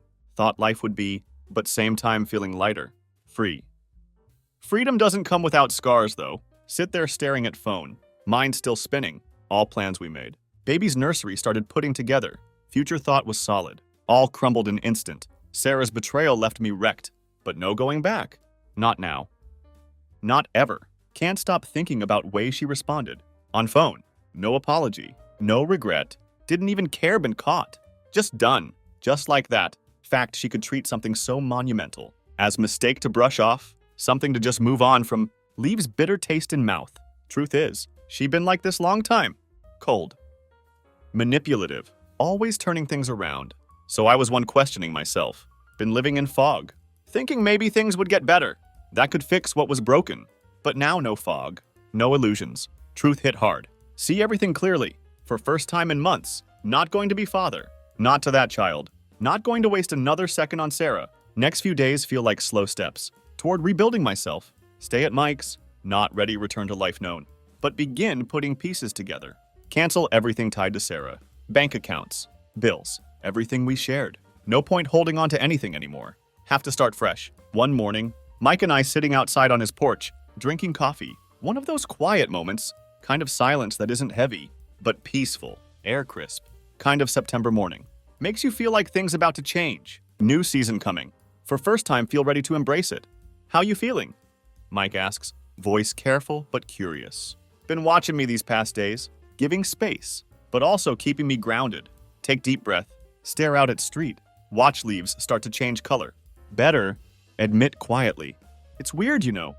Thought I'd be more broken after all this. But I'm not. I'm pissed, yeah. But feels like I can breathe again. Mike nods. That's the thing about being stuck in toxic situation. Don't realize how much it's suffocating you. Until you get out, he's right. Been suffocating for so long, trapped in Sarah's lies and manipulation, clinging to relationship that was dead, long before found out about David, but now have space. Clarity. With that comes something else. Hadn't expected. Hope, for first time in months, feel like can actually move forward. Future imagined with Sarah gone sure. But there's still future out there. One that doesn't involve her lies, her manipulation, her cruelty. Can rebuild. Few days later, go back to house for last time. Mike comes with me to help pack rest of stuff. Walking into place feels strange. This had been my home. Place thought would raise child. Now just shell. Empty and cold. Air feels heavy with memories. All arguments. Lies. Betrayal. But no sadness left in me. Just quiet resolve. Pack up last few things. Clothes. Books. Some personal items. Hadn't taken first time. Nursery still set up. Untouched since started putting it together. Stand in doorway for moment. Staring at crib. Walls we'd painted. Stuffed animals bought in preparation for child. That wasn't even mine. Take deep breath.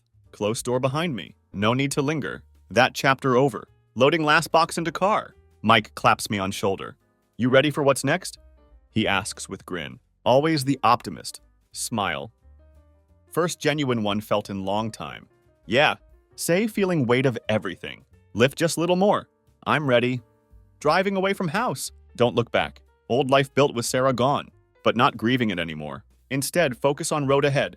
Something freeing and unknown. Something haven't felt in months. Don't have all answers yet. But for first time, don't need them. In weeks that follow, start to rebuild myself. In ways hadn't expected. Reconnect with old friends. Throw myself into work. Even start thinking about things. Want for own future. Not future Sarah laid out. But one could build for myself. One where could be happy again.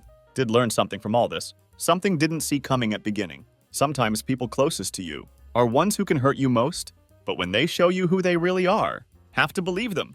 Can't stay in relationship built on lies, hoping it'll change, hoping things will get better. Have to walk away, even if it hurts, because staying, that's what destroys you. If had any advice for anyone going through what went through, it's this. Trust your gut. Don't ignore red flags. Don't let someone else dictate your self-worth. Most of all, don't be afraid to let go. When you realize truth, there's life on other side. Better life, Sarah and David. They can have each other. Done with that mess. As for me, moving on. Not easy, but necessary. For first time in long time can see future we're not stuck in someone else's lies future that's mine. And that's everything.